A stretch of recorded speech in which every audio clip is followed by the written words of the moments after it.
Good afternoon. Good afternoon. I'm switching devices 1 second. Stay with me, people. Appreciate the patience.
Good afternoon. Good afternoon. Mic check. How's everybody doing today on Mother's Day? Happy Mother's Day.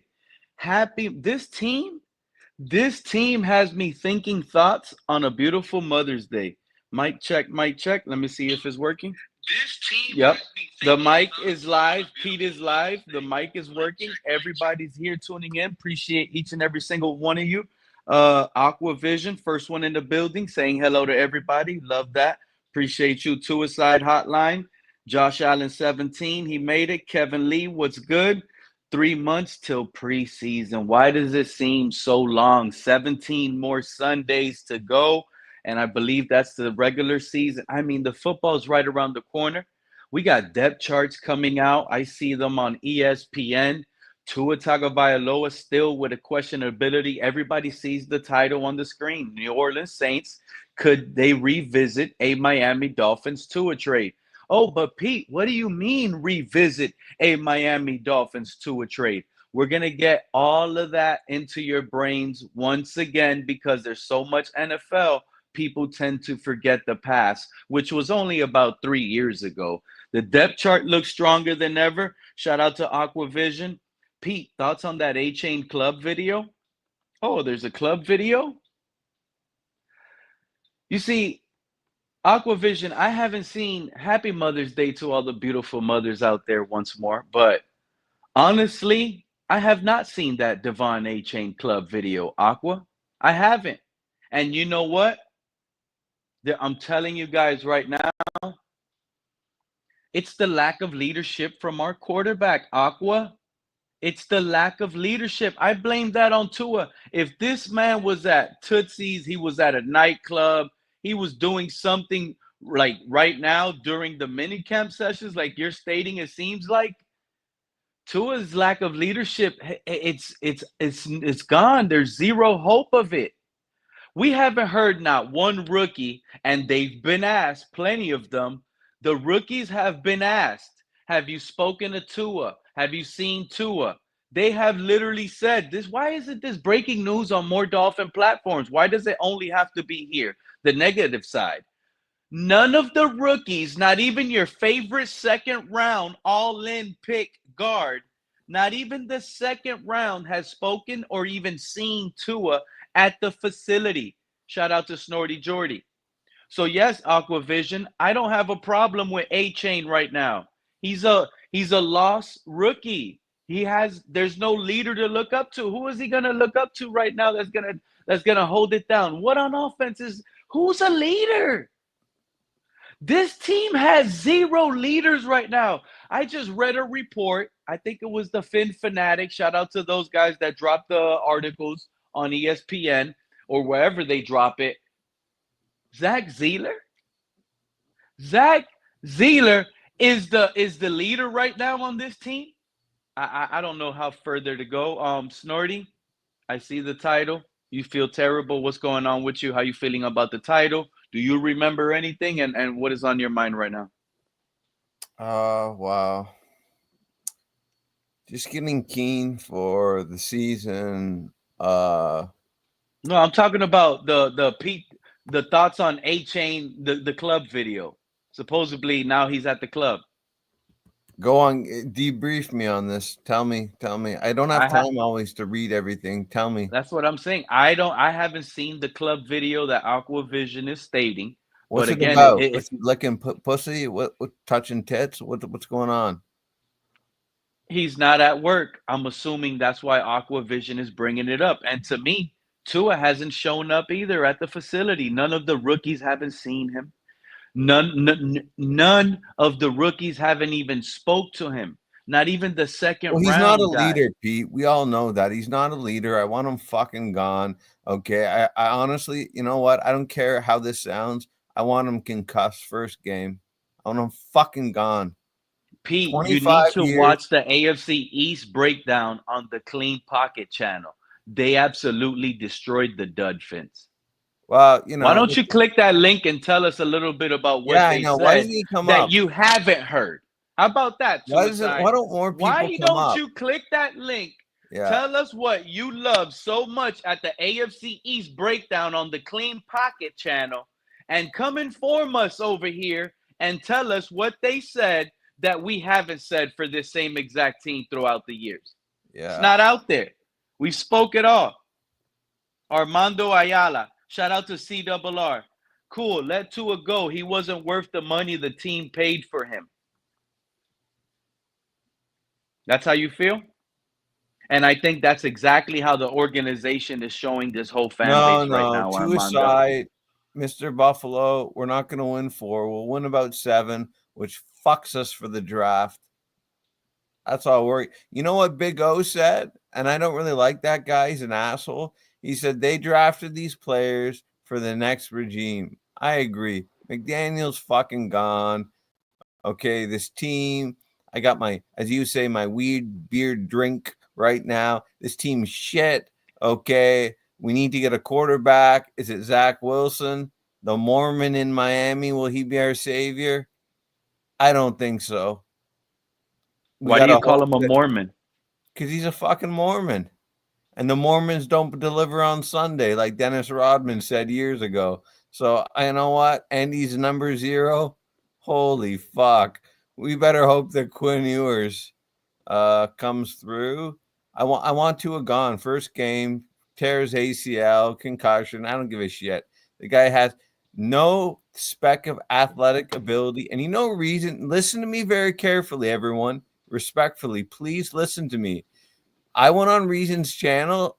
I never really go on there about 5-6 days ago, and you can find it, Pete. And he was going on a diatribe, in other words, a rant, saying, I Mm-hmm. told you so. I told you so, y'all. I told you so. He sounds like fucking Scooter from fucking Chattanooga, Tennessee, that fat fuck. And he was putting us down. He's watching this channel You think intermittently. so? Oh, I know so, without a doubt. You're a fat fuck. You think you know it all? I know the Dolphins more than you. You're a disgrace. You're a fucking 2-in-year. He was Wait, wait, wait, defending wait, Tua. wait. He But was I got you. I defending got you. Tua. But wait, because this, I understand what you're telling me. You're telling me that Reason went live Yep. and recently, and he keeps on with the I told you I was right. I'm the smartest Dolphin fan. I get all the picks right, right? Is that Well, he's so basically what smart. you're Why is he insinuating? fat? Get on a diet. Yeah. It doesn't matter. Everyone No, is because you beautiful know in what? their He's own way, crossed the line Snorty. with me But because listen to he's this. listening to our channel. It's your channel, but I come up and he's mocking us. That I idiot. get it. I get it. But this is how we're going to mock him back using this sense. You have fans, right? And other Tuaneers that have already said, like the Big O, let's use the name you just used. What did he come out and say that this team is drafting for what? The next regime. Thank you. Would you not agree that that means it's failure? Absolutely, emphatically, yes. Okay, so do you not think that the Big O is a big touneer, or maybe was a huge He touneer, was, but just not like anymore. Reason? He's Not not anymore. anymore. He's not anymore. Okay, so if you have the Big O saying that it is over, you are up here saying that it is over, Yeah. and other Dolphin fans like Reasons maybe spewing that they were right on every pick. This is how it Oh gets yeah, he's crazy, right? talking about he called Listen, Kenneth Grant. I called Kenneth Grant too, fat ass. He's talking about the guard they got from Arizona. I called that. Shut up.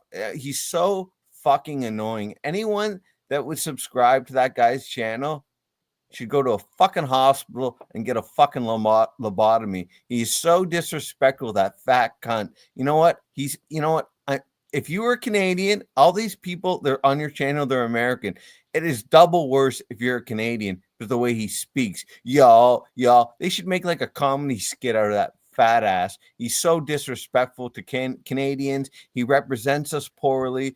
I hate that man. I actually do hate him now. I hate him. yeah, I know that's your opinion. I I can't want him to change it die of for a heart you. attack. I want that You man to can't. die of a heart attack, that fat ass. I can't believe you went that deep. But I don't again, this care. is where I was I'm trying to not in a end. good This mood. is where You know what? I I'm not in a good let it mood. out. I got someone Let in it my all out. family that's fucking dying of cancer now. Fuck that Reason. You're a fucking loser. I know he's listening to you. So You you better want to hope. let it all out?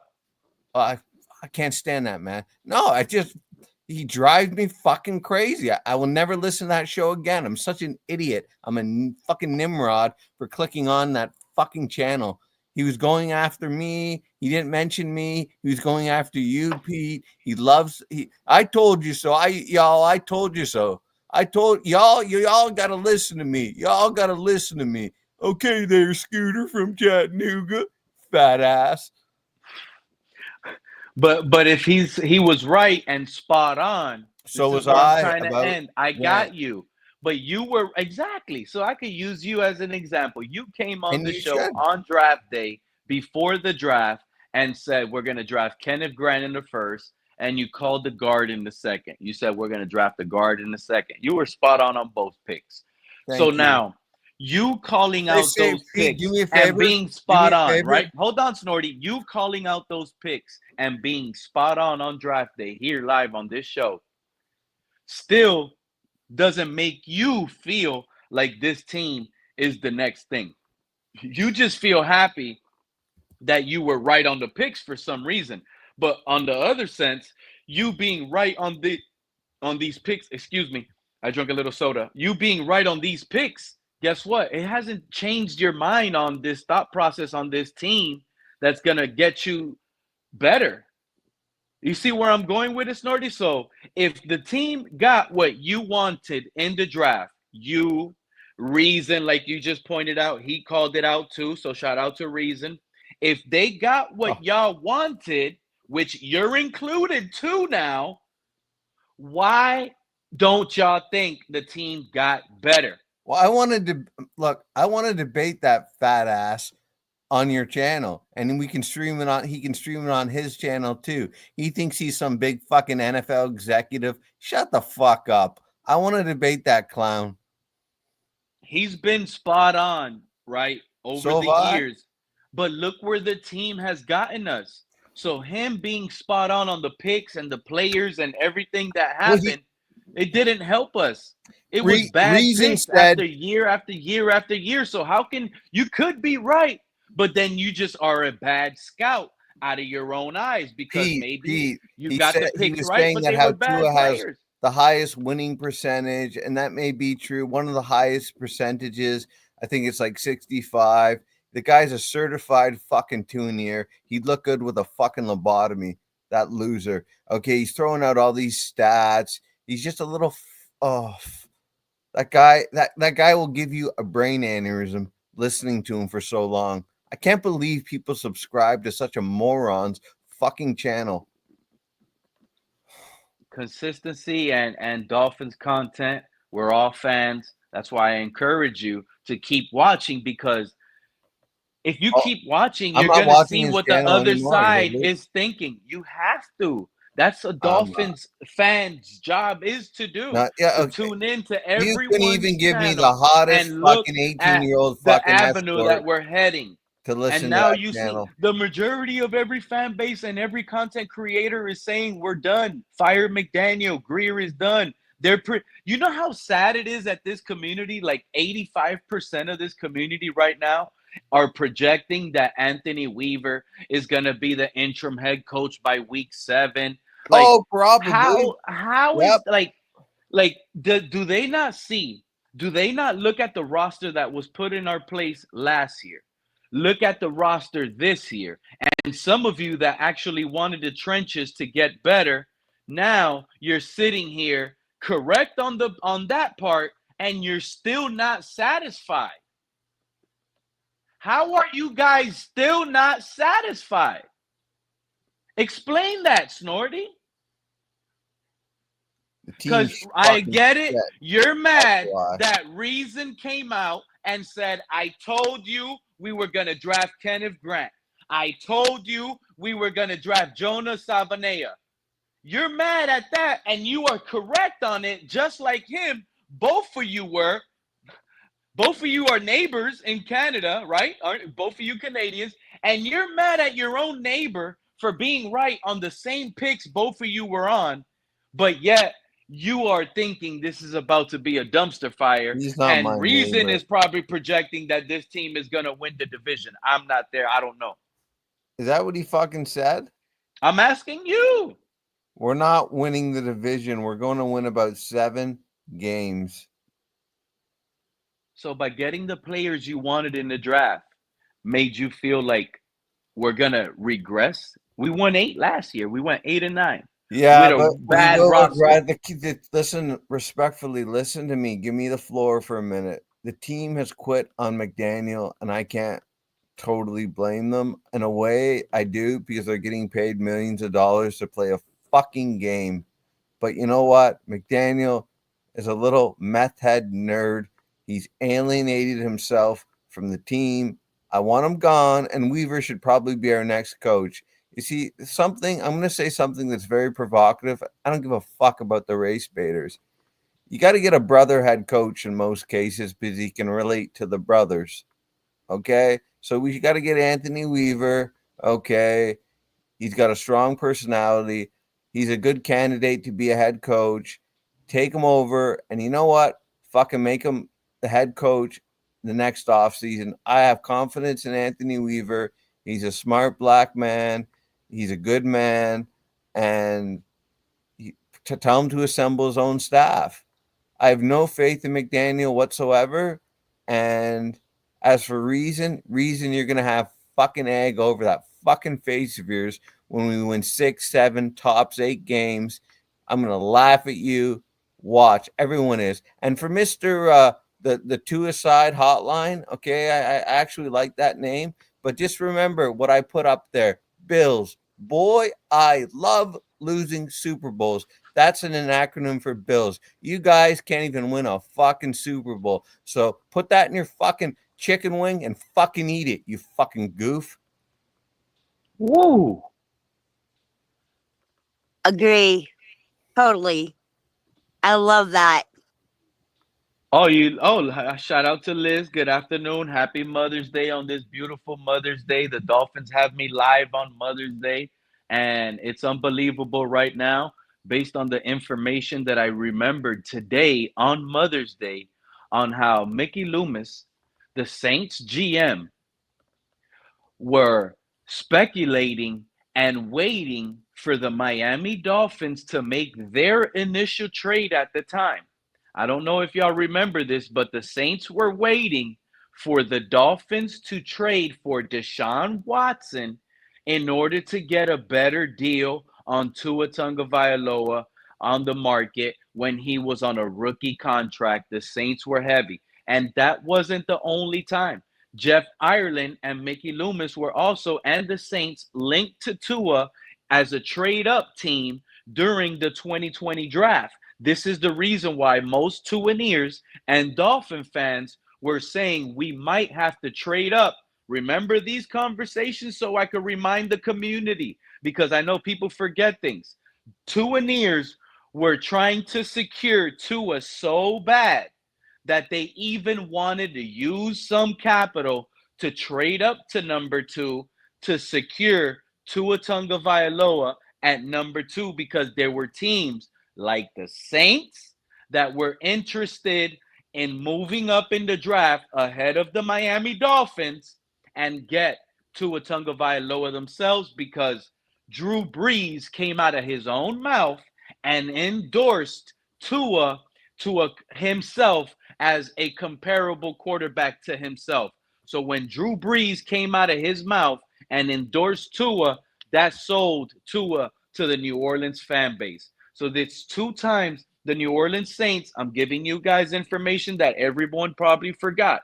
There has been 2 times the Saints have been and gone in interested in Tua Tagovailoa twice. It fits him in the NFC South perfectly. He goes against a left-hand quarterback against the Atlanta Falcons twice a year, and Michael Penix. He goes against an Alabama quarterback a little bit smaller than Tua in Bryce Young with the Carolina Panthers twice a year. It's an easier division for him to go. He has another small quarterback that's almost his size in Baker Mayfield with the Tampa Bay Buccaneers. It is the perfect division to put Tua in, and I'm thinking, let's not forget, we just had this live here on Pete's Takes recently when Tua put his home up for sale. I want you guys to remember this. Tua recently put his home up for sale. There has not been no confirmation that he purchased or anything in that nature. There has been nothing but speculative underground, quiet moves happening with the Miami Dolphins organization. And it's now leading me to believe that the Dolphins are in fact heading into trading Tua, and it could potentially be, in my opinion, the team with the highest percentage are the New Orleans Saints, based on track record, based on how he's been trying to sell. He sold his home down here, how the rookies in the building have not been able to see Tua yet. They have not seen this man. These rookies ended today. Today is their final stay. They rented the building for the weekend to practice and pull in. And today is the rookies' final day. And out of these rookies' mouths, they have not seen the franchise paid quarterback Tua. They have not got a text. They have not spoken. I'm not talking about only the first or the second. I'm talking about guys that might need that motivation. Undrafted rookies, all the practice squad guys they just signed as a tryout members. They might want to look better with a better quarterback. They want to see Tua. Nobody saw him. This is leading me to believe that everything Dereck Carr has done to the Saints has been manipulative attack to the New Orleans fan base, okay? Dereck Carr and the New Orleans Saints has planned this together, both of them, and they set this up to wait for the draft to pass to then retire Dereck Carr. This is why I got the biggest momentum. I was, in fact, so shocked because I have takes on my own live stream that I said, well, Dereck Carr might be back the second quarter or possibly the third quarter of the season, meaning somewhere between week 5 and week 8 of the season. Him retiring after the draft is all a manipulative plan to sit here and force that fan base into a desperate situation to want to rejuvenate a quarterback once this trade, if this trade is actually done the way I forecasted. Like a meteorologist right now, based on everything that I have gathered with the team and information that I've heard here and there, it's starting to lead me to believe that this is going to actually happen post June 1st trade. Okay. And it's such a wonderful feeling right now on this Mother's Day Sunday. I really am. I can't believe it. So, Pete, you're saying they're going to trade Tua? They're going to trade Tua? And I think it's set in stone. I think it's for who though? For who I don't know. I came in For late. what? I'm not sure. The Saints, we need a cornerback, right? We need we need a left Pete, I gotta defensive interject. This fucking moron up in Western New York, Suicide Hotline, he says, Pete, you need to call this show Pete's Conspiracy Theories. Then why the fuck you on? Put that up. Then what's that say about you, you fucking idiot? Put it up so everyone can see it. It's Michelle K. I see it. Yeah. So what's that make Pete, you? need What's to call what's this that show make Pete's you? Conspiracy You know what that makes you? A middle-aged fucking man. Your wife won't bend over. You're pissed off. You're fucking drunk. Shut up. Yeah. Anyway, if Tua goes, who would be the starter? Would it be McCoy?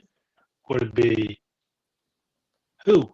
That's the thing. Look at where the Saints are at. They're in a desperate situation. Tyler Schluck, they're going to throw the farm at a second rounder. That's bogus, dude. That's a lie. They're not selling that. They need Tua. They're about to steal Tua away from the Miami Dolphins.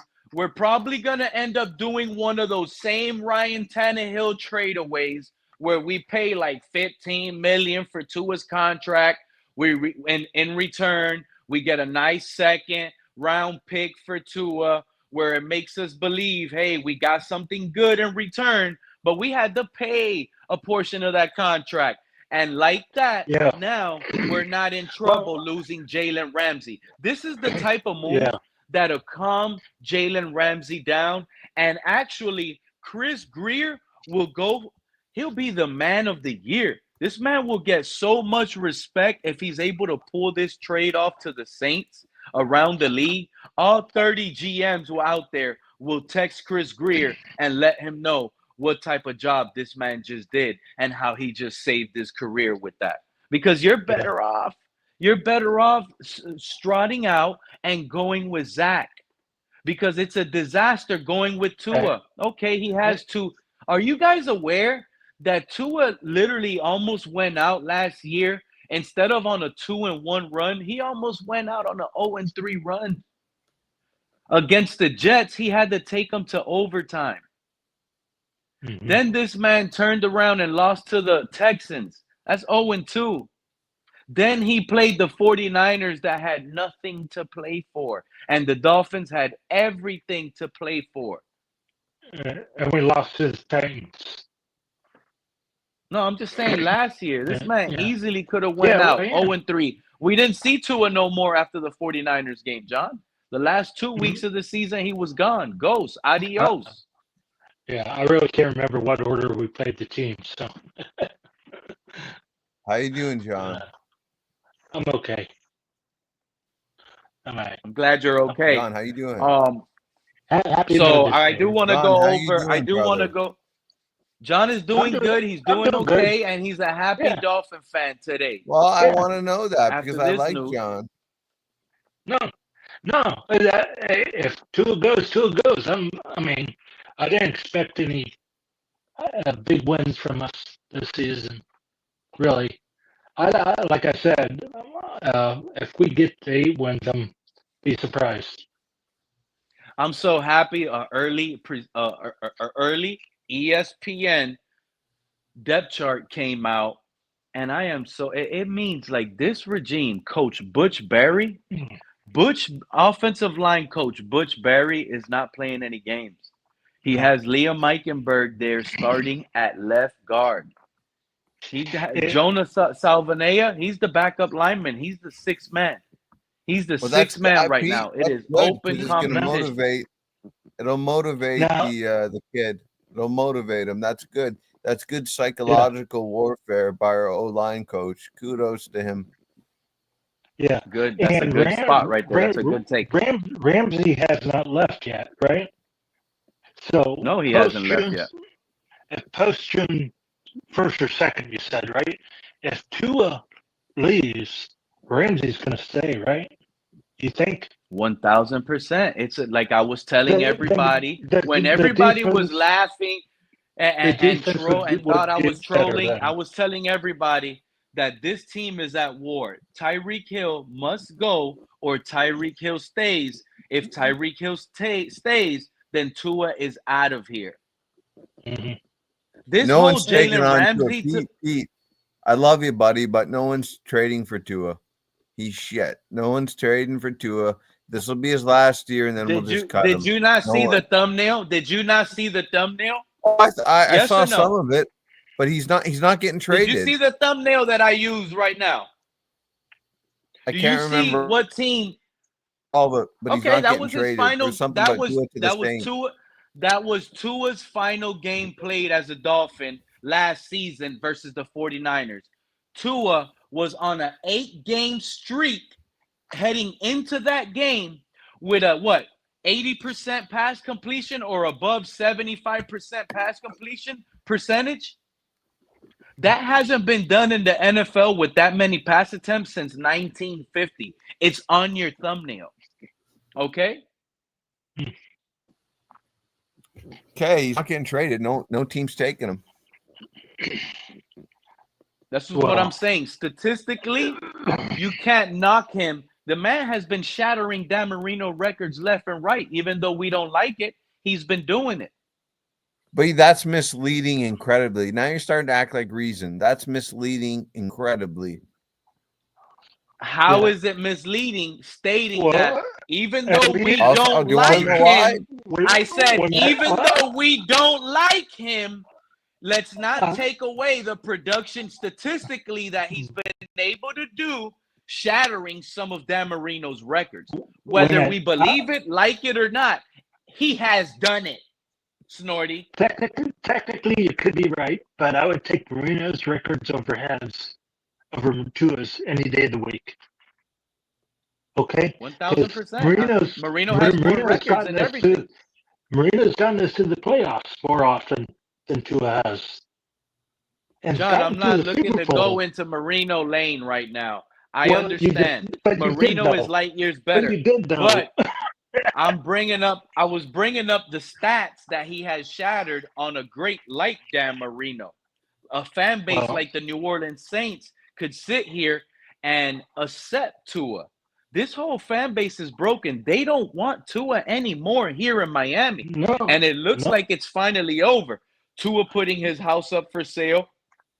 Tyreek going through all of these issues. You haven't heard Tua not come out not one time and say and open up his mouth on anything for Tyreek Hill. Let's take an instant for that.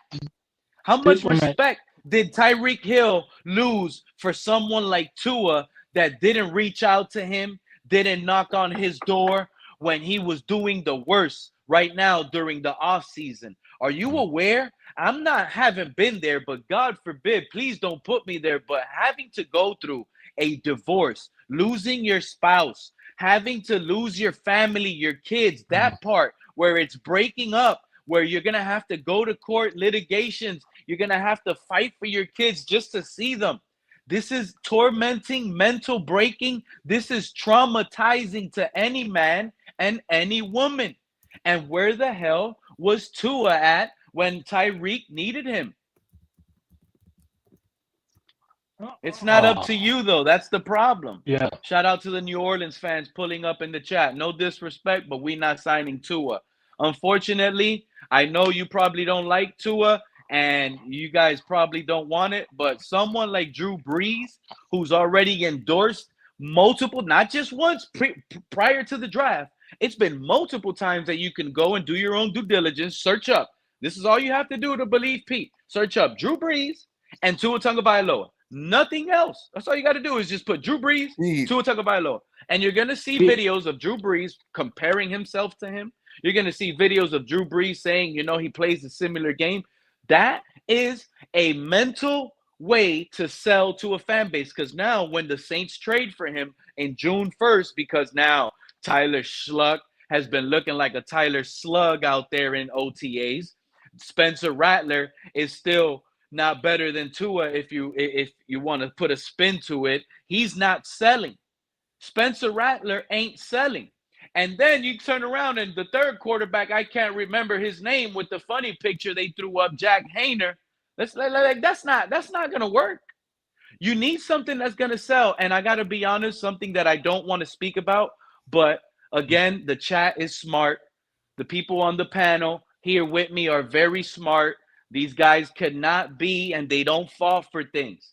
The reality is, I want y'all to pay attention. There's a New Orleans Saints fan in the chat, and even he knows I'm speaking the truth on this matter right now. This is the reality. Me, in my opinion, I think the trade to the Saints is going to involve a receiver in return, and we're going to trade the package that we were once going to trade for Deshaun Watson 3 years ago, and that package is going to be Tua and Jalen Waddle.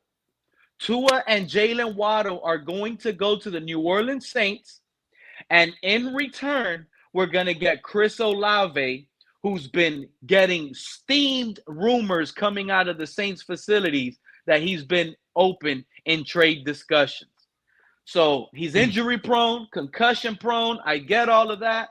But to be quite honest with you, the Dereck Carr retiring, the way that it played out, it's almost screaming to me that there have been on the phone with the Dolphins trading and coming up with a plan to sit here and get Tua and try to like slightly under the rug sell it to their fan base like, hey guys, you know, this season we did the most we can do right now.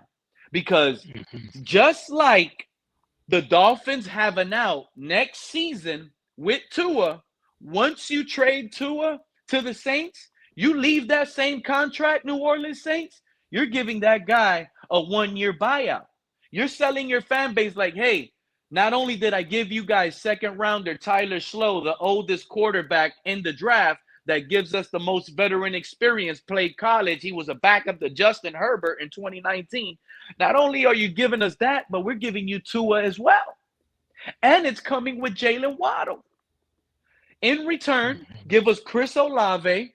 Dereck Carr just cleaned up. Dereck Carr? You know what, Dereck Carr's retirement, this is why it never happens. What we just witnessed with Dereck Carr never happens. This is why I'm telling y'all, this is like a friendly business. They came to an agreement and they said, okay, Dereck, you're going to retire. I'm not going to take all the money. I'm not going to go into litigations and fight for it. Let's do this. I have this plan B. That before I signed you, Dereck Carr, I was on the phone and possibly landed Tua before. So I'm going to go to plan B now, and I'm going to sit here and try to come up with a plan that's going to work perfectly. I don't want that headache and what everyone is considering a circus. I don't want it in New Orleans at number 9. Some of these owners don't like to be told what to do. They will tell you what they're doing later. And this is screaming like a actual plan between Carr and the owner and GM included. And they said, let's wait post-draft. I need you to retire after draft, because if you retire now, everyone and every mother is going to be saying the same thing. Shadur. And they're going to force you to draft him. They will force it on you like that. It was a good setup plan, and now it feels like they're into plan B. They're going to snag up Tua away from Miami. Too much evidence is left on those receipts. His home is for sale. Rookies haven't seen him. I mean, what more? Let's just be honest. What more do people need? He's buying a fucking new home in Miami. He's not going anywhere. No general manager. He could be as high as a fucking kite on meth, on crack, on LSD. They're not taking him, brother. I love you, Pete, as a person. I always will. You've defended me against just absolute awful stuff that people have said about me on here. They're not fucking, no one's taking them. Please. Are you not aware that there's a reason why there's a crowd of Tua-neers and there's a crowd like Tua haters? Are you aware why there's that? Are you aware that you can turn on your TV, Snorty, and you can see guys just telling the whole world, professional athletes that actually played the game, put on the helmet. Some are even walking gold jackets that'll tell you that Tua's style of game, it's not easy. It's tough to be an anticipatory thrower and a perfect rhythm passer. Okay, it might not be your cup of tea. That's why there's a division, because there's different style quarterbacks and difference. There's eyes that like certain styles, and there's eyes that like other styles. The guys that been forming and coming around here, it seems like all of us, our style is more on the realms of the Justin Herberts of the world. You know, we like what looks like almost close to being identical to a real Dan Marino. Okay, we don't want the whole build a team with a friendly guy, and he wasn't so friendly after all, huh? Wasn't it, Tua? You don't remember 3-4 years ago when we drafted this guy?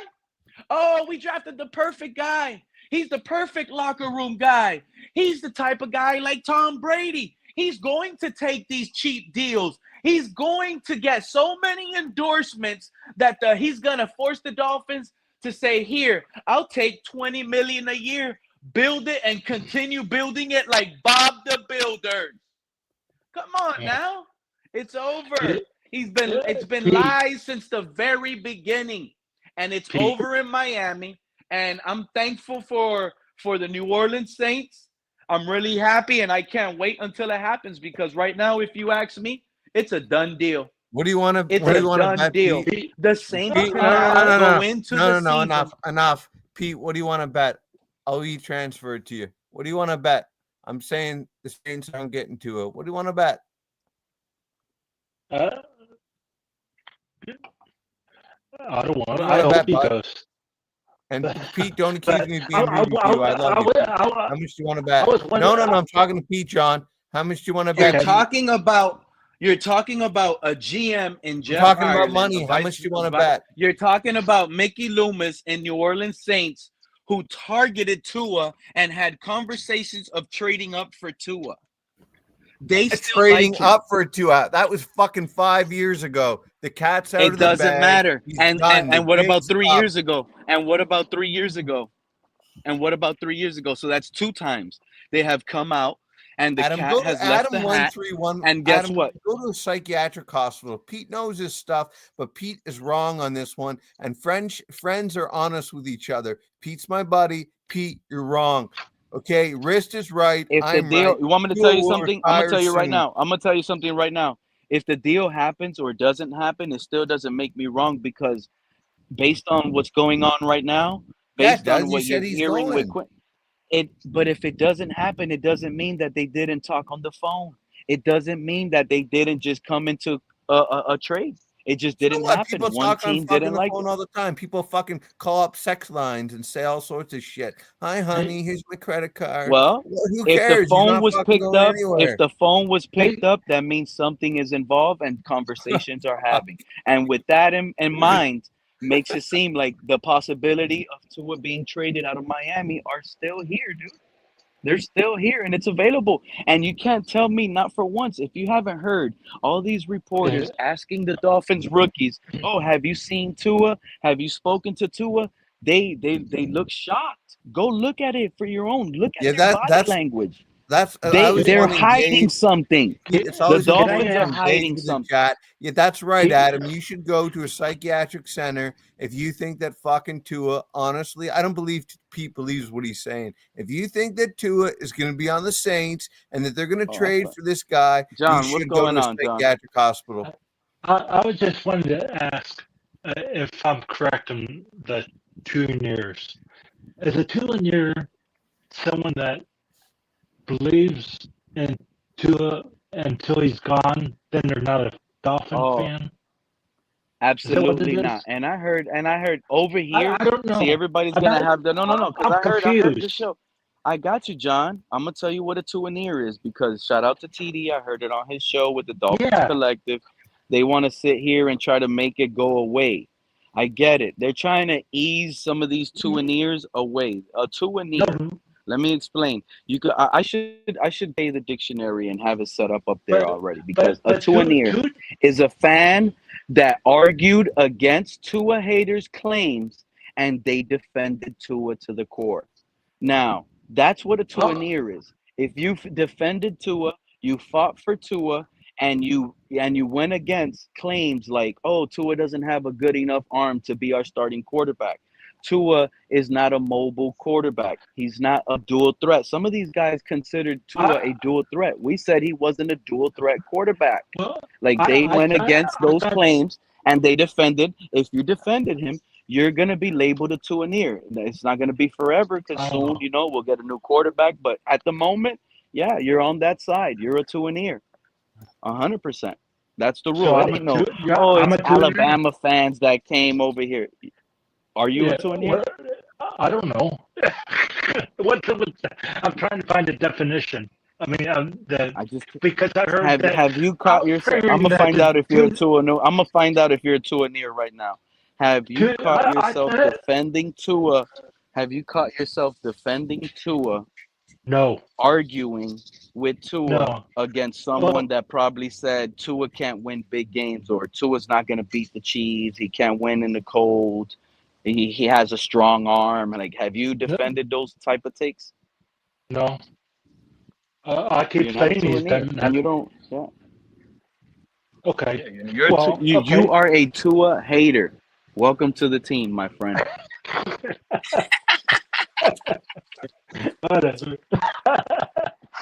Well, I thought it was someone that would follow Tua even out of the Dolphins, and if he goes out, then they're not part of the Dolphins, and they go to follow Tua somewhere, to a different team. I thought it was a No. Dolphin fan that would leave would not follow the Dolphins anymore if Tua's out here or something. I didn't know. I was confused. No, yeah, they're gonna try to confuse it, and I get it. Like I said, it's probably more to help save some of those Tua-neers like DDW. Reason now he's trying to clean street and clean sweep by trying to Well, tell his fans every week, he's always oh, wanted Tua. I called for Baker Mayfield. I forgot who it was No, that told me the he other called day for on a live he stream that called for Tua, that and he called they for told Dan me Marino. reason He is out called here for for Baker Mayfield. It was his "I told you" moment, like Snorty was saying, like I told you guys we should have got Baker Mayfield and all this no. crap, and it's like, okay, He was you're high on joining. Tua. He was high on Tua to begin with, and he was high on Mike McDaniel. He's the one that won Mike. What do you think? McDaniel What do you down think there. Reason likes more, donuts or Tua? I'm being honest. What's up, Joe Riz? Appreciate you joining the party. How you feeling? How you doing? What's going on? I don't know. He'll defend Tua. I think. Oh, Pete. you're saying Joe Riz is a Tua-neer, bro? No, Wrist hates Tua-neer. Like, I was. hates him. Like I'm me. not. I wouldn't say I'm anti-Tua, but I'm over Tua.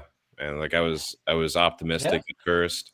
I saw some things he got better at, but to be honest, like as he would get better at some things, the other things he was bad at would come back. Wrist, do you want him on the Same. fucking team or not? No, I no. There you go. So you're not with I him. wanted You're him against gone. him like About me. I didn't That's all I want want to to pay him. hear.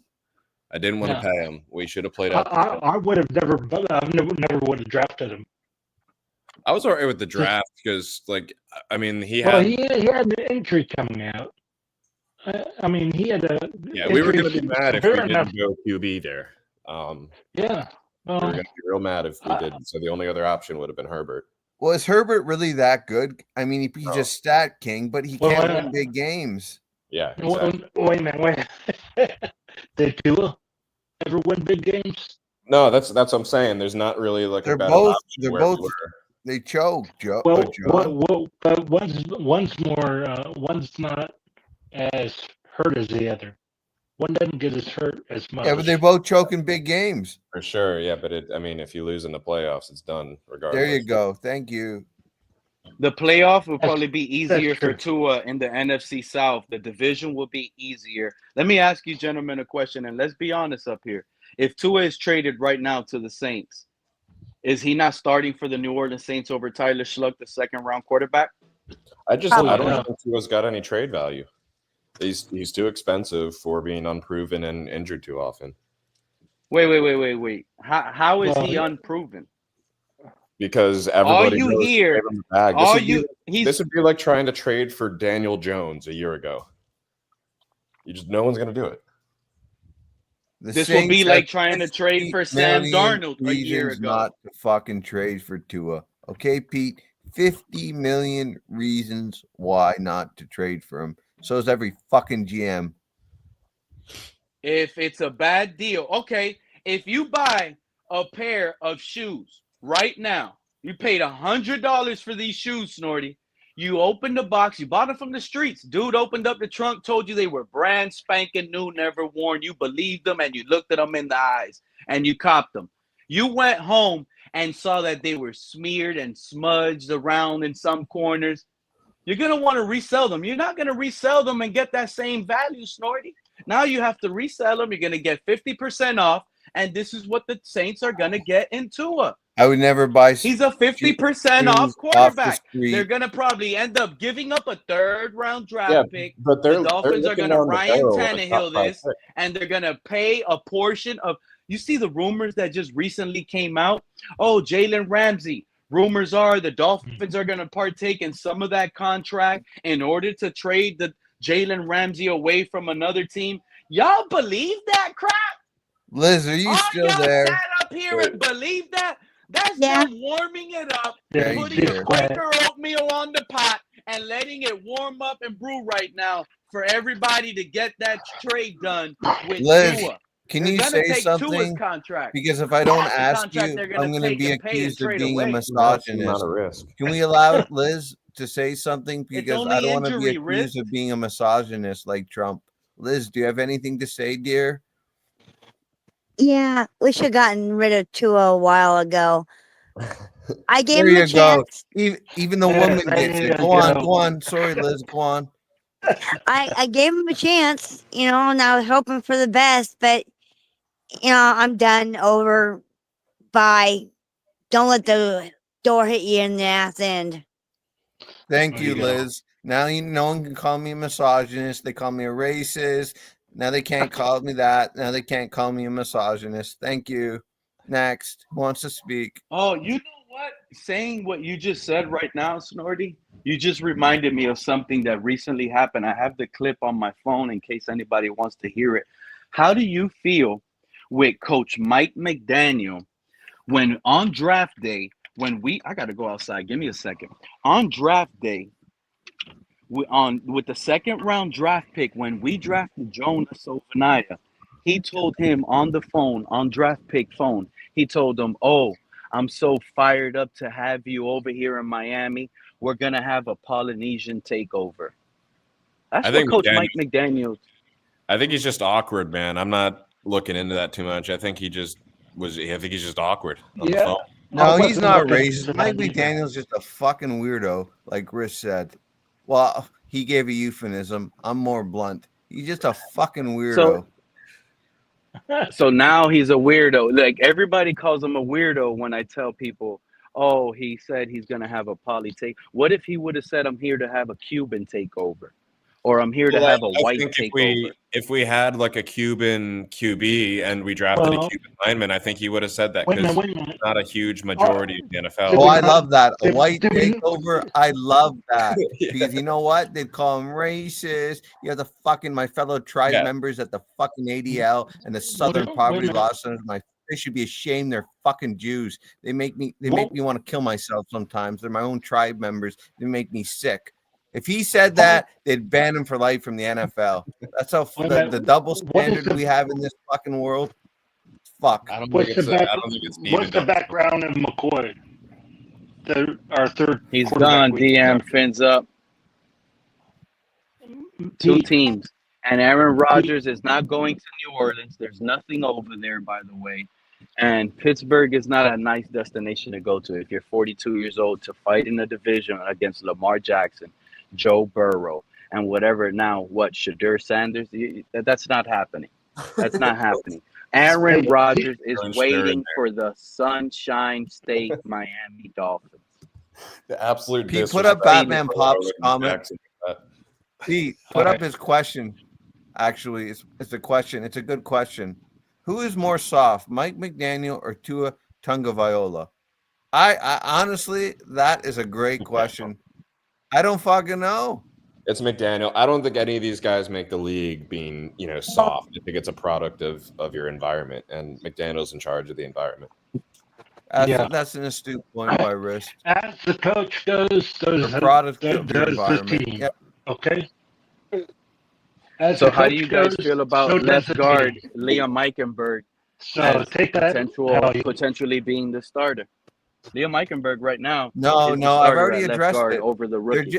Butch Berry's doing that to light a fire under this ass of this Samoan they just drafted. Okay, it's a good thing. It's good psychological warfare.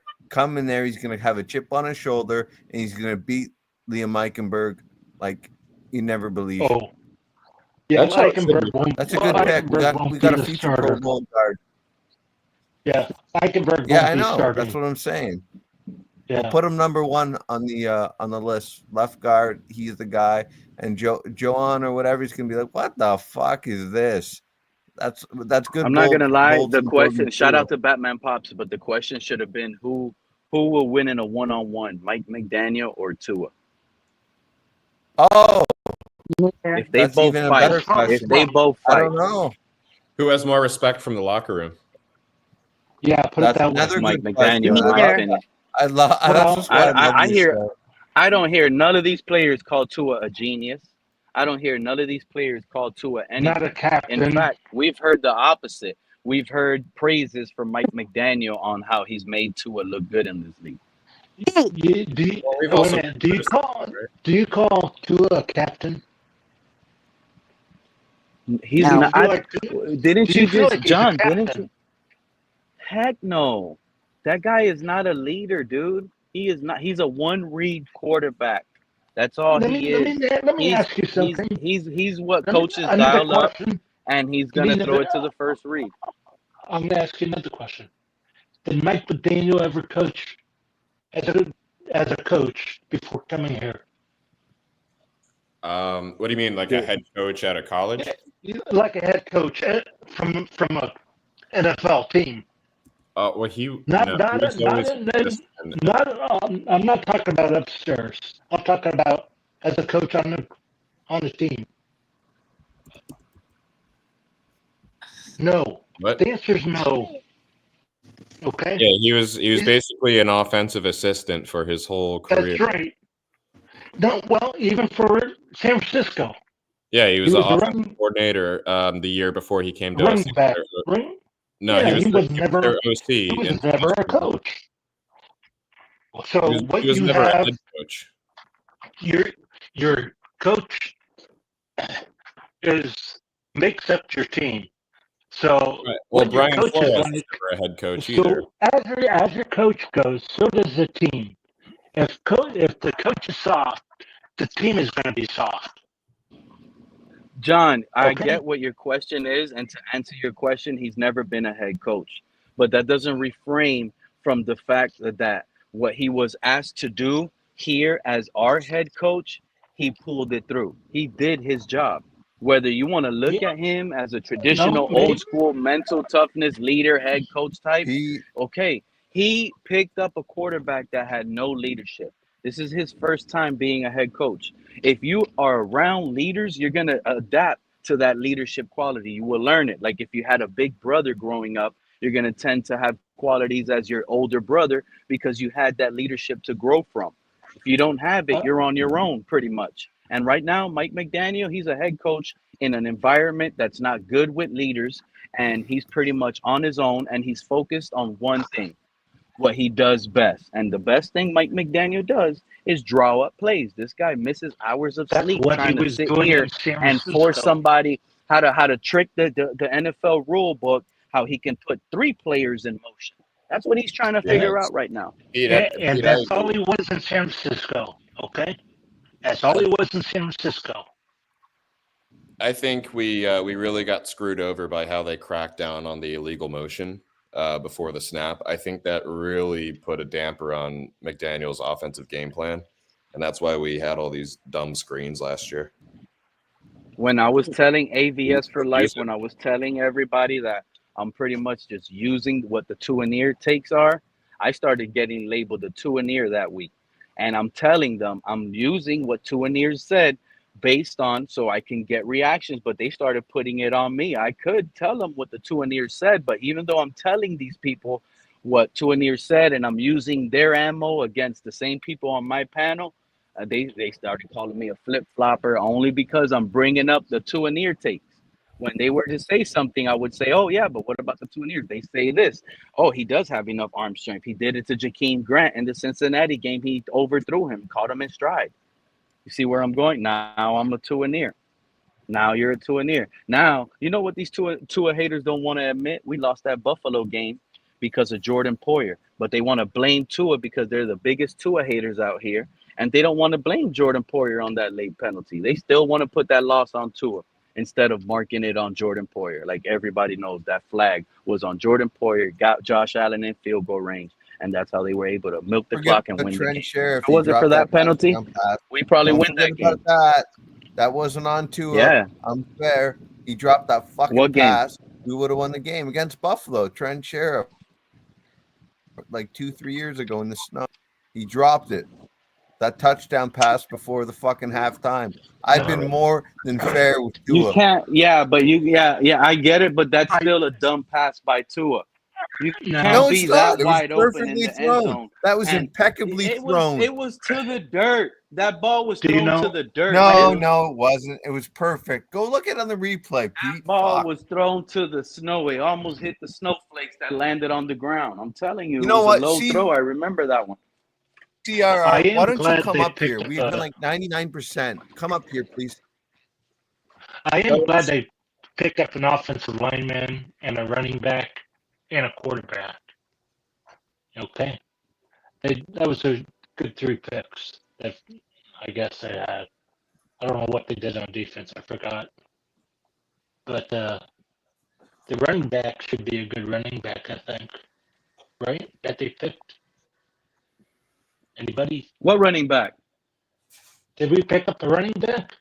We did pick up a running back in the draft, right? We got Ole. You see, Ole. Oh, we got Ole. I'm so tired. Like, no, I'm not. Like, why can't y'all? I didn't like that pick. I'm not saying Who do you want? Who do you want? But I wanted Cam Scatterbo. We had to get a draft. Oh. Scatterbo wasn't there. They're talking about, we needed a tough physical back. We needed a big back physical that could punch it. Why didn't we get Cam Scatterbo?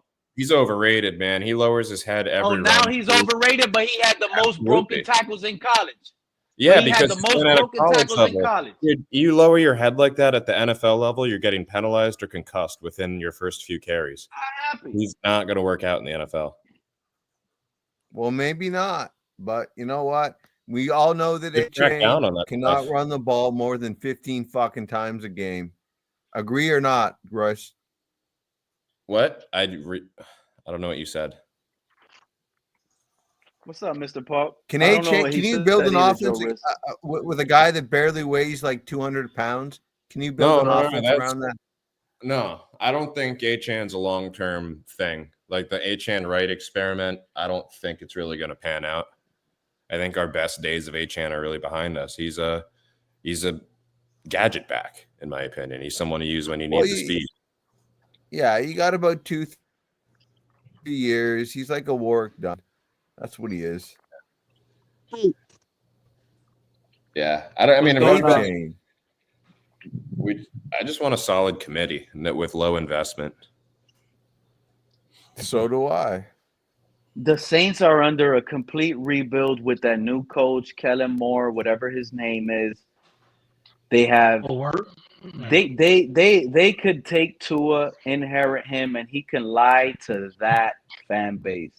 Do it to them, Tua. We are done with your lies, your fake leadership, his grin. He's not. Some of y'all, look at Tua smiling. He ain't smiling. He's grinning. And you know what? Tua, once you're traded, you could be traded with some of the Tua-near beat reporters as well. Some of those guys got to go. I wouldn't trade Tua for a fucking rock. Fuck that. No team. No team is taking him on, Pete. No team's taking him fucking on. Not even feel that way. You feel that way because you're a hurt. No, I know it. That Tua didn't give you good seasons with. That's what you feel like.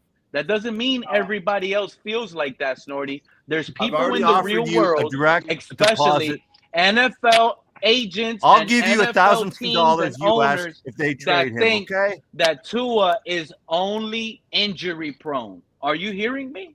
Hey, That's so it. All how he can is injury prone. When he's healthy, he is a winner. That's what Hey, they Pete. see in Tua, a winner. When he hey, Pete, what's up, Gracie?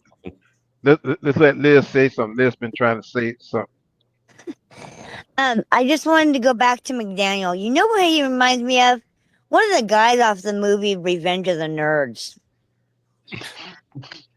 Yeah, Pretty I love much. that movie. They He's a made like fucking 75 nerd. parts of that movie, but Liz, I'm that's who glad he you is. up here. That was I've good. never seen it. No. I have. I know what But- Liz is talking about. But shout out It's a to funny comedy movie, and you know what? He's one of them. He really is. When the guys were out on the football field, he was in the class creating the plays for the guys on that football field. As a young guy, I really believe that. He was one of them. He was part of the team, but he didn't care if he started or not. He was willing to help out in that coach room, drawing up plays, making it easier because he found this niche on how to help out a team Oh, he was a part what's of. that about the Nerds being part of a football team or something? I'm gonna tell y'all But right now, y'all but might you not have to- like this you have to guy. see He's the- not a leader. You have He's to see not the this, movie. but he's done his job. He bought me in. He's bought me in. He just needs to take it to the next level now. But he's bought me in. Who that, Coach I've said it. Yeah, Coach. You talking about Coach Man, McDaniels? players are supposed to lead, man. Players are supposed to lead in I'm that not locker disagreeing room. with you, Pete. I'm not disagreeing with you. Actually, I do agree with you. You know what I'm saying? But Tua should be in that locker room making sure none of these players are late to the meeting. You get my point? You need to no, I have get your point. You're Jalen supposed to get later. Ramsey out here on the defense making sure it wasn't even the defense. It was all the offense being late, offense being apart from each other. It felt like the defense was in Is tune that all true? season. The offense was late. Yeah. The offense was the reason why. You didn't hear everything going on through the season, Joe Rich, where you have Tua blaming Tyreek, then Tyreek blaming himself, taking accountability, like, yeah, I'm not practicing. Yeah, I wasn't in the right spot for Tua. Tyreek has been being used as the scapegoat from these fans for the longest, and I'm sick of it. I'm sick of it. Come on, man. The quarterback is the guy that throws the ball. If you're not in your spot, don't throw the ball. You look at the contract too. I mean, he is a grossly paid receiver, so there has to be some sort of accountability there if you're making that kind of. But remember when we made that trade for Tyreek, a lot of it was, oh, he's gonna be the leader. This is what the Dolphins were missing, a leader. Why did they put a leader in position that was never a leader? Y'all forced leadership on Tyreek Hill. They forced it. And it was all because Tua's lack of leadership. Exactly. They're forcing something and they screwed themselves. They screwed themselves trying to put a player in position that he's not ready for. Especially in week 18, they want to assassinate his character when he, out of his own mouth, said, I don't want to have a post-game interview. He was mad. He was upset. They forced him. Oh, no, it's part of your contract. He should have just took that fine and kept his mouth shut and lost that money and not done it. Because at the end of the day, this is what they're doing. They're using Tyreek Hill as a scapegoat because the majority of NFL people will tell you, whoa, that was not really a bad decision going out. You got the Denver Broncos blowing out Kansas City Chiefs. Your playoff hopes are dead. You've already fought it out all season with a busted wrist you needed surgery on. And now it's the last game of the season, third quarter. You're down multiple scores, 2 touchdowns and more, and you want to quit on the team? No, you're not quitting. You're resting. You're taking it off. You're letting someone else get reps, one of these rookies, to learn and get some snaps and get more reps because obviously the season is over. The season is over. In the third quarter, the season was over. Why are people mad? They go back to the Bradley Chubb in the Baltimore Ravens game, down multiple scores. Bradley Chubb is in the game, blow his ACL. Oh, McDaniel's the worst coach. He should be fired. They didn't take Bradley Chubb out in that blowout. And now they want to be hypocrites and not use the same stuff on Tyreek Hill. Really? That's why I never picked up and I never agree with none of these people, not the national media, not none of these Tyreek Hill haters. I never agree with none of them because they've been hypocritical since the beginning. And they're using that to assassinate Tyreek Hill to save Tua's job in Miami. That's what they're doing. And they're using all of this attack. It's all content they get to throw. And as each day by, guess what it is? It's content on Tyreek Hill, and it's taking away fire off of Tua, which makes them feel like they don't have to defend Tua no more. It's all Tyreek Hill now. They're trying to turn the page. They're moving the goalposts. Is what I'm saying. Now the whole team is trash. This is what they're saying now. The whole team is trash. We're going to win 3 games. It is over. Oh, really? Is Zach Wilson not better than Tyler Huntley? Is Quinn Ewers not better than Skylar Thompson? Is Zach Wilson not better than Skylar Thompson? You see my point? Like, we even upgraded the quarterback, backup quarterback. We addressed it. We went after a calculated target, almost like going after a draft pick you're tanking for, in a sense, and we got worse. And we got worse with the same team. Pete, let me do a quick shout out. First of all, let me say hello to everybody in the panel. Snorty, Liz, Joe, and John. I'm glad I'm up here with you guys. And shout out to everybody down in the chat room. Billy Bass, California, Greg Sosa. Hey, everybody down in the chat room, shout out to you guys. CC double R. Okay, I'm finished. I like doing that. How you doing, man? I'm doing all right. And Joe, I'm gonna tell you something. Ever since you've been up in these panels, man, I'm telling you, I'm enjoying your knowledge of football, man. Appreciate it. Appreciate it. I'm having a good time. Glad to hear that. Yeah. Okay. And also, please, let's always say, sometime when Liz be trying to say something, you gotta kind of tone down and let her talk. All right. Liz, you still here? Is she still here? Yeah, she's still here. Oh, okay. She must be in. All right, Pete, go ahead. I undid my little. Pete, I wanted to ask you something, man. So what you were talking about this trade of Tua and Waddle to the Saints. So you're talking Tyreek is kind of the future of the Dolphins after that. Is this like a rebirth of Tyreek's, wanting to make him the leader of the team? He is. He's what gets this team moving, Joe Riz. That's what are you willing to lose? Are you willing to trade someone away that's an actual producer on the field? He makes defenses scheme. You got to think about, like, these Dolphin fans, do they really want what's best for our team? Because when I look at it as a fan, I want a teammate, I want a player on my team that scares the crap out of defenses, makes them sharp in their pants when they're backpedaling out there. Tua doesn't make them do that. Tua, in fact, he has been figured out.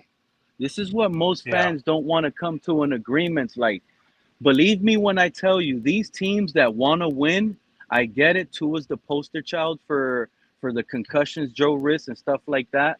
But there's no way a player is going to sit with a bruised hip. Are we going to get back to that, how he did us dirty sitting with a bruised hip, bro? A bruised hip, does that not make y'all upset? This is a gladiator sport. You're supposed to be limping on one leg, broken, looking like an NFL blitz player out there that's running out of turbo. I think that's the very reason why we can't trade him. I think everybody else knows that, and they want a gladiator too. I hear that, and I'm with you. You're spot on, and I'm completely agreeing with you on that. Like Waddle, but the thing with Waddle is, isn't he on a contract year?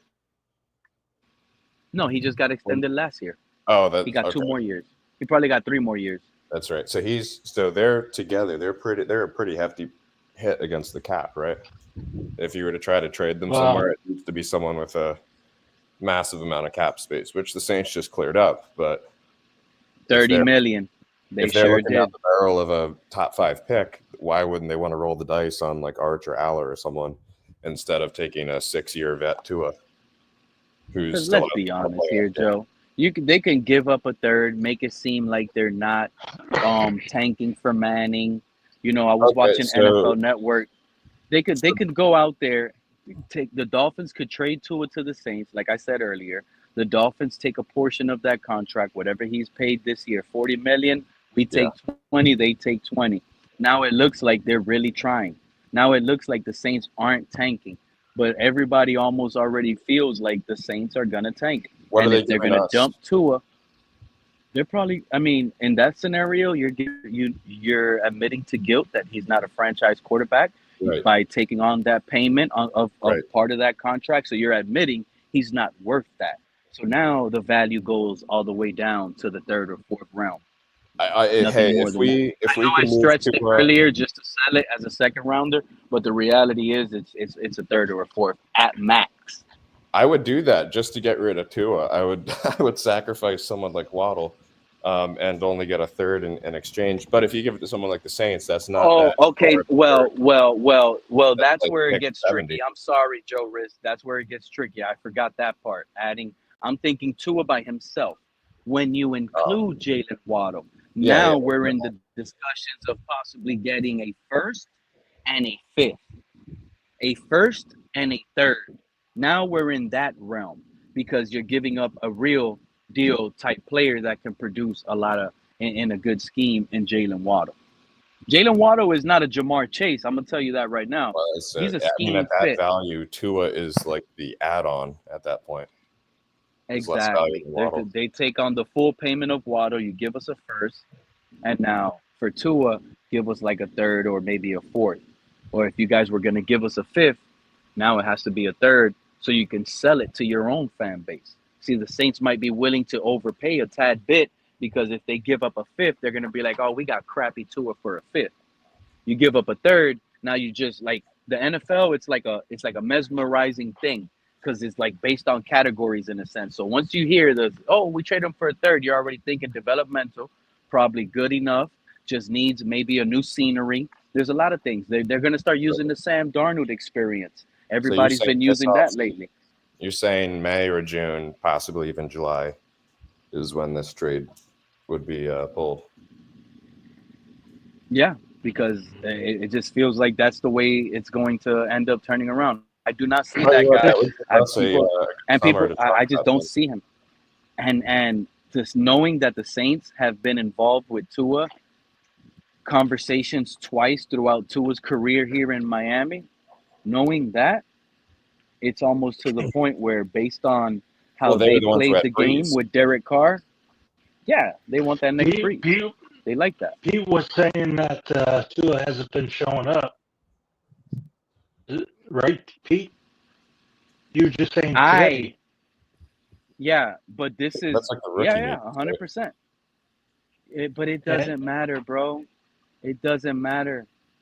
You show up. The rookies, on draft day, one of the rookies that got drafted already had come out of his mouth and said, "Yeah, he texted me." I forgot who it was, but the receiver that was drafted, I think it was Trevor Lawrence that had already texted his receiver, whoever the quarterback was in that late round. Oh, Jordan Love. I'm sorry. When the Packers took the receiver, the receiver came out like 10 minutes later and said, "Oh, Jordan Love." Like he was excited that Jordan Love texted him already. You see how a leader is? Like Jordan Love told the rookie to come to work, get ready to work. We didn't draft any receivers, and I think Tua and Jonah already know each other, right? They were probably all together before we even fucking drafted them. Okay. Yeah, but they weren't together, number one. They weren't together, so that's the reality of it. They were probably so you're saying Jonah hasn't and this is the reason why this conversation is happening, Joe Riz. To be quite honest with you, when I heard it from the other players, because I heard it from other players, but when I finally heard it out of Jonah Sabanaya's mouth, because the reporters asked him to, even he came out of his mouth that Tua hasn't texted him, haven't talked to him, and he said he hasn't seen Tua in the facility. Tua has not been around. And this is what I said. After I've been hearing that, I've been letting it sink in. Ewers is another one, bro. He's another one that said Tua hasn't said anything to him. How do you say that? Is it Ewer? Like I want to call him Ayers. I want to Quinn call him Ayers. Quinn Ayers. Quinn Let him air it Quinn. out. Yeah. No, it's pronounced Quinn Ewers. Is it like you, like the letter U, or ew, like you're saying ew? Some people will say, well, I'm saying like ew, Ew, ewers. Yeah. ew, His Ewers. But first some pass people is will gonna say, be a his first pass is gonna be an interception, pick six to the house. We're gonna be like, ew. It's pronounced Ewing. I can see it now. Both Wilson and this guy are gonna Oh. light it up in the preseason, and then we're gonna have that whole thing going like we did. Like we did You know with- what, Joe Riss? I'm really Wales. happy you said that. I'm really happy you said that, Joe Riss, because not too long ago,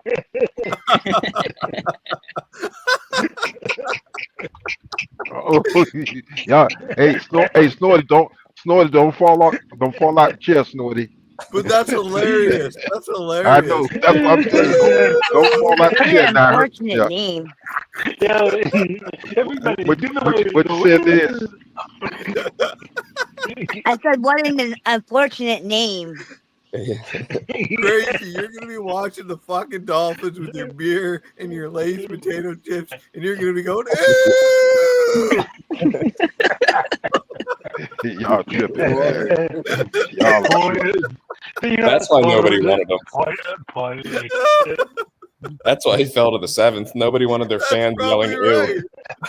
Oh, fuck. Worst football name ever. Return. Ew! oh my God, this guy. That was a good one, Snorty. That was funny. But back to what I was gonna say, Joe. You brought up an interesting point because I did mention this in a live, and I don't think the guys. Because I'm gonna tell you right now, if the guys actually really saw something in Zach Wilson, they would have ran with this. They would have spoke about this more. It would have made more sense. But sometimes you say things up here and it goes on with the winds. I mentioned on one of the streams recently that I think the Dolphins screwed up. They went after a top flight backup quarterback, and by doing so, reversed the plans that they used to do, which was make sure. What was the old plan under Tua? Make sure you don't cause locker room, tense with a good quarterback. They didn't want to break that. This is why Teddy Bridgewater came out in our locker room at the time and said, mind you, a quarterback that came from New Orleans under Mickey Loomis and Jeff Ireland came here. And what did he turn around and say? Even a blind man like Ray Charles can see what's going on. They did not want competition with Tua. This season, Joe and everybody up here, they refrained from that. So that is why I said earlier on one of the streams that I've done, I think they put themselves in bad position because the quarterback, Zach Wilson, is too talented. The reporters are going to like what they see. They're going to sit here and talk about it. And it's going to be controversy in the locker room. And we've seen how that makes Tua in the past get to. I We hope heard you're right, Tua come out his mouth and say, I looked in a mirror and felt I wasn't good enough to be in this league. This is what Ryan Fitzpatrick made him feel like. I think This they rushed to get Zach Wilson. I hope you're right, Pete. Like I really hope he is good as you're prophesizing here, but I think they really just make moves to fill that QB room with people that won't intimidate both Tua and McDaniel. And I think that limits our window. They saw Zach Wilson there as saying, oh, this guy's got talent, but he's not proven enough to intimidate Tua. Let's go ahead and get him. This is the funny thing. This is the funny thing, right? Because two people, and y'all could believe whoever y'all want to believe, but two people who are, one is a Hall of Fame quarterback, and I get it. I went off on Kurt Warner too for putting up Tua in a high praise. I have, but I'm using him because he's the one that said it. And then Mike McDaniel is the other one that said it, right? He said about Zach Wilson, he's not a good phone booth passer in the pocket. He's not.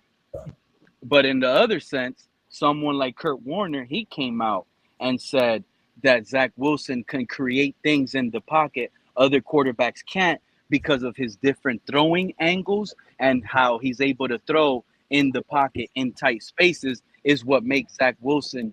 That's what he liked about Zach Wilson. So we have two guys in a professional spot saying two completely opposite things. Right. So now you got to sit here and believe what you want to believe. I never And really looked to at me, Wilson what as a Kurt pocket Warner said passer. makes more sense. You never seen him as a pocket passer? No, I want to ask you a question. Are they selling? Well, McDaniel said that all he did at BYU was throw the ball from 10, 11 yards behind the line of scrimmage. All I'm saying is that arm talent, Joe, the ball, the way that ball flicks, the way that thing might even make a hiss sound when it's going, I mean, it's just probably going to start controversy on its own. The first deep ball we get that doesn't have this receiver, slow down, they're probably going to make some noise. These reporters are going to leech to that. Like a person that just jumped in a dirty swamp. Leeches are going to go to what they know. And that's what they're going to do. They're going to sit over here, keep their eyes on the big prize, and Zach Wilson is that guy. I really firmly believe that. It's just going to happen on its own, naturally, gradually. And it could get so deep. It could get so deep to the point, like Joe Rist, I brought up this point as well. What if Tyreek Hill is really broken up with Tua in a sense where he might not want to even practice with him? This is probably the reason why Tyreek Hill decided to take this wrist surgery so late into the season. He could have been got this in January. He probably waited like, I'm not going to practice with Tua. These ownerships, they know. These general managers, they know player tactics, player moves, contract things they do. And this is a way to shoot back at the regime, to let them know, like, you still don't want to trade me? I'm still not going to practice, and you guys still got to pay me. And if you guys continue with Tua, well, I might take this into the season. This might be, and y'all not going to believe me right now, but we might not see Tyreek Hill take another snap for the Miami Dolphins. He might carry this into the season like Devontae Adams did the Raiders last season until it got to trade deadline, and miraculously, the Dolphins finally gave up. The coach is fired. Tua is hurt. Tyreek Hill is traded. Now he goes on his new team, heading to a playoff team, and guess what? He's miraculously not on their injury report. He miraculously ready to play and catch passes and practice with his new quarterback. This is how I feel it going if they don't hurry up and make a trade to the Saints and get rid of Tua. And this regime knows that because they know exactly what I'm saying is a route that looks to be like a crime scene. You got all the evidence there. All the evidence is there on what Tyreek Hill is showing you what he's about to do.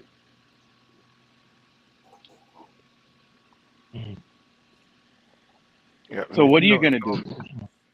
Do you Also, think you got to keep in mind. No, go ahead. Go ahead, Crazy Dolphin. No, I'm about to say, when you say all that too, Pete, you got to keep in mind too, because I feel that you're kind of correct with what you're saying about Tyreek not being online with Tua. Because you got to remember too, when Tyreek first came to the Dolphins, what was he doing? What was one of the first things he did?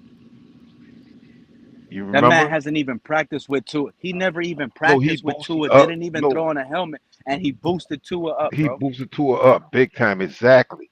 And so now he's thinking that, okay, well, this Tua guy is going to be the best thing since peanut butter and jelly, and it ends up being sliced bread. There you go, exactly. Yeah. So yes, he may not right now be happy with Tua. He might be the reason why Zach is here. I can't confirm that. I'm not saying it's facts down there in the chat room. I'm just guessing. I'm So just you using think, what I see. You think Tyreek Hill is excited about Zach Wilson being here? Not well. Let me say it like this. He's not happy with Tua. Right. I will say. Now, by Zach Wilson being here and Quinn being here, I'm not saying that they're the quarterback that's going to come in and shine, and also for Tyreek to also shine. But my feelings personally, Joe, is I don't think Tyreek is happy with Tua. No, be honest. I think he's going to take his time healing this year, play a little bit, and then he's going to go play with Baker across the state. Yeah, following year. yeah. He's only I got can see about that. 1 more year left after this, Briss. You know that. Yeah. I think you know what That's probably that's. he probably wanted a change at Go the ahead, QB, Joe. and they went and got Zach Wilson. He's probably like, you got to be fucking kidding me, and so that's why he came out with his thing where he said Baker's name. I bet that's my take. I think he's gearing up. 100%. He could be hinting. Baker. Yeah, that's the type of troll Tyreek is. Exactly. And during the off season, I had a live stream in it, and the thumbnail was there in case anybody wants to watch it. Is the one where Tyreek Hill is sitting in front of a Tua poster with his peace sign at it, and he's throwing the peace sign up. That one I took at that time. Go listen to that stream. Everybody in the chat saying I've been wrong, but in that same stream, I'm spewing out the same thing I'm spewing now, just on a different team. That's all it was, and I was wrong. Yeah. But at the end of the day, the fees are still there based on what can possibly happen any given Sunday, any given day in the NFL. These contracts don't make these players safe. Remember how some of these guys sounded a year ago around this time of the year when Tua got extended? Some of these guys called Tua haters idiots. They don't know ball. Tua got paid. You idiots deserve all those takes you guys have. Don't go back live. You guys shouldn't. You guys are a disgrace to the internet, live streams. All that they said about the Tua haters. Now those same guys are backtracking and saying, yeah, that contract wasn't worth it. That contract wasn't worth it. We're stuck with this guy unless we find a trade partner like the Saints that are in a desperate situation. Do you guys not think the Saints right now are in a desperate quarterback situation? Yes or no? Yeah, No. that's why they want to fucking suck and get Arch Manning. They're going Yeah, for I Archie don't- Manning. I don't Fucking think his that's grandfather fucking played for them. Pete, wake up. I'm trying to red pill you. They're going to suck to try to get Arch Manning. They don't want fucking Tua and his $50 million. Come on, brother. Yeah, I think they're going to test out the new guy that they picked at 40. If he's trash or if he's mediocre, they're going to have a garbage season. They're going to get their guy next year. And That's what I Arch think Manning they're would be a going for. match made in heaven because his granddaddy played there. Yeah, yeah. CCRR, why don't you come up here? I compliment you all the time. We're in lockstep. Why don't you come up here and make the channel, enrich the channel with your knowledge, please? I would have said the Colts would be that team had they not gone and grabbed Daniel Jones. Well, they're not going to go anywhere with Daniel Jones, so they'll be in the bidding. So I'm saying why this doesn't CCRR come up here and help Pete show? I'm saying this year, there's just not a good match for him to go somewhere this year. I want CCRR to give an explanation why he won't come up here. The Saints are the right divisional match, though. Yeah, the majority of the games that he'll play there are not in any form of cold weather or outdoors. Yeah, I know, but Arch Manning, Archibald, short Arch, he grew up in Louisiana, I understand. That's a match made in heaven, him going to the Saints. They don't want fucking Tua. 50 million reasons to refuse that trade. Well, they have half a team right now. They're just kind of on hold. That's a good point again, CCRR. This is why I want you up there. Put that up, Pete. Reasons Fat Ass did an 1.5-hour show about how Solomon Kinley was going to be an all-pro. What happened to him? I don't even. He just fell off. He's out of the fucking league, I think. That fat ass. Come up, Who y'all talking about? CCRR, please. Last time I'm going to ask you. Why Joe, who did y'all he talking about? disappear? Was it performance or injury? What happened to that guy? Well, Solomon wasn't that good. He was very slow because he's a fat ass. He didn't want to condition. Okay. And that's basically it. But he was starting at a certain point, right? He had I'm one of the worst O lines in the fucking league. Who y'all talking about? Solomon That Kinley. fat ass, Solomon Kidley. Oh, Solomon Kinley. Kinley. Yeah, that's Reason's fucking I don't know, like buddy. He'll be on Reason's show too soon. Who was our left tackle that year? That was after we had gotten rid We of had Eric Flowers, I think. him. No. Eric Flowers was what they did. The left Austin Jackson's first year was at left guard. They had Eric Flowers and then Brian Flores. I think he's a rat. Okay. He got Yeah, we rid of had Ted Flowers. Karras at center. Yeah, that's right. Yeah, from New Robert England. Hunt was playing tackle at that point.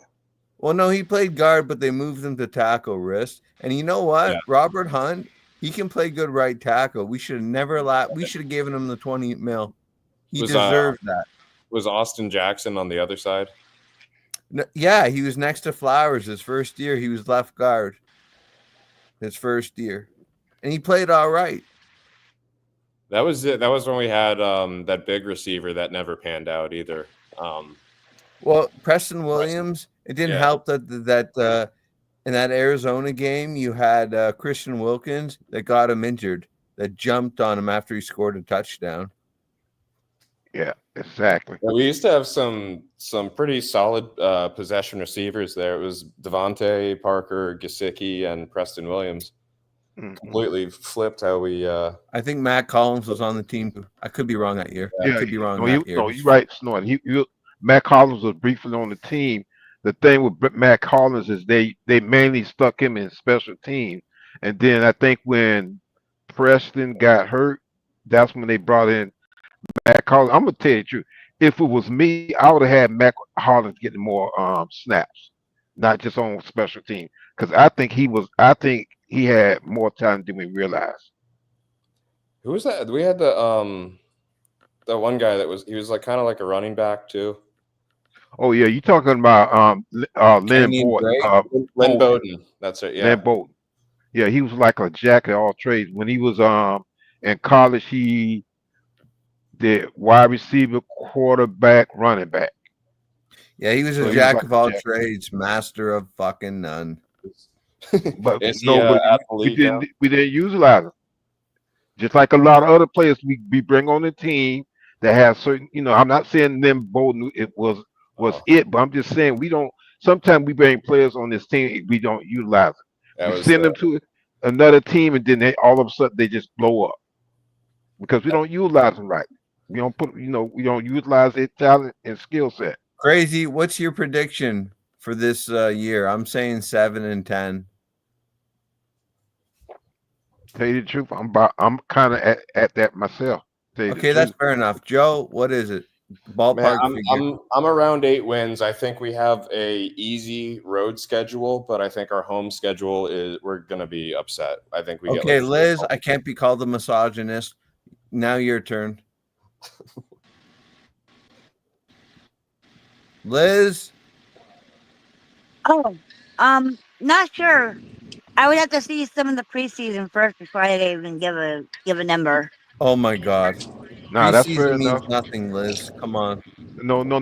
This naughty. Everybody, you gotta remember now. Everybody looks at football differently. So yes, I think that's a fair thing for Liz to say. Well, I mean, I look at Skylar Thompson. He was a world beater. You look at Eazy-E. He was looking like a fucking second coming of Jerry Rice. But Snorty, Can you guys hear me? Yeah, I hear you, brother. What I'm trying to say, Snorty, everybody looks at the game differently. Okay? I appreciate that. I get it. That's fair. So, I'm just frustrated with the team, Crazy. You got that right. You're not the only one. Listen, I'm older than all you guys up here. And I don't know how you got that's why you're crazy. Think I'm happy with the Do you come on? Do you watch the Dolphins, Crazy? I mean, the NSA don't give a fuck. Do you watch the Dolphins high as a kite like me sometimes? Do I watch what now? Do you watch Miami as high as a fucking kite on weed and shit? Because the team's shit. No? Okay, I do. No. If you guys look at our road games this year, it's actually pretty soft. We go to Cleveland, we go to Pittsburgh. Neither of them have established their QB yet. When do we go to Cleveland? What's the weather like? When do we go? We don't say that again, Joe Riss. Well, no, the schedule release is 3 days, but our road opponents outside of the division is Cleveland, Pittsburgh, Indy, Atlanta, and Carolina. None of those Pittsburgh teams will be tough with Mike Tomlin. That'll be tough. But they don't even know who their QB is yet. If they could be the rookie, and it don't matter. Their defense will be ready for that pussy Tua. Well, and my point is, right. I'm not wrong. If you look at Hey. the five non-divisional away games, it's actually not bad. But our home schedule is fucking brutal. Hey, What's up, Liz? That's Rich true, says, watch out. Joris. It looks like it's going to keep us alive. Under Tua, though. You see, that's the tricky part. What if we get a rejuvenated Zach Wilson? What if Quinn Ewers comes in and looks to be the rookie of the year under this offense with Mike McDaniel? No, Like, this is what I'm saying. We have Devon Achane. Oh, look. Just because Snorty's so down, running back Devon Achane. Are you aware, guys, this is the #1 fantasy pick that everybody's looking to target in season-long formats? That's Everyone wants to get Devon Achane on their fantasy team. Gee, respectfully, We have can I have a Tyreek Hill, rebuttal for 10 Jalen seconds? Waddle. Can I have a rebuttal, Hey. please? You want a rebuttal? Yeah. When Hold I'm on, not hold done on. with the Hold roster, but go ahead. Rebuttal. hold Rebuttal on. away. 10 There's seconds. no Hold up, stopping Snorty, before nobody. you I can't rebuttal, stop you. Just start let's screaming. let Liz talk. So Pop she's off. been trying to say something. Rich says Liz to is watch another out for one. She the wants to pop Browns. off. She overtalks everybody. Oh, Watch out for the shush. Browns. Yeah. What about the Browns? Rich says to watch out for the Browns. The Browns, Yeah, the With it- Browns are that team that they're out because they do got a smart coach. Let's not forget Kevin Stefanski. He's almost a little bit like a Mike McCarthy coach. He's won Coach of the Year before. He's played with 5 quarterbacks before. If he gets stability with Shadur Sanders, like most people believe they can, and he could work that system. If Kirk Cousins could work Stefanski's system, that's another quarterback nobody's talking about, right? Then Shadur should be able to fit Stefanski's system. So the Browns should have an offense that is operating in a clean aspect, giving them what they take them as a short yardage, short to intermediate offense. And if it's working, chewing clock. I mean, they did get one of the good running backs in the draft in the 2nd round in Quinshawn Junkins that I liked as well. Everybody wants to be high on our running back, Ollie Gordon. Like, we could have got stronger. We could have got better running back. Can't be high. This guy, Ollie Gordon, I'm sorry, guys. You guys are hyped up over him, and this is not the back we should have got. But anyways, the Browns I could disagree be with a that. sneaky I sneaky disagree team. with that totally. Totally disagree with I that. agree with whoever Richard is, Liz. Miami tough. Pretty close order again. He's my husband. He's the one that taught me football. That was him talking right there? Yeah. Was that him talking right now? He'll say hi in a second. He kind of started color talking Who there was- for a second. How you doing? Yeah, I was hearing. It sounded like. How you yeah, who's doing? that? That's Rich. What's going on, Hey, Rich? How's Shout out it to going, watch Rich? out Shout for the out to brownies. They got good pictures here. Yeah, they I did mean, that linebacker. He's the They running drafted back. in the 2nd round. Oh, Yeah. They got Junkins in the 2nd round. Yeah. Which linebacker did they get? Schwarzenegger, or whatever his name was. Schwester. Arnold UCLA, I believe it was. Schwarzenegger. Arnold Schwarzenegger. Oh,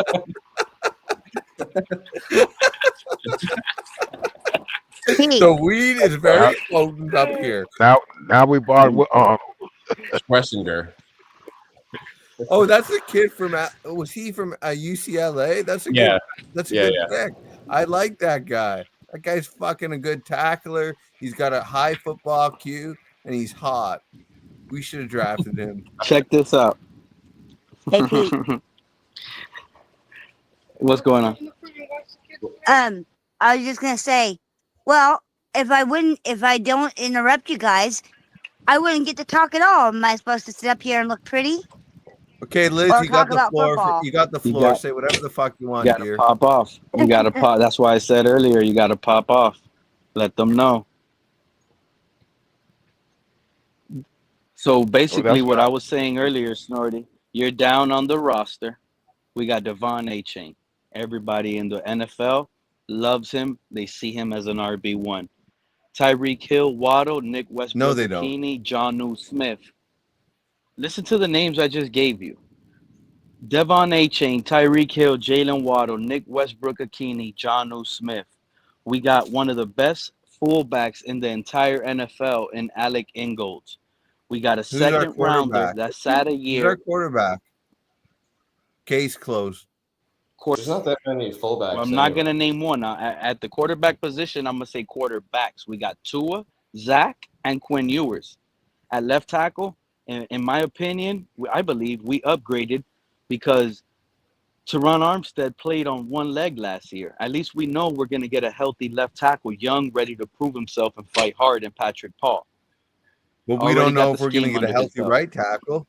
We don't know what the fuck. We don't know what the fuck we're getting in fucking Jackson. Yeah, well, we don't know a lot of things, Snorty, but one thing we do know right now that Austin Jackson is fully healthy and ready to go. And he's actually one of the leaders on that offensive line.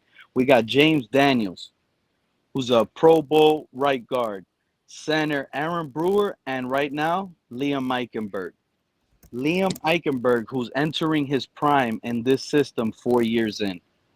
We also drafted Jonah. We'll see what happens there. Now, this is where it gets better. We Elias Campbell, a 40-year-old dinosaur with a 21-year-old giant in Kenneth Grant. To me, that's an upgrade. We got Zach Zeeler, Jalen Phillips coming off injury, Pro Bowl guy. We got Tyrell Dodson, Jordan Brooks, Pro Bowl type, best linebacker we had in Miami in over a decade. At corner, we got Cam Smith, Jason Marshall. We got some competition at the left with some Storm Duck there as well. That's the question mark, but that's good. That's good. No names, they're going to make their name. We got a better strong safety than Jordan Poyer, who was also a slow dinosaur.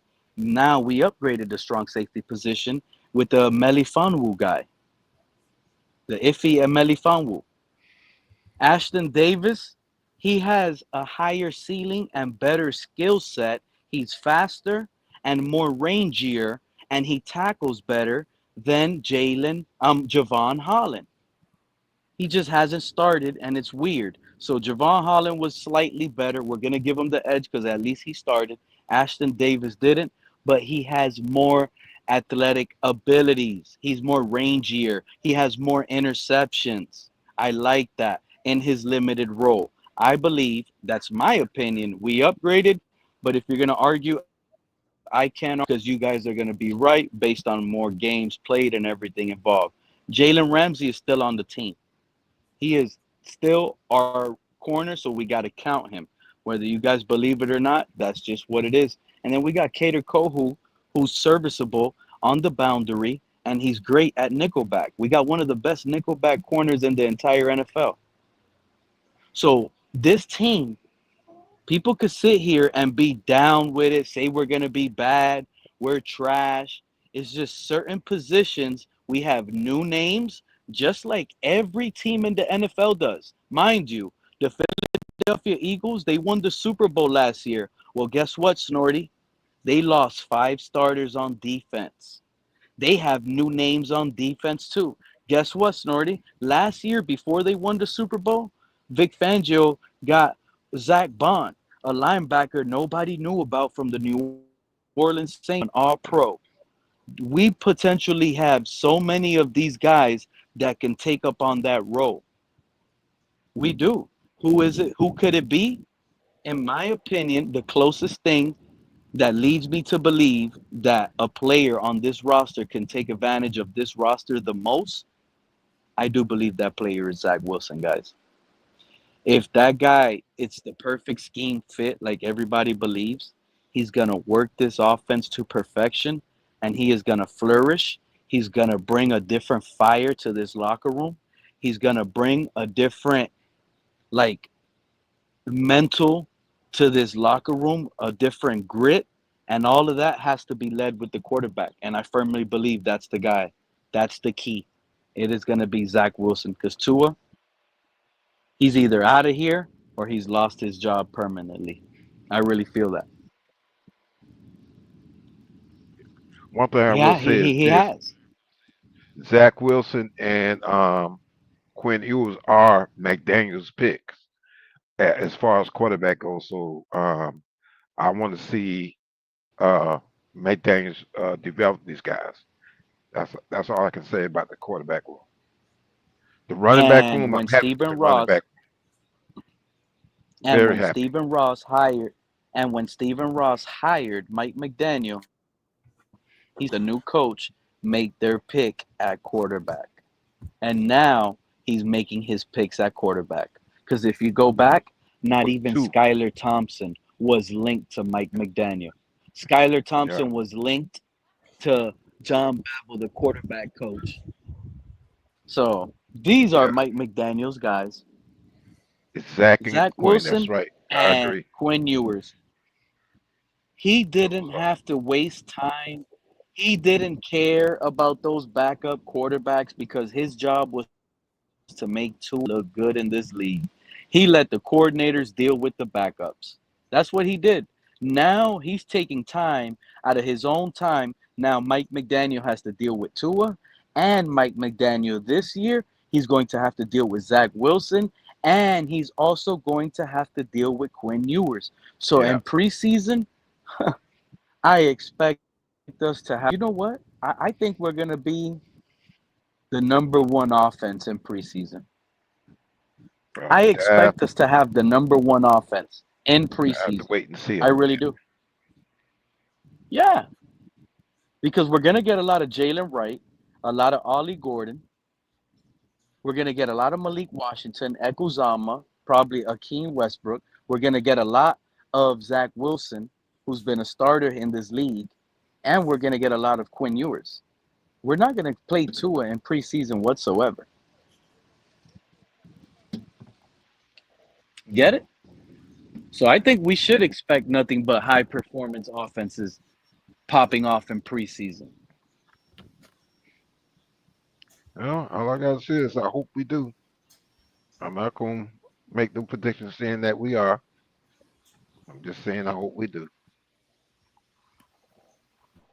Who are some of the guys that you expect that are going to be starters on this team, fellas, that you guys think should get a lot of quality reps in preseason? What's that again, Pete? You guys think they should treat Patrick Paul like a day one starter and Yeah. not play him in preseason? Oh No, he needs some no. preseason time. You got to give him about 4 quarters of You the see what I'm preseason. saying? Yeah. See what Patrick Paul's known for. I think most people know this. At least Joe's a discerning fan. I think Crazy's a discerning fan. He's known for pass blocking. He's not really known for run blocking. He needs to improve the run blocking. Okay. He's above average with respect to pass blocking. He came out of Houston. I'm not going to try to be reason. I watched his film. But anyway, he's known for good pass blocking. Well, You're that's the right. way he talks, Pete. You're right That's the about way he that, talks. All I'm Sparty. gonna warn you, if Reason, I'm telling you, if Reason clicks that link and he pops off and he's screaming at He's you, too I'm not afraid, that stopping that. fucking donut I'm eater. not Go stopping on, that. Joe. If Joe, he what was clicks that, that bud? link, I'm letting him pop off on you. Oh, I want him. I want that fat fuck That- up here. Go That's on, the guy Joe. that looks like the South Park character, right? He looks like Cartman, Yeah. but he's Anyway, I was. with a beard. If he He's clicks got a that link, beard. I'm letting him pop off on you He's too, a Joe Rich. crazy, delusional, That's fine. Amish fucking weirdo.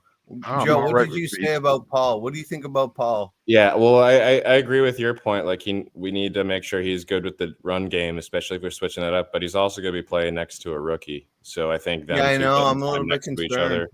But they got may to get some of those reps in.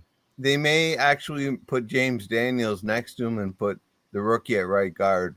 I've read. Who knows? I don't know, but that's a possibility. Yeah, because that's a young left side of the line with a half-year Paul and a rookie left guard. Yeah, but at least it helps because Tua will go down early and we'll get to see Wilson. Well, yeah. The rookie, Yeah. how about Salvanea? He should play all preseason games, right? All 3 of them? Yeah, if we're shifting him to the guard position from after playing a year of tackle, the more the merrier, in my opinion. Exactly. That would be my take. I think that guy should play every game, every snap, every time for every quarterback. Yeah, like what are we gonna Because do? just Put like you Ike out said, there. We've seen Ike play for 5 preseasons in a row, however long he's been on this team. this Reason guy is hasn't been able Bogey to in find that a dope home on bed. that offense, and we're supposed to be satisfied with this trade on a guy that's been bounced around on that offensive line. Yo, He wants we to got come to out and say, I'm a team player, Joe. Pete, Oh, I'm a team player. I do what's best for the squad. So, Pete, yeah, I accept the role. We drafted a yes guy. This guy can you is put up rubbing this me off so comment from wrong. this I'm 2 telling in y'all year? right now, I don't like this Genova guy, bro. I don't like this Jonah? pick at all. Yeah, I Listen, can't. can we He's put gonna up go. this He fucking might go comment from down this worse idiot? than Liam Eichenberg. He might go down as worse than Liam Eichenberg. What you said about Snorty? A's I'm for right now. life I'm mad right now. goes, I'm yo, not Reason satisfied would with light this you Jonah up. player, bro. Yo, Reason would light you up. Put that comment on there. Look at this 2 in year. He loves 2 of this guy. I've seen him in other chats. Put him up. Yo, Reason would light you up. Are you talking to me or Pete? No, you got the wrong person, Pete. A's for He's talking life. about 1, 3, 2, 4. Nah, I'm He's telling putting him, up the B. comment he wants McDonald's. to. If Ewers beats out Wilson for QB2, I said this on the last live stream or 2 ago. That means he's QB1. I do agree with we that. are going to go on the hard Well, route. of course. If he He's beats gonna out go Zach down Wilson to for us soon. QB2, he will be QB1. No. He'll start the season under center. I Because he's promise got you enough that. momentum to come in as a rookie and Exactly. outplay Zach Wilson. That's saying you're And biting how do on you that save a momentum. job? And Joe, how the hell do you save a job on a season you go 7-10, 8-9 again? You make sure you sold that owner a rookie of the year. Quinn Ewers will come in and win rookie of the year, bro, and probably win 7 games only. Yep. Throw 35 touchdowns. He might have 16 interceptions, and we'll be going into the season next year saying he needs to clean up the turnovers, but he showed everything. Let's upgrade the team, get a better receiver, whatever the case is. But we know now we have the rookie of the year at quarterback. I agree with you, but I don't think they need to fight for their jobs. Like, I think they already have their job secured for next year, unless we go like 2 wins or something. You talking about Joe? You talking about with who has their job secured? Zach What are you talking about? Quinn? Greer and McDaniel. I think they're both have their jobs unless we have an absolutely horrible year where like. I love that. But that's exactly. I love that line. But Joe, that's why I'm sorry, Mr. Paul, but that's why I confidently was going over the depth chart with Snorty and all of you guys up here and ladies. Shout out to Liz. That's why I went over the depth chart, because people want to sit here and cry that our team got bad and woo, but yet it's almost looking identical to the depth chart, if not a little bit slightly better in some departments than it did last year. And some of these people last year were saying that we're battling for the AFC East Division title last year, if Tua can stay healthy. I mean, I wouldn't agree with. So I don't get it. Maybe the depth, our DB room looks completely different than last year. Yeah, but I would say every other position group either no, it doesn't. Currently, no, it doesn't, because that's why I said what I said. It doesn't, because you have in mind right now. Yeah, we had Fuller and Ramsey. Now we got Storm Duck, Cam Smith, Jason Marshall, and we still got Jalen Ramsey. Well, I don't think we're going to have Ramsey. I don't think we're going to have any proven starters starting in our defensive backs. But as of today, we still have Ramsey. That's why I said what I said earlier. Yeah, well, we still have Ramsey. He's gone. Okay, there's a position. He's gone in like 3 weeks. So now I'm going to give you an example. Okay, he's gone, but guess what's going to happen? Guess what's going to happen when he's gone? That means we traded on a player that upgraded another position.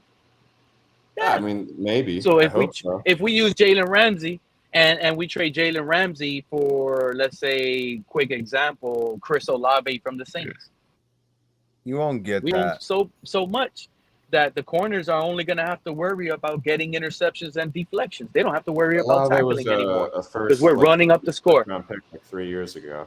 I don't think we'd be able to get Olave. Pete, you're lucky if you get a 3rd round pick for Ramsey. Well, a third, Yeah, a but third round Olave's quality banged player up, injury start prone. over him. I just gave an example. Like if when we lose Ramsey, we're gonna replace that player, and we're gonna be upgraded elsewhere where it's gonna help us. Yeah, our cornerback room is gonna be weak, but somewhere else that we think Yeah. is weak now, our left defensive end.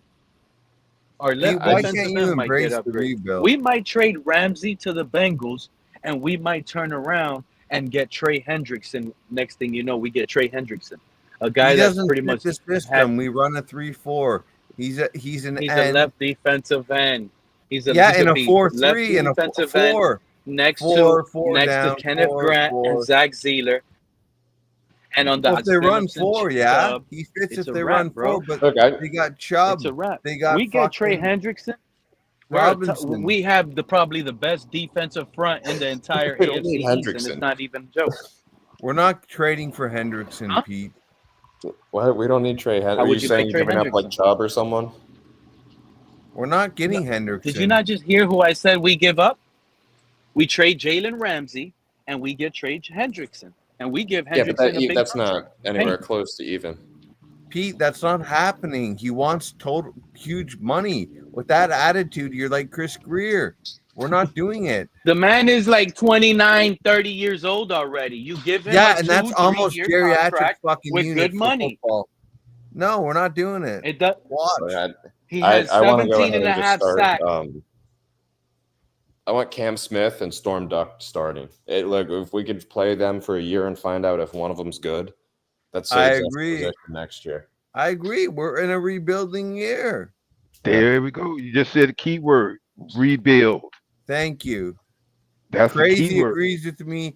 Joe Grist agrees with me. True Fin fan agrees with me. Pete, I love you, buddy. Why don't you agree with us? Because Pete is I do agree, but you guys don't see the bigger picture. When you don't we agree. lose Ramsey, we're gonna upgrade somewhere. That's all I'm saying. We're gonna So you upgrade guys by can keep unloading his thinking. fucking I'm salary. with you. That's I've what we're already gonna come out upgrade. and said we used a second round draft pick on Cam Smith. I'm happy that Chris Greer said what he said. And the only thing that I don't like about why Chris Greer said that is because he's never told that to Tua until this offseason. So now Chris Greer has kind of changed. He pretty much told Tua, pick it up or you're out. He's told Cam Smith, pick it up or you're out. And I like that pressure. Let him sink or swim. Pete, let me ask you, if trading Ramsey to upgrade another position group, you think we can net a starter by trading Ramsey? Yeah, I think it's going to be a starter for starter. Hey, Pete, can starter you for starter. Like you pull up guard or Oh, okay. It could be a guard, it could be a defensive end, it could be a safety, it could be any position, honestly. I just don't see it being a corner for corner or like a corner for safety. I could see it being more so like a corner for something on offense. This is what I predict. I see us losing Ramsey to pick something up offensively. This is what I predict will happen, and I can't wait to come back and say I was right. We're going to trade. No, we're going to trade Ramsey. We're going to get like a 5th or 4th round pick, and we're going to unload most of his contract, which will be conducive to the rebuild next year. We're in it now. That's what we need to do. That's probable. It's going to happen. Watch. I don't think this team is going to trade Ramsey for just a draft pick, Snorty. Well, it's not just the draft pick. It's unload the fucking money. What's he getting? $20 million a year? Get rid of most of that money, even if we have to eat $5 million. Get rid of it for next year. We're in a rebuilding, Pete. We're in a rebuild. Yeah, but you see, that's why team building and team management and using leverage on these players' contract is important, Snorty. A GM like you won't last in this league. There's tactics. Oh, I would last. I would last. You won't last. Yeah, you won't last because there's tactics. Get rid of him. Just dump him. Just get rid of him. Yeah, get rid of his contract because we're not going anywhere you this can't. year. If teams don't want to do it right now, they're probably on the phone telling them exactly what I was saying earlier. You want to know why I would fucking last? Because I believe money. in the concept of the greater Ramsey good. might turn around. Guess what? Some of these other teams, the Jets, in division trade. What if the Jets lose their star cornerback to a high ankle Good. I'd sprain? love to give them Now they Ramsey. need a Give the corner. Bills Ramsey. Give Yeah. the Bills Now Ramsey. they They got don't to need pay. that Now fucking they desperate. contract. You give it to him. You give the Bills. They're not going to win fucking the Super Bowl. They never win anything of substance. Give him to the Bills. I want his ass out of Exactly. here and his money out of here. Exactly. So you can wait till one of these teams get an injury to their cornerback room, and his value goes up. Where you were only going to get a fifth, and teams were talking about paying that contract. Now teams are telling you, here's a fourth. I'll take upon that full contract. That's I right, need Ramsey. CCRR. Embrace the tank. Fucking right. Just so y'all know, I'm gonna go down a list of who we have as cornerbacks: B.J. Adams, Ethan Bonner, Artie Barnes, Storm Duck, Isaiah Johnson, Katie Another Cahill, guy. Jason Maitre, or whatever, however he said, Yeah. rookie Jason Marshall. Of course, we got Jalen Ramsey, Ethan Robinson, and Cam Smith. So That's BJ those And four I'm gonna Adams. say cornerbacks. something else too right now. I like Ethan Bonner. I don't care how people feel. That White Lightning, that man has skills, man. Y'all don't remember in the Chiefs game? I pointed that out on the film review how quick he read and react, and he forced that fumble against the running back in the backfield. This man is fast playing. He was playing boundary. He I saw like the Ethan handoff, Bonner. read and Bonner has react, skills. attacked the ball carrier, not only made the tackle, but he forced the fumble. He's What a you good think about fourth him, Joe? corner. He's a fourth corner to me. He's got skills. He's fourth though. Yeah, I But think he's got a I spot. think I like him. Y'all not gonna believe me. I prefer him better than Ramsey, man. I prefer him better than Ramsey. Are you Go ahead, Joe. serious, Pete? One Yeah, thing. You I don't, like you don't players. believe that. I like tryhards at, especially at corner. Based on what I just told you, I like players that will run up, make a tackle, fight. That's a gritty position. You got to be a dog. You got to be scared. People got to be afraid of you. Seems like players, offensive players, they weren't afraid of throwing the ball at Ramsey or running the ball his way. He was laid back. He wasn't that aggressive. He doesn't fight off tacklers. Go watch it. Yeah. Well, he got I paid was saying money, this. so he don't care. Most players, when they get paid, they get ass and they don't they don't care. Yep. Hey, Crazy Dolphin, who was that first corner you said? It was BJ Adams? Yes. Yeah, he was undrafted out of UCF. Does anyone know anything about him? I don't know too anything much about him. I have to go back and look up some highlights on him. Solid But, name, BJ. But with Ethan Bonner now,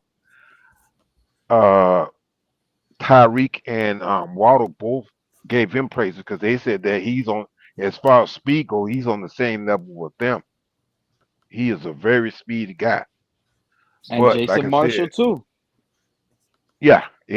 Oh man, Jason Marshall, that was a good pick. That guy was that for the highlights I've seen of that guy, man. He if he catches on to this defense, man. Oh my goodness. Oh, and you watched I'm glad you watched it because that isn't that what you see. Basically, what I just complained about Jalen Ramsey, you see the opposite in Jason Marshall. He's up there. He's tackling. He's fighting. You see that grit. You see that it factor that he wants to get to the ball. None of that lazy stuff. And you know, the only concern I do have is how he played a lot of man coverage at Florida. And you know, under Weaver, we're kind of switching him up, right? It's a lot. That this is another reason why people are mad at Cam Smith. But let's not forget Cam Smith. He's a heavy man-to-man corner, physical man jam type corner. Now we're switching these guys up to play off-ball zone, read, react. That kind of takes time for. That's a different skill set, you know. So we're getting these guys, throwing them a little bit off the scheme, and we just gotta hope they translate. Hopefully, Coach Weaver can turn them out. And also, if we give up, if we do get rid of Jalen Ramsey, I guess Zach Wilson to get his number. Oh, what? No, Jalen Ramsey? I said if we get rid of Jalen Ramsey, I'm quite sure that they will give his number to Zach Wilson.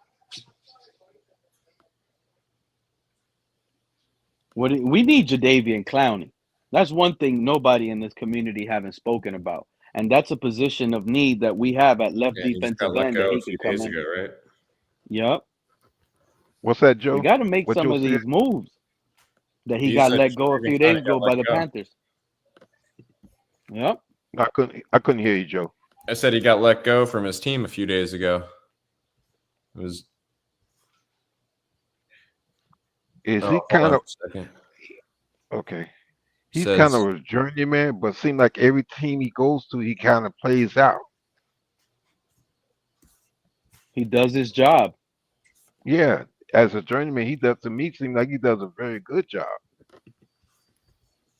I just read an And article that has the good thing Panthers about him, Hendricks. because I was down on him too, but when you looked at him on the Panthers, he looked like the best player on that defensive line. Literally, he looked like the best player on their defensive line. Mind you, Derek Brown was banged up. He was out. But that's what he should have looked like. The best player on that defensive line. And he did that. So he kind of earned my respect again to the point where I won't sit here and say, nah, I don't want Clowney.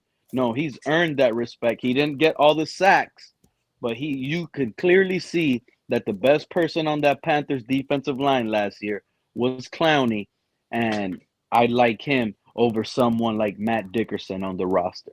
Let's just be honest with ourselves. At the right price. Hey, He's Pete, not coming in breaking the bank either.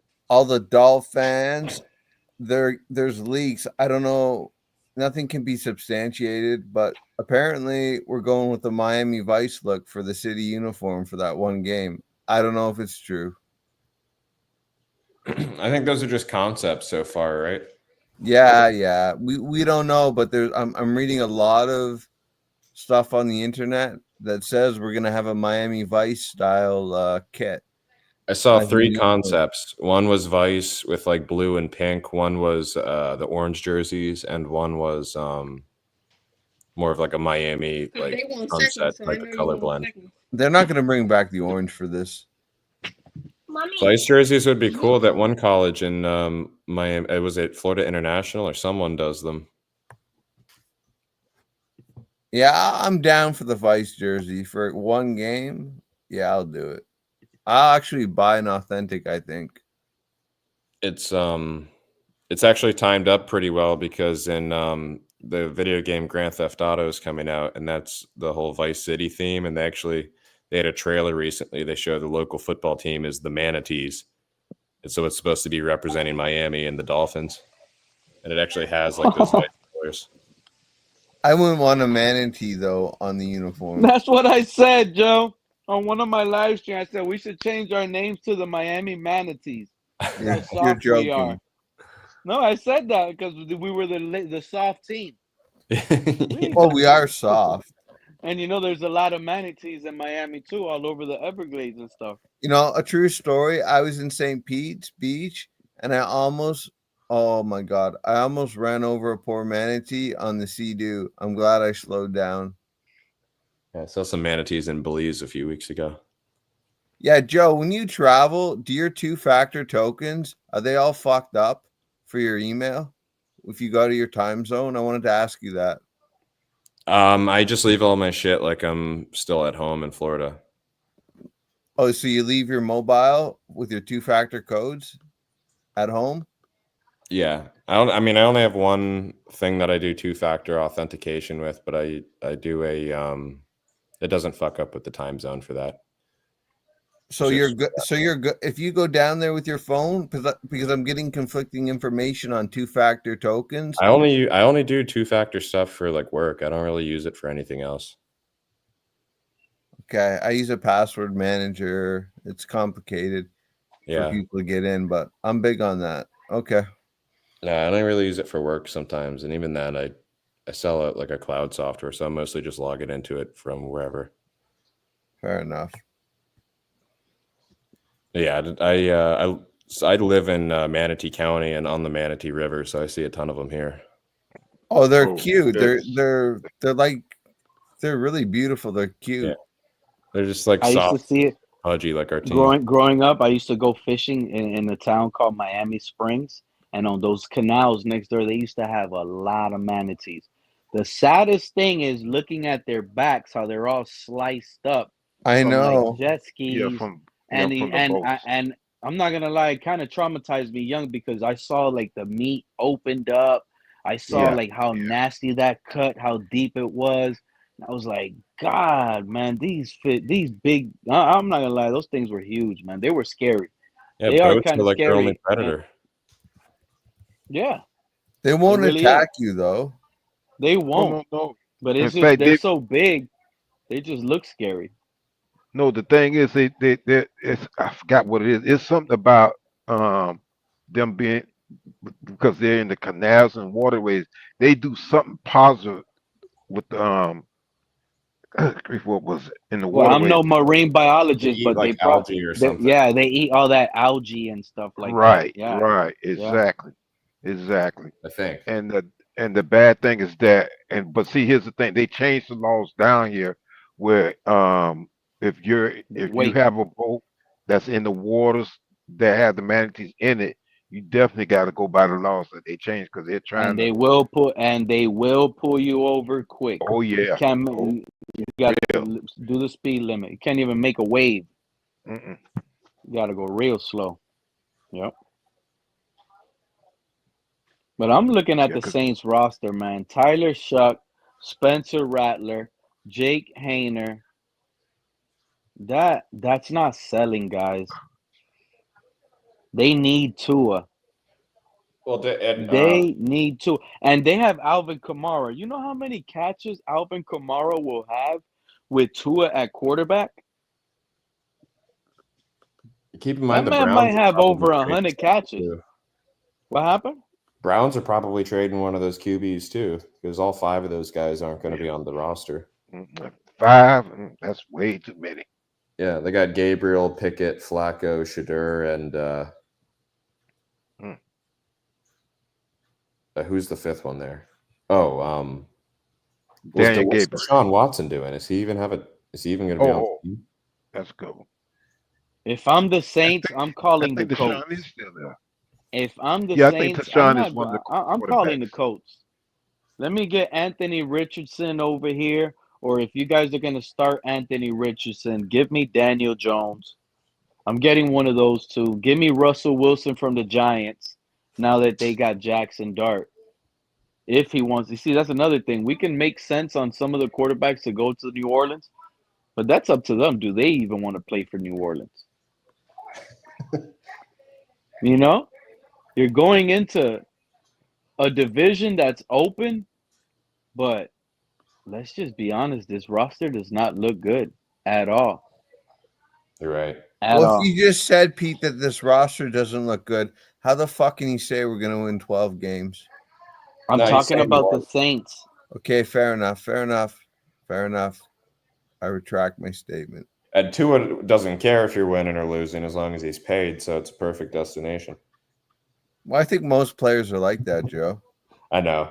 As soon as they get that bag, it's the same with a lot of careers and industries. Oh, it's like I think of Albert Hainsworth. Remember when he went to Washington? What a big free agent bust that guy was. Human nature. That's why I like what Quinn that the Ewers guy did. Was that the guy that went crazy? A Hainsworth? little bit. He went crazy in Washington. They gave him a boatload of money. He's just a complete fuck up. Let's be honest. Everybody's gonna say in the everybody's NFL. gonna say Quinn Ewers is dumb. He left millions on the table, and now look what happened to him. And I get it; it makes a lot of sense. But what I like about that is that's a player that's showing that he really don't care about money. Did he have He a just school he was going to transfer to and play for? he had 2 schools that offered him up to $8 million for 1 year to stay. He got a 4-year contract, and all he signed that was guaranteed was $130,000. Now, I didn't watch Quinn Ewers that much, but does he have he can run good, doesn't he? He can run good. They're just tossing money at these kids. Guys, can So Ewers run good? Can he tuck the rock in and run good? he's serviceable. Well, I didn't ask that. Can he run the ball? Yeah, he can. I think he can. What's his weight about? 235? He did not run the 40. No, he's like 210, 215. Okay, so And that means he'll be 230 in about a year or two. So that's not bad.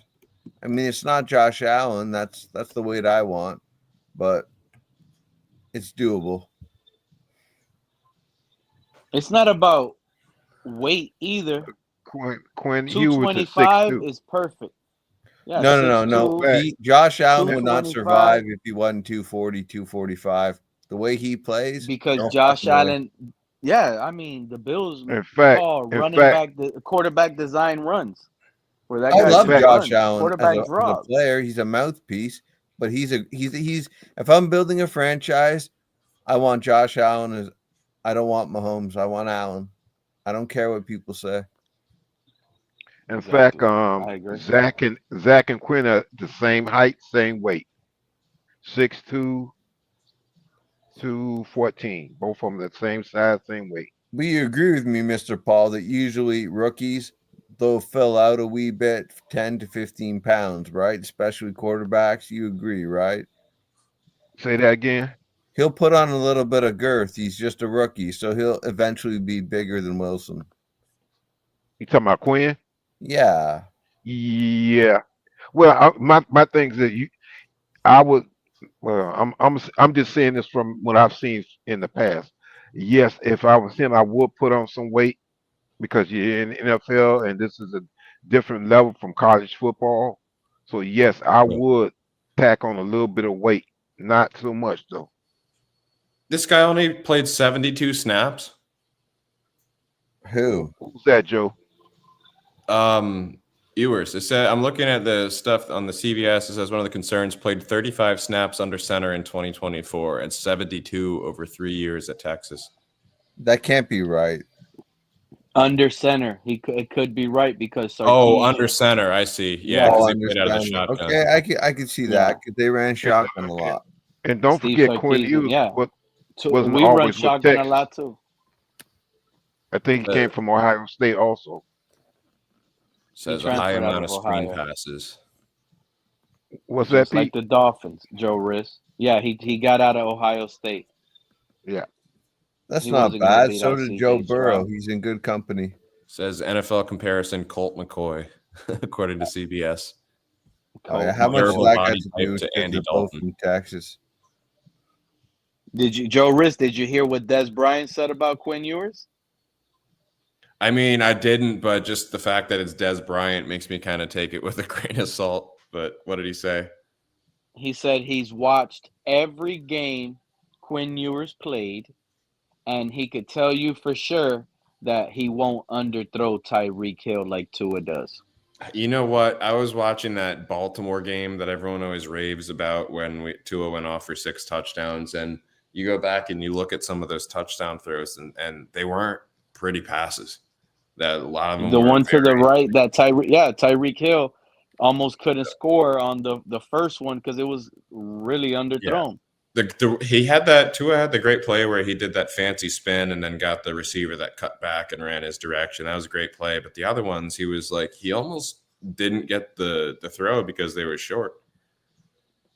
No, the other one to the left was like perfect time. He took advantage of coverage.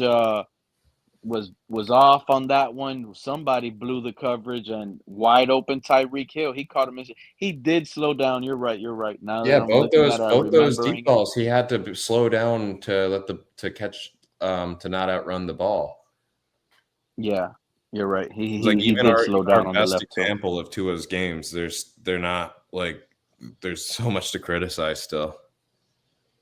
It's just we kind of like want. We want him to have those wins, so we pull to that game and we say, well, look what he did here. But even that example wasn't good. I don't know. I'm ready to move on from him, but I think we're stuck. I mean, Yep. there's not many fans that can say their quarterback threw 6 touchdowns in one game. Let's go, No, New but it's Orleans. fool's gold. That's the Let's go, problem. New Orleans. Make that call, Loomy. Like I'll You take don't believe that. I'll take Dude, do you consistency not and see less the position? lapses over that. You don't believe it, Pete.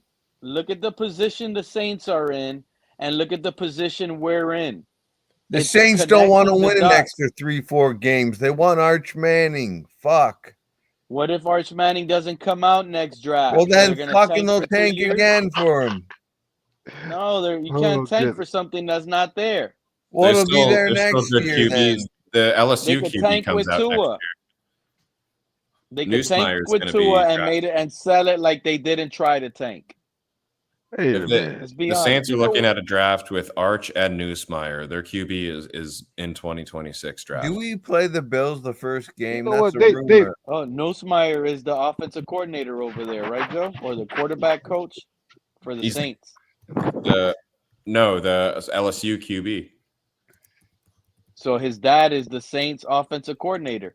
Or Is that captain. is there? I didn't know that. Is there a relationship? there? Yeah, a Nussmeier. Yeah, that's his dad. For I the had no Hey, Saints. idea. Pete, Yeah.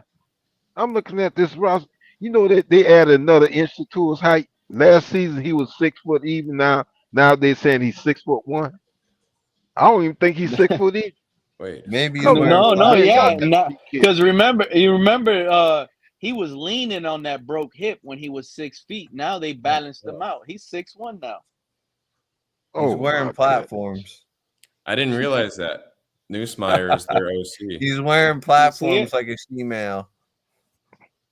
So that's what I'm saying. Like, you could say they're gonna tank for Manning, but what if Nussmeier wants his son, Joe? Yeah, I mean that's a heck of a story. Imagine being able to draft your son as like a top 10 pick or whatever. Oh, Whatever man. he ends up Yeah. being. That's big. Yeah, I mean the NFL would eat that up too for the media, being able to show that on the draft day and You everything. kidding about that?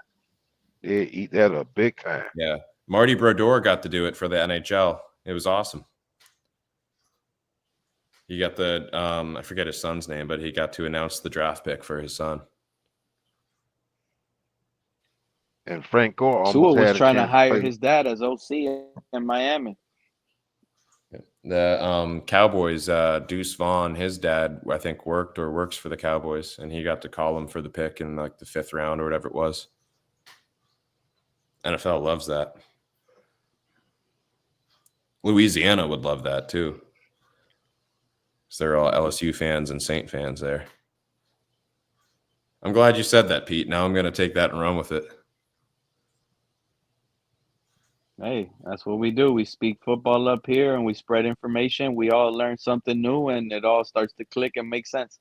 Look at what AG Tech put out in the chat. They better add Hard Rock Stadium in GTA 5 or 6, right? Is it? Are they? Yeah, making 6? I think you meant GTA 6. Yeah, GTA 6. If they they got put the, that, they're gonna. Hey, you know what they're gonna do? They're gonna put the racetrack on it too. That means we could go with our fastest cars, and we could ride them at the racetrack at the Hard Rock Stadium in the game. That'll be gangster. Yeah, they're probably going to have something like that. I think they have the Heats arena in there from the trailers. I actually like the Rafael Courtright says he don't like the Vice jersey colors, but I kind of like that. I do kind of like them, like that flamingo pink.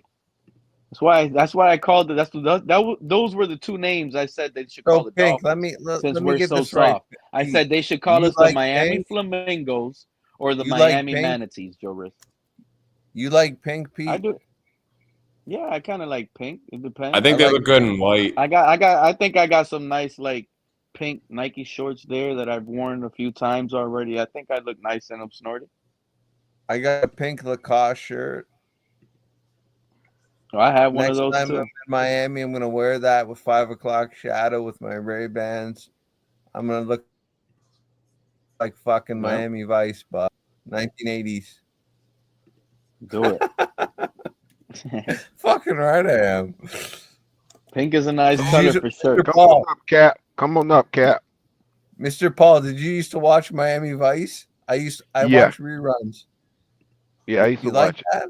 I watched it It's when good. it first came out. Oh, It's a good. Cap, I like Cap, Miami Vice. Cap wanted me to report some news, but I've been waiting on him to come up so he could report it to you because I don't know. He sent me something. Supposedly, some trade is about to happen. I don't know. Well, Yeah.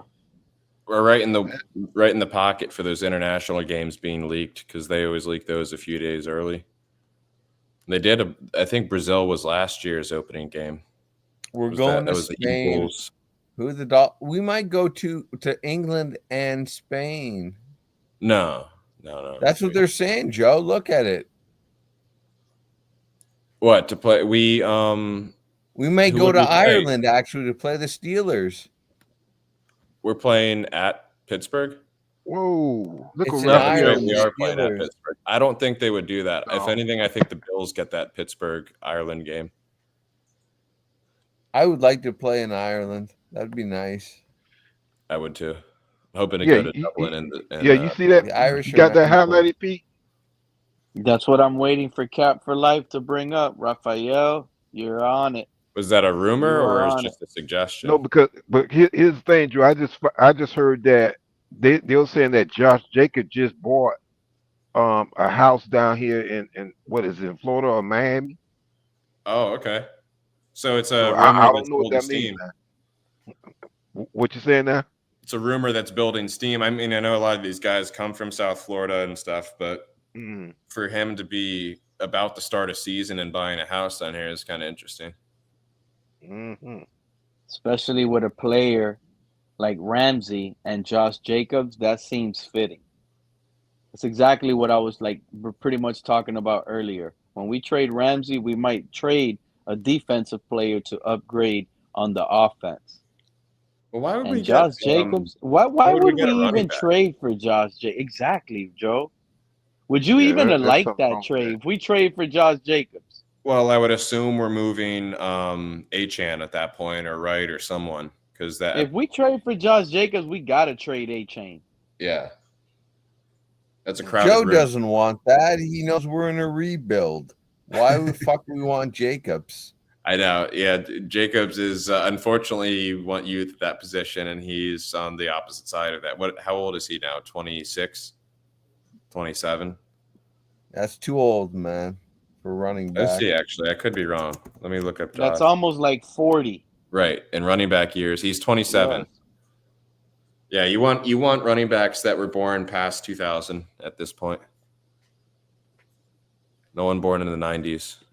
This will be a disaster of a move from our organization, and they continue to do things that oh yeah, you know what? Let's plug Josh Jacobs with Tua. Yeah, he played in Alabama with him. Now let's get Jonah for Tua. Oh, did they play together? Yeah, he played at Alabama with Tua. Played at Alabama.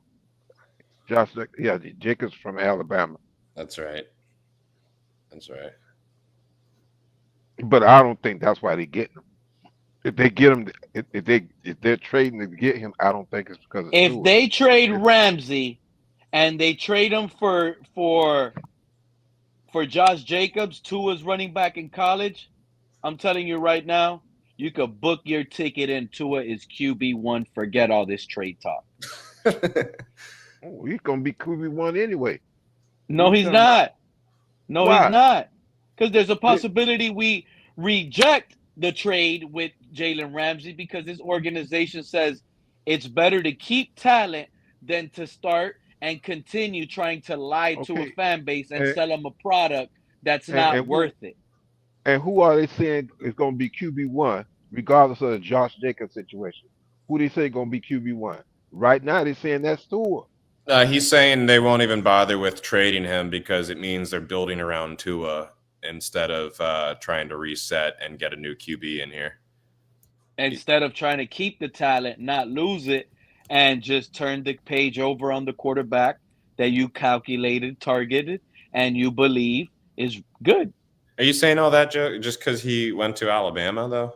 Are you saying that's what would be a tie to Tua, or that we're trying to just plug holes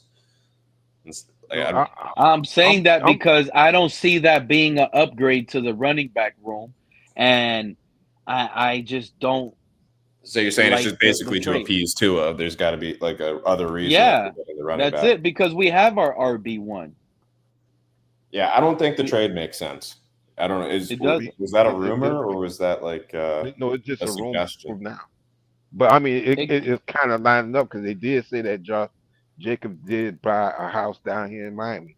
That's why I saw a little thing of that earlier this morning and yesterday.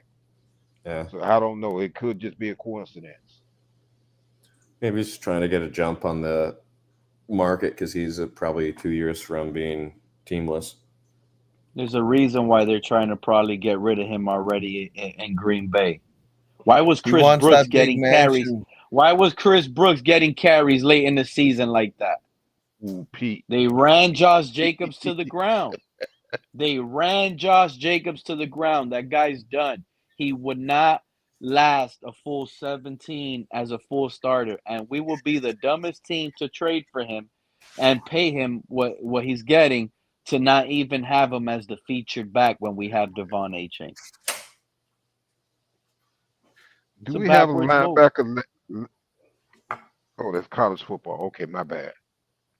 You want a new linebacker? No. I just seen something. I'm watching UFFL, and they just show Miami linebacker hurt in a fatal crash. His last name is Hayes, but I think that's the university. Yeah, it killed 2 little kids. He was in a car that got in a crash, multi-car crash. Good grief. They didn't say alcohol was involved. They didn't say he was driving. Right. Well, are we talking Henry Ruggs? Yeah, let the guy have it. You know, the NFL has no right to ban him for life. Let the fucking man work. If a team wants him, I'll take a flyer on him. He's gonna get parole. Apparently, he's only 26. It's Josh Jacobs. It's interesting. He's not from Miami, so it is interesting that he's buying a house in Miami. And who's the guy that's selling a house? Tua. Wait, he bought Tua's house? No, I don't know if he bought Tua's house. Oh. But Tua's selling a house. Probably sold it. Use that money to buy new property in New Orleans. They repaired the levees. He could move Imagine right how much there. more house you can get in Louisiana than South Florida for the same price. That's exactly. He probably has a football field in his backyard there. He'll probably be able to build a dome too next to it. Yep. I don't think we're going to, but I do hope we do some crazy splash at QB like you're hypothesizing here, because it makes for a better summer. But Joe, it's all about the greater good. You want us to suck for the greater good.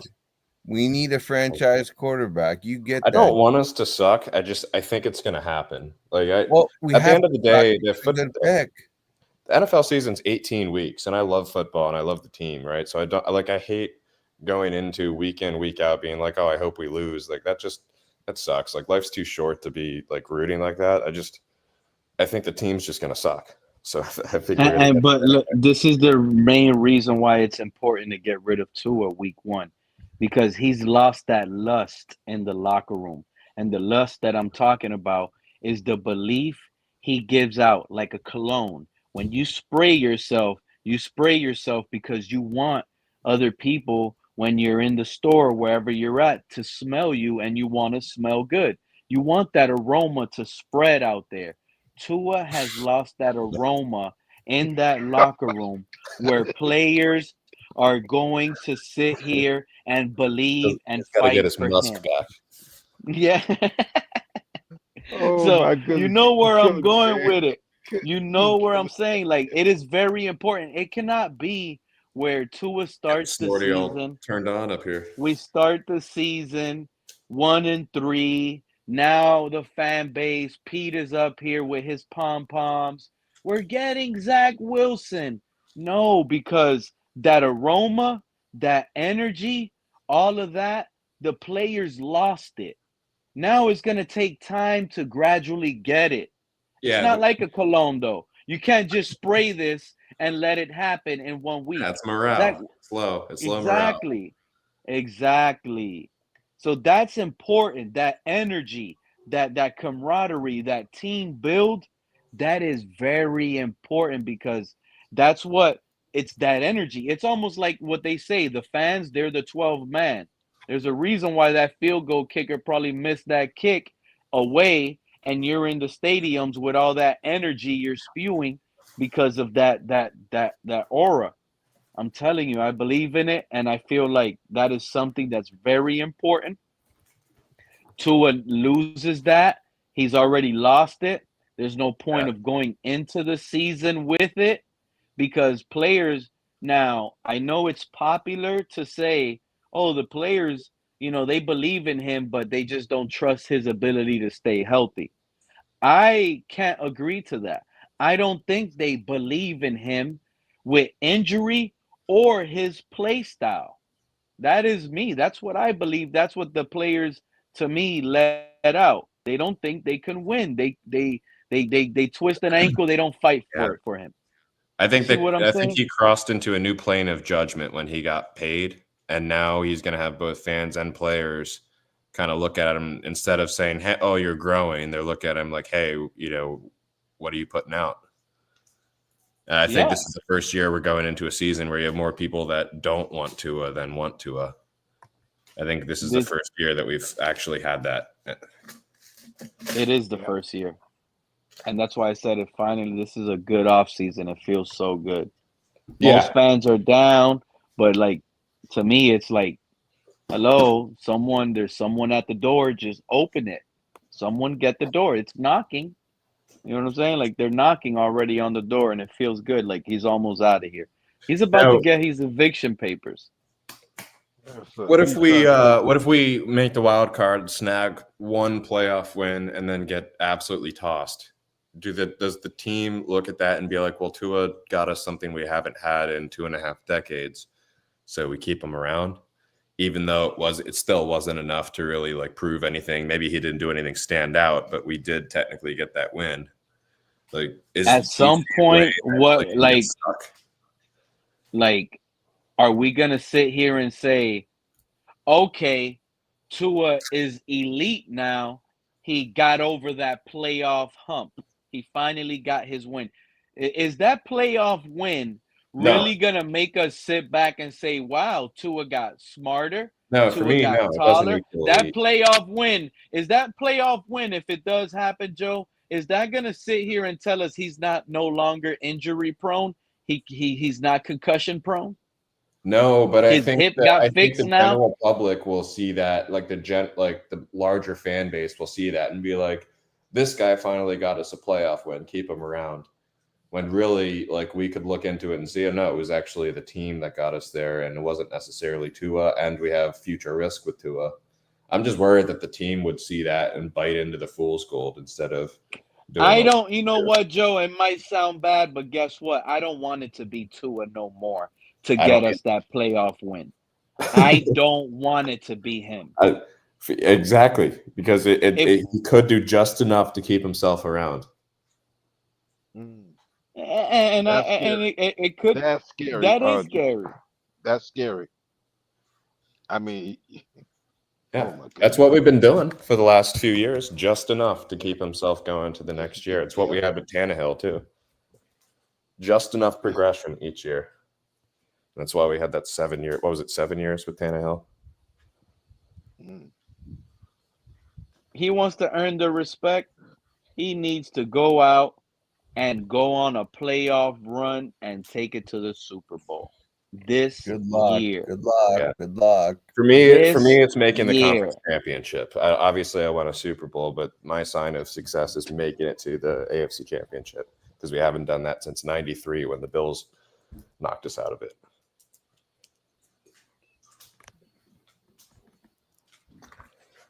One I playoff agree. win A for the championship game, 2 playoff wins. He loses on the road to Buffalo. What if we get swept in the season, Joe, by Buffalo? We will. We make the wild card. Oh. We You get will, 2. We exactly. don't play Buffalo. We play someone in the wild card. We beat them. We play someone else in the division around the Baltimore Ravens. We beat them. Now we're in the AFC Championship game and we play Buffalo. What if we get swept 3 I'm still times now? satisfied with our team at that point because At this Buffalo. point, if you get swept in the regular season and you face that divisional opponent again in the playoffs and you lose to him, at this point, you got mopped. You didn't get swept because you sweep before you mop. If you lose to your divisional opponent in the playoffs, that is considered mopped. You got mopped. Yeah. But I'm not too concerned about the mopping if it comes in the AFC Championship, just because the Bills have been knocking at that door for like 5 years straight. That's a proven roster, and no matter what like they encounter with players they lose and stuff, they find a way to make it work. And so like yeah, but in that scenario, Joe.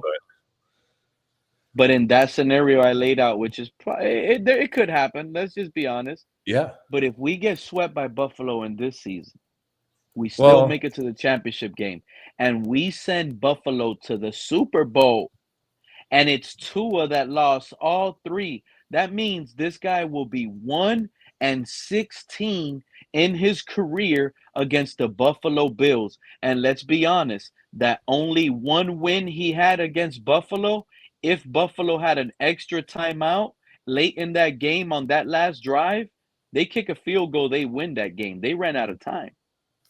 Josh Allen put that team in field goal range and they ran out of time. They could have won. They just didn't. They ran out of timeouts. He would literally be like 0-17 against the Bills if we get tripled out this season by the Bills. You don't keep him because he won 2 playoff games now, Joe. The only time we did well against Buffalo was when Christian Wilkins was grabbing Josh Allen's balls. So maybe Kenneth Grant will finger him or something on these pileups, and we'll be able to beat the Bills. I think we get swept this year, and I really hope that we don't have to see them in the playoffs if we are on that journey. I really don't. I mean, they've been knocking at that door for a while. It's kind of like the Eagles. The Eagles had like 4 really good seasons in a row, and they finally got their Super Bowl here. As the Bills, the Bills might be there. I hate to say it. Obviously, look at my logo. Fuck the Bills, but. I mean, I give credit because to tell you the truth, the way I have the our division listed, like I said, right now I got the Bills up top. I actually slightly put New England ahead of us, and we're 3rd, and the Jets are last.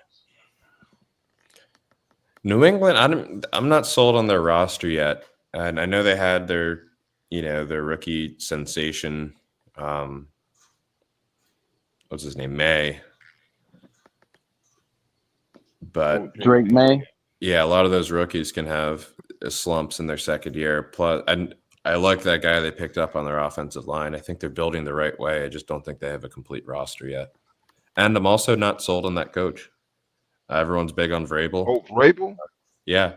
His last 2 seasons, were 6 and 7 win seasons with Tennessee in a honestly pretty crappy division, and with Derrick Henry. That I don't know. It felt like with him at the head of that team, it just kind of, they obviously were still beating us, so it's hard to talk shit, but it felt like they were spiraling downwards pretty badly with him there. So I don't see him just magically getting a half-built roster and taking it, deep quickly.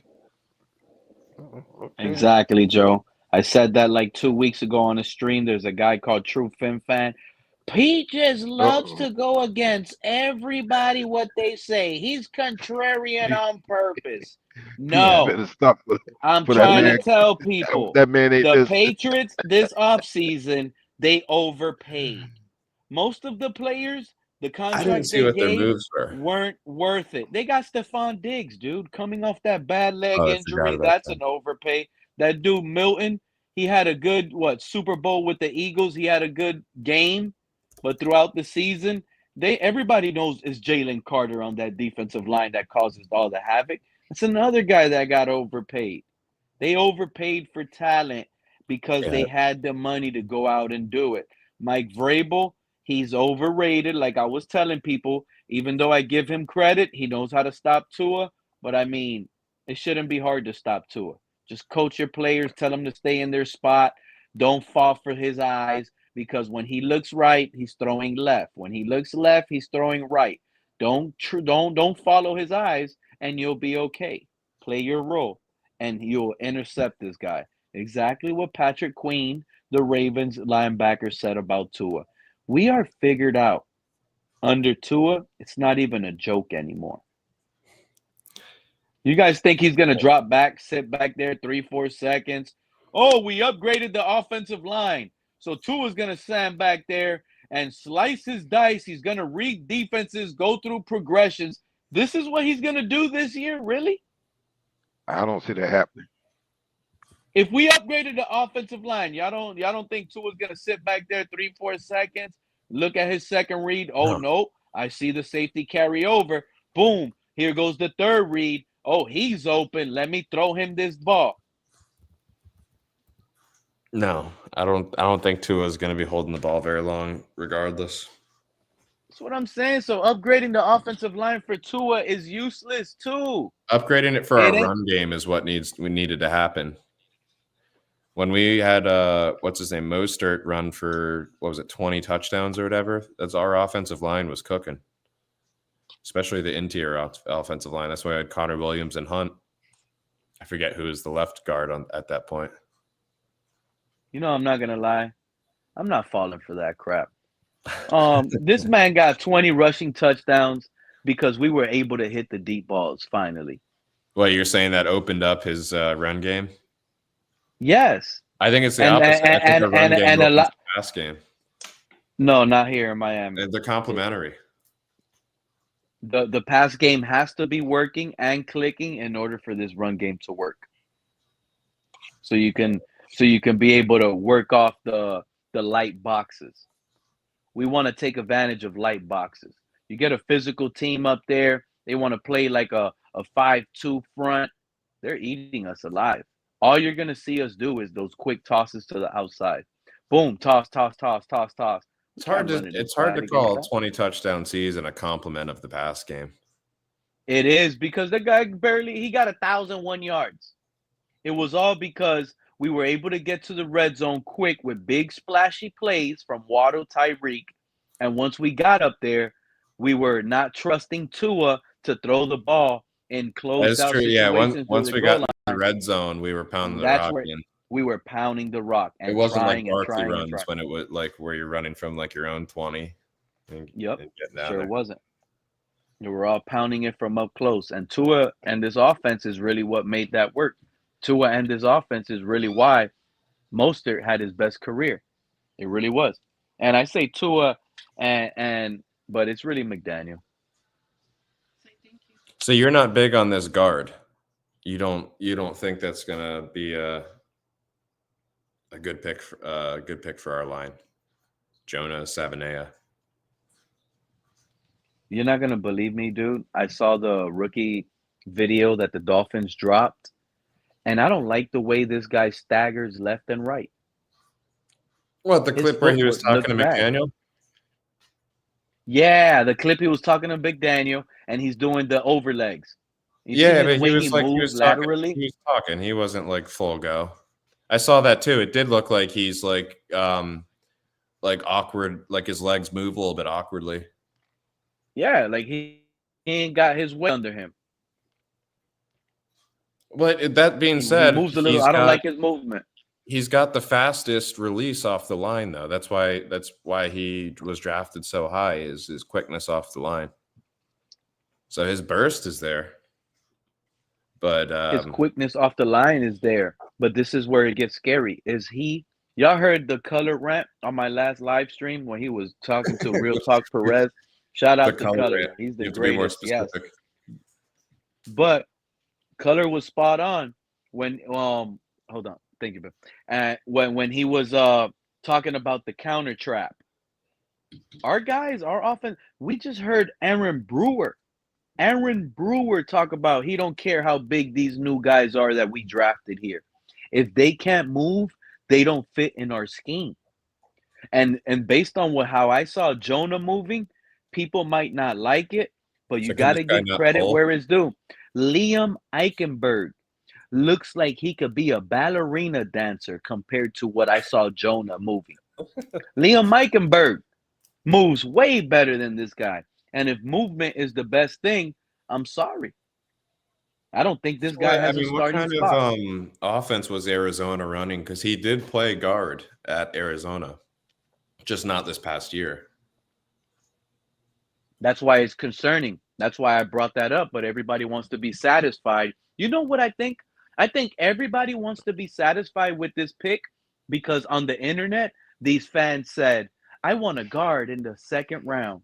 I want the team to address trenches. They address trenches. Oh. So now some of these guys feel like since they did what I wanted them to do, I have to back these new guys up. They're not it. Well, it was They're a not weak it. guard class in the draft. It and was. we This didn't is do a guy, anything to Joe. address it before the draft. This, We should have addressed it first thing free agency. if you wanted to address guard and it was such a big need, then you know what? You should have traded up and got the best guard in the game and never let Booker went Dallas take super him. early. Booker went You extremely should have early. never let Dallas take him. Because look what Dallas is saying. Who would have thought This Booker guy, would go 12, though? people had Booker mocked to the Dolphins at 13. I would have said even that would be early, though. Like, people would have raged if we took a guard at 13. People would be absolutely raging. And people were against safety at 13 too, because there hasn't been the last two drafts they've been at like 40 or 45, and people were talking about Eamon Wari and like when he had that huge combine, he impressed everybody. I don't know. I would have loved Booker at 13, to be honest, because I think it's that big of a hole, and I think Booker's a beast. But it is early for a guard. I wouldn't have expected them to pick that at all. In fact, I thought they were going to go with the receiver. I thought they were going to get Golden. Yeah. But now they traded for they just got a Pickens in Dallas now. So it's Pickens and CeeDee Lamb. If the Cowboys want to go to the Super Bowl, they'll be on the phone right now to try to do anything they can to get Tyreek Hill over there. Or get one of our running backs, get Achane over there or something, because they didn't really fix that, did they? I don't think they have a running back. You're searching it up? Yeah, I'm looking at it. I know they drafted one, but I don't think they did it too early. Like, they're just letting it work they're for itself. NFC version of us. Yeah, I always did say that. I always did say that the Dallas Cowboys are kind of a mirror image of us, and I know a lot of people don't like me saying that, but that's how I kind of see our two teams. So they got Javonte Williams from the Broncos, and they drafted Jaden Blue, the track star from what was he, Texas? Okay. So they got like a combo speed, because Javonte Williams is more like he's injury prone, man. Yeah, for sure. He's not bad, but you can't count on that. And then guy, they got man. Miles Sanders. Miles Sanders. Yep. Shout out to Cap for Life. Appreciate this guy pulling up. He's gonna give us the trade thing. Talk to us, baby, man. I've been waiting. What's up, Cap? Hey, what's going on, everybody? Happy Mother's Day to everybody out there, man. Yep. Yeah, they got 3 first-rounders on that Cowboys offensive line now. Listen, does anybody know about an undrafted old lineman that we picked up named Josh Peavy from Michigan? He's a guard, I think. Because I did go on YouTube to look at his highlight. They don't have much on them. They have like maybe one highlight, and I was a little bit enticed. I'm not gonna say impressed. I was a little bit enticed of his highlight. Well, if y'all get a chance, go look it up. Yeah, So what? says They picked up the, UFDAs today. What happened now? They picked up UDFAs today, like this past week. More than I heard, they got rid of a couple last week, like 4. Oh, he's just saying like the ones from after the draft. I think Priya it was like the day after or the same day. It said he started 13 games at left guard for Michigan this year. Hey Cap, how you Well, feeling about I Tua? tell you what, Joe. Looking at his stats, tell me what you think of him by looking at his stats. Cap, how you feel about Tua? How he hasn't reached out? You know the rookie mini camp. It's over today. Yeah, I heard you saying that earlier. I mean, are they like when they have rookie symposiums or rookie mini camps and stuff like that? Like, is like the whole team supposed to be there, or just the rookies, or the like? How does that work? A lot of the times, a lot of the times, the returning leaders of the team, those are some of the areas they pull up to. That's how they're looked at as leaders on the team. They go to those symposiums. They give their little story. Hey, I've been in the league 8 years. Don't share all your money with your own family members. Like that. This is what they talk about in there. This is the kind of things they tell you in those rookies. Yeah, you're going to see all your best friends growing up. They're going to praise you. But, a lot of these guys, you got to remember, no is a strong word. Like these are some of the things that some of the leaders in that rookie symposiums talk about, and they tell them, and our guy's not there, bro. None of the rookies seen our franchise or heard or even got a text message. And in this world, it's sad. Because back in the days, you probably would have had to write a letter, send it out through the mail, and it takes a few days. Now, you got Twitter, you got every website, every social media. Tua hasn't reached out to any of them. Haven't even tagged one on Twitter. Congratulations, newest Dolphin. Nothing. Yeah, I mean, I think it's for OTAs. If we start to see like a pattern, like if he doesn't start to show up the OTAs, then I would start to say, hey, yeah, I mean, like our starting quarterback needs to start gelling with rookies and veterans. I mean, if this becomes a pattern, if he doesn't show up to OTAs, I mean, he got paid already. So I would think there'd be no more excuses for him not to show up to, any type of, I don't want to say mandatory, but I mean, at this point, like any cohesion that we can get with everybody on the field, I would think he would embrace it, So I would think he would start showing up more. But yeah, I was curious about that. Like, I mean, I would think for players to sit in on those type of meetings, I would think it would be Cheetah that would want to sit in and talk to these rookies more than anything. But yeah, you don't see Cheetah or like Tua right now. I mean, when it was mandatory check-in, they all showed up for the photo op, but after that, you don't see anybody anymore. So if we're really set on trying to like help these rookies out, I would think the guys that got paid would show up to show leadership. And that's how. And these guys using pictures from last year trying to boost this man up. You noticed that, right? Some of these Tuaneers already on Twitter posted up pictures. Oh, look at Tua throwing. That's an old picture. Tua ain't even at the building or the facility. The guys haven't even seen him. Because this interview just came out Saturday or Friday with Jonah saying that? Some of these guys been throwing up Tua throwing the football since last week. Make it make sense.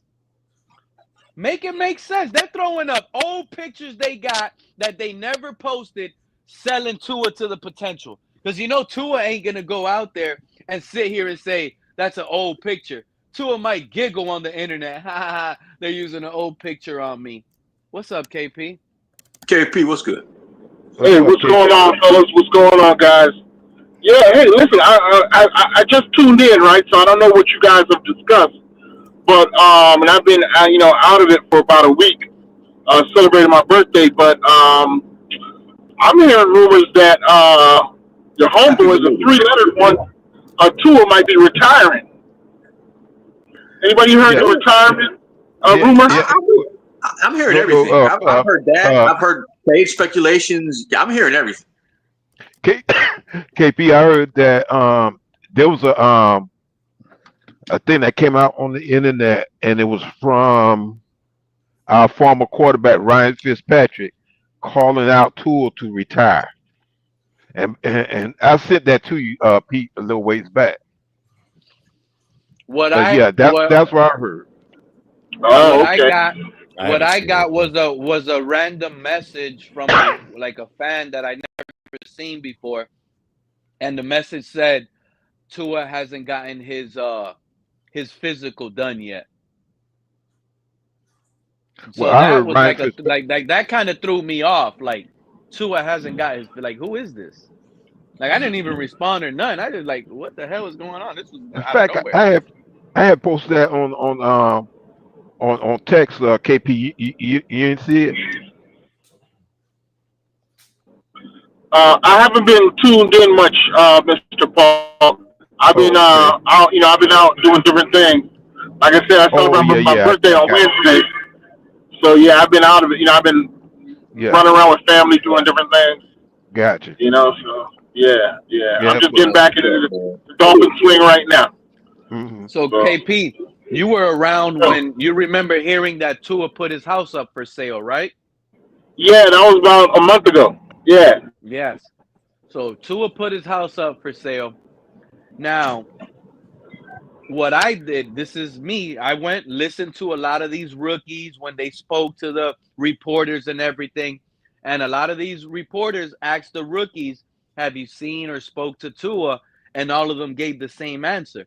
None of them seen him. None of them have spoken to Tua. They're just worried about getting in the building, learning the playbook.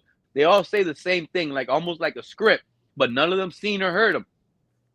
And that's leading me to believe, based on the history we have with the Saints on how they've been interested in Tua, we get Tua selling his house.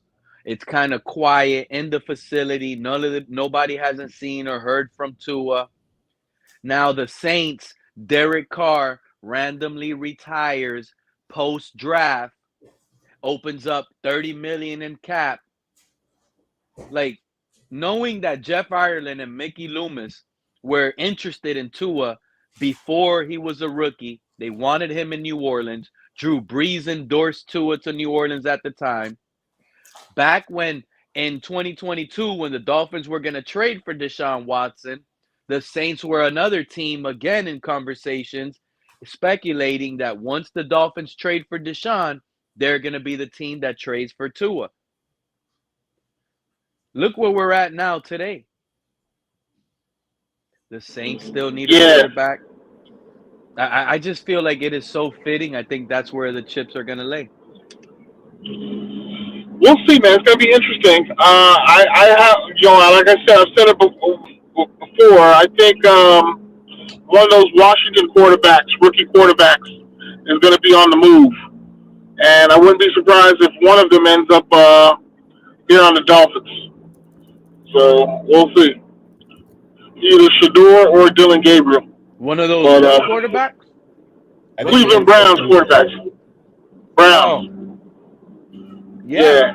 Funny Who you was bring that? up Deshaun Watson's name.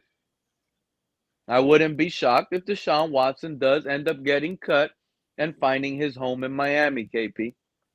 No, that's the point. I actually endorse that.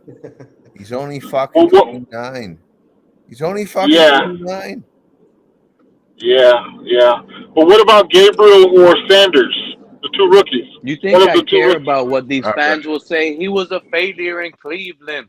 I don't see any of that. And I don't Who care isn't about any of that. who isn't a Yeah, failure in Cleveland? yeah. How could you care about that when your president has 38 felonies? You know what I'm saying? Facts, KP. I don't care That's about any actually a of that. good You point. put Deshaun Watson over here, as a fan, it puts hope in me again.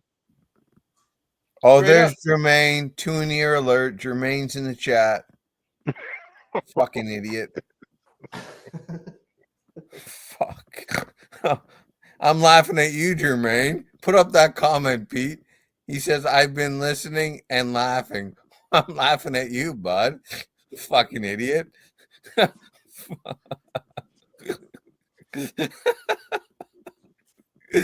guy, Jermaine. That guy's a hardcore two-and-ear.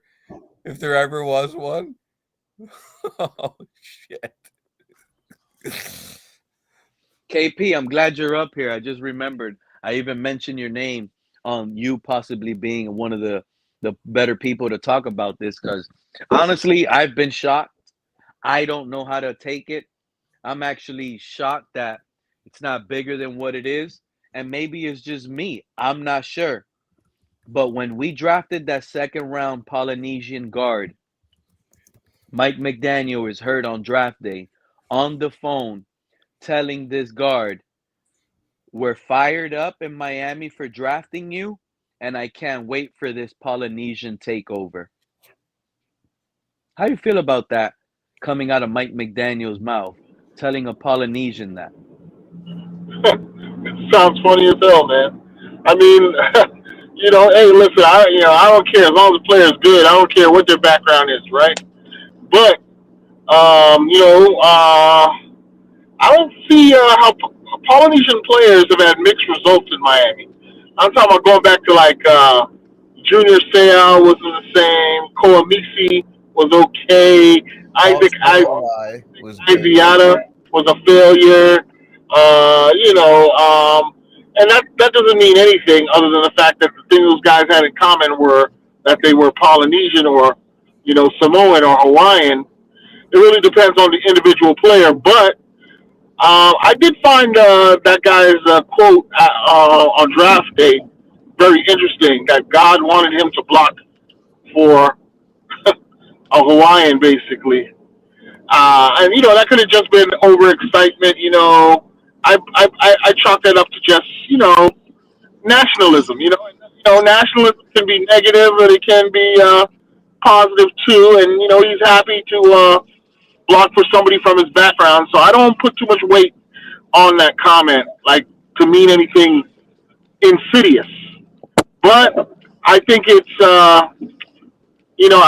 foolish if our Dolphins brass used that to justify, that's the reason we drafted him. He has if someone in that draft room said, and he has the extra bonus of being Samoan like Tua, then that's just stupid. Because the player's background, white, black, Polynesian, whatever, should have nothing to do with why we draft a player. We should draft a player for how good they are. You know what I'm saying? What if he would have turned around, drafted a white tackle, and said, "I'm here to have a white takeover"? Well, yeah, we all know that would have been a disaster to say something like that. But so listen, all this So there's racial stuff. There's levels to racism then. See, I wouldn't call that Polynesian statement racist. I would say it's nationalist. I'd say it's ethno-nationalist, and it's not necessarily problematic. But you're right, and some people are going to interpret it as a double standard, right? If a white guy said it, some people would definitely be on here crying, saying, "Well, it's a double standard, right?" But there's a lot of baggage that comes with that identity called white and whiteness, and the history cannot be escaped. Now, if there was a corresponding history of, let's say, Polynesian people enslaving Europeans for hundreds of years and discriminating against them for another 100 years, then, the reverse might be equal. But because that does not exist, you got, well, hold on. They're not equal. They're not equal. Well, hold on, though, KP, because I'm glad you're up here and you're making this conversation keep going, because all it does is just keep having fire in my brain on this, because I am a little bit upset. You know what, KP? All we have is black players on the team complain that they won out.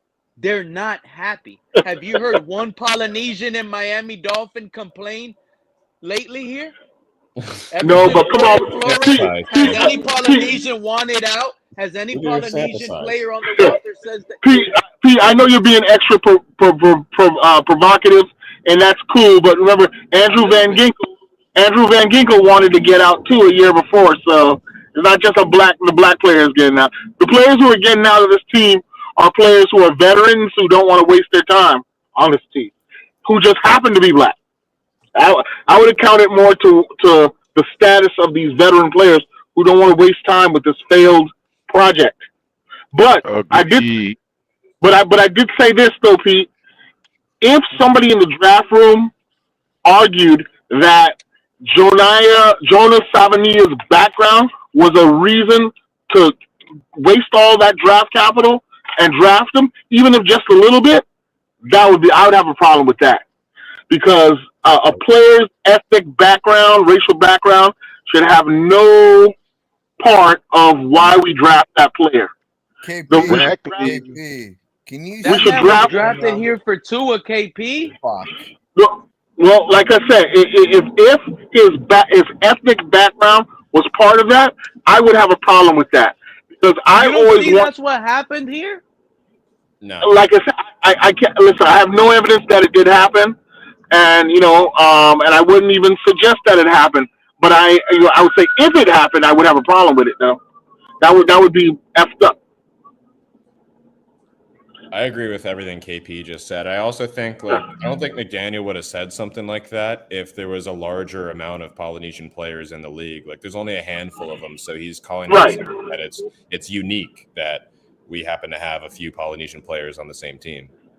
Right, and we've had Polynesian players in the past, and like I said, if you wanted to group them ethno-nationally, the results would not be that great looking at that group. But that would be a dumb way to do it as well. You know what I'm saying? A lot of players fail. Yeah. Yeah, because we had Brandon Peely, if I'm not mistaken, last season. Yeah. Yeah, That's another one. Yeah, That's another one. Absolutely. Absolutely. That's another one. So, listen, this football is, I like the idea of meritocracy. And for me, football is one of the closest things to that exists. It's not perfect by any means. You're right, Pete.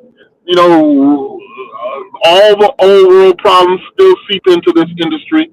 Anybody who denies that is a fool. But compared to other industries, I don't think players, coaches, administrators can be too ethno-nationalist and put their career on the line. You need to get the best players if you're going to keep your job. Although this franchise has been losing like suckers for 30 plus years, so maybe there is something to that. but I have no evidence of that. I'm just saying we're sucking too long. There's got to be some sort of conspiracy going on.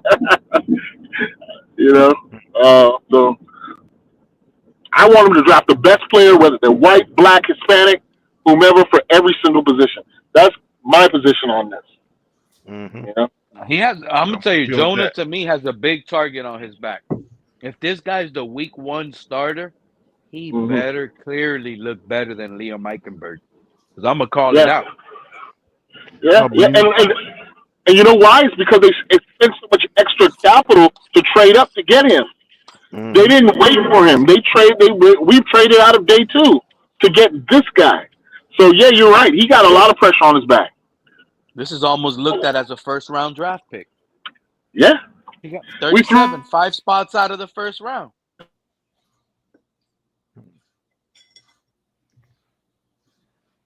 Yeah, it's an early second pick. No, I agree in that. That's the argument I'm with. I don't give a damn what his background is. Whoever we wasted that capital on better produce. That's why it's such a big year for Cam Smith. I mean, people forget he was a top 50 guy. Yep. Mm-hmm. Yep. Channing Tindall too was a top 100 guy. He wasn't top 50, but Yeah. Where's his production? With Channing Tindall, he just never. I don't think mentally he never progressed to the NFL level. So that's why we have him on special teams. Well, I think he was very young when we drafted him as well. So maybe he's probably 24 right now, 25. Maybe he's mature enough and he's been in the system long enough. Although we have had different defensive coordinators. Maybe he's mature enough to put all that athletic ability to work. He won't be the first guy who's failed at this. Linebacker is one of the toughest positions to play in the league these days, man, because there's so much, there's so much passing now. It's not a tradition. So that Georgia defense is so good every year too. It's hard to get it right with some of those players. Like that year he was drafted out of, I think every one of those players got drafted. decent amount of them did well. Like Linebacker. Eagles got them all. We got the one that didn't really work. Yeah. So Linebacker position is one of the most difficult positions in today's NFL, KP. You're spot on. Yeah, it says a lot that we've got Dodson and the other guy starting over. It's no longer just make sure you make good tackles, you don't miss tackles. Now these linebackers, they got to be that size and be able to cover every tight end, running back. Mm-hmm. They got to cover at an elite level. And if you're not covering, you got to be a freak athlete. You got to be crazy, big and fast. And see, Chantina did not do that at Georgia, because when I watched the highlights of him at Georgia, he was mainly a inside linebacker that would come through the lines and go after the running back or the quarterback and run them down with the speed and athleticism that he had. So I've never seen him really drop back to try to cover a tight end or what have you. So I think that plays a big role in that. Have you guys seen that linebacker, the undrafted one, Asante? Eugene Asante from Auburn. He's on that guy Bruce's freak list. He had a 4.46 40. Yeah, I just started watching film on him. I gotta go back and finish watching film on him. Can you put that up, please? And Joe, thanks for the comment on Josh Peavy. Yeah, I mean, from what I saw on his profile, it looks like it's mechanics and stuff, which that he's not great on, which hopefully Butch Berry could help. But I'll take a Big Ten lineman any day. I hear that. 6'5". Especially one that's smart and like they've said, he's a big leader on the field and locker room too. Ooh. Breaking news: Tua and Ramsey just got traded to the Saints for a first-round pick and a third-round pick and a fourth. You in full troll mode today, huh, buddy? That's what the chat is telling me, and I love it. KP, you've been gone for a little minute, so you might have missed out on this stat, since these Tuaneers like to talk about stats so much, and they love to sit here and tell us, I've been right, you idiots been wrong.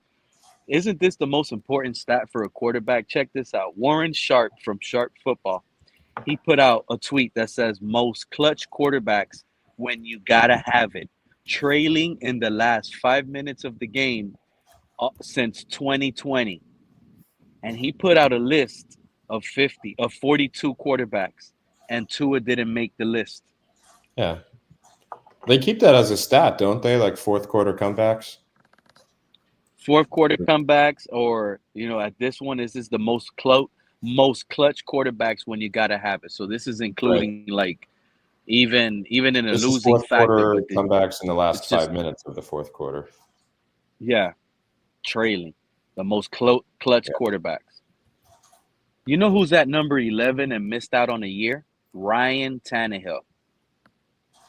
Tom Brady is still on the list, sitting at 4. Russell Wilson is 20th. To all the idiots that were calling me an idiot for telling them that Jacoby Brissett is better than Tua, Jacoby Brissett is at 21. A quarterback that when you need him, he comes through at you. He's rated at 21. Aaron Rodgers, all of you guys calling him a 50-year-old, he's sitting pretty at 23. Jimmy Garoppolo. Is this like a statistic, or is it like someone's ranking them like based on multiple? This is based on a limited amount of dropbacks. You had to have a minimum of 85 dropbacks in these But it's positions. like it's statistically calculated. It's not like someone just like giving their opinion. Yeah, this is not an opinion. This is statistically categorized in order based on their moments. Joe Burrow's number 1, Josh Allen is number 2, Lamar Jackson is number 3, Mahomes is number 5. AFC. Yeah, it's the era all we're in. Is that an all-time list, or is that like a? It's an all-time list since 2020, KP. Oh. Oh, okay. Because what I would say is, if you I think Dan Marino might be like the number 1 of all time when it comes to bringing a team back. in the fourth quarter. And how many people want to try to compare Tua to Dan Marino in this community? You know who I'm talking about.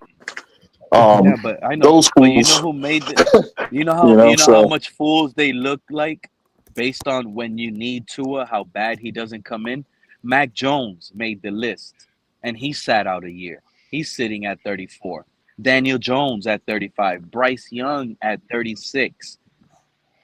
Zach Wilson, our top flight backup quarterback, is at 39. So Dan Marino has 33 fourth quarter comebacks all time, by the way. Wow. Exactly. Yeah, I think he's going to be at the top of any all-time list. He's top 10. Eighth. Yep. Eighth. Yep. And that's what I'm looking. And Tua. So yeah, and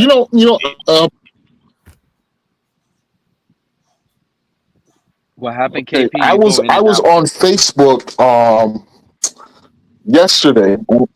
I was on Facebook. Oh, sorry. Can you hear me now? Yes, sir. Yeah. Sorry about that.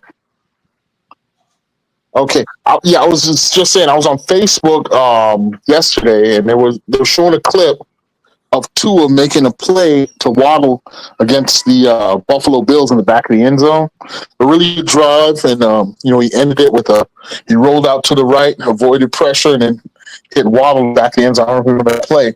It was a great play by Tua to make that play.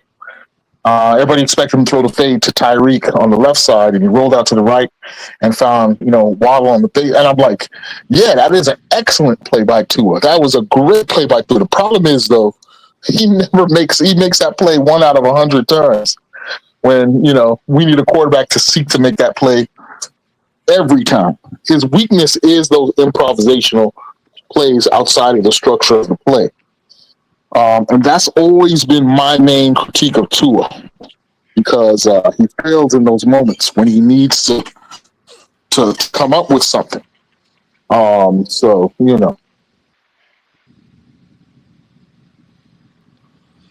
that's his biggest downfall right there, KP. His biggest downfall as a quarterback, unfortunately, when you're not That's that exactly the tall. kind of quarterback the Dolphins need. Man. Yeah, that is the argument why we need to move on from him. When you're not that tall, you have lack of field vision. When you're not that tall, yeah, guys like Jeff George were the same way. They had great stats, but at the end, when you needed to win, they never won. When you needed them to make a big play, but the stats look good. I can go back to guys like Neil Lomax, Jim Everett, great stats. What about even Carson Palmer to a lesser degree. But when you need them to win, that sounds like Tony Romo was a gamer. Tony Romo was a very Tony Romo, he couldn't win in the playoffs. But regular season, he brought a lot of teams from behind. He got a lot of wins from behind. You know what, KP? What we have in Miami is a lesser talented Dereck Carr. That's what we have. You're going to put up the stats. You're never going to win a playoff game. Dereck Carr has made so much money in the NFL. He's never won a playoff game. He's made it to the playoffs only once. And he's put up good stats. He just retired due to injury because of the shoulder a few days ago. This is what we have, is a Dereck Carr, a lesser Dereck Carr at that. This fourth quarter comeback stat's fascinating. Jaden Daniels had 4 of them last year. Who? 4 in one season. Jaden Daniels, 4 fourth quarter comebacks. Tua's had 8 in his entire career, which is actually more than I would have guessed. Shows that Joe Burrow has 6, which makes sense because when they were winning. They didn't really have to come back from a lower score. Justin Herbert has 12. He has to carry that team. Yeah. And then obviously, like the players that have had longer careers. 12 games on his belt. That's one of the stats that had Russell Wilson survive in this league, dude. Russell Wilson was like the comeback king. Guarantee you, he probably has some of the most comeback victories. Russell's top 10. He's got 32 fourth quarter comebacks. Top 10. So if he gets one, if he's starting this season, he gets one more, he'll tie Marino and be one behind Unitas. Look at that. Clutch Russell Wilson. We could have had that guy. You see, that's another thing. You see how this regime, Chris Greer, you piss me off so much, dude. This man sat there at the podium, and this is why we need a shift of new reporters. We not only do we need to get rid of Tua, we need to get rid of all these Tua near reporters that wrote articles that we must pay Tua now. All of those guys got to go. And I don't mean they got to get fired. No, just go sign with another team and go report for them. Because honestly, we had Russell Wilson sitting in our lap, got cut by the Broncos, was willing to sign for $1 million, and we let Chris Greer just come out here out of his own mouth and say, yeah, we were after a quarterback last year, but due to salary cap, we couldn't afford him. Make Mayfield available also? Baker Mayfield at one time? No, Baker Mayfield was not available. I'm talking about last year. Remember, Greer. No, I'm not talking about last year. No, I'm talking about you mentioned Baker Mayfield. No, what I'm saying, I think a little ways back you mentioned that Baker Mayfield, we could have had him at one point. I'm not saying last year. I'm talking about at a point in his career we could have had him. Good. What is that in the back of that guy's head? Oh, that's okay. I got your point. Yeah, Baker Mayfield was available a few years ago when he was in free agency after he got traded. But I was talking about last year in particular because of the reason that Greer at the end of season press conference, this is what he told the fans and everybody else. The reason why he didn't go after a good backup quarterback last year was because of salary cap restraints, and he didn't have enough money for the quarterback that they targeted. It's malarkey. Where Russell Wilson was sitting there, an ex-Super Bowl winner, and he was sitting there for $1 million. Like, these guys are lying through their two front buck teeth. I'm tired of my favorite team just lying to us and reporters not checking them. No, it's a good point, Pete. It's really good. Since I've been coming up on these shows, that was a point that I always used to make about the media and how they're almost in the bag of the franchise to protect their access, right? And how they just ape whatever garbage the organization feeds to them in most cases, just because that's what they perceive as the audience wants to hear. And you know what? The worst part about that is that soft reporter team, then, right, KP? Because this is nothing compared to that New York market, bro. Well, that's exactly that's what I was getting. And the worst part about that is that because that's been the model in this community for so long, now that social media has provided a lot of opportunities for a lot of newcomers like yourself, the Reasons of the World, Let's Pick Up of the World, Finn's Tailgate, all these things. A lot of us, we tend to err on that side of things. You know what I'm saying? Like in terms of instead of being critical and calling the team to account, being as objective as possible, there's a lot of Dolphins content producers out there who are independent, who suck up to the team for no damn paycheck at all. Like, I don't want to call any names. They act like they can't even question the team, like if they get paid from the team, right? Yeah, anything the team puts out is great and is going to help us win the Super Bowl every year until it doesn't. KP. And then, us gullible fans just eat that crap up. Some of us, at least, not me. But what up? What up, Jordy? Do you agree with me that Joe Schad licks the asshole of this organization more than fucking any reporter?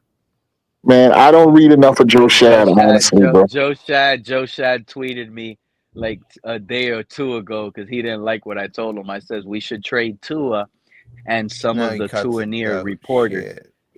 Yeah.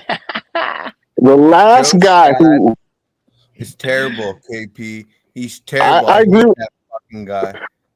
I agree. Well, listen, I don't like I said, I don't read enough of him to have to put it on him.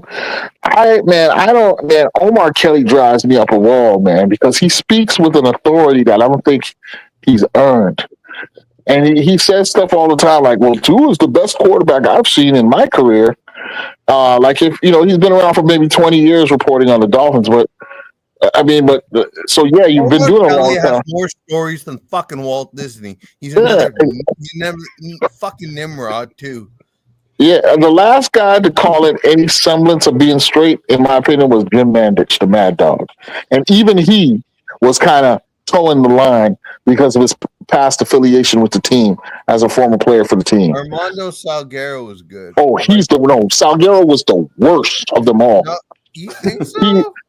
I know so. 100%. I know so for a fact. In fact, if you talk about somebody who's biased, that guy, he brought.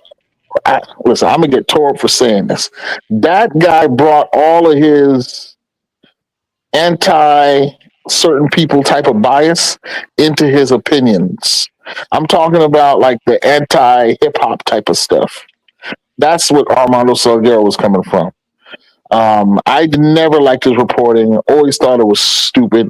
He didn't know football at all, but somehow he became the lead Dolphin beat guy for the Herald for too many damn years.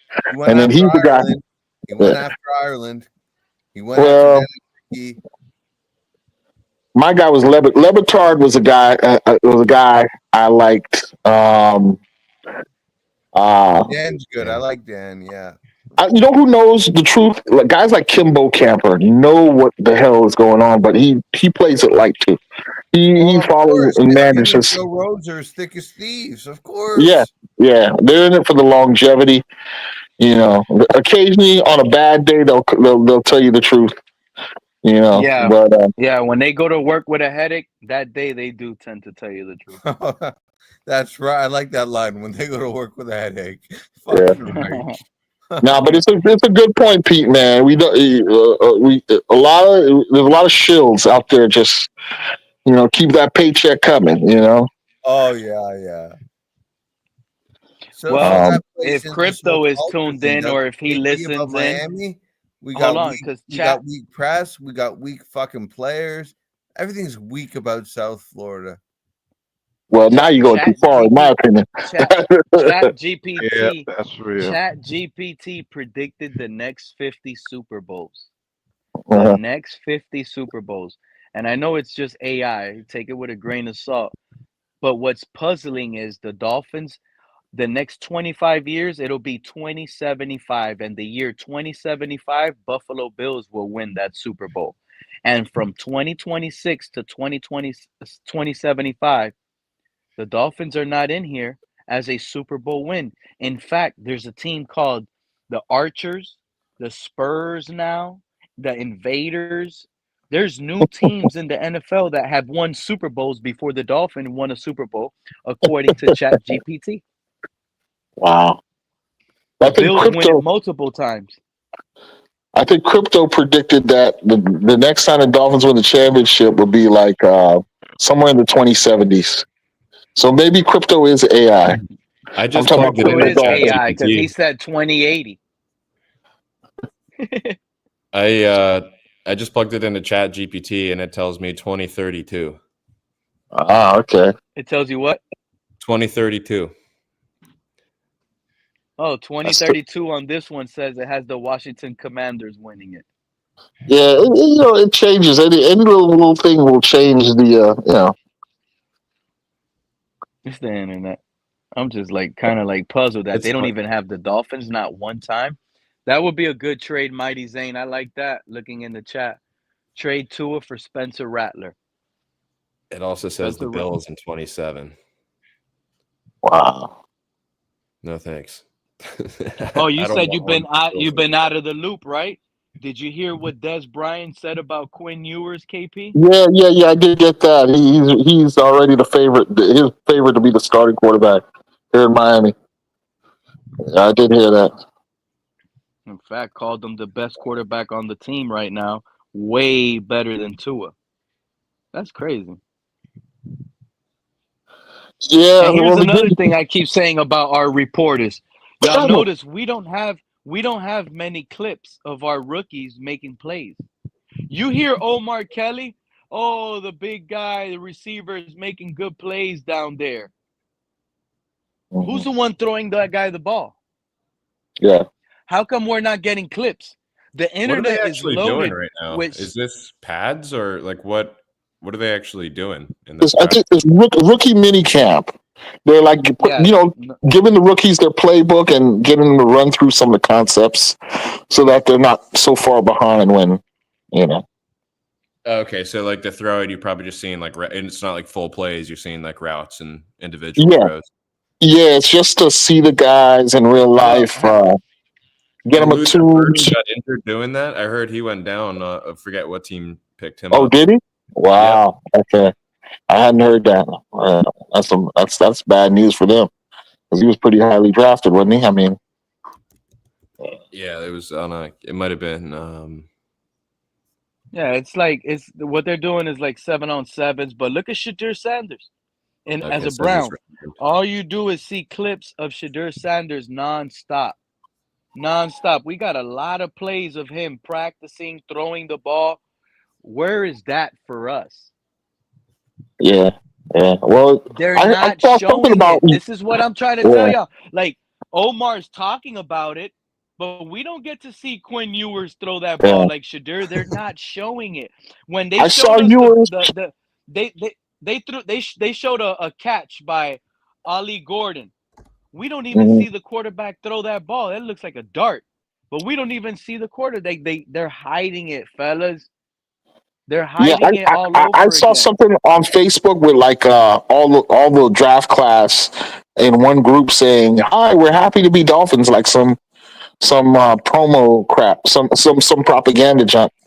But you're right. They were in pads, but they weren't doing anything football related. They were doing like some high school cheerleader photo shoot, saying, "Yeah, we're happy to be Dolphins."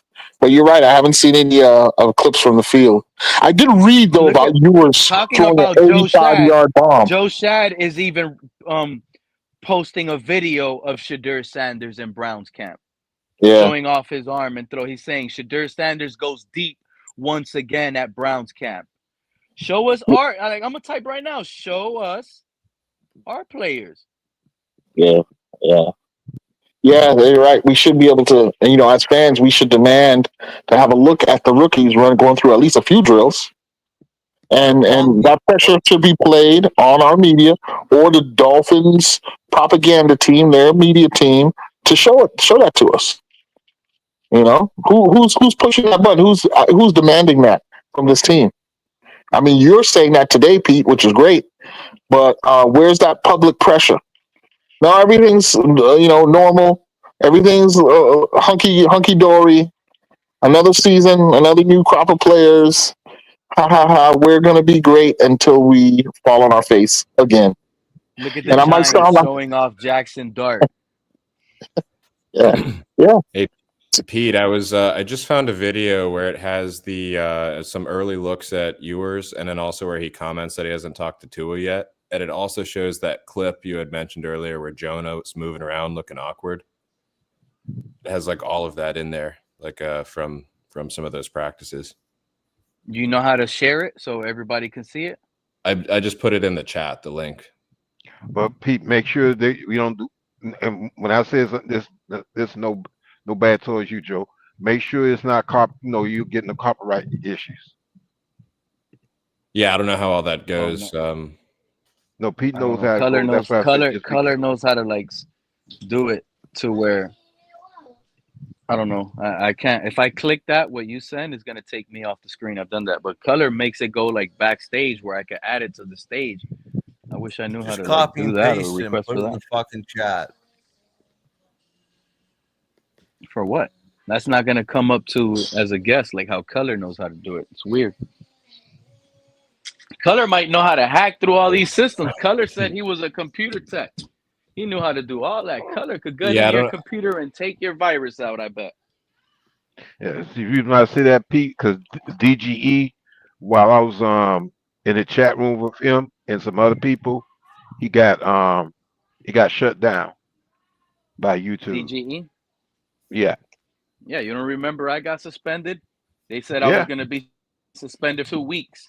And then I hit this yeah. button that they told me to I forgot what it said now, to like fight back pretty much. And I pressed Hmm. it, sent my reasoning why I'm pressing that button. I typed it up. And that was it. They unsuspended me after 1 day. Felt good. Yeah, yeah. I just said because I want Tua to should be enjoy all suspended. the podcasts and contents. So I don't want nobody doing anything wrong to jeopardize it. Pete, why don't you stream on Rumble too? So if they fuck with you on here, YouTube, we can just go Rumble it up. Same They with don't really. Act. They don't really show any of yours throws. They just really show his throwing motion as he throws the ball. Didn't I tell you, Joe Rist? It's like I feel like I say things for a reason, Joe. These reporters are not doing what these other guys and these other teams are doing. Like a few days ago, Ian Rappaport came out on NFL Network and sat here and said, Shadur Sanders and Quinn Ewers are too big of a name for a lot of teams to wanted to have to draft him because of the popularity and the way that reporters will flock to them. This guy has already, based on proof that we've heard, he's already thrown bombs in practice. Have any of these reporters that were there reported that? They haven't. They haven't done it. They've seen it. Look at what Omar Kelly typed. Oh, that big Andrew Armstrong receiver. I don't know his name or whatever, but that receiver, he's already made big catches. He likes him. What? The only quarterback I know that's on the rookie thing is Quinn Ewers. He must be throwing some nice passes, but they don't want to show it. They just don't want to show it.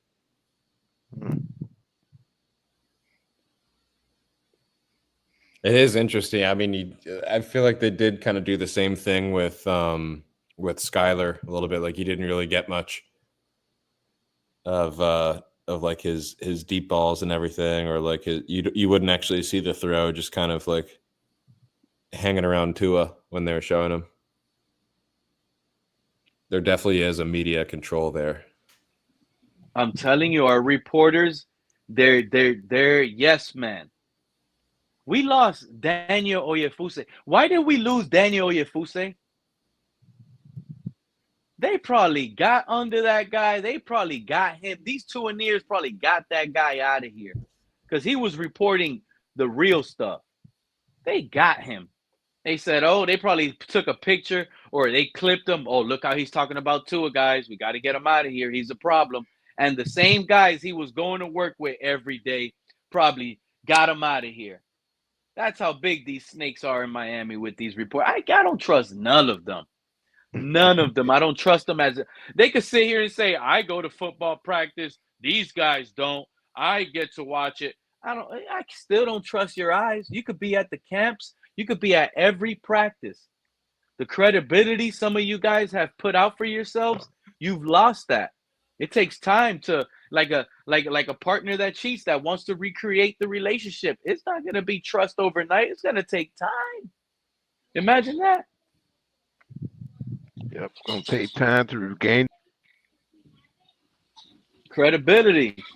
That's what these people care about, especially on the internet, especially the football fans. They want to hear someone that they feel like maybe knows what's going on the team. Maybe they want to hear exactly what could possibly happen. Oh, Pete, you're trolling. The Saints aren't going to trade for Tua. Yeah, maybe they don't, and they don't. But that doesn't mean that it doesn't give for good topic and good conversation and lay out some scenarios that could potentially be good for the Miami Dolphins. If you ask me, there's too many receipts there to not have that in my brain and not spew it out there and put it in other Dolphins' brain. It can't just sit in my brain. I got to spew it out.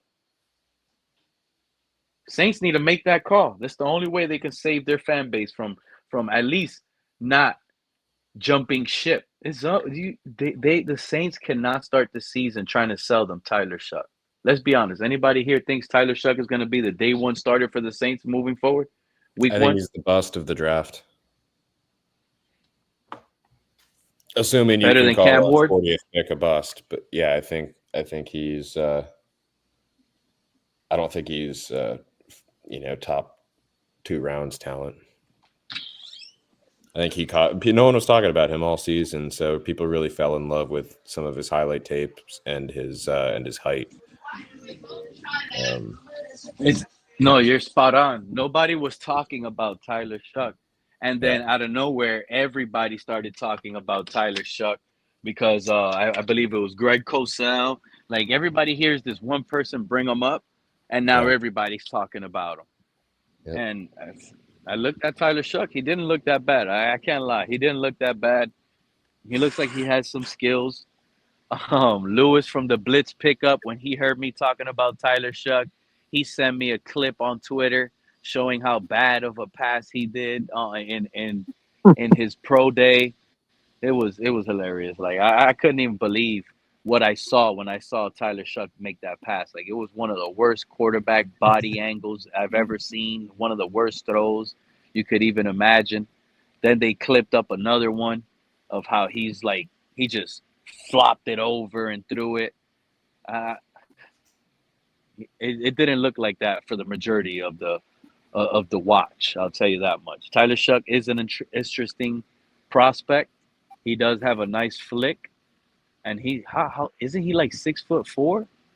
I think 5. He has 6'4", 6'5". He's tall, and he could run. He's not that slow. Joe, man, thanks for that. Thank you for that clip, man. I just finished watching it through, man, and listening to yours for the first time. And let me tell you, man, he sounds like a sharp young guy, man. Sounds like he's got the right approach. He handled those reporters' questions pretty well. Seems like he's got a good head on his shoulders, and he's got the right approach to being a contributor on this team. I can't say he didn't do himself any. I mean, he comported himself very well there, in my opinion. Do you see anything with in his interview? They asked him if he's talked to Tua yet, and he said no. You see? Yeah, I saw that part. No, I saw that part, and I don't know what to make of that.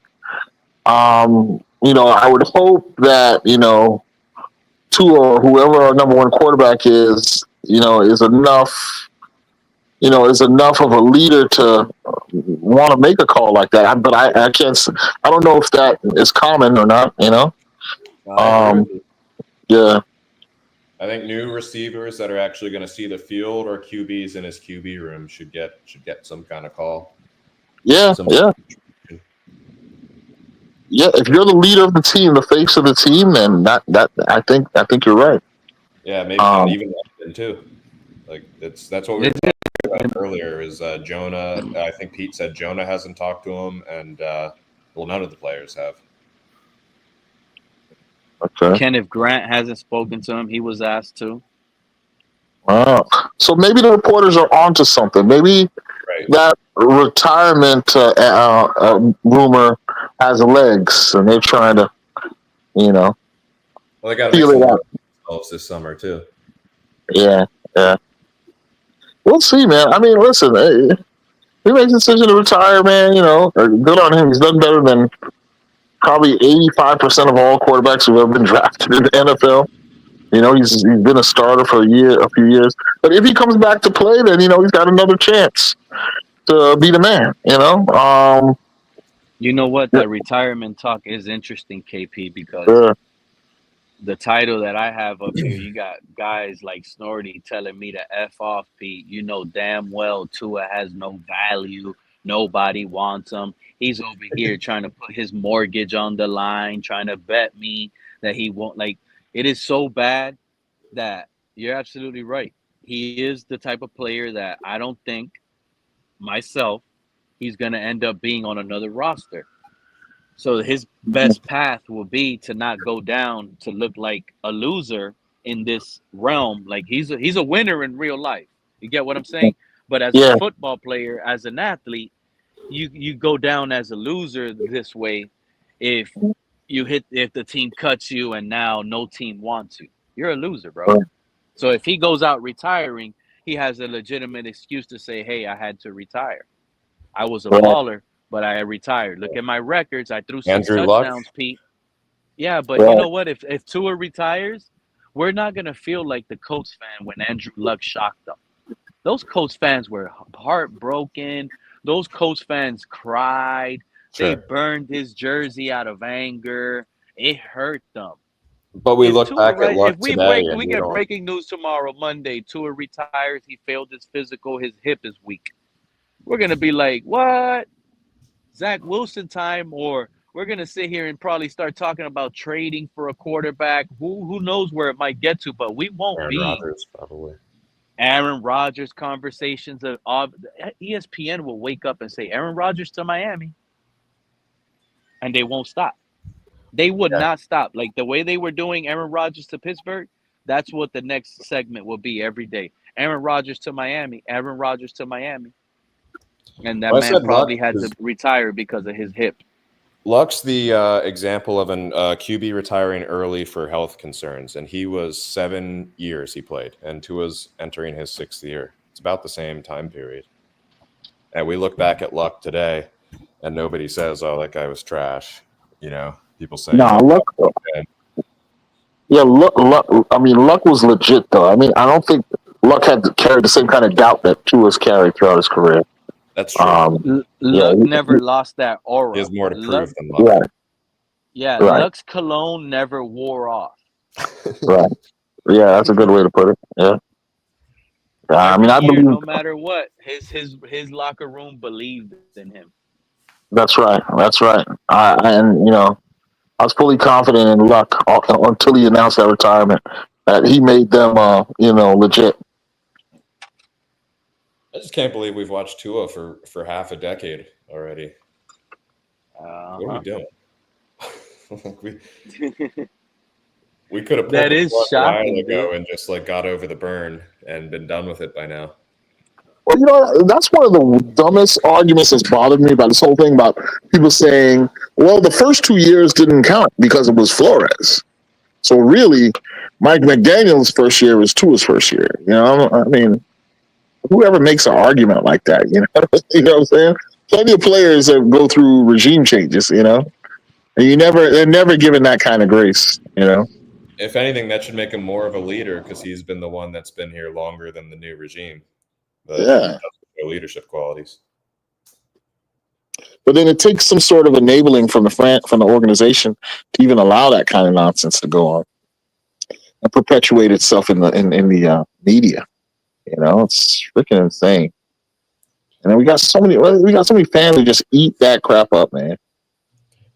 Yeah, Huh? I mean, if you look at a decade, I'd rather take like 3 or 4 good stabs at a QB than, you know, one prolonged one that didn't pan out and then a whole bunch of patchwork around it. Absolutely. Yeah.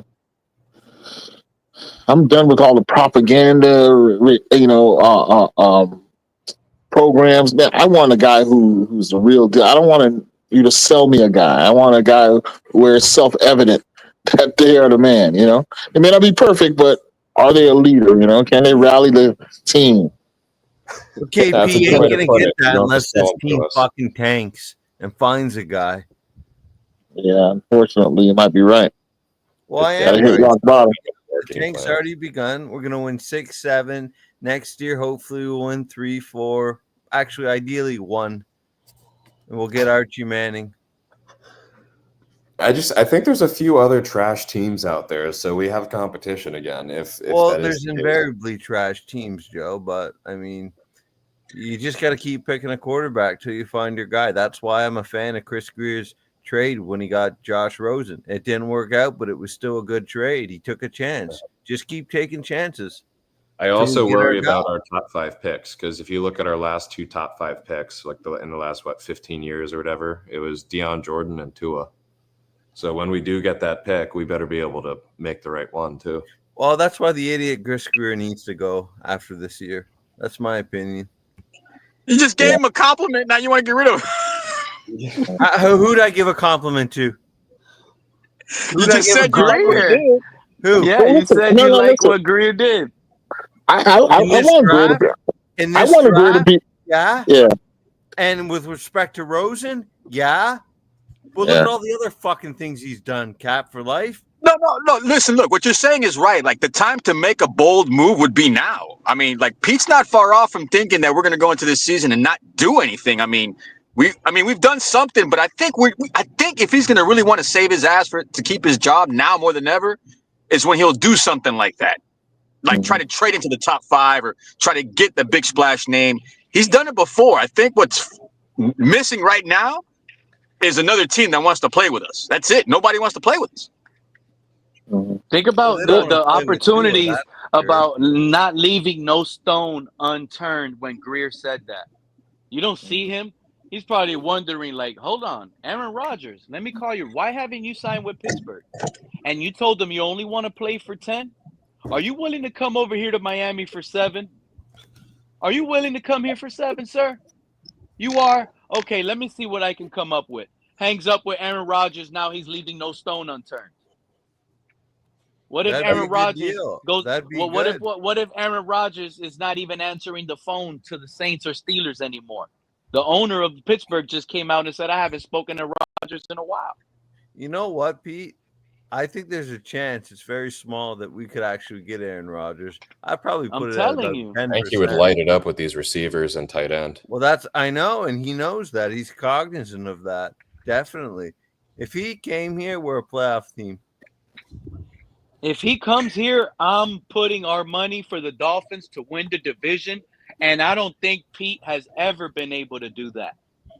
I think it's already. Second to the Bills. We're still No, second. to the I Bills. think it's already. I think the deal's already done in Pittsburgh. I think he'll be there by the time OTAs start. I really do. I would have thought they would hold on to Pickens if they wanted Rodgers there. That's what I mean, and they got rid of him, right? Yeah, but Yeah, I like, think Pickens burned his bridges with his attitude problems. I think Tomlin was, get this guy out of there. who else do they have just besides DK? Yeah, mean, they hurt themselves. If you're believing the reports that are floating around that maybe Steelers are interested in Cheetah, then you can, put that with a grain of salt. But I mean, they are looking for somebody else. They got Fairmouth as a tight end, but they need another deep threat guy. They just can't have DK, running a go route all the time. They need a slot guy. Yeah, They need can have another guy. Tua and Waddle. Give us Minka back, and let us go ahead and get Aaron Rodgers. Yeah, a lot of receivers moved around this offseason. Yeah, man.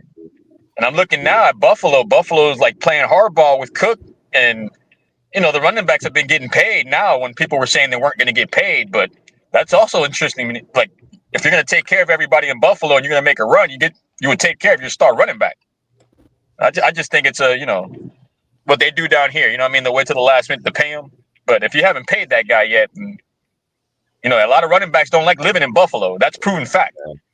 I think the Bills have the luxury to do that, though, because they take such good care of their roster year in, year out that they can easily just scoop a top running back in the draft any year they want to. So they have no pressure. They can sell the cold. They know how to sell the cold. Yeah. I mean, look, and if you're a veteran that wants to make the playoffs, it's an easy sell, too. Like, if you've been on a trash team your whole career and you're like, okay, well, maybe I can get a year where we make a Super Bowl run. Buffalo is probably the team you'd want to go to. He told Pittsburgh 10, he'll tell Miami, like Southside BK99 said. Aaron Rodgers said he would love to play in South Beach. When you would love to do something somewhere, that means you're willing to take a pay cut. Aaron Rodgers That is means one you're of the most willing to do selfish, it. Pete. Aaron Rodgers is one of the most selfish athletes ever. That's code language How? for give me a good fucking. Oh, look at his career in Green Bay. He's always been He a left- petulant child. He didn't need to play football for the Jets. He could have got more money doing that whole thing he was going to do to sign and do whatever it was. I forgot what it was on TV and he was going to sign that He's got big too big record of an making ego. deal. He thought he'd go to New York and he'd be king shit. How'd that work out for Aaron? Aaron's an egotistical, arrogant nut job. But yeah, would I take him for $10 million? Sure. Yeah. I think our locker room would be an absolute zoo with him here, but I'd still watch it over us with It Tua. already is a zoo. Or am Yeah. I going to Well, call look, the look, racist look, I'm with gonna show you. I'm gonna Hill's show you an fucking example of crazy. zoo. I'm gonna give you an example of zoo. Everybody's, I want to say 70-30 of him not being here. But if week 8 came and an injury showed up and he's still on a roster, that 70-30 would flip right around in a heartbeat. Yeah. I wanted him before the Jets got him. I wanted. That's when I was off the Tua ship. Obviously, it didn't work out with the But Jets. you understand what I'm saying, though, right? Like now it's like, yeah, nah. But if something happens, knowing our luck, everybody and their mother would be like, bring him home. Yeah. I think it'd be good. It would make good media too. Good TV. No, I mean, if we're competing and we're in it, and we don't have a quarterback, God forbid, for some craziness, something will happen knowing us. I mean, we got to be prepared, man.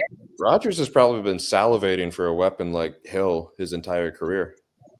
He's never really had like a cheat code receiver like that. Yeah. Personally, I think he's going to Pittsburgh. I just think, the waiting game, and you know how it is during the offseason. I think it's already been set in stone. Yeah, I mean, I don't think they're rolling into the season with Mason Rudolph starting to get Will Howard up to speed. And I don't think Will Howard's winning the starting job there right off the bat.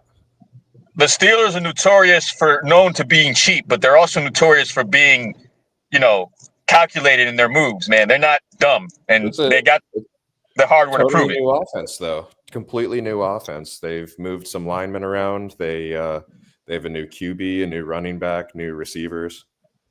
Oh, it's all new there on offense, except for the tight end. The OC too, right? I don't. Came from Tennessee, right? I don't remember. I remember they had Canada like 2 years ago or so. I remember the guy from Atlanta. The coach from Atlanta got let go, and he went somewhere. I think he was the OC there for some point. Oh, okay. I might be wrong. Yeah, I don't know that. But yeah, man. Even by you saying different moves and saying, oh well, they got a full slate of a new roster. How many times has that organization got new personnel and turned it over and still win the division?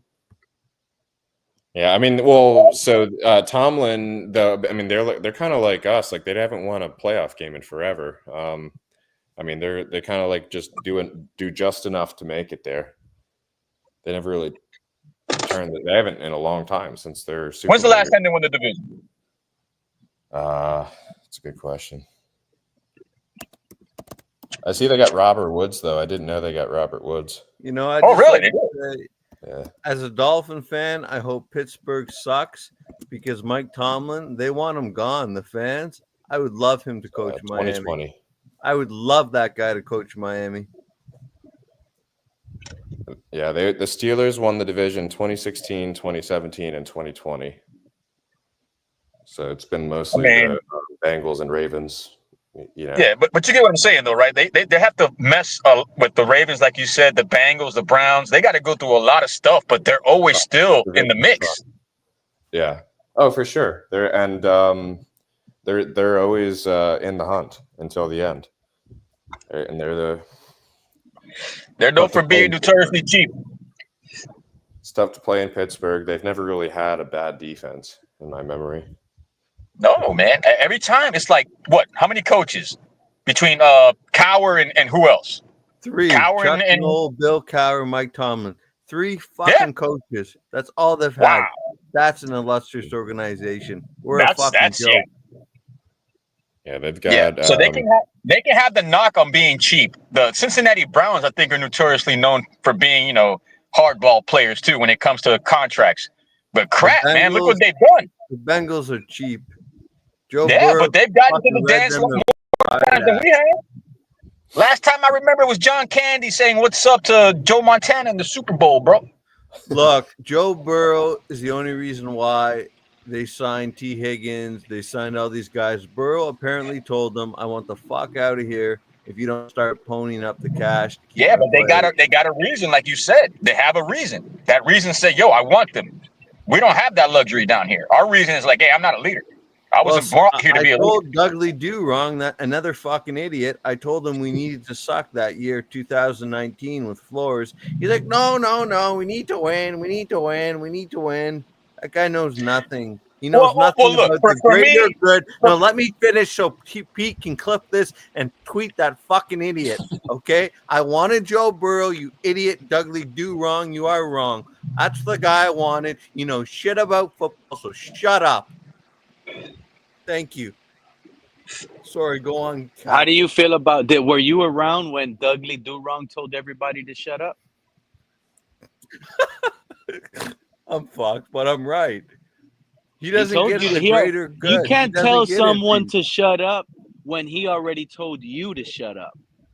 Well, I'm telling, I can do whatever the fuck I told him to shut up. He don't know football, Dudley Do Wrong. He said, Joe, he's am telling I, you the same am thing. I not right?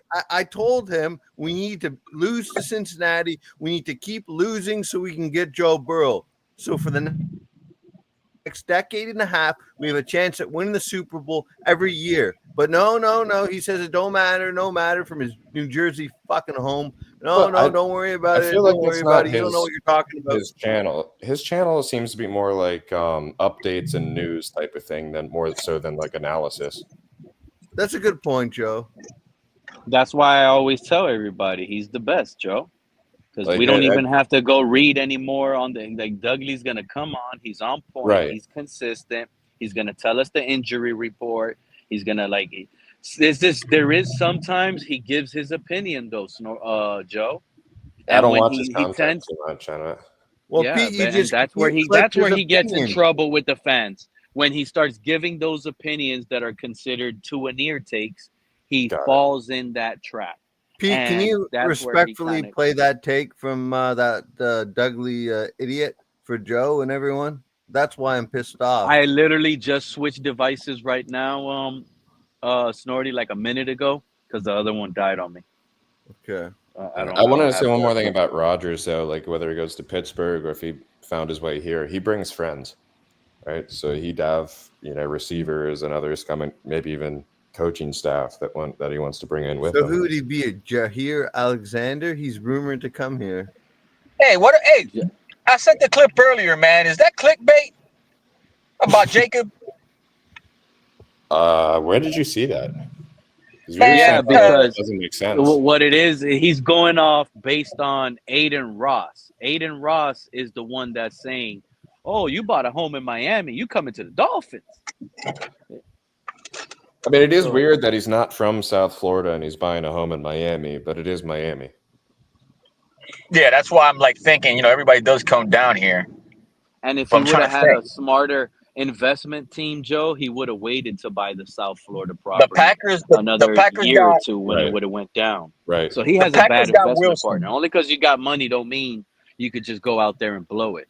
Right. That property he bought for $5 million right now is probably going to be worth $3.8 million in a year or two.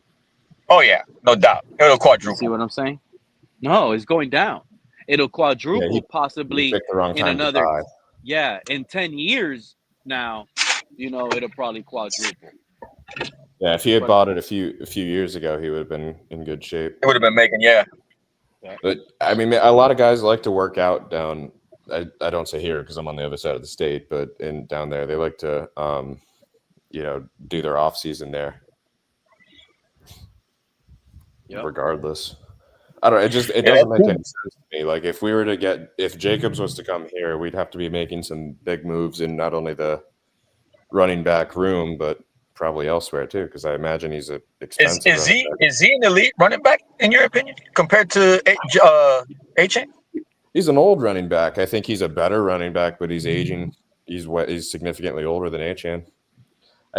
He's a more complete back, in my opinion. I think H-Chain is always going to be this just speed gadget kind of running back. I think it puts us into holes. Like people know we're not going to.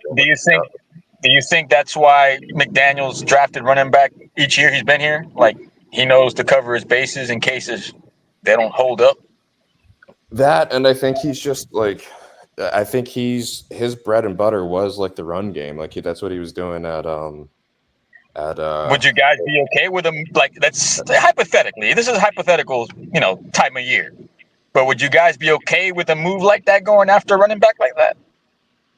only if we moved Achan, in my opinion, or like somebody else. If we move Achan for Jacobs, I'm gonna be a really upset fan. That's what I'm saying. There'd have to be like other things involved with it, like overall just like shifting pieces around, because it wouldn't make sense with us drafting Ollie, bringing in Madison, and also have Achan, and the investment in Jalen Wright. It just wouldn't make sense to get a running back at all at this point.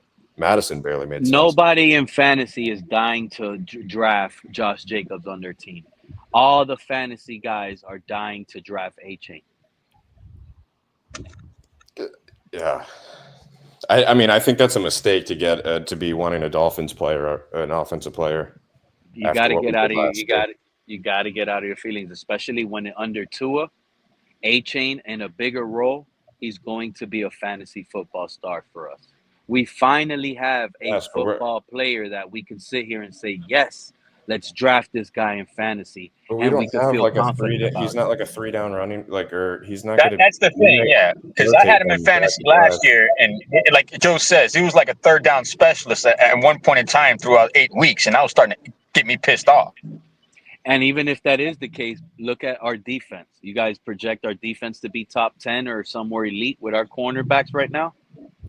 Because if you project it to have a good defense, then I would be a little worried. But if you're projecting us to have a bad defense, then expect Achan to have a lot of catches. I'm going to make a bold take. I think that we're going to stay in that top 10 realm. I don't think we're going to regress. I think our defense will be better. I agree, Cap for Life. I've been telling everybody that. We, right now, on paper, we upgraded our defense. The defense got better. The offense is the same, but we can sit here and say it got better based on supposedly having a better offensive line. So if we have a better offensive line with the same offensive core, and our defense looks like it got better on defense on paper with the newcomers based on the guys we lost, then how will we have a worse defense when we literally went last year without Chubb, without Phillips? We had all that crap. What they're selling me right now, I'm gonna buy when it comes to pressure. You keep telling me the pressures matter. I'm gonna bite. I'm gonna accept that this season. Our pass rush will bail out the pass defense if they stay healthy. Yeah, because if our secondary is gonna be weak, we got no choice but to use the pressure card. But I'm suspect about that because I'm about sacks, not pressures. But I'm gonna bite for the pressure aspect of helping this team this year. But it better work, bro. Pressure crap doesn't work, Cap. Don't bite. I'm your friend. We're both fishes in the water, and I'm your friend you listen to. Don't bite that bait. You're dead, bro. I know what I'm telling you. You're on the hook if you bite that bait. Because in reality, our defense is going to be better. That concern that these guys are trying to spew that we have at cornerback, there's a reason why Greer isn't concerned at cornerback like the fans are. We didn't have Chubb and we didn't have Phillips. All we had was Chop. Chop was number 4 in pressures last season, right? Guess what? We didn't have turnovers. It didn't give us no strip fumbles. When you sack the quarterback, that's right. We had turnovers before that. You're right. The past 2 years before that, we were leading in turnovers at one point. Thank you, Cap. You have to be a team that finishes. We had flow. When you're sacking that quarterback and you're hitting that quarterback, you know what that does? That makes him throw the ball early. That makes him throw wobbly throws, off-rhythm throws. It harasses the quarterback. If you're just putting pressure, the quarterback feels like he did his job. Ha, I got rid of the ball before you can get to me. You see what I'm saying? Pressure ain't crap. Pressure is only good for Tua. That's why they think, oh, we got to get guys that put pressure. Lamar Jackson. He shakes that guy. Boom. Now he's mobile. He's running, looking downfield with his chin up high. Let me throw it to the tight end right here, wide open, because I just bought time. They pressured me. Pressure ain't nothing. Yeah, I mean, you need a good pressure pot, matter of fact, to make some good beans. What happened, Joe? I said if they stay healthy, that that front, then we're gonna have a real top 10 defense. I agree. And that's the only reason I say that, Joe, because he loves to rotate. Weaver loves to rotate the front four. That's why I say that. It might look kind of ugly, like we might have the 20th pass defense and like 5th rush defense and like a lot of sacks or something, but I think we'll have a top 10 as far as scoring. I don't feel like we had a true top 10 defense last year. I feel like that was a byproduct of our anemic offense. The other offense didn't have to score that much to beat us. So I feel like we kind of like we're kind of granted a easier time on defense as far as this, like the amount of points we let up. But I think if this defensive front stays healthy, they'll get more sacks, they'll get more pressures, they'll get more turnovers, and it takes the pressure off the young guys in the defensive backfield. Maybe we let some of them shine with interceptions. Yeah, and to Pete's point, the offense too. The offense, you get a shitload of pressure off of them, knowing that you got good field position. If the defense gets you that, which they've had the past 3 years, and we just didn't take advantage. So that's why I say we can stick in that realm because we've been there the past 3 years with two different DCs. Like, it just for some reason we always got that good. And even with Boyer, with Boyer, and we got rid of him. If we do have a top 10 defense, we lose Weaver if McDaniel's still here. They fired Boyer after having Josh Allen turned the ball over 3 times in a playoff game. Yeah. How the hell they fired Boyer and he forced Josh Allen to turn the ball over 3 times in that playoff game in 2022 when you had Skylar Thompson? Wasn't he the DC at that time? They got to the quarterback like 7 times in that game too. Exactly. The next year, Vic Fangio, I mean, he brings historic numbers. I'm not gonna lie, I couldn't believe my eyes at times with Vic Fangio because I'm complaining throughout the game. Blitz, he never blitzes. I can't stand you, Vic Fangio, and boom, 3rd down sack, Christian Wilkins, no blitz. Like what the hell? Yeah, he'll play prevent. He called a perfect stunt. He called the perfect cover 8. Everybody dropped back, closed everything off. This is a pure coverage sack. And he calls it perfectly. Where most teams, 3rd and 1. Let's clog the box. They're gonna run. The old Dolphins, they would have got faked out. Play action, easy 1st down. Vic Fangio didn't fall for that crap. And that's where he kind of like shocked me. Experience is everything, especially in football. If you got it, you got it. And Vic Fangio, he actually kind of like shut me up because I was one of the fans saying this wasn't going to work under Vic Fangio. And he actually did. So Skunk Ape is saying we need to have the coverage in order for the pressures to work organically together. But the thing is, we got Smith, Cater, and Storm Duck as of right now. We're keeping Ramsey on the burner because we don't know what's going on. But with those 3 guys right now, I mean, is that 3rd wave of free agency, is that what we're going to go for? Is nothing but corners and DBs? Hopefully we can mention that rookie that we got, in the 4th or 5th round? That he was pretty Jason solid. Marshall Jr.? Yeah. Marshall Jr.? Because he was a 5-star and he was pretty solid at, Florida? Yep. And with that guy, okay, that's 4. Let's say if he does, that's still 4. I mean, we usually go in 7 or 8 deep. Yeah. Yeah, but we play a lot of nickel and 3-4 base. Finds his way onto the team, I think. We're a 3-4 base, heavy nickel defense, Cap. I think we got more safeties than we do DBs, man. We usually tend to play a lot of nickel more than anything. So we got a good nickel in Cater Kohu. He's Burns plays what? I think we have one of the best nickels. Exactly. Burns might be a veteran depth, rotational guy. I don't know much about Burns. Artie Burns from Miami. I don't like his name. I don't like his name for a DB. Artie got burned.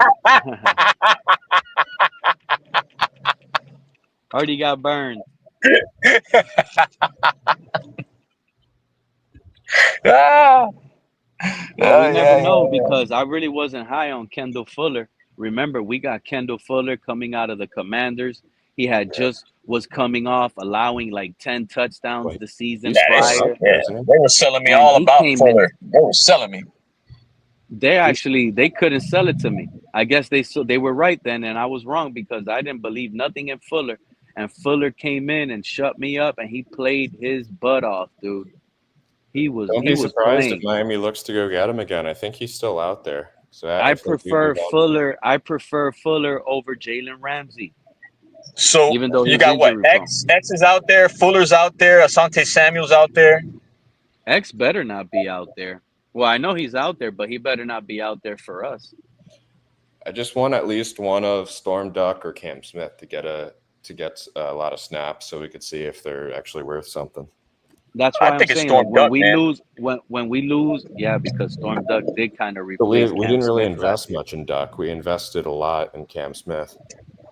Yeah, but if he don't got it, he don't got it. And if they're playing the better player in Storm Duck, then that's who I like. I kind of like Oh Storm yeah, Duck, I guess so. and Just we feels got to give. weird. And But this is He's a been low key. cornerback. Yeah, He's low key what Cater was when Cater was low key. yeah, exactly. The Storm Duck was asked to cover #1 wide receivers last year when Kendall Fuller was out. Not Jalen Ramsey. It was Duck covering #1s, and he did pretty solid. He did, and he did all of that with one of the worst pass rushers in the league, bro. All we had last year was Calais Campbell and Chop Robinson. Zeeler was here in and out, but we didn't have a D line last year that was causing havoc and putting pressure. We Calais had went to what? the Cardinals, right? Who? What happened? Calais Campbell, he went to the Cardinals, right? He went back there, Arizona. Yep. Yeah. That man said, "I'm going back home." I'm like, man, wait, hold on. You're mind bleeping me right now. This is home. But man, all the best to him, man. Hopefully, I like to see the Cardinals do something, man. I mean, but It seems like they're they're the probably team that's kind of sitting there in that division for a long time, pretty much since before they got Kyler Murray. who's their backup quarterback? I don't It know. was like McCoy at one point. I think it was Colt McCoy. Oh, Jacoby Brissett. There you go. No way. Brissett. Yeah, they got Brissett. What? I mean, at least they got they got a little something to do and something to prove in the NFC West. But damn, they're like us at this point right now. They got to fight. Seattle, I like Seattle. I like what they're doing. I think the Rams are going to win the NFC West. Yeah, no, they're good. They're legit. They're legit. But like an up and coming team, like right now, I like what Seattle's doing. What they got? Devontae Adams, Puka Nakua. They picked up Martinez and Arroyo, and they got still, I think Charbonnet. They got what's his face? Freaking K9. Walker, Kenneth Walker. Yeah, they got a little offense, man. They got JSN. Yeah. Yeah, the Seahawks, yeah, they got JSN, Cooper Kupp, Valdez Scantling. Yeah, that's right. Yep, Yeah, they they got picked up Cooper Kupp. Kenneth Walker and Zach Charbonnet at running back. And then if it doesn't work out with Darnold, let's say he sees ghosts again or something, they have Drew Lock and Jalen Milroe. So they got some intriguing backups. They still got Sam Howell too, no? No. They traded Sam Howell on draft. No. Yeah. Sam Howell got traded to the Vikings, right? Yeah, for Darnold. Yeah. Wow, that's right. Second day And of they the still draft. got JJ McCart. And the Vikings still got JJ. Yeah. That's what I'm saying, man. Why can't we get? I mean, let me shut up, man. Let me shut up. We got Zach Wilson now, buddy. I mean, we got to see what happens. Yeah, we got to see what happens. I mean, I don't want to see what happens, but if it does happen, God forbid. I think that trade for when they traded Howell away, that was when they took Milroe. Yeah. Yeah, they traded into that spot to draft Milroe, which I thought Milroe was going to go to the Jets and be the backup for Fields. Which would have been a smart move. Would have been a great fit. Yeah. Once one quarterback, if Fields gets hurt, you got the same guy to come in and work the same offense. You're not even losing speed at the quarterback. You still have that threat. Nothing really changes. Like, teams don't make the smart decisions for the teams based on having the quarterback feel comfortable, because you remember all off season, right? During the draft process, you heard people mocking the Jets to draft a quarterback in the first round. Some were even saying, oh, Shadur could possibly be a Jet. But people tend to forget what the Jets committed to. With Justin Fields Yeah. could have, they committed to Justin Fields from the very beginning, because Justin Fields had an offer from the Pittsburgh Steelers that he could have signed. People forget That that. one, I do not understand that. I do not people understand forget how that scenario worked out, Well, bro. Wait, what is his contract length? He had a contract offer from Pittsburgh, but from Justin Fields' point of view, he wanted commitment. And the Steelers didn't make a commitment. They gave him an offer, but they didn't make a commitment. That's why he signed with the Jets. He could have signed with Pittsburgh if he wanted to. He could have signed it. But they didn't make What a do you mean commitment They're to like him. multi-year, or that he's a No, starter? that he will start this upcoming yeah. season. Well, I mean, that makes sense for him. yeah, Right? of Because course. he's on his It had to third be team that. in 3 The years. He's Jets trying made to that prove commitment he's to got it. him. Yeah. It's a better long-term play in his mind if he can prove that he's got it with an organization instead of being like the bridge, like purely a bridge. Which is, I mean, it's still what he is at the Jets. Because Yeah, he's still a bridge. He still has to prove it because he didn't sign a big contract. But at least he has that opportunity to go out and play without them having to make a decision like drafting a Jalen Milroe. You draft Jalen Milroe, now he's better than Justin Fields. Now you lose that commitment to Justin Fields, and you don't look like a person that really kept your mouth. Who You know is what I'm their saying? backup? The Jets, Tyrod Taylor, isn't it? Or who is it? I think at one point he was. At one point he was with the Giants, I think. Huh? Yeah, I think he has a big contract with the Jets. I think that's Yeah, their it's backup. Tyrod Taylor and who the fuck is Adrian Martinez? Adrian Martinez. Yeah, he was cutting it up in preseason. He actually played UFL or one of those football leagues, and he won the Super Bowl for that league or something. They grabbed the Missouri QB too, Brady Cook. Oh, he went undrafted. Yep. Yeah, I've seen Brady Cook clips on Twitter already for the Jets. Isn't that shocking? But we get one play with Quinn Ewers. One. I forgot they And we got don't even Josh Reynolds. You saw that Shador throw? That's who I preferred. You see, that's who I wanted. I would have preferred Josh Reynolds instead of Nick Westbrook-Akinis. I mean, I like the upside with Westbrook. I like that, he's not afraid to jump up and get the ball. If you see both players play, bro, you're gonna like Josh Reynolds better. He's like Reynolds, a Mac Hollins. He played for Detroit, right? He's like he played for Detroit. He's like a Mac Hollins. No, he's nice. He's nice. He's nasty. Nice. You know what I'm saying? He is nice. He reminds me of he runs better who routes. was that guy that played with Ocho Cinco? What was his name?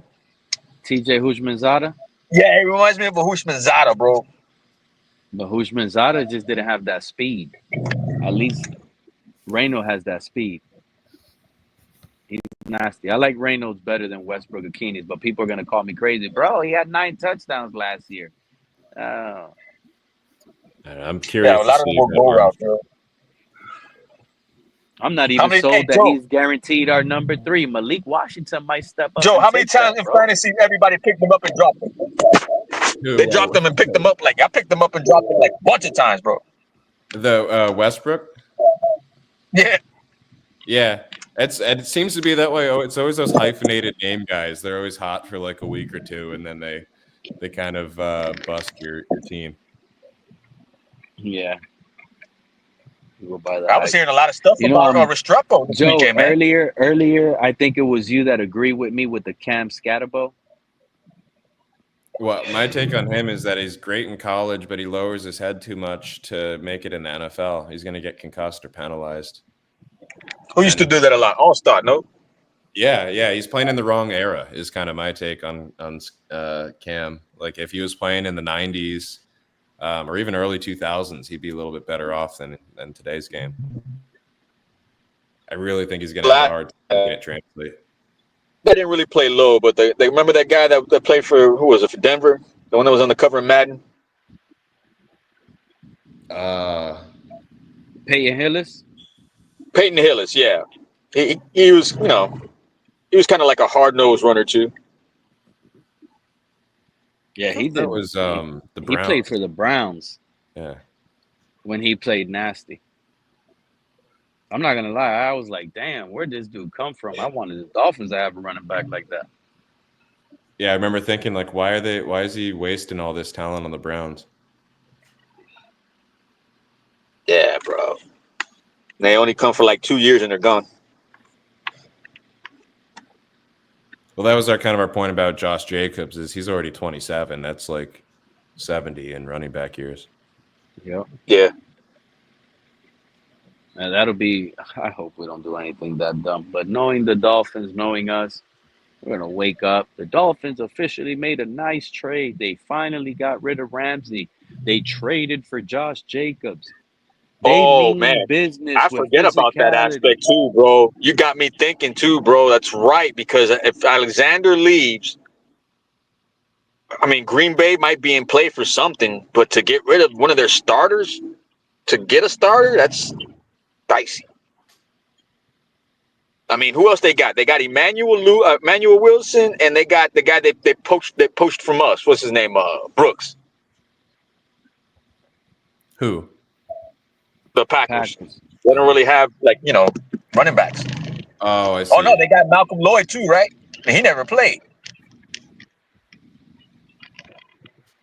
I don't think Josh Jacobs is going anywhere, bro. I don't think so. This draft class felt so deep with running backs that I feel like they're all just going to be cycled out anyway. Yeah, and I feel like they got probably some other guys on their other roster as well, man. It's an interesting receiver room there they got in Green Bay too. They have Romeo. Is it Doubs? Romeo Doubs. They got Dobbs. They got. He's a good possession receiver. Wilkins. What's his name? Watson. Christian they got Watson. Matthew Golden now from the draft. They got the little speedy guy. What's his name?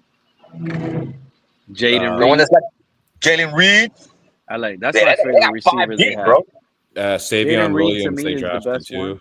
Savion Williams is a good guy, bro. That guy is like Debo Samuels 2.0, dude.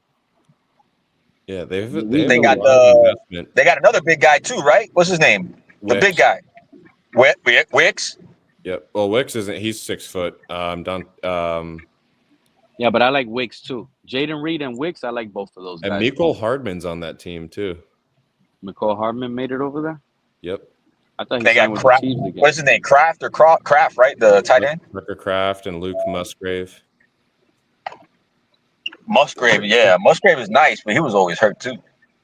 The Packers, all they need is a defensive line. Their defensive line is trash. They need defensive line. They need help on defense. And if Green Bay made a play for Ramsey, I mean, Green Bay needs to make a play for Trey Hendrickson. That's really what they need. If we got Hendrickson. If the Packers could get Trey Hendrickson and Jalen Ramsey, and they don't lose Jair Alexander, now you could talk about this team being a team that can possibly get over Philly. The Commanders? Philly. Yeah, they'll beat the Commanders too. This will be a loaded team. The Bengals secondary is banged up, bro. I heard they're good, but they're all hurt. Like they're not even if they're gonna compete, they would probably make a move for Ramsey too. Yeah, but the problem with the Bengals, it's not gonna happen. Like even if they would have kept the same defense, what happened to the Bengals last year? It's hard to do that against them again all over again. They allowed 3rd and 13 passes that went for 30-yard touchdowns. Like, how is this happening? And still It, score it, it 30. just, yeah, yeah, they were scoring, but the defense was letting up on the worst times, the worst situations. That's why it looks like the Bengals had the worst defense. Like, they were playing some good defense some games, but it's when you needed them. 3rd and 6, boom, big play touchdown. Boom, big first down when you didn't even think. 3rd and 17. The team got a first down with a 20-yard pass. Like, how does this happen? Like, they were so unlucky that I could see why they're considered the worst team, because they gave up the biggest plays when it was almost felt like they're not going to get a first down. I mean, this dude has 17 and a half sacks last year, and they still were looked at as one of the worst defenses in the NFL. That's crazy. Who had 17 and a half? He led the league, Trey Hendrickson. Oh, you're talking about the Bengals. Yeah. The Bengals That's gave up. Like, they'll do good. bro. First down. They stopped the running back for 3 yards. Now it's 2nd and 13. But on 2nd and 13, they just give up a whole 20-yard pass. That organization's still riding the high from the Super Bowl. They are. The Super Bowl loss. I mean, once they lost freaking Joe Mixon too, man, like their running game turned to crap. Yeah. Now they got this new kid. What's his face? Chase Brown. Yeah, he looked pretty decent, but for me, he's got that A-Chain vibes for me. Right. He's not that fast, dude. Chase Brown is a product of Jamar Chase and T. Higgins. When they needed Chase Brown to come in and be a running back without T. Higgins and Jamar Chase was still there, Chase Brown was asked to be a pass catching back, bro. He couldn't run the ball. They drafted Taj Brooks. That was one of the running backs I wanted to get. He's what, this year? He could block and catch. You know, Scatterbo could have possibly replaced Alec Ingold. I forget Ingle's still on this roster. And Ingold can't run like Scatterbo. So by drafting Scatterbo, I'm not Scatterbo, big on fullbacks, to be honest. Like, I'd rather just have like a gadget tight end that you could slide back there. there's only like 6 teams in the NFL with a fullback on the roster, Right. and we're one of them. This is a position that's going extinct in the NFL, and we're holding on. That's what McDaniel Why brought. they don't make him make him a joker, bro? Make him a joker card, bro. Like just like that kid Woodhead, Danny Woodhead, and freaking what's these other guys, bro, that they use as gadget plays, you know, just to block or as tight end, freaking. Yeah, but look what you're saying, Cap. You're saying Danny Woodhead, comparing that to Alec Ingold. Danny Woodhead was like a little cricket in a glass bottle. You wouldn't see it jumping around everywhere. That's why I want someone like Conyers. They've used him all over the field. Alec Ingold is just a fullback. And then what's sad, we lined that dude up out wide. Yeah. Something. Do something with him. You see, and you know why we lined that guy up out wide, Joe? You want me to tell you why? Why is that? For Tua to be able to predetermine pre-snap quick if it's man or zone. Right. That's all it's for. Right before huddle up, send the fullback out wide on boundary. Let's determine for Tua if it's man or zone. Okay, come on, Alec Ingold, come motion in. Let's go. We already know it's man. We already know it's zone. Come in your spot. Come in motion. Come inside. That's what it's for, guys. We got to do stupid things like this so Tua can identify quick pre-snap. So in essence, we are doing it, but it's really a decoy use. Yeah, it's a decoy. We're not. When have we snapped the ball when Alec Ingold lined up out wide as a wide receiver? Yeah, I'm not against pre-snap motion for that, but like if you can't use him in multiple spots, it's why you have to be against, because if he needs, this is what he needs to identify man or zone. Not every quarterback needs that, Joe Riss. You know why that hurts us? You know why that hurts us? Because now, what happens most of the time after we send him in motion? Now the real play is on play. So now, guess what? The real play has Jalen Waddle moving in motion from out wide, going inside into the slot. So now that takes time. So now in a Yeah. hurry up Well, offense, that's the thing. It's eating away you our see play what clock. If he's got to move someone and then move him back just to be able to get his read. that's why that Warren Sharp, most clutch quarterback thing, you can't trust Tua in a one pass offense, needing him to throw down. Because now at this point, you're not giving you give the defense time to adjust to whatever you're gonna call. You need that guy. You go and hurry up motion. Now you or when he calls the play, you need all that motion. By the time you snap the ball, that's why we have 7, 6. You're screaming, "Oh my God, it's about to be halftime. He's wasting clock." No, that's because this is Tua can't be in a rush. He It's needs everything predetermined already. perfect. Yeah, he needs everything perfect. There is no rush. There is no rush with Tua. He needs to have it down packed. That's why that radio, okay, we got the set, see the defense. This is the Just hot don't. read on this formation. Don't It's make just a not Well, mistake, Tua. sustainable for a full if that's season. the case, that's what's going to piss me off even more if McDaniel doesn't get control of the play clock. Because if you're already predetermined in the snap and the amount of time you're taking off the clock throughout the half, and you're still not freaking getting these guys ready, that means he's overthinking. Well, it gives that much No, time to the that has defense nothing to too. do with McDaniel. What I think that McDaniel is he'll set up a doing, certain no, play. He'll have the McDaniel time is set. doing is giving Tua a hint and letting him know what it is. And if it's zone on this play, this is the hot read. If it's man, this is the hot read. That's it. This is what Cap. This is what it is. I Tua, don't. if it's zone, this is your hot read. Throw it to this guy first read, he will be open. If it's man, throw it 2.3 to this seconds, guy. yeah. 2.3 Quick. seconds. Yeah. And we take the full play clock to do that, which is crazy. We're giving a And it's 30-second not rest every single play to the other defense. We've got this and, track star team. We should be wearing them down, and instead we're giving them 30-second breathers. you remember Cliff Kingsbury with the Cardinals offense, that quick air raid offense? How Yep. about that Chip Kelly with the Eagles? Yep. That's what we need to do. I've been saying this for years with Tua. That's how we need to do it. We really do, Joe. You want to talk Chip about Chip Tua? Kelly went to the You want Raiders, to right? talk about Tua being an MVP conversations? You want to talk about Tua being a division winner?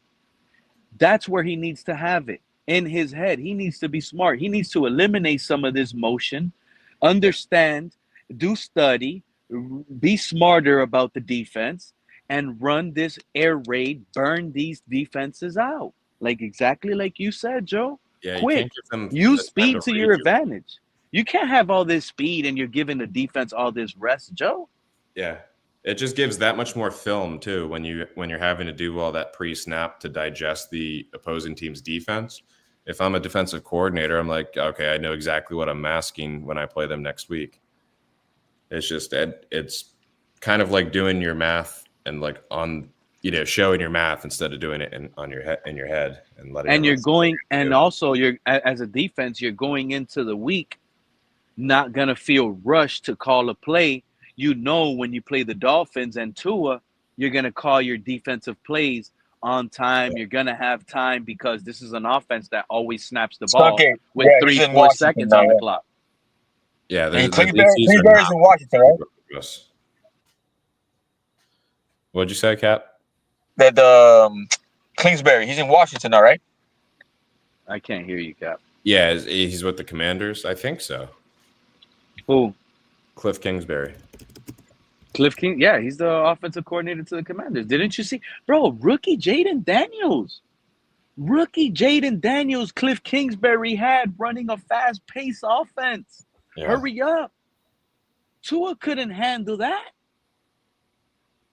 Yeah, that's going to It's be crazy. incredible. Their receivers this year with McLaurin and Debo. Those are two absolute dogs that Jaden's throwing to. Yep. I like Terry McLaurin. Bro, he did it with his feet too, though. I'm not gonna lie. I like Terry McLaurin more than Jalen Waddle, to be quite honest with y'all.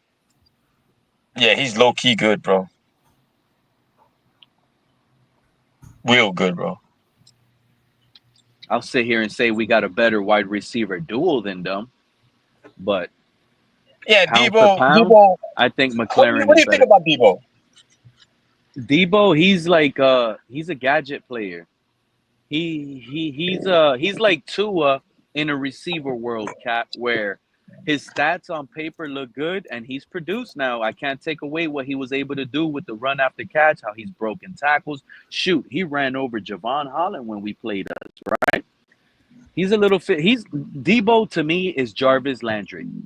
And since they lack speed outside, they found a way to get him the ball all through the inside, through the backfield, swing routes.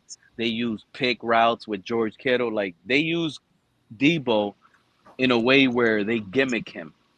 They find a way to get him open close to the line of scrimmage, make a quick catch, and trust him to break a tackle, juke someone. He just doesn't have the elite speed. Is he better than Waddle? No, I'm sorry. Like Waddle, to me, he's at least a wide receiver. You could line up Waddle out wide. You could line up Waddle inside. Waddle's going to beat you with speed. Waddle's going to beat you with routes. The question with Waddle is catching with his hands in like those contested areas. Is he going to catch that ball if he has Kendall Fuller like wrapped around him while the ball's there? That's it. I wouldn't mind putting Waddle in those type of Debo gadget play scenarios. Well, we used if he's to going to talk be dropping about that. passes. We used to, because McDaniel was like popular for making Debo like actually shine over there. How they used him in the game. Well, y'all don't remember under Flores? That's kind of pretty much how we use Waddle. The first year where he broke all those records, how many catches near the line of scrimmage did he catch? Right. Using them off the flanker, putting them in motion, having them swim, get to the tight end, and catch something right there on a shallow route. He made a lot of close to the line of scrimmage catches. That's what Deebo Samuel does, Cap. And we trusted him to use his speed to get run after the catch.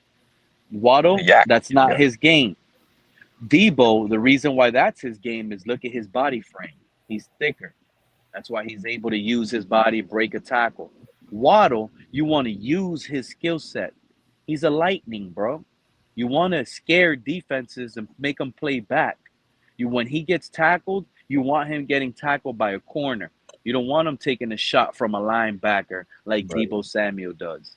They're too different, but, I mean, he could do it, but how long would he last? I want Waddle to make those 20-yard, what does TD Finstall like to say? 40-yard comeback routes with Tyreek Hill. All I want is Jalen Waddle to make those 20-yard comeback routes. 20. Get down there, make that cornerback fly, trying to catch up to you. Quick, boop, stop, have that cornerback run past you. You're wide open. That ball's already in the air. You think as soon as you stop and turn around, that ball's already in the air. What happened? $17.5 million for a year. You think that's a good value for Debo? We pay $30 million for Tyreek, and they basically pay $30 million for those two receivers in Washington. Yeah, but you see, that's where I'm at. Like, to me, that's too much. $17 million is a starting wide receiver that can produce at a high level for you. That's wide receiver 1. It shouldn't be McLaurin also getting, your wide receiver 2 shouldn't be getting 13 or 15 or whatever it is. Exactly. And Debo, to me, he's a limited wide receiver. That's all he is. He's a limited wide receiver. He's overpaid, but he's good. Is that what the Bengals are doing with Higgins and Chase? Is that about $30 million between the two of them? Yeah, I think Chase got 40. Holy shit. Yeah, I think he got 40. Yeah, T. Higgins is 4 years, 115. His numbers are out of control. How much? How much? Let me see, T. Higgins.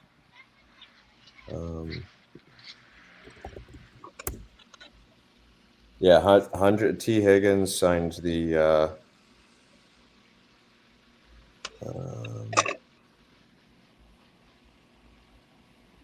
Was that his original deal? Was 4 years, 115 million? Yeah, it sounds about right. So that's what? That's like 44. So he's got free agency opportunity in 26. I'm not too sure on all like the language language and it's like 35. That's like 35, right? It says he traded in a fully guaranteed $26.16 million franchise tender for the 2025 season and a free agency opportunity in 26. 35 a year. Guaranteed money was how much? Probably $40.9 million. So average annual salary 28.75. Sounds about right. That's a lot for T. Higgins to have him opposite of Chase. That's a lot of That's money. a lot as a number 2, yeah, because honestly, all you really need is an elite number 1. The rest of your guys, you need to be able to draft young guys that because remember, Tyreek Hill opens everything up. So these other guys' jobs should be easier. Your number 1 should always, sink in at least most of the time double coverage. And when he's not double covered, that's who you go to. Your number 1. This whole paying 2 wide receiver stuff. Now you got the Eagles winning the Super Bowl. Now they think every team is gonna be like that to win the Super Bowl. That's an anomaly, if you ask me. I don't know what your exact cap hits are, but those 2 receivers on Cincinnati occupy over a quarter of their salary cap. Look at us with 2 players. We're pretty much the same with Tyreek. Waddle, So Hill, and Tua. they're getting rid of if they sign Hendrickson, that goes that surpasses everything they stand for, and that's good. That's they're going to do that. But I don't. That just makes it seem that they're going to get rid of Hendrickson. And it doesn't seem impossible anymore because, again, you go back to the Eagles. The Eagles paid their quarterback. They got one of the highest paid running backs. They just paid him again. They paid their receiver, A.J. Brown. They paid Devontae Smith. They paid Goddard. They paid their offensive lineman, gave him an extension. Like, they've paid almost everybody. How do you even field a team when a quarter of your salary cap goes to 2 receivers? You kick that can, This homie. is why I just used the Eagles as an example, Joe. Just drafting well? If they know they're going to compete, you can negotiate, but they're going to kick that can. That means that Rosen, not Rosen, what's his name? What's their GM? Howie. Remember, the guys that you pay big bucks to, that's your core. Those are your leaders. Those are your best players. You get a lot of those guys paid. They stay healthy. You should be able to win games. The rest What of the your hell team ever happened with the linebacker from the Jets that went to the Eagles? Which one? It's The not Kobe like they even Dean? have a rookie QB. Remember Riddick? That was his name, Riddick. Oh, Hassan Riddick. Where is that guy at? He went to the Cardinals. I think Hassan Riddick went to the Cardinals. I'm not sure. Where the hell did Hassan Riddick go? That's a good name. Because all I remember, he held out, but I don't know whatever happened. I don't know what happened. No, he went to the Eagles. He didn't play for the Eagles or what crap. Then they moved him. Where's Hassan Riddick at? The chat might know. The chat always knows. I hope Joe Riss is probably searching it up. No, I'm actually seeing what percentage of the Bengals salary cap is occupied by Chase Higgins and Burrow.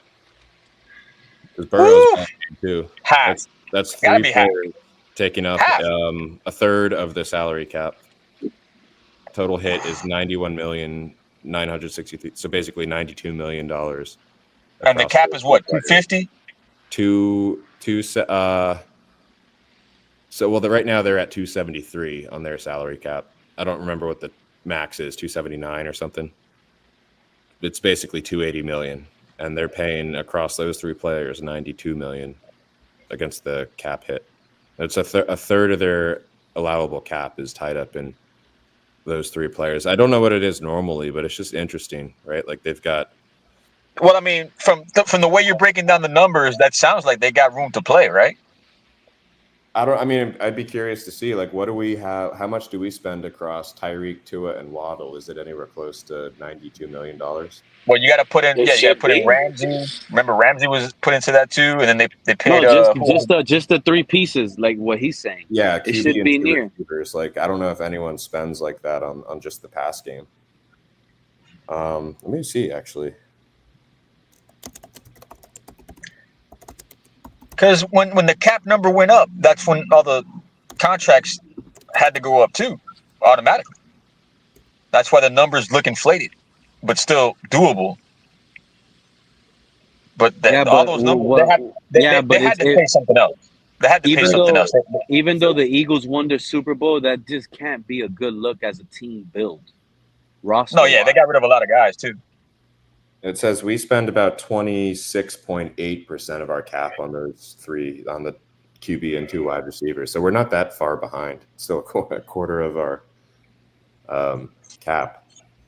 And we got like maybe 20 something left that we haven't spent, or 17. I don't know where we're at right now, but I'm always more interested in like the percent of the cap that you're using on players than like their actual contract. Like, I always get tired of hearing like highest paid in history. The actual, you want the actual number. Yeah. But when you look at it, does it concern you? And then now looking at the Eagles, knowing they won the Super Bowl, does it knock that concern off a little bit? As far as like the money we're spending? Yeah. I don't know because how did the Eagles contracts? What are you saying? Are you saying they got 2 expensive wide receivers and an expensive quarterback. Wait, who's the other expensive wide receiver? AJ Brown and Devontae Smith. I thought Smith isn't on his rookie deal anymore. No, he signed an extension. Remember, he came out the same year as Waddle. Oh, that's right. I don't know why I was thinking he was later than that. No. He already signed a big contract. A.J. Brown got a big deal from the Eagles. Jalen Hurts got a big deal from the Eagles. Saquon Barkley got a big deal from the Eagles right now. Oh, Barkley, yeah, that's right. The offensive line got a big deal. They don't have to fill their roster with like junk, right? Because they draft well, because they're always in a position where they can draft the best player available. So they don't have to get like all this junk spending on mid-range players. Yeah, because Graham retired and they already filled it in with Carter. What's his name? Carter, right? They're a machine. With they've been good. It's just been the same thing with Buffalo. They keep winning and they're able to draft well, draw good players in for good contracts because they're competitive. We have to buy our people to retire. That's what I'm saying, man. We have to sell people to want to play here, which is like baffling to me because people always want to come here, man. When you walk into the building and Zach Zeeler is your leader, Cap, you're left probably baffled. These rookies are in this building, and they probably already text each other like, bro, this is open right now.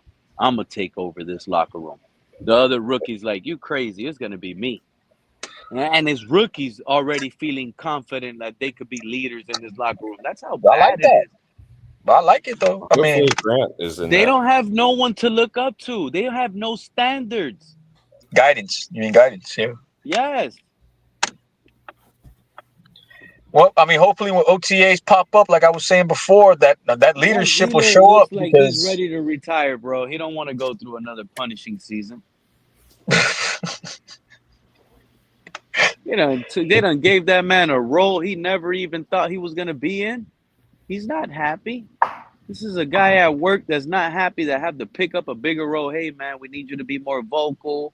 We need you to take a bigger command, be a leader. If it's not in you, it's just not in you. It's like our team is forcing guys that don't have it in them to be it. Now they're going to be looking bad for trying to be something they're not. Look what they did to us with Tua. Y'all don't think that was tell?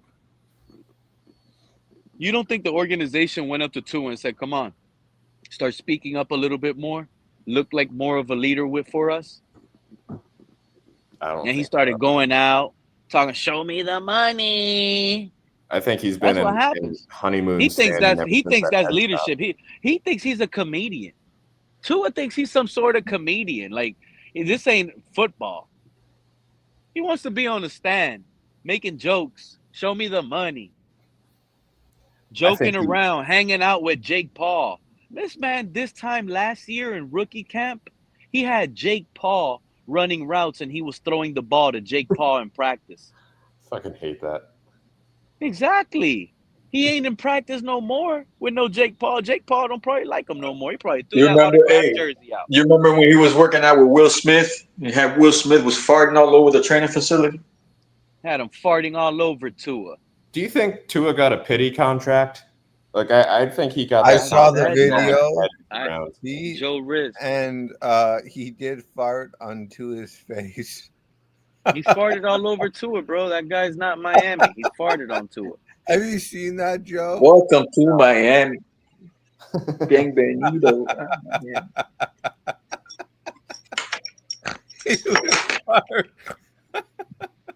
Wait, who farted on Tua? And he let Tua know that drink you got from your country, it's not Smith good.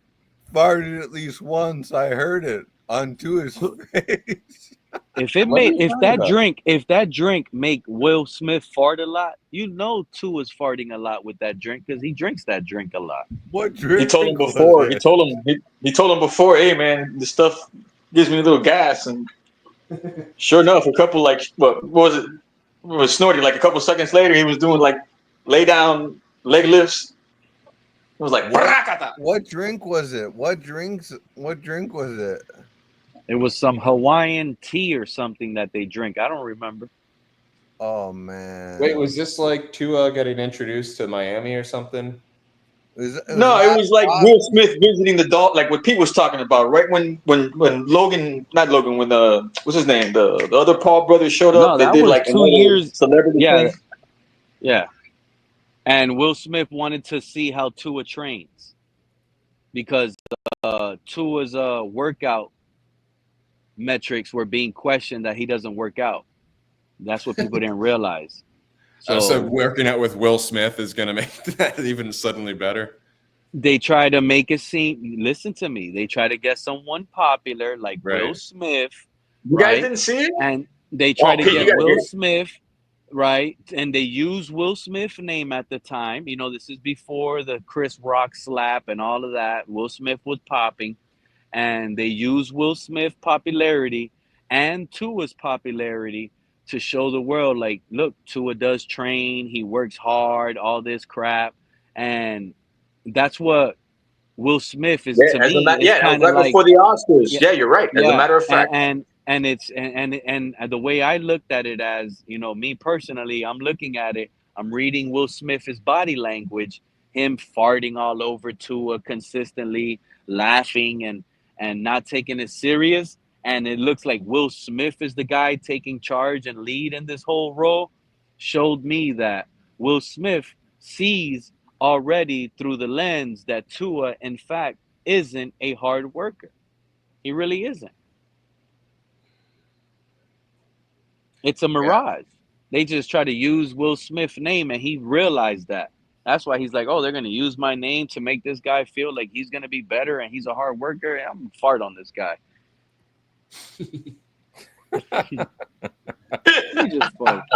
You know what?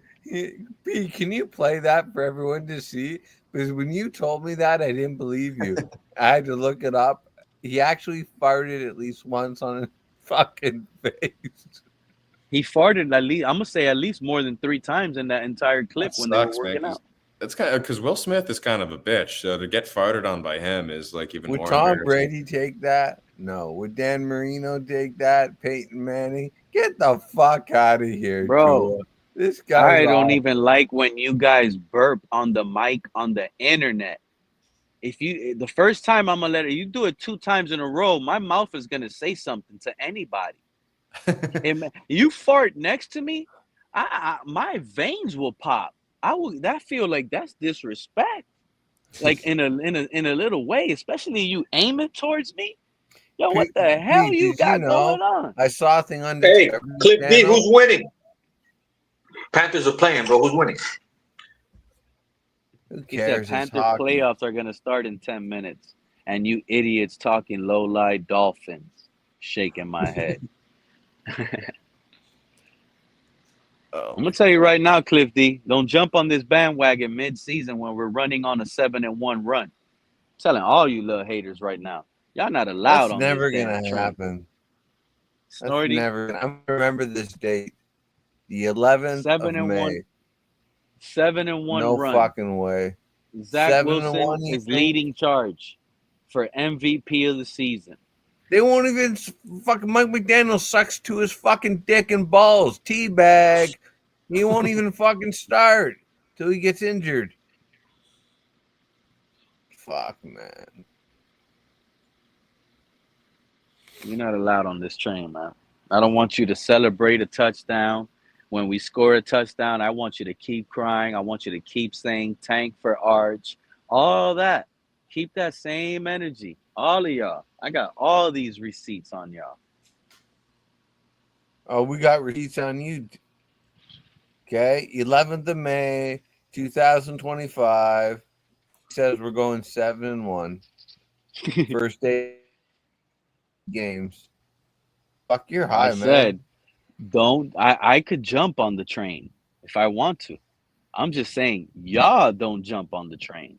That's all I'm saying. I'm not on the Well, train no, right you now. said 7-1. But don't jump You on said... it. If I said don't jump on it if we start 7-1. Okay, what's your prediction then? If you think we're gonna be 7-1, you at least think we're gonna be 5-2. No, I got two predictions. 4-3. What is it? If Tua stays fully healthy, I have one prediction for that, the full season. And I got another prediction if we trade Tua to the Saints tomorrow and That will never happen. Aaron Rodgers is our quarterback, I got another prediction with that. That they're not trading Tua because no one wants the piece of shit. If Tua is forced to medically retire next week or when OTAs start, he has to take a physical. He doesn't pass the physical like Gabe Davis just did when he failed it for the Jaguars. He got cut. This guy, Dereck Carr, he was not going to pass the physical. So he had to take surgery on the shoulder. He retired. So if Tua is asked to take surgery on the shoulder because he doesn't pass a physical to get back this season because they still see some structure damage on that hip next close to that bone, then Tua might be forced to medically retire due to the hip. And that's why when people probably laugh and That would be a giggle at dream. KP, yeah, people laugh and they were laughing at. I heard them guys laughing. They think because it's the internet and they're in the chat, I can't hear those people laughing. When KP said that there's a possibility Tua could still retire, I heard all those guys laugh at KP like it's impossible. And I'm here to tell y'all that's not impossible. That's still not out. That's I've still never not said out it's of out. reach. We just need him to get his head smashed in, which I'm hoping for. Don't Maybe be shocked if a Dereck Carr situation happens to Tua, where in another month, when they're mandatory, have to report to camp, mandatory, he takes that physical, he doesn't pass. Your ass is gas, just like Will Smith. You're one of them. You one of them. You're gas. that would be such a good bailout of the situation we find ourselves in now if Tua just retired. Imagine that. Tua, don't worry. Keep that guaranteed 20-something million. Give us Right. back 30 more million. Open up the cap. Now we got enough money to shut you up, Ramsey, here, pay you a little more. And what do we need now? Aaron Rodgers and what else? What else do you need? Well, not only that, it's just we don't have to Asante stretch Samuels every move Jr. around him now. and after- Rasul Douglas. Y'all are over here talking about getting Asante Samuel Jr. or Rasul Douglas. Tua retires. We're in probably conversations of feel getting so Douglas fucking and old. Samuels.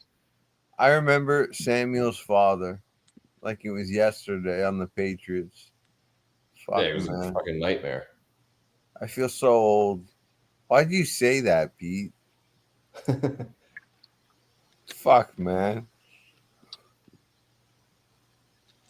You didn't Yes, feel old when you already heard Archie Manning Jr.? I feel so old. You didn't feel old when I you heard always feel Shadir old. Sanders in the Oh, draft? you're making me feel more old. I don't like Yeah, life. we're getting old, bro. We're getting old. Some of the players we grew up watching, we can message these guys now. Isn't that like weird? When we were growing up, idolizing and loving like Steve Smith, I could go on Twitter, hey, what's up, Steve Smith? I loved how you were, and he could read that. That is impossible to think about back in the days. I remember when Kellen Moore played at Boise State, and now he's a head coach. He's not going to be a good head coach, in my Kellen opinion. Moore. Patrick Surtain's son coming into the league made me feel old. Oh, fuck, man. Oh, man, yeah. and then wanting us to draft him, Yeah. and it didn't happen. And Mason Taylor too. Mason Taylor. You saw what the Jets did to Mason Taylor? The So does first day the Jets, the first day on Jersey Day, they gave that guy 46. does Zach Thomas not have like an animal of a son at linebacker that we can pick up? I don't think so. We missed out on all the Dolphins kids.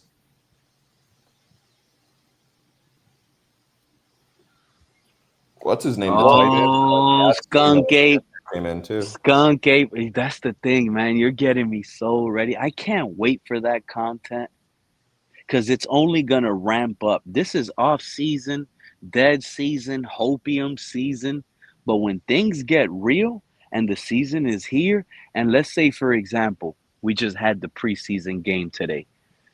Zach Wilson went in the first half, went 11 for 14, had 130 yards, 2 touchdowns, looked clean. Can you imagine how everybody's going to be in just 3 months on these panels? Yeah, the next 90 days are going to be brutal for content. I hope we have some kind of shakeup before then. But No, because I think it's going to ramp up. I'm giving people a hint right now. New Orleans Saints. You're going to be causing it. Yeah. I'm giving people stirring the pot on all this. I'm stirring it up a little bit and creating it, but let's not act like in about 2-3 weeks. June 1st is right around the corner. We're gonna get some real content, real trades happening. We're gonna pick up some players. This is gonna happen. That's why I can't wait, man. Right now it's dead season. The next best show is probably Wednesday coming up, schedule release. But we're still gonna have like guys like Snorty. He doesn't care when and where we play him. He's set in stone. He has us winning 2 games, 15 losses. Doesn't matter how the weeks shape up to be. I said we're at 7-10. That's my prediction. 7-10. You heard it right. Oh, you didn't hear it right. Or you heard it right and you're putting words in my mouth. I said 7-10. I'd rather be 2-2. I'd rather be 2-14. Well, so would I, because I want Arch Manning. Yeah, so I don't know. You want them to tank, but you don't think they will, is what you're saying, Snorty. Yeah. But we may take the next. Probably not. It will probably be 7. Anywhere from 6 to 8 wins. I think 7 in between.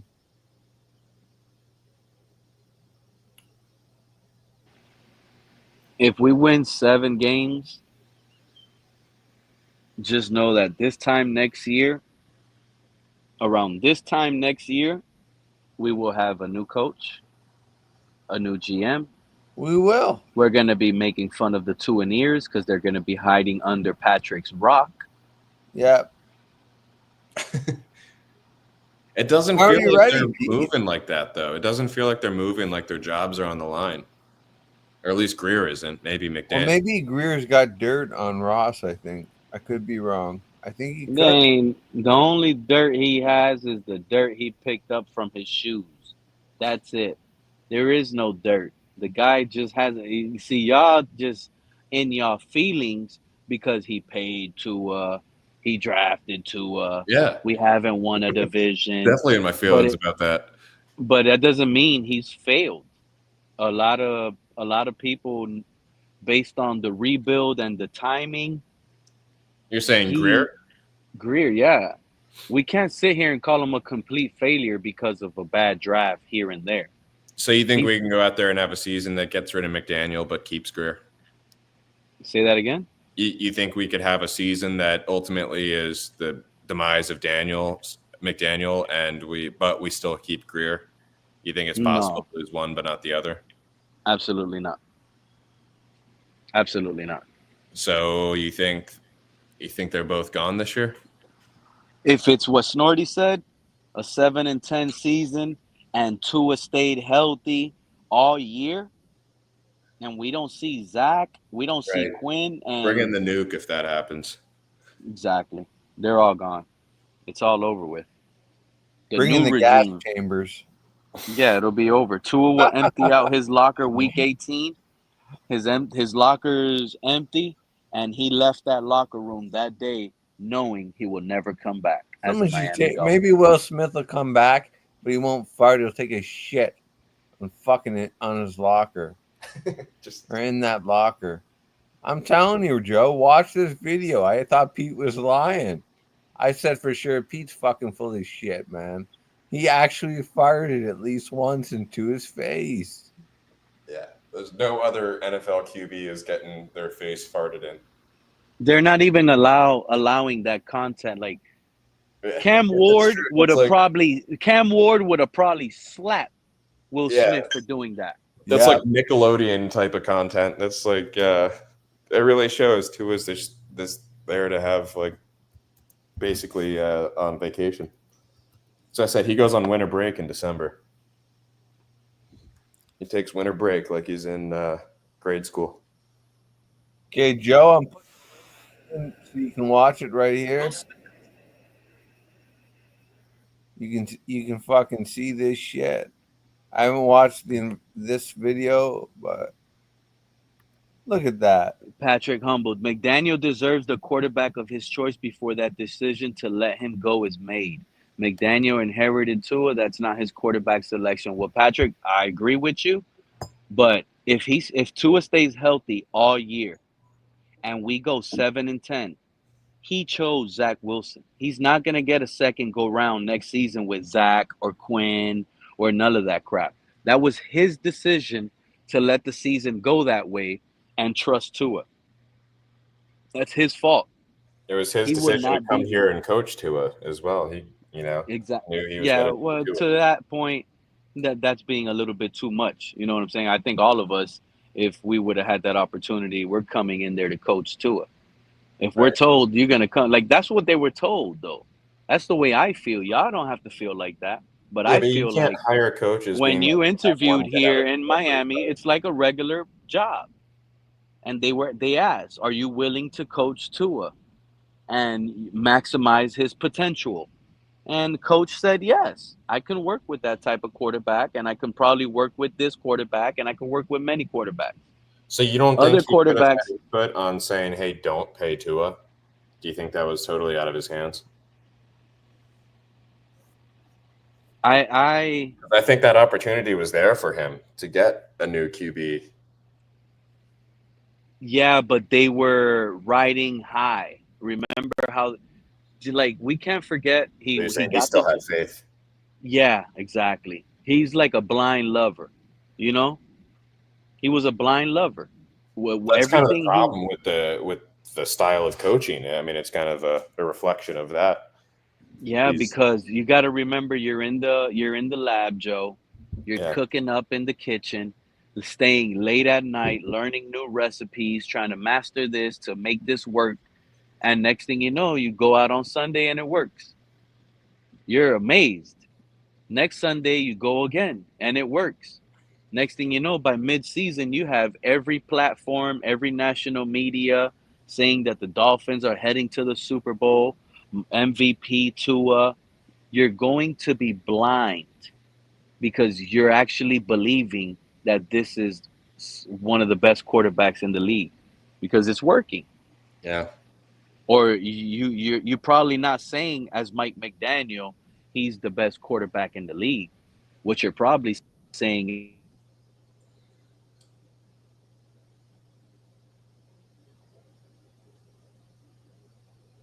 You cut out again? Hopefully he didn't lose his device. Pete, are you farting like Will Smith? Yeah, I bet his phone died or whatever he was on. Oh, fuck, man.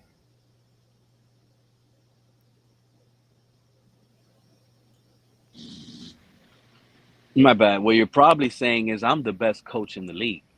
And that's how he should feel. That's how he should feel.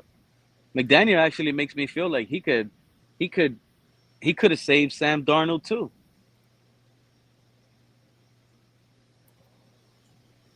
McDaniel could have worked magic with Baker Mayfield.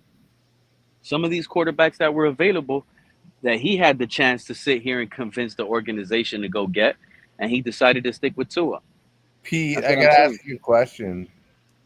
I don't think that he gets to get another chance the following season with no other quarterback. I am completely done. If he goes this whole year with Tua, because Tua stays healthy, and heck no, I want this guy long, far away. What's up, Jordy? Where should I go? I'm gonna book a trip to Cuba. I'm pissed off. Where should I go? No, what? It's still, it's only like 10 degrees where I am You're Celsius. saying where in Cuba should you go? Yeah, Joe, you travel. I've never been to Cuba. I'm going to Chile next week though, on Friday. Santiago. Yeah, I'll be there for like 5 days. Spend some time in Buenos Aires too. How far are you gonna drive to Buenos Aires? No, I'm flying. Like the Argentina.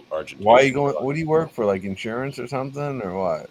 No, I sell software for like the logistics industry. I'm just going just for fun and working while I'm there. Watch soccer game, get some steak and shit. Who's your team in soccer? I'm gonna see a Chilean soccer game. I'm gonna see a Colo Colo game. My team, probably Real Madrid, who lost today. Games. Yeah, I like Manchester United. I never picked a Premier League team, so I just chose. Still go on, Joe. I'll deal with this idiot in a second. No, I want to see. You still letting this dude around? Go fuck yourself, CB83. You fucking goof. So I'm thinking about going to Havana. I haven't went there. I go to Veradera usually. I went to Belize recently, so if you decide to go to Belize, I got some recommendations. Why do you feel like CB83 is a goof? Now you're stirring the pot. Why do you think, Pete? Are you retarded like Manzano? What do you think? I'm asking because you just went out of nowhere and called someone a goof. Because he has. Where's the evidence? He calls me racist. Where's the evidence? He's a race-baiting Johnny Cochran piece of shit. All I did was read this comment. I saw Finn's AB83 was in the chat. Yeah, and I'm I still said, up "You here, still and letting you know this what? dude I'm going to around?" make the exception for and your I was wife about and give to it to ask her. him, "Who are you talking about?" Let me speak. I'm going to make the exception for your wife. I'm going to fuck her in her ass, CB83. Jeez. Shut up. You want to call me a racist? You want to denigrate me? Character assassinate me? That's character assassination. He's a loser. Come up here, CB83. Come up here, Dude bitch. is terrible. He says you are terrible. Dude is terrible. Yeah, he assassinates my character. He doesn't even put your name. He calls you dude. Suck my fucking dick, you goof. You fucking Johnny Cochran piece of shit. I hope you die of fucking cancer, you fucking goof. This is what he calls me, Joe. These piece of fucking shit. Like, this is the kind of shit I have to fucking deal with on here. I don't see the chat right now, so I don't see what he's saying. Wait, CB83. I see on your fucking channel, you fat fuck. Lose some weight. Put the candy bars down, you fat fuck. You're gonna be like Crypto, another fat fuck backstabber. God bless Donald Trump, you piece of shit. Oh my god. Look, you should see what they call me. Yeah, they do. They do tend to call you racist a lot. I'm still waiting on What else that do they clip call they me, say Pete? that. What else? And What else? and see, and you know what? Do you think? Let me ask you a question. Yeah, I'd And like to fuck your wife in her ass. It's like a third. Too stinky. It's like a third party question. I get it, but again, do you think guys like CB83 are running with the racist, Snorty is racist, due to the fact that EM came up with these allegations? You think because EM spreaded this, now they want to run with it? Of course they do. These are complete spurious allegations. There's no proof. They just don't like me because I'm a fucking gay Jew from Canada. Fuck you, CB83, and fuck your whole family. Fuck your dog. Fuck your kids. Fuck you. Fuck your whole family. Now he's gay making Jewish Canadian. Now he's making fun of you because you're gay. Do you take this comment right here as him making fun of you because you're a gay male? You don't like chicks. You like your back blown out by boys.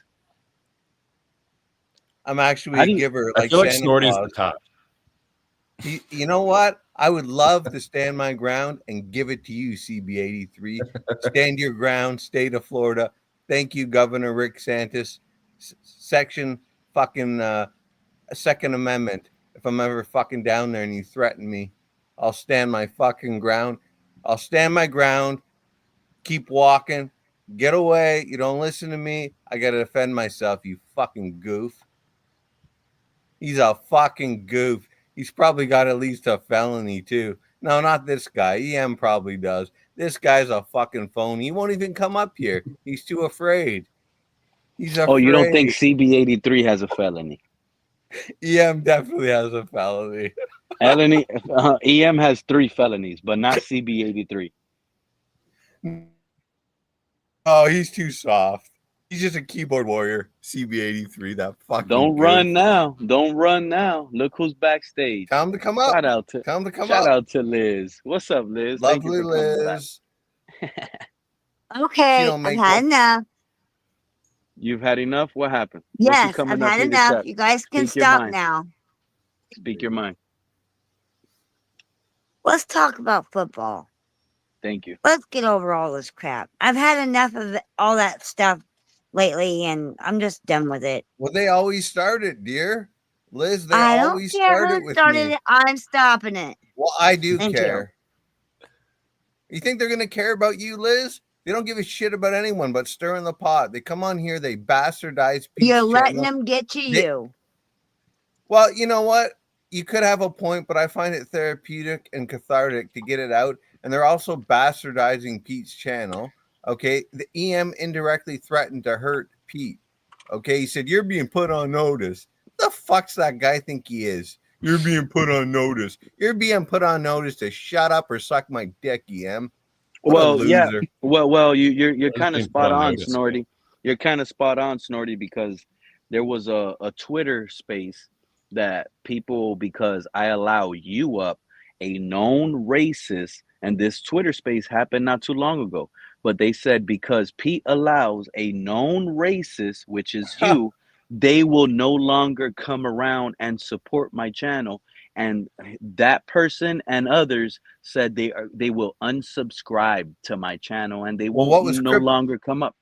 And doing and here I on was like, the 4 or 5 days and then I was like, wow, Crypto was on here, you know Pete. what?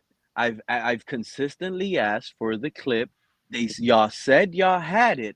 It's on my channel that y'all said y'all had Snorty being racist. I can't ask for it every day, but I've asked for it consistently, and it They're has yet delusional. to ever pop up with me. They're So if fucking the people idiots. say they have something, but they don't give it up, do you tend to believe those people? When with ugly racist remarks, you have someone denying those allegations, saying that they're All they can lies, do and is he they still can clip pops up. stuff. All they can do is they I'm not can gonna clip stop this stuff guy. from me saying that EM uses the N-word, okay, all the time. He's the biggest racist. He bastardizes his race. He's a disgrace to his own race. Okay, if the late Martin Luther King or Malcolm X were alive, they'd be fucking going for EM. The way he characterizes his own race, the way he represents his own race, they'd be going for him. CB, if you don't like the channel, then why don't you leave? No one's making it listen. Or maybe your wife is, but she's yelling at you and you're fucking in your basement hiding Hey, from her. you know what? A hit dog will holler, says CB83. I'm so tired of hearing that shit, that race baiting shit, man. I'm so tired of hearing people say that. Thank you. I'm sorry, but it's and a such lot of an people are too. overused They comment constantly come after me. to shift the narrative. He's allowed to have an opinion. And you know what? There's black people in this chat. They're sick and tired of me being called these names. There's no evidence. They keep doing this. It's fucking outrageous.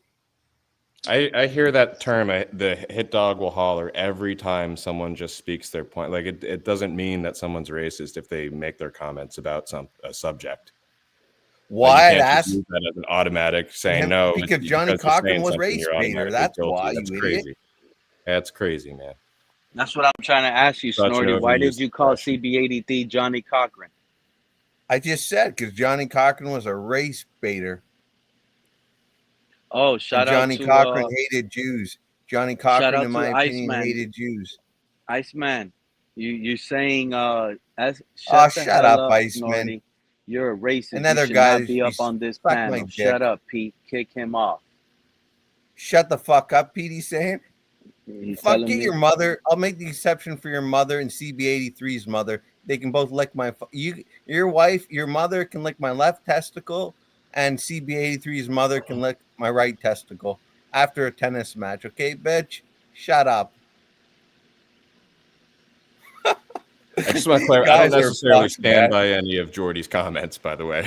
I don't give a fuck. I don't give a fuck. Just want to clarify that. These guys are stupid. Tell them to go to university. When's the last book you fucking read? CB83. You got shit for brains, just like that other fucking Iceman. Yeah, you're smoking that meth, all right, Iceman. You love that ice. When's the last book you read? You fucking idiot. Fuck, man. These people are so fucking stupid. What do you think they'd get on the Wonderlic? Like fucking 8? Fuck. Come up here, Iceman. Tell us why. Tell us what it is. You're calling him. Kick him off. Here. These guys have no respect. No respect.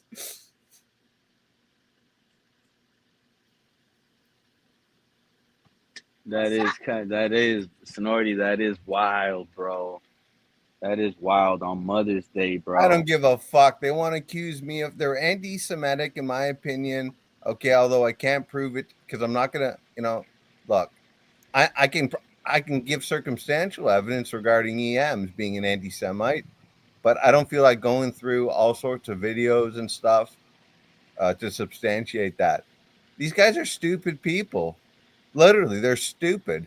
Learning disabilities, special ed, fucking idiots. Try getting a couple fucking degrees. I can tell Joe's got at least one.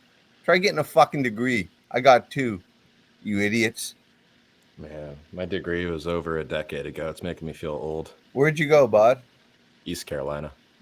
East Carolina. That's why I was so high on. You're a pirate. You're a pirate. Yeah, partied my ass off there. You're a pirate. You're a pirate. Yeah, I was there when Dwayne Harris was there, right after Chris Johnson went to the league. Oh, the running back? CJ2K? Yeah. Was that his alma mater, the running Yep. back? Yep. That was a good back. He was super fucking quick, man.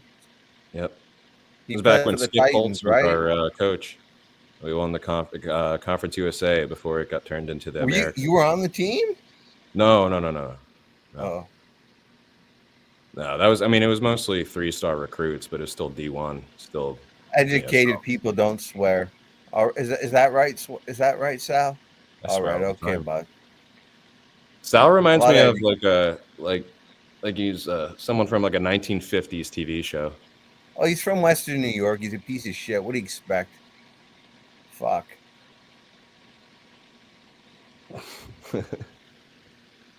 Yo, Iceman, I'll put him backstage to give you a few minutes to speak on what you got to speak about, and when you're done, you could, pretty much take off. Let me know what it is. Like that, I'm more informed, Iceman, because you have a show, you have your own YouTube channel. Shout out to Iceman. He does Dolphins content out there, and he's consistent. I don't like it. And you know what? This is someone that's willing to put a face on it and end this racism stuff. Maybe you have the clip that can end Snorty from coming up, because there's already one person banned by JC the Buffalo guy. But if you have something that I never heard, maybe he went on your channel, Iceman, and I didn't catch that episode. And you show the evidence. What You want the everybody evidence. watched.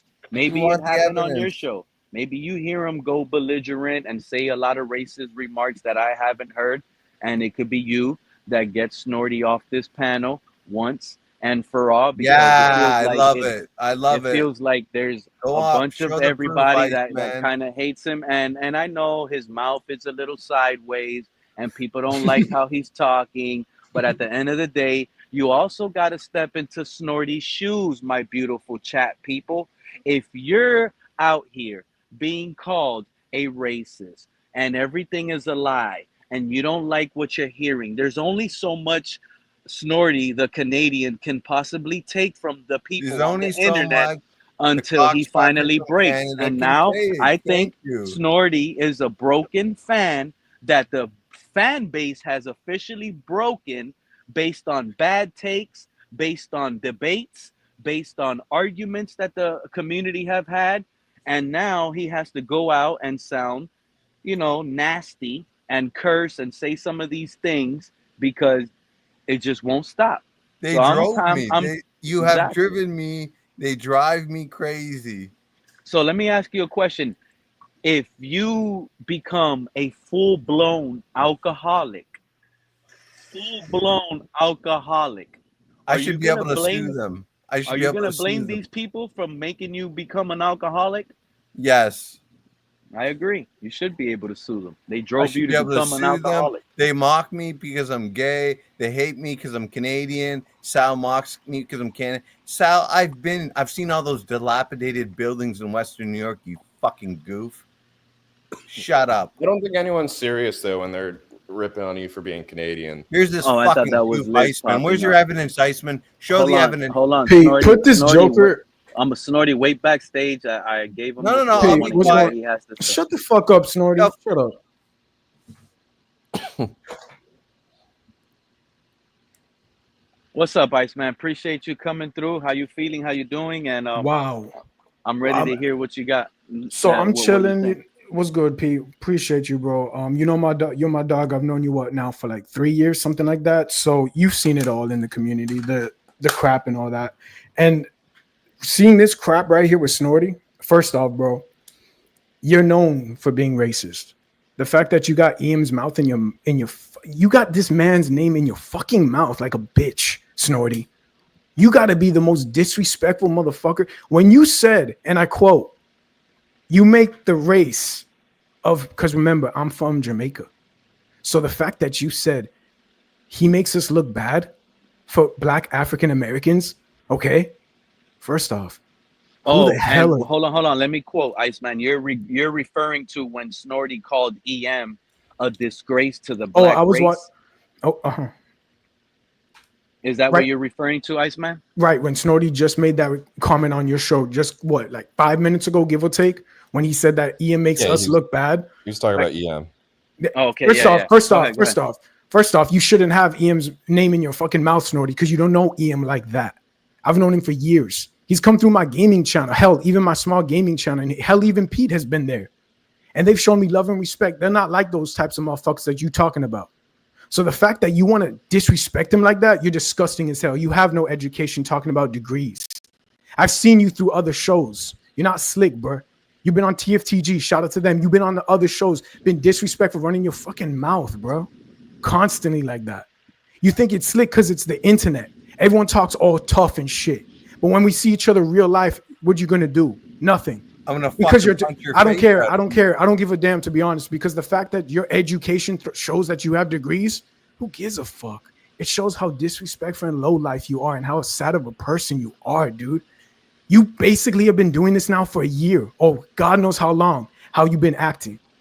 The fact that you wanted to do that and attack Black African Americans, shut up. Shut up. I've seen evidence with you. I've been through Pete's channel in the past. I've been to other shows and I've seen you up there talking all that bullshit, talking all that crap. The fact that you right there, what are you, bro? A racist? Yes, you are, dog. You are. Where's your the fact that it's been there even on Twitter? Nah, shut up. Hold on, Snorty. Let him finish. You said you would let him. Shut the hell up, bro. You make this community look so fucking bad, and I could talk my talk because I've seen hell, and you're one of them. You're the worst since fucking CT. You're one of the worst people ever. I'll put you in that fucking class. You're fucking racist, dude.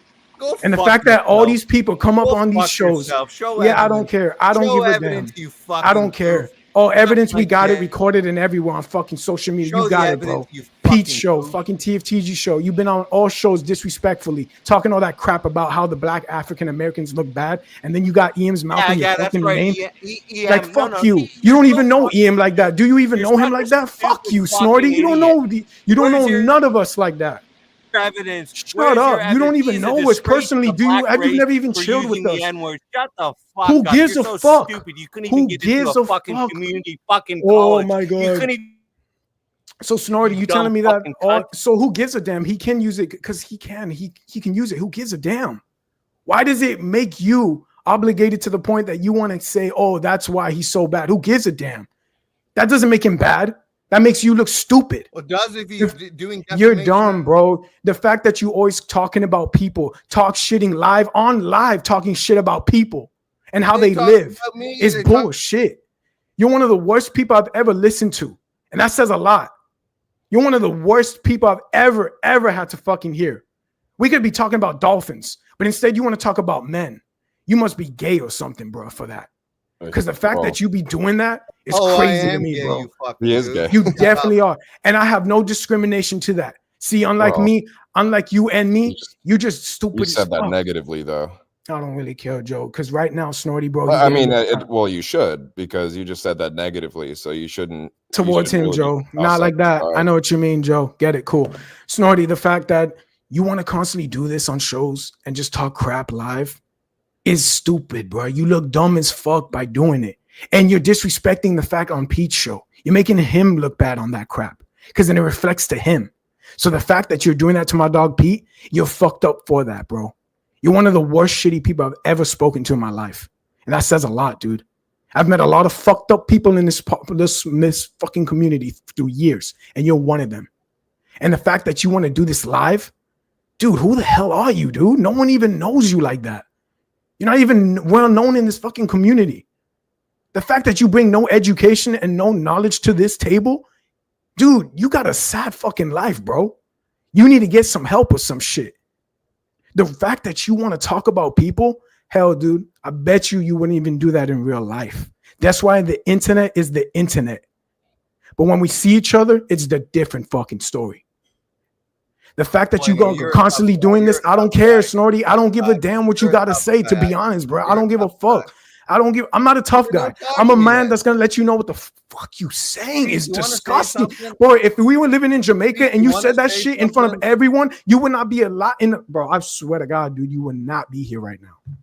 The fact that you want to take it to the next level, dude, you took it. No one's threatening. The fact that you took it to that level, dude, you offended. I don't care. Yeah, Snorty, you offended African American, black African Americans for no fucking reason, dog. Yeah, uses the N-word. Shut up. I don't give a damn, bro. Shut up. Of course you don't give a damn. You're a hypocrite. Because you're dumb as fuck, dude. You literally just disrespected the race and you make it. Well, who the fuck are you to say that, dude? I'm the guy telling you to shut the fuck up. Yeah, and I'm the guy that's telling you right now in this part of community that you're one of the worst people ever, dude. And I don't give a damn what you saying, bro. Keep people's names out your fucking goddamn mouth, bro. What are you, bro? Like, what are you, bro? Are you a human or are you just a shitty person? Which one is it, dog? It's so gotta be either I know one. Snorty's an instigator, but I am curious. Just the to fuck humor is this Snorty, bullshit, dude? Do you actually have like something that you? Because I've heard it a lot. I've heard a lot of people say it. Do you? And he is asking for evidence. Like, do you guys have something you could actually point to? For example, JC came up on here like a few weeks ago or whatever. Joey, we've seen him for years, bro. We've seen this motherfucker Snorty for years. And you could Joey. We've seen this shit forever. Even what's her name? No, but you're kind of ducking the question. I mean, no, I'm not. Let me, Joey. Let me just say, bro. I'm gonna say, yeah, I'm ducking. Yeah, I'm ducking. Yeah, that's cool. That's cool. Yeah. Let me talk. So we just heard it through Snorty's fucking mouth, right? Talking about all the African and all this crap, right? Disrespecting them, fucking bullshit. Then you've been doing it as well. For what? Months, years, God knows how long, bro. Because I've seen you on other shows constantly doing that shit, having people's names in your fucking goddamn mouth on live panels and disrespecting their race and how they talking shit.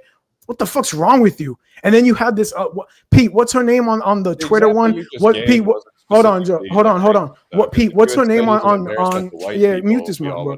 What's this lady's name on Twitter, bro? She goes to Batman's and Lewis's spaces from time to time. You know who I'm talking about, bro. Because she too, she also had you up there, Pete. Remember when she said, like, I can't have this man on your show because Snorty Joe, I forget her name. Here we go. This is what I was trying to get to. This is what I was asking. Because on Twitter, we spoke about this too. So you're not safe, Snorty, because even on Twitter, we spoke about it there too. So the fact that you keep constantly doing this.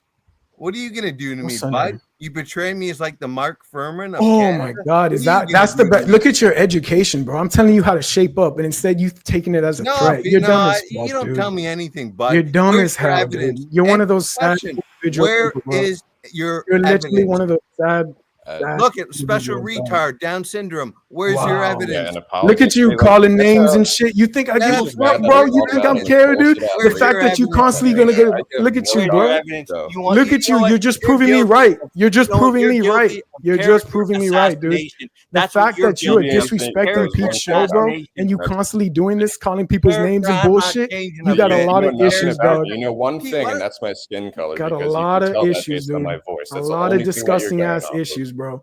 He's a Just race keep bait, people man. out your fucking mouth and stop being a racist, dude. You No, constantly show do the this evidence. crap constantly. Racist, bro. You already heard yourself The talk. evidence. Show You've the done this evidence. constantly, bro. Mr. You've DA, done it man, constantly, show the bro. evidence. You've Show done the it evidence. constantly, bro. Show the evidence. You've done it constantly, Pete. Iceman, Well done. I Hey, Pete. think I know what you're trying to say here. Pete. He instigates racial issues and discussions that probably shouldn't happen on these spaces. But I Thank you, think Joey. they somewhat ducks like directly attacking people with racist remarks. And if you want to call Why does it have to instigating be it racist, then Well, Joey, yeah, you have so to be take it. it to when you take it to the next level of talking about the skin color and talking about how he makes us look bad. That's fucked up. First off, Well, I agree. okay, I And- agree. He okay, should leave okay. it out altogether. And right? secondly, the fact that Snorty just called me all this crap, which I don't even give a damn. This is the internet because he wouldn't be talking like that. So the fact that this man is constantly doing this over and over and over, bro, I couldn't take it. You're on Pete's show, my dog's show, and you're doing this He's an constantly. instigator. You guys It's have to realize that. I mean, you should know that. instigator don't mean anything because he's disrespecting Pete's It's show. online He's and making it's it. instigator, He's like, doing that some fucked shouldn't up shit, bro. freak And the us fact out that he as keeps athletes. doing this, nah, dude, it don't float, bro. This crap ends, dude. This crap ends. Yeah, Snorty, well, stop this I just crap. want to comment on CB83 throwing all this shit in the chat though. Like, bro, you know nothing about me. First of all, you know absolutely nothing about me. You're probably That's going my dog, after me CB83. Hey, I don't shout give out. a That's fuck. my He's dog. probably going out after me because How knows is he gone something after you? about That's me. my dog, bro. What you talking about? I'm not apologizing for anybody. He's calling me an apologist. What the fuck am I apologizing for? Bro, that's my dog. So CB, whatever he's saying, that's what's up. See how much Yo, I told you to shut Pete, the fuck up, Joe. That's the kind of guy Yeah, he is. no. So what am I Pete, apologizing for I'm by out, bro. saying Hey, show Pete. proof? Like how is that an apologist? Pete, I appreciate it, dog. I'm out, dude. I just right now, this man This right is here this is the kind is of probably bye, one of the man. worst Bye. people lack you've of ever had, bro. understanding of Literally, dude. communication. No, I hear you, Iceman, and And honestly, I do. purely just throwing race bait comments in every Yo, can chat Pete that talk, guys bro? are in. Like, what's up? Every single fucking channel. It's the same thing with that guy CB. Okay, cool. That's No, my dog, CB. like I was saying, I hear your point of view, and I just like I've been telling, like I told EM, remember that he's going after EM. He doesn't like EM because EM goes at him in a foul way as well. I don't agree with some of the way he goes off script sometimes to take it away, but you know, like a commercial break, sometimes it could be entertaining. And remember, this is live. But again, I'm gonna just sit here and say, if you have any of those clips that will put Snorty off the internet, Well, please send them my way. Pete, I Because just asked EM for that. I got called an said apologist. EM came up here, Iceman, and I respect and I like EM. You know I like EM and I like his takes. He brings That's a our lot of dog. good The moment conversations the to moment the he said panel. Pete, the But moment he said Ian's name EM like that, said I'll have to get that man's back. EM was the one that said he has the racist clips on Snorty Jordy, and he said he was gonna give them to me. Snorty stopped coming on my panel for a while. Pete, that's between y'all. I That's had between y'all. Snorty off the panel for a while, right? I kept requesting the clip. It never came. Well, Therefore, okay. I mean, I had to tell Snorty, I mean, people can say this about you, but I mean, I just maybe because you're gay, I don't know what it is that people don't like you. I mean, you started coming out foul out of the mouth, but when he comes, he's never been foul out of the mouth at me because I never disrespected him. He Well, goes, Pete- he gets foul out of his mouth with people that have personally disrespected his gender on what he likes, and they've gone at him in ways that, you know, are kind of nasty. So therefore, I allow Snorty to be just as nasty, and if he wants to get twice as nasty, then I allow that as well, because he has his opportunity to get it off his chest, because like he keeps saying, these people are lying to him. And Pete, I'm no he can judge, get it off. but if Pete, I get he evidence, can get it off his chest. But when you take it to the direction of the race, that part, that racist part, that part, you know what I'm saying? That's when we take a stop. That's when we take that stop right there. When we correct this motherfucker right here, up here, and we tell him, "Yo, you better chill the hell out," because he's done this on You know it, dude. Well, then You've where's done the it in the evidence? past. I know, Where's the like there's evidence? there's like Iceman. I'm gonna give you an example, like I just gave. He said that EM is a disgrace to the black race. That's when I Now, got pissed. That's You when shouldn't I say heard that like shit. I had to that come up here that and get this that better motherfucker. that ways to isn't insult the man. that I understand it sounds racist because he's using the color of the skin or whatnot, but it's But why really does he not have racist. Pete, Because man? he uses Yeah, the N-word. He uses race the did not N-word. need to be Who part of that. gives a But fuck? if someone had gives a said fuck? It's Snorty is an bad to Did you embarrassment to just say, white hear that? people, but it Who doesn't gives a fall fuck in the about using racist the N-word? category. I agree. Did you hear that, Pete? That's Iceman crazy, just dude. said who Well, gives Snorty's a fuck? retarded, bro. This guy's dumb as fuck. Snorty, You're I don't know what so happened to your racist, mic, but it Iceman. got messed up. yeah. Snorty, But go if out and someone come had back come in. Your up here mic and got said messed up. Snorty's an embarrassment to the white race, we all would have said probably. You best But thank you. See, it's vice versa. but I see, rest my case, Pete. I'm out, but that bro. I'm wouldn't out. As be long as that y'all wouldn't understood the fuck the knowledge but was. that wouldn't be we Pete. wouldn't see it as like a racist All right, remark. Joe. Wow. Hey, Pete, I'm out, bro. I'm out, man. And I had to do I that think for my dog. Nah, bro. that's the You know what I'm point. Then saying? just because a race is mentioned doesn't make it racist, although it's probably Dude. best left out of it. Yep, I There you go. agree, Just Joe. leave it out. Just leave it out. Yeah. And don't have your don't put names out there too, Snorty. What's wrong with you, bro? Like, stop putting No, I names will out there. put names out there man. like You- Malcolm Then you that's X, weird as shit. Martin Then you Luther weird. King, 'cause they Then you would be weird, so bro. ashamed of EM's behavior, using the guys N-word do it ad too in the nauseum. comments, so it's don't act like it's That's about weird, dog. Like, that's crazy. Keep that N-word out of your mouth, Snorty.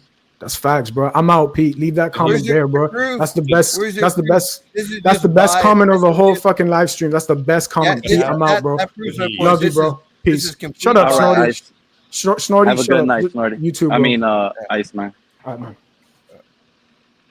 It's got to be hard to defend people that are under attack, man. I'm getting called an apologist just for asking for proof on something, and a sympathizer. Yeah, so much for the Bill of Rights, presumption of Joe, It's not cool. I mean, Joe, I'm not I've picking had, sides.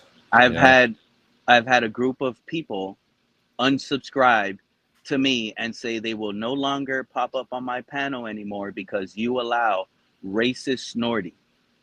Well, you did it Yeah. right with that guy JC, right? Like you found the exact timestamp and everything, and you're like, all right, this guy's done, right? Like it was a clearly racist remark. 1000%. Just I like don't just think that asking easy. for like a timestamp or asking for an exact example should count as sympathizing or apologizing. It's not. It Especially when it's absolutely is asked so not. Well, by often. their logic, Now, it if it does. was someone that doesn't pop up, like most people, when like I've heard, there's been other guys that's been called racist, right? And guess what happens to them? They don't come around on their own.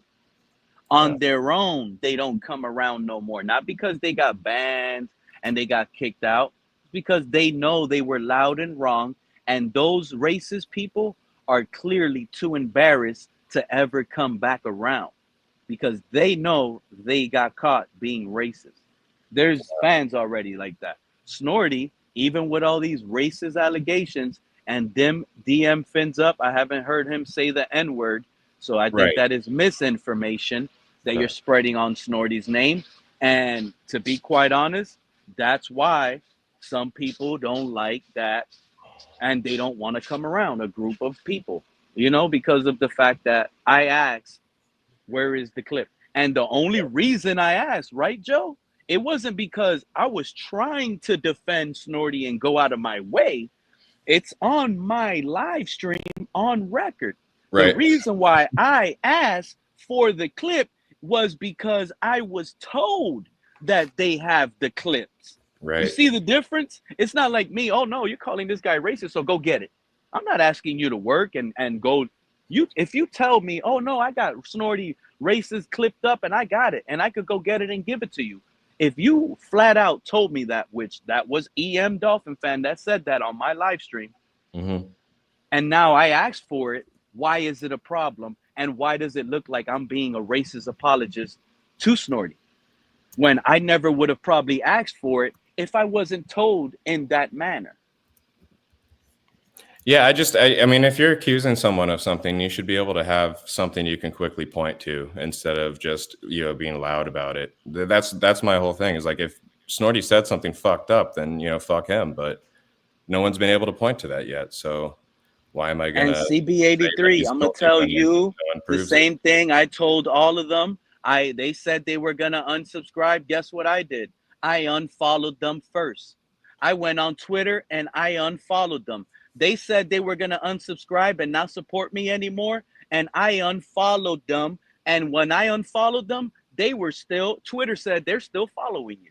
And Like I if unfollowed first. You want to go based on what you want to go by, but you don't want to sit here and sit on my shoes and stand on my shoes and respect my view, then you know what? I don't need you around my circle. I really don't. Because I like to stand 10 toes down on everything that I believe in. And some people, if they want to sit here and unsubscribe, well, I'm gonna tell you like I told them. Guess what, CB83? You don't hear me ever asking anybody to ever hit the like button. I never ask anybody to subscribe to my channel. You ever hear that on my channel? If all the lives that I've ever been, you probably only heard it 2 times or 3 times. And most of the time it's because the chat, you beautiful people in the chat are the ones saying it. Well, no, People there's are going to usually like only who they about like. People are going to flock to what they like to. And at the end of the there's day, usually I feel only like about that. 3 or 4. They come around here. They're race baiters, EM, Yes. CB83. And what's with Crypto Gatekeepers. coming on your show? He said he wasn't going to come on your show. Came back on your show. He's about as solid as a soup sandwich when it comes to credibility. That's Crypto. Yeah, I mean, He's I about keep solid hearing, as a stomach. I keep hearing there's multiple instances where Snorty's done something. It's like that should be more clips to be able Shout to out pull. to Crypto. Yeah, he was on the show the other day, Snorty. He was, yeah, he did come up. Shout out to Crypto. Crypto was one of them that was said that, he can't rock with me because there's a racist guy that I rock with. And you said his name, and I'm going to just be honest. He was one of them in that group that said that, and he did pop back up after saying that, and They I love you, appreciate it. Pete. They can't I leave you. like They love Crypto. you, You know what I'm Pete. saying? I don't want him to not like me. And I feel some type of way when people sit here and say, "Oh, I don't want to rock with you no more because you allow Snorty." Snorty sees that I'm live. He clicks the link. Joe Riz saw that I'm live. He clicked the link. CB83. Now he don't want to rock with me. I lost a subscriber. Why? Because he don't like you, Snorty. So because Yeah. he don't like you, and I have an open panel format for fans not to be able to come up here and Pete, make things let up me and let me make ask you a make up question. stuff. Be There's honest. an avenue, there's a street where you can come and say, you know what? I don't like this guy, this Dolphins fans content. He's making this up. I don't believe this. Yo, Pete, you know what? You making things up. See, it's not only about other. You could come over here and check me, and I'm gonna allow that. Because if you stand on something and you believe, then go ahead and spew it, even if it's against me. I'm gonna have my reasons. You best believe that. I'm not gonna keep my mouth shut, but I want to hear Pete, your mouth, even if you're against Pete, me. now what they'll do is they'll try to take stuff that I've said out of context. When I said, for example, that EM uses the nigger word and it's inappropriate, it's racist, and he should be ashamed of himself. So they'll clip that out and they'll go, see. These guys have no evidence. They just hate me because I'm from Canada, because of my lifestyle. Okay, where's the evidence? They say the evidence is everywhere. They act like there's a Snorty, plethora, Joe, of evidence. Snorty, Where's the evidence? even paraphrasing though, you can still say N-word, right? Like you don't have to repeat it like the Well, I entire did word that again. because I was passionate about it because I'm sick and tired of EM always using it. Well, And then that's you got apologists, okay? see that this is African why American this is apologists kind of of why him that this say is he's why going you to have use it. people going after you though, because of that stuff like that, where you're like, well, I don't care about abbreviating it. Like you should, just like how Well, that I guy. have like 99% of the time, Joe.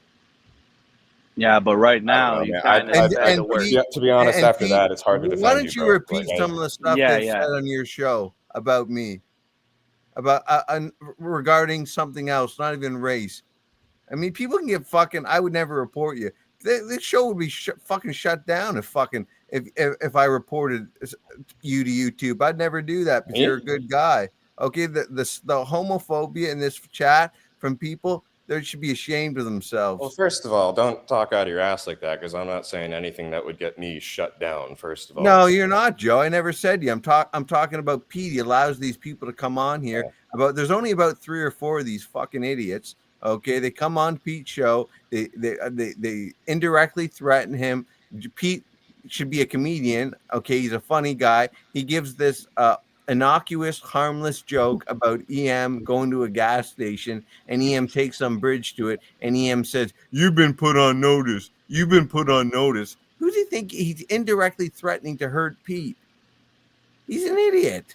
He's threatened to murder me on at least 3 occasions. He's threatened to murder Color. He's threatened to murder Big Nick on the Finn's tailgate. He mocked him because he has no teeth. Who mocks someone because they have no teeth? And that piece of shit Ice. He mocked Big Nick because Big Nick doesn't have no teeth. That apparently not. He said, "Don't mock me because of my disability, EM." And EM just laughed at him and said, "Show me that." I think it's like a speech impediment or something. Well, he said he had no teeth. Man. He said he had. Yeah, all I can go by. That's low. That's yeah, low. Of course it's low. That's EM. But you EM. but you kind of got low a little while ago too, though. That's Snorty. That's the point, man. Like they radicalize me. They radicalize me. You don't have to take fucking that accusation. well. Like you said, Pete. They radicalize him. I'm paraphrasing you. They don't have any evidence. They talk like they have a cornucopia of evidence. They don't have sod all. There is absolutely nothing. The only one the only thing that's going on right now is CB83 in the chat, and what he's doing, I think, is wrong. Calling Joe Riss a racist apologist. Oh, it's awful what he said. I know. Yeah, and those type of things. CB, come on now. Well, he's mad because I called out his comment about a hit dog will holler. It's like, well, if you're the one hitting the dog, of course it's gonna fucking holler. Yeah, and he's the one hitting the dog. Like that, where people just I mean, if you're gonna bark, the guy's gonna bite eventually, right, Pete? Yeah, you right now, Joe, because you asked for the clip, you're on Pete status right now. You're a racist. Yeah. You don't believe these guys. Well, you don't want to take their word. You don't want to take their word. Now they're mad at you. They want us to judge, but they won't respect the judgment process. It's bullshit. Thank you, Joe. I'm so happy you said that. They want us to make moves. They want us to delete people, but they don't want to do the due process. Now you're scum of the earth, according to 83, or yeah, maybe. But I mean, at the same time, like Snorty, you just said a whole bunch of stuff you shouldn't have. Like in the last 2 minutes there, you don't have to go and use the N-word just to prove a point about something that you're fired up about. It's like you're digging your own hole there, and you clearly do like to instigate around this topic and dance around this topic. Well, you're in. So you got to calibrate. I disagree with respectfully. You got to calibrate. Like that's all I'm saying. I'm not saying you're racist, but you got to calibrate the areas that you're clearly intrigued by causing a stir in. I on the contrary, I don't want anything. It was CB83 that stirred the pot. He brought in the race today. He incorporated it into the chat, and that's really part of the course. I'm on here for 6 hours. Yeah, he did. He was the first one. You don't have to respond to it though. That's the thing. Like you can. That's fair. That's fair. That's a fair point. Like it takes two to stir this pot like it's been stirred or more. Standing 10 toes down for a racist is nasty work, says CB.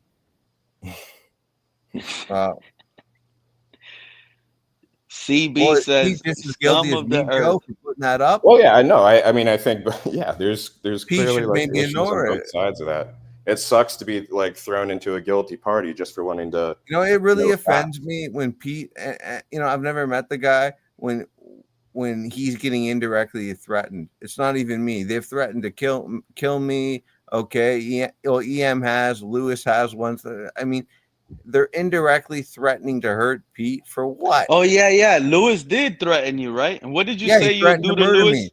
Remember what would you do to Lewis if you see him? If I was in the state of Florida and I had a gun, if Lewis was right now in your face and he's screaming at you with that loud voice that he has, and he's telling you you're a Tua hater, I'm tired of you. And he just pushes you on your chest hard, like a hard push. In that situation, what would you do to Lewis? Well, I'd stand my ground in accordance with Florida state law. And I'd say, get down on the ground. I'm calling the police. And if he came for me, I'd put 2 in the chest. I'd call 911 and say, this crazy guy, he assaulted me. Please send EMS. I don't want him to die. Send the police. EMS should be working on me before him. He pushed me because I'm a law-abiding citizen. And but hopefully, how about CB83? What If if he's unarmed, CB83? Same thing if they assault me. Same thing. CB83 never he never threatened you. No, he never did. I don't think CB83 is a criminal. I honestly don't. I don't think he would push me. He's not. I don't think he's like that. Honestly, He's not like that. No, he's just he's not instigating like that. you do. He's an internet guy. No, I think honestly, and this will surprise him. I think CB83 is probably he's a good guy, but his mind's been polluted because he's drinking the EM Kool-Aid and all that shit. Okay, and that's what EM's done, and it is what it is. You know, I'm the Mark Furman from Canada. I mean, it's just a fucking joke. Okay. Remember that detective, Pete? So, I mean, it's just, you know, it is what it is and whatever. I'm just waiting for this if you come to Florida, and Lewis pushes you and you shoot that man 2 times in the chest, you're going to go to prison. That is not stand your ground. Yeah. No, I'm not. That's your opinion. I'll hire in one of my tribe members, Jose Baez. He'll be saying he was assaulted. He was assaulted. You'll be done. You will be done. I'll stand my ground. You're allowed to stand your ground if you're being assaulted. You don't even. I'll get off like George Zimmerman. I didn't do anything wrong. Dude. No, you won't. Well, first of all, because you've said this on YouTube, it's automatically going to put you away for premeditated. But also stand your ground. If no, it's not. On the contrary, I'm warning him. I'm allowed to, Joe. I'm allowed to follow the law, Joe. The law says you can stand your ground. I'm not doing anything illegal. Your life is not in danger if he just pushes you. You can't just shoot somebody because you got pushed. Me. Ladies and gentlemen of the jury, how does my client know that he's been threatened? He's been threatened. No, you said 2 in the chest, bro. Yeah, to defend myself. I double tap always to defend myself. The man has threatened to murder me. Okay, do you understand how serious that is, Pete? You don't go near him. Like, what's? Well, no. Could be looked at as like a desire. Joe, I got to interject. Pete, question was he's right near you and he pushed you. That was a question. Mm-hmm. I want to avoid the guy, but Pete's question, the way he phrased it, I answered it. He's right there. He pushes you. I want to stay away from these guys. A hard push too. It was a physical hard push, harder than Matt Milano pushing Tua. Thank you. You're making my point better. You don't say a word. You just shoot twice in his chest. You're done, Snorty. You're going to jail for life. Yeah. No, I'm not. There's so many other directions you could go with that to defend yourself. 2 in the chest should not be your first thought. 2 in the chest, double tap. I double tap. That's how you kill. I always do. That's putting you in jail. Well, that's your opinion. He came up to me. Yeah, okay. This is a hypothetical scenario, and he assaulted me. And by the way, my client, you've heard the tape. I could just see my lawyer in summation. Well, play that tape again. Threatening to murder me. What do you think the jurors are going to think? You think they're going to think a little Jew fag like me is the criminal? Please. What are you smoking, wrist? See, this is what people are talking about, Jordy. This is the kind of shit you dance around in. This is good ratings. You tied in a victim card there. This is good ratings for Pete. Pete, are you monetized? No. You probably won't be able to get away with some of this. Pete loves this. Pete loves it. I know he does. I'm here. I don't even know who Mark Furman is, but CB83 is using the Canadian Mark Furman. He's not about as racist as it gets. I don't know the reference either. Can someone tell me what that is? You got to put the H in for Mark Furman. You got to put the H and learn how to spell the Canadian was Mark Furman. Who's Mark Furman? And why does CB83 know about Mark Furman? Yeah. Is he like a Klan member or something from Canada? No. Former LAPD detective Mark Furman. Oh. Got it. You don't have to say much more than that. Did you really say that you would hit him 2 times in the chest, but you don't want him to die? Yeah, because my objective is to get him away from me because I'm in fear for my life. I don't want him to die. What do you So think? many other places you could shoot though to try to subdue him. There's things you. I don't have it. I don't know. I don't have a chance. I'm not playing with my life. He assaulted me. What do you think? This is some like fucking game here, Joe? A guy assaults me like that. I'm a small man. I weigh 122 pounds. Just a little small Jew. Give me a break. I have the right to defend myself. I don't even know if you'd be able to legally have a gun in Florida. How long? No, but my boyfriend would. Yeah. Well, your boyfriend hopefully is wise enough to not shoot two in the chest. Well, he defend me because he wants my pink hole.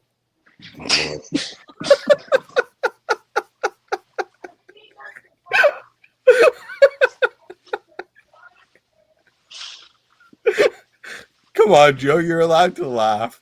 Fuck. If he laughs at that, wow, I went to go throw up, man. I have rights. Bro, you didn't even have to throw the color in. I mean, come on. A hard push is an assault in the gay community. Fuck. Yes, it is, Saul.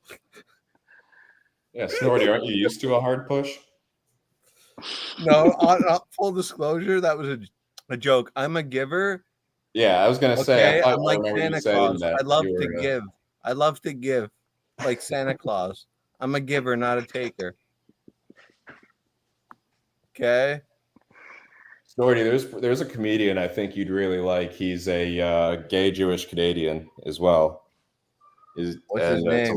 His name's JJ Lieberman. Now I'm thinking of Joe Lieberman, the American politician. Don't act like you ain't been to JJ Lieberman's shows. No, I actually haven't. I'm a cheap Jew. I don't like. He's like money. Right up your alley. I'm such a cheap Jew. I don't want to spend any money unless it's on weed. Yeah, snort. Scum of the earth. That's, you know what? That is very like hurtful. That comment. That's so hurtful. It's so hurtful. CB83. You should be so ashamed of yourself. You know what? You know what? Fuck Cuba. I'm gonna go down to South Beach within 1 month. I'm booking it. Fuck it. 3 nights, 4 days. A cheap vacation. Mountie. What's up, Mountie? Pete, I'm going down. I'm going down to South Florida. They want me. They can meet me on Ocean Drive, South Beach. Be there, be square. I'm not joking. I'm going down. You're gonna go live? Yeah, I'll get the GoPro on my YouTube. Fucking right. They're gonna hunt you down, buddy. Well, there you just said it. See, so you believe that my safety's in peril. That's more evidence I got too. I tape all the shows I'm on. I don't care. I always do. And so do you, Pete. That's how dicey his conversations get. He's got to keep recordings, keep himself, make sure he's in the clear. Well, no, Joe, it's also because I want to prove that people have threatened to murder me, and I sent it to the Texas Ranger, and they told me, well, we've contacted Dallas Fort Worth. That's the area where he lives, or at least the IP regarding fucking EM. To be honest, they probably just told you that. They very well may have, Joe. What do you think? I'm a fucking idiot, brother? You're a smart guy. They may have. You're saying it like it's something that actually happened. You don't think I called? You don't think I sent that clip to them? No, I'm saying they probably told you, like, yeah, whatever, we'll take care of it. And then they got so many fucking illegals, all these Mexican rapists. What do you expect? They got other shit to do. It's not the same. It's not going to be the same department that deals with internet threats as. Well, they forwarded it to Dallas Fort Worth. They said we don't usually deal with that. Okay, we got a lot of illegals down here. They're raping people. All of this, so we'll give it to Dallas. I highly doubt they said that to you. Okay, well then you're calling me a liar. That's a euphemism for. I highly doubt the police said we have a lot of illegals raping people here, so we can't. That's what he. Okay, don't. Hey, Joe, what happens if I told you I had a tape of that cop? How much money do you want to bet? If I tape that call right now, your word, everything's on the line. This is great ratings. Do you want to bet 10 grand US? Because I fucking have it. You better fucking pay up. 10 grand US Yeah. a what kind of police officer? A detective? Okay, forget it. I just told you. I don't fucking know. Well, He's if you're trying to bet that much money, you can't give specifics. See, this is kind of the same thing as the allegations against you, man. Like, don't. Okay, you know what? We'll try just to leave it change at that. now. Fine. Let's You know what, see Joe? what the conversation actually Joe, is. you know what? Full disclosure, I've always found you respectful, affable. You got a good sense of humor. You're a smart guy. You travel. You're well read. I don't want to argue with you. You're a good guy. We'll just leave it at that. Fair enough. You can't run from a debate if he got questions. You left him in the air, bro. If he Who you was a hot talking to, air me? balloon, you pretty much turned off his fire by saying that. Yeah, Snorty. Because I don't want to fight with Joe, because Joe's a good guy, and you know what? But you're the one that said, let's bet. You put 10 grand on the table. Yeah, I would. And but he you know has what? questions. I would, but you know what?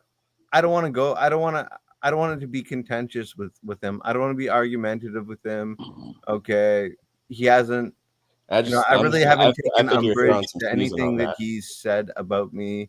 And he got some stuff wrong. I've got some stuff wrong about him, probably too. Joe's a good guy. He enriches the channel. He knows his football. Like you, Pete. You know your ball. And CB83, well, he's a 2 in ear, and you know that, Pete. Why don't you call him what he is? He's a 2 in ear. That's proof he don't have good takes. He's a 2 in ear. Certified 2 in ear. You don't know football. CB83, you don't know football. What is a Tua near exactly? Is that just a Tua supporter, or is that like a Tua? It's a Tua protector, Tua defender. Okay. Yeah, basically. Someone that will come up here like CB83, and when we're all the Tua haters are having fun, saying Tua's gonna retire, Tua sucks, then you'll have a Tua near sneak in and say, hold on, you said Tua sucks, Pete, but remember he threw 6 touchdowns versus the Ravens? Your favorite quarterback, Skyler, has never thrown 6 touchdowns in a season, and Tua did it in 1 game. And you hate on Tua?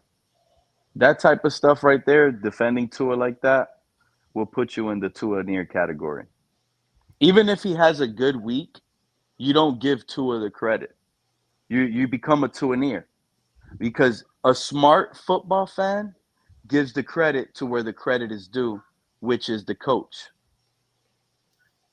Yeah. So I would say I was Tua supportive for the first 3, neutral on 4, done with them going into the 5th year. Now we're going into the 6th. So I wouldn't call that a Tua near, but I do see people that I feel are Tyreek Hill Hillists. Yeah. Hillaneers? Yeah. I'm Hillaneer number 1 right now. Yeah. Yeah. I'm Hillaneer number 1 right now because I see how they're using and abusing his name, and they're using him as a scapegoat. And I you know what? All the drop passes Tyreek Hill has and all the drop complaints that they have, are you aware, Joe, that none of those games that he had drops, it would have not even amounted to a win or a loss? It didn't make a difference in the game. Right. He dropped like 3 passes versus the 49ers. And he dropped like 3 passes versus the 49ers, dropped the touchdown versus the 49ers. And what happened? We still beat the 49ers. What I don't like about Tyreek has never been his production. I wish with that kind of a veteran with that much money invested, we could get some sort of leadership boost out of it. And I know he's not a quarterback, but you want to get some sort of, benefit to your team morale and everything from it. And to me, it doesn't feel like he really adds too much to that, or at least not anymore. In what aspect? What do you mean again? Say it again. Well, I feel like he should be a leader of the locker room, and it doesn't feel that way. He's didn't really look committed all year. I know he was injured, but I don't think that's going to be changing this year. He's going to be probably recovering in a kind of low mode. So, I don't know. I want to see him actually step up and lead in the locker room when we've got a losing streak. Like if we're down if we're down 2 games in a row, like we should be seeing people get pissed off, right? And I don't think we had anybody that did that. And if we don't have anyone, someone should be stepping up. And that's been my whole problem. And they're mad at Tyreek for being mad that the season was bad. I mean, he didn't word it correctly, you know. I want out, but the man is Joe, would you be upset. happy with Watson taking a flyer on him? I don't see why he'd be. I think I mean, there's got to be so much rust at this point that like we don't know if he's the same product he was. Well, we don't. But he's taking a flyer. And I really don't know where all that stuff landed with the lawsuits and all that. Like, weren't there more that bubbled up in like a later batch of them? Mudbo don't like Tua.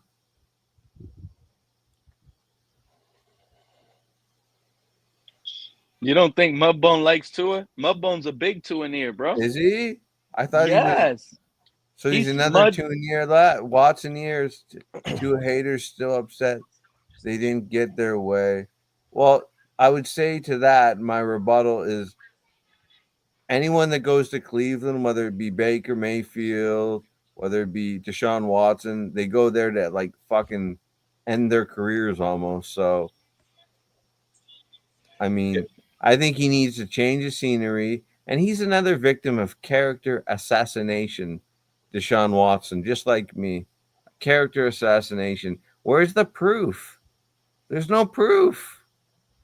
Yeah. There's no proof. I'd like to just get rid of a lot of it. Like, had we not signed Tua to the and we played him on his 5th, what do you think we would have been doing this offseason? Do you think he'd be gone?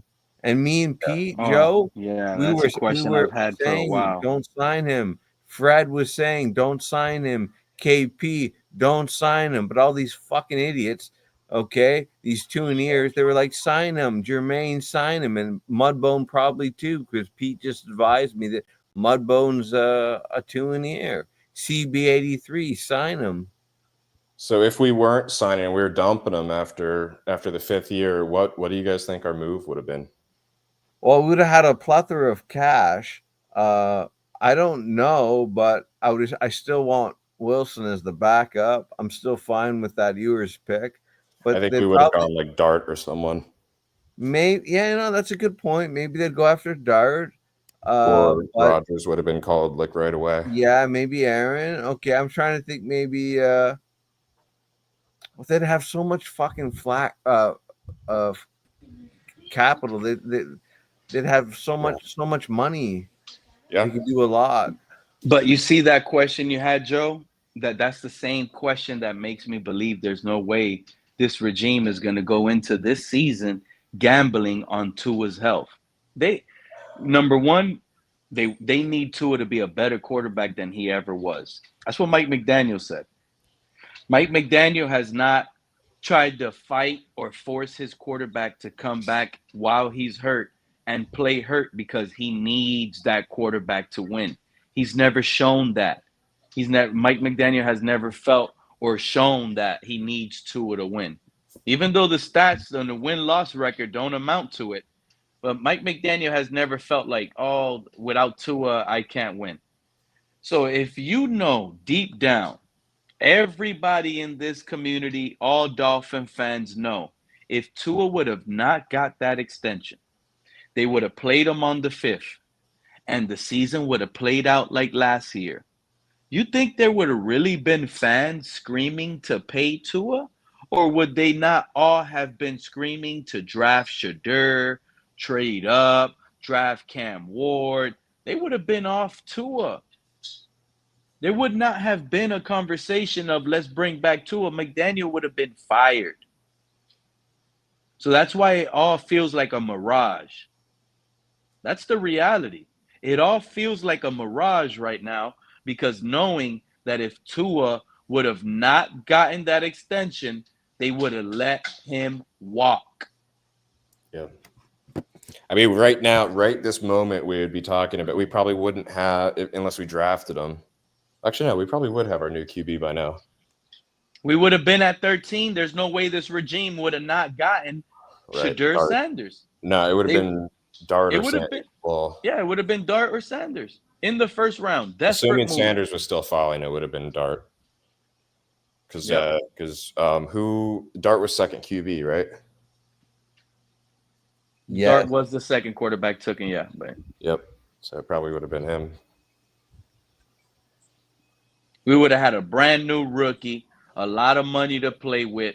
This roster would have been looking different, would have been trending in the right direction. Now it feels like we're anchored down. We can't Imagine move. Dart getting plugged into the NFL with Waddle and Hill, and a whole bunch of and Jonnu Smith on his offense. And his mobility and his toughness, his arm. Yeah, I mean, it would have felt like a better season. I mean, a lot of teams, like, unless they had like an awful run with their QB, if they don't re-sign him on the 5th, they likely have a team built around that QB that didn't work out. So the next one can slide into. You don't think a rookie comes in? Cam Ward, you don't think Cam Ward would have went to the Dolphins at 13, for example? You don't think his talents would have been able to at least take this team to the playoffs? Oh, they would have. Rookie year? They would have taken him if he would have fell. I believe. If Cam Ward would have been there at 13, they would have took him at 13? That's just my opinion. With Tua on the roster? Yeah, I think so. Because there's so much potential with him. Yeah. Oh, if we didn't have a top 15 QB? If Ward was no QBs went until 13? We don't have a top 15 QB, Joe. No. Don't believe that. The only reason, let me tell you something, Joe. The only reason Tua is pegged on a ranking. Pegged, all right. Yeah, the only reason he's pegged on a ranking is because based on he is a starting quarterback. That's it. Yeah. In the reality, if you go based on best quarterbacks or quarterbacks that you want on your team to start, Tua is not getting selected top 32. He's not a starting quarterback in this league. Other owners might want to take a chance on a Will Levis before they decide to want to take a chance on Tua. Yeah, no kids are running around in their yard pretending to be Tua or like picking their jersey number in Little League football because of Tua. Right? That's a good point right now. There is no kid in the real world out there saying, when I grow up, I want to be the next Tua. I find that hard to believe. I don't even think the beautiful little 7-year-olds that are just joining football and they just became Dolphin fans, I don't even think they're looking at Tua like, when I go to the NFL, I want to be like Tua. A few years ago, yeah, but like you said earlier, that perfume, that cologne, that wore off. A few years ago, it was more hype than it was play. In fact, his honeymoon period with us was extended because of those concussions. Right, that's what we gave him such a large lane of just grace because he had those nasty concussions. Remember earlier you said you think the contract was like a guilt trip? Yeah. It was a pity contract. A pity contract, and I do believe that's where they fall at. Yeah, Ross and Greer probably looked at that and saying, we almost had a guy die on the field. Like, there's no way we're not paying him. Like the team doctor, these guys fired the team doctor at the time, or whoever it was, for Tua because they blamed it on that guy. You know how bad they must have felt blaming it on that guy? Right. You know what I'm saying? Yeah, I think it plays into like how much grace we've given him through his development and everything. Obviously, injuries keep you out, but we've been less critical of his development and abilities. To be honest, these days you have to be a physical threat too. If you're not going to be an assassin from the pocket, you have to have some sort of physical element to you, and Tua does not have that. Tua's going to start doing quarterback sneaks this upcoming year. That's what he's about to start doing. He's going to prove to all you Tua haters, he's going to do quarterback sneaks. They're going to use him on the tush push. Tua might start throwing with his right, the real Tua's coming out this I year. think they're getting McDaniel's rid been of the waiting. tush push, Pete. They're gonna get rid of it, I think. They're not getting rid of that. At least not for this upcoming season. If Maybe the not. Eagles, if the Eagles win the Super Bowl again, then they do it 2 times in a row, and it's because they utilize that tush push a lot. Because let's be honest, that tush push is so boring. You sit Yeah, there, you watch that. it's bad for football. It's not good football.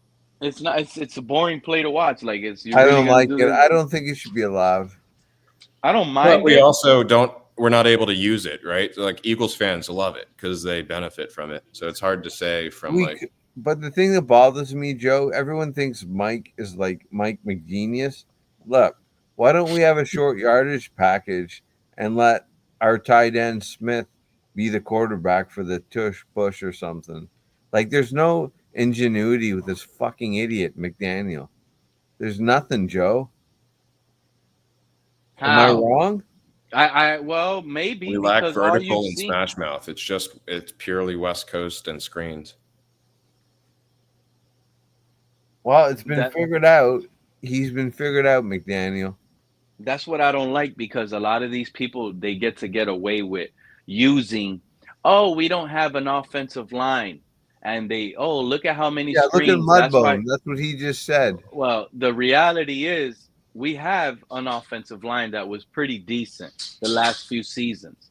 Tua even if you had a good offensive line, do y'all see Tua standing back there in the pocket with all that time, looking and slicing and dicing, using his arm?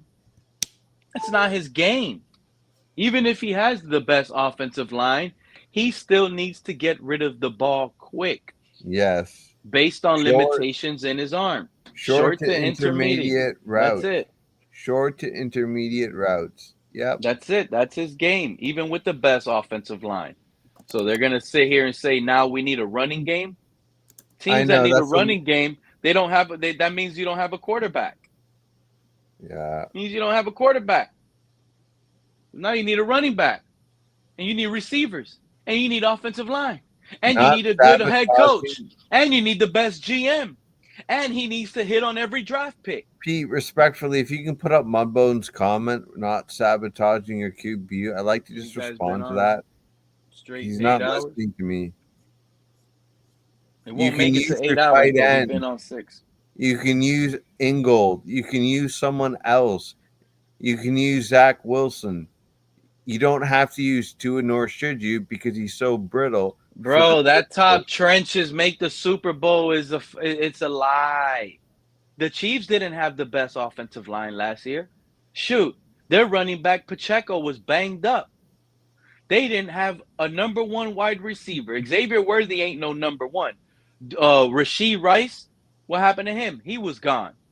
They still made it to the Super Bowl. You know what they're going to tell me now, Joe Riss, in the comment before they type it? I'll say it. Well, they have Patrick Mahomes. They have Patrick Mahomes. Oh, they have Patrick Mahomes. So when you have Patrick Mahomes, you don't need the best offensive line. When you have Patrick Mahomes, any running back could go inside. That's what now they move the needle. When you give them a team that is able to do it without the greatest of the great. Right. But yet, y'all wanted to pay Tua. A lot of y'all like Patrick Mahomes. Y'all were satisfied he got more money yearly than Patrick Mahomes. Y'all used Tyreek Hill's name when Tyreek Hill was popular to the Tuaneers. Y'all used his name and said Tua is the most accurate quarterback in the NFL, and he's better than Patrick Mahomes. Y'all used Tyreek Hill on that. Y'all loved that. Y'all ran with that. But now he needs everything else. The most accurate quarterback in the league, guys. Imagine that. Imagine being the most accurate quarterback in the league, but you need the best weapons to get them the ball.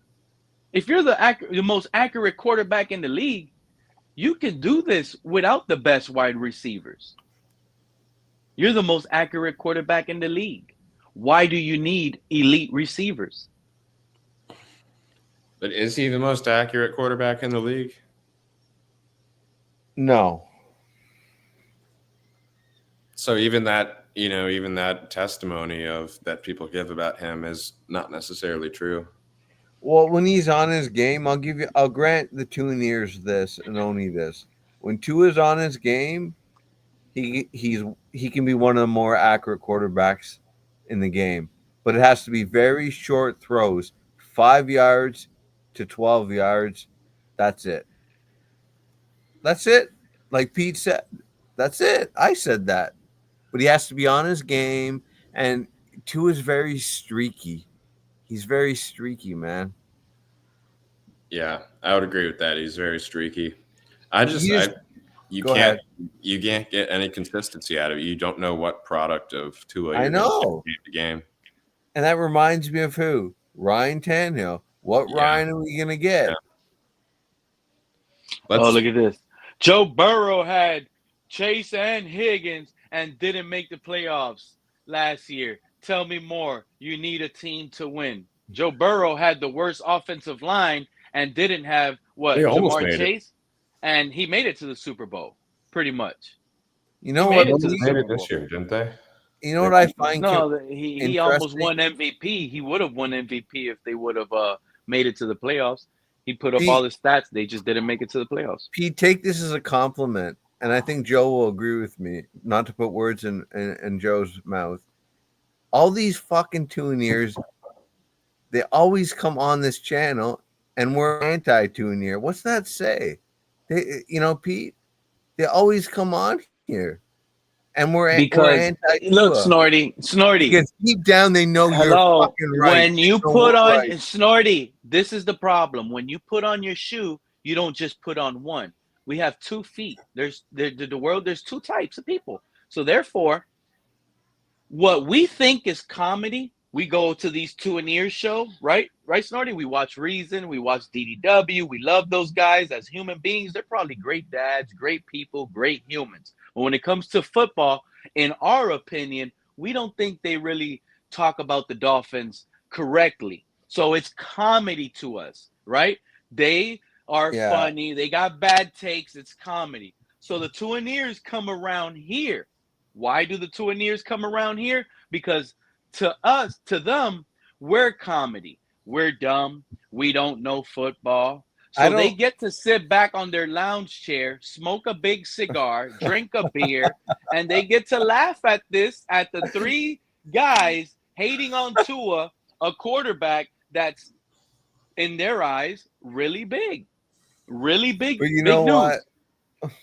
So it goes both ways. They might think we're idiots. It's our time right now to look like idiots, what we're saying. And then when those other guys are live, it's their time to look like idiots according to us because we don't believe it. But it is comedy. We laugh, we sit back, and we enjoy the positivity from some of these Tuaniers. I need you to apprise me because I don't go on to the Finns tailgate anymore by choice. Okay, I divorced myself from them. Like you unsubscribe from people, I unsubscribe from that channel. Is Chris a Tuanier? I don't know. TFTG. You're talking about El Cap? You want me to be honest with you, Snorty? Is Chris a Tuanier or not? I don't You want me to be honest? You want me to be real with you? Yes. Hell yeah, that entire place was a Tuanier at one point. I know they were at one point. They were all Tuaniers. Color too. Color is the GOAT, but Color, you could get it. You know you were a Tuanier at one point coming out here saying, we don't want Pete up here. Don't allow Pete up here right now. That negativity. Not this Monday. We just come on winning. Forget that guy Pete right now. He gonna come with that negativity. He's not objective. He ain't objective. Tua just threw for 311 yards, and Pete's gonna come in here and trash the quarterback. We don't want to hear that right now. He ain't objective. You know, the only reason why I say Color was a Tuanier is because he defended Tua. You see, that's the thing. You know, if you count yourself as an objective fan, and you sat here and wanted to give the credit to Tua when it was hot, like Snorty just said, there's a time, you know, Tua could get in a rhythm, he could get in sync, he could look good at times. So, Peter, if you fell for that, that's you falling for that. You didn't take everything into consideration. You didn't look at the game and say, wow, this team played heavy zone all game. All game, this Pete, are team you played telling heavy me zone. that the 2 And all years Tua had to do was just slice and dice to the first read all game. Why? Because they gave it to him. They didn't think to take the first read out. That the 2 years come on here, Pete, they laugh at us, and they Mhm. think like this is like the Jerry Springer of the Dolphins talk show. You might not agree. You might not like what your ears are about to hear, Snorty, but understand this, okay? This is the truth. To these Tuaneers, we are idiots. I don't think know you're how right. clear. You know what? I think you're right. I think they come on here for the entertainment. They find it funny. You know, I'm yelling at they Stevie tune in like 82. let's hear these non-intelligent football idiots talk football. That's Well, what they do. That's what they do over here. You got to have some sort of blinders on if you're still like for a QB that hasn't really gotten you anywhere after 5 years. Like, there's got to be some level of, tunnel incompetence. No, I mean, The only that's just reason why we like, didn't make the playoffs last year, Joe, is because Tua got hurt. Oh, yeah. I mean, I think the whole liability thing is a whole nother conversation aside from his skill. You see how you mentioned skill? At least you brought up skill. But guess what? These Tuaneers don't have a problem with his skill. It's his injury. If, even like a healthy Tua, it still has to be the right conditions, right? We can't be in a away game where the crowd's too intense. We can't be in any kind of cold weather type of scenario. We can't really be dealing with like minor injuries on our line or anything like that. Like, it has to be the perfect conditions, like a golfer would prefer, and then he can maybe cook. And even then, it's like it's just like Ryan Tannehill, Joe. He needed to have Henry. They had one of the best offensive lines when he was in Tennessee, and he looked like a world beater. That's what Tua needs. And you're just realistically, you're not going to get that 18 games a season. You're not going to get that 12 games a season. It's a rough sport. People are going to be torn up. Game plan's not going to go exactly how you wanted it to. It's violent, man. Football's a violent sport. That's why the Bills have done so well with their QB. And as much as I hate it, and I spam so much hate against Josh Allen, it's like he's tough as nails, man. They don't have to. Yeah, there's so little that they have to worry about in that regard. They can address the rest of their team. Yeah, he's the best in the league. I admit it. He's the best quarterback. He's better. Imagine how much attention McDaniel has to spend with Tua per practice, and not able to monitor the rest of the team of how he wants it to go. There's like little things like that probably hinder so much. And then when he goes out, you are also dealing with people that don't have the reps. I am him, me and Joe, and I think Pete has said this. We already know that Herbert, spell his name right, is not really that good of a QB. Okay, so stop using that angle. I see that in the chat, what you're saying. I wouldn't want Herbert as the quarterback of the Dolphins. I'd take him over Tua, but he chokes in big games, Herbert. So I'm not that keen on Justin Herbert. Yeah, durability is and stats aren't that much better if you don't get any further than the other person. Exactly, and he just chokes in big games, Herbert. I mean, that's even bigger fool's gold than what we have, because at least we know like we may have to cut it short sometime. The Chargers, if he continues to be bad, they're going to keep fooling themselves and be like, well, look how good he is in the regular season, even though we can't get a postseason win. Even in regular season, big games, guys. I was just a Tuaneer a couple weeks ago, guys, according to Jose M. We converted Jose M. I was a Tuaneer a couple weeks ago. So we converted him. I can verify that. Go ahead, verify it. Well, no, Jose's a pain in the ass. Very annoying, but I can verify he's a Tuaneer. How's he? No. Jose is a Tuaneer. Shout out to Jose for being a proud Tuaneer. But he's calling me. I thought he was saying he was. I thought he was saying you converted him. When did McDaniel have that press conference? That's what he's talking about. Oh, I misread. Yeah. I got it now. Yeah, I misread if that we too. are being honest, just a couple of weeks ago, Pete was a Tuaneer. He's probably referring to you saying we're gonna win all these fucking games and stuff. No, Pete, I'm telling you, we're they're referring to when I was going with the what if. Remember when you were McDaniel? stirring stuff up. Yes, McDaniel recently just came out and said Tua, he's gonna get better. Like he's gotten better every year. So I tried the title of that show. What if Tua does get better? McDaniel isn't lying when he's bringing up history on every year under McDaniel. Tua has progressed here in this area, in that area. He's gotten better every single year. Health wise, right? He stinks. But production wise, based on stats, he's gotten better year after year after year under Tua.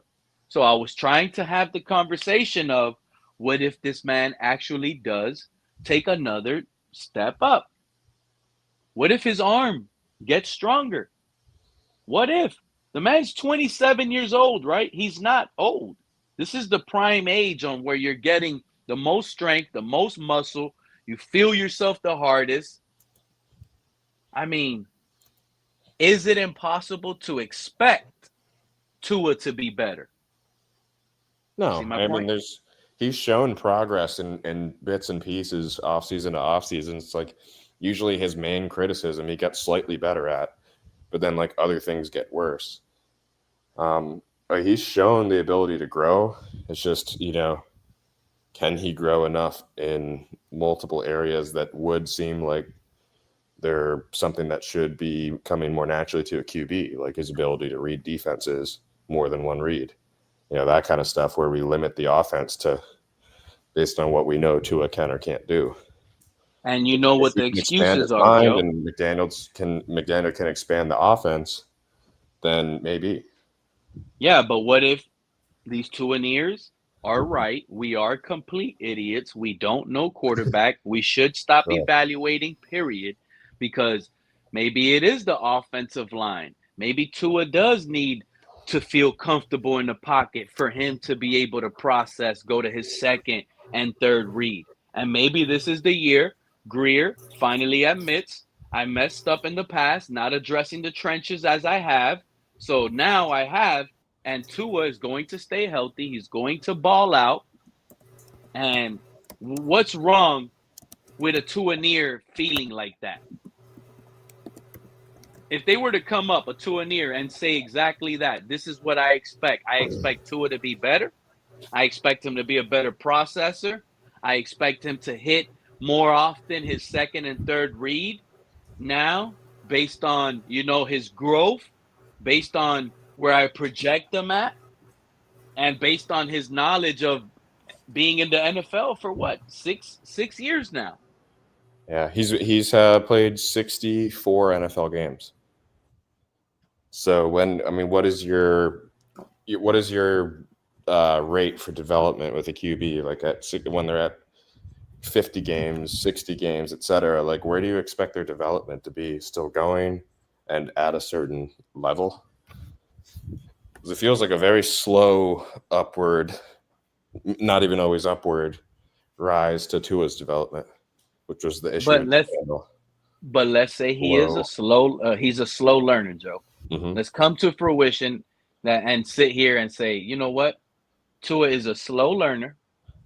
Now he's at the level where he needs to be, where most rookies on their rookie contract will be in year 3. Now year 6 is where Tua's at. Some of the limitations of his injury slowed him down, had to work out on different areas, take him out of the game a little bit, take him out in sync. Like, that's what I'm saying. That's why it's so confusing with Tua right now. Because if he just gives you the average, this is an 8-win team. This is an 8-8. This is Jeff Fisher, 8-8 guaranteed. The worst where you could be. The worst where you could be. Just an 8-8 team every year. NFL purgatory, 8-9, 9-8, 17 the worst games. Yes, the worst area you could be. Yeah. Finishing there every year. And that's where it feels like with Tua, that's where he's capable of giving you every year. Because you're going to have enough games on the schedule that you're going to beat the bad teams. Yeah. The only thing I'll say about like it is if you're not making the playoffs, you want to have a garbage season. However, like an 8-win or 9-win season, that's still 9 weeks where I had like good enjoyment from a successful team. It's a long season, so I'm conflicted on that, wanting to have like as low of a finish as possible if we're not playoff bound. So I still want to see the team win. I still love football, and like going. Like, I'm not gonna lie, Joe. After Skylar Thompson got hurt last year, we saw Tim Boyle stroll out. Yeah, I wanted us to lose every other game. I mean, that's kind of like when you're so like defeated to where you don't even have a chance in the game. I guess that's a little bit different. Like, you're not really looking forward to those games and getting excited. But generally speaking, like that's what I'm saying. Like, how do y'all feel when y'all saw Tim Boyle trot on the field? How did it make you feel as a fan? So there was fans. I think it was Manny. I'm not even sure. I could be wrong. I'm sorry, Manny Madness, but I think it was Manny Madness who came up on the panel and said, "I'm not even watching the game, bro. I can't watch this bad quarterback." It's the same way I felt with Huntley. It's the same way I'm going to feel with Wilson. It's like, what are we doing at this position? That's the way I feel about Tua, and I haven't stopped me from supporting and watching hours of this team. No, I know. I just wish the way these Tuaneers see Skyler or Tim Boyle is the way I see Tua. I just can't wait for the QB position to be like a dumb conversation because we found our guy, and like we're not even talking about backups and QB battles and stuff like that.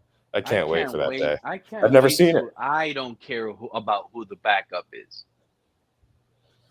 Because I've been caring about the backup for too long now. I'm tired of our backups. I'm tired of liking our backup quarterbacks. Yeah. I know what you mean. Looking forward to the preseason hype for them because, like maybe you have a better shot with them than the guaranteed no from Tua.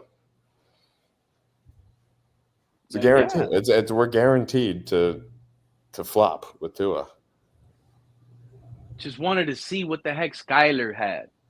We never got a 10-game sample size in a row of what Skyler could have been. This regime failed Skyler.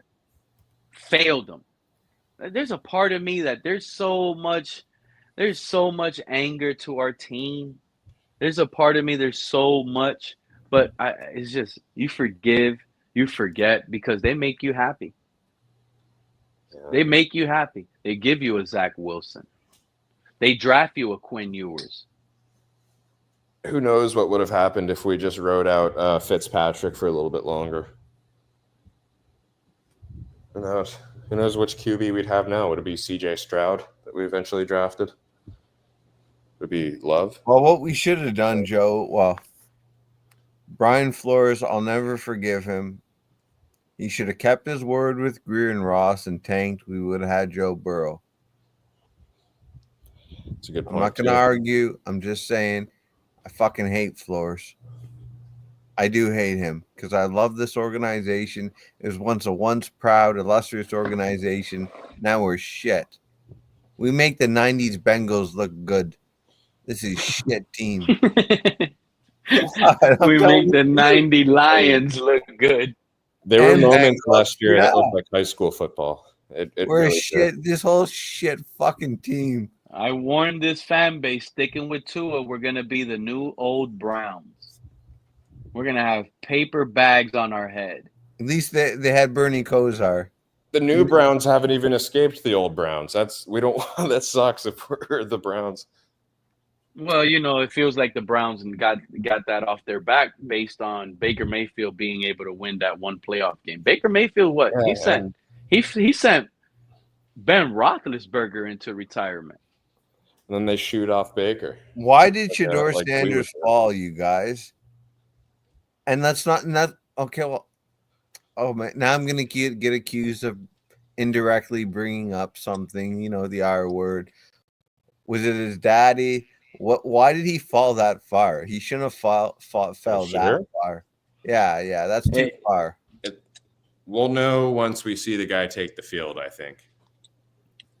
Okay, so you're saying in code you don't think he's that good. Okay, that's fair enough. Specifically, I think he was a 4th or 5th round pick quality, but I think all the noise will make a lot more sense or not if once he takes the field and everyone's actually able to see.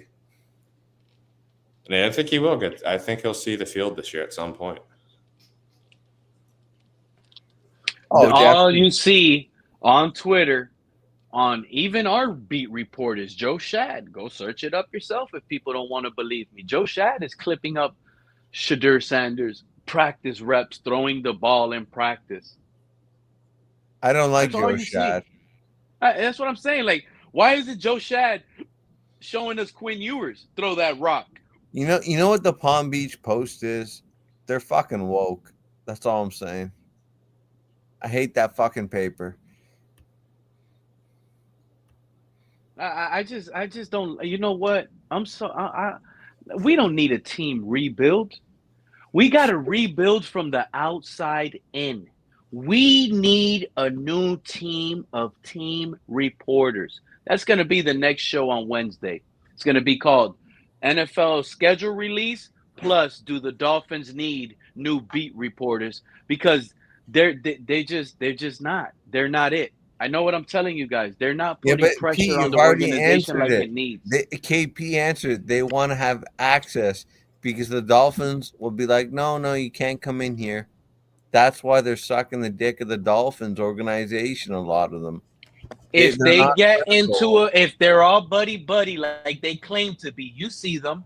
Well, I don't know. Well, they don't go on Big O show no more, so it looks like there's some sort of like breakup that you don't they see hate Big O. Omar. They You don't hate see Big O. Alain Poupart. Like what? They like, hate Big O. I don't know, but all I know No, is I they do know. were They hate going that over guy. there, and now ever since they created their own show, and I love Alain Poupart's show, but I don't even. It's only Chris Perkins. It's only David Furones that shows up over there. We don't even see Dave Hyde on the Big O anymore. It's like people don't want to pull up over there. And you know what? Dave has to choose his words wisely because if you watch the Big O, and I'm paraphrasing, I'm going to say it again. I'm paraphrasing. He's basically said like, no, I know you got to have to watch what you say, David. You haven't heard him basically say that, Pete?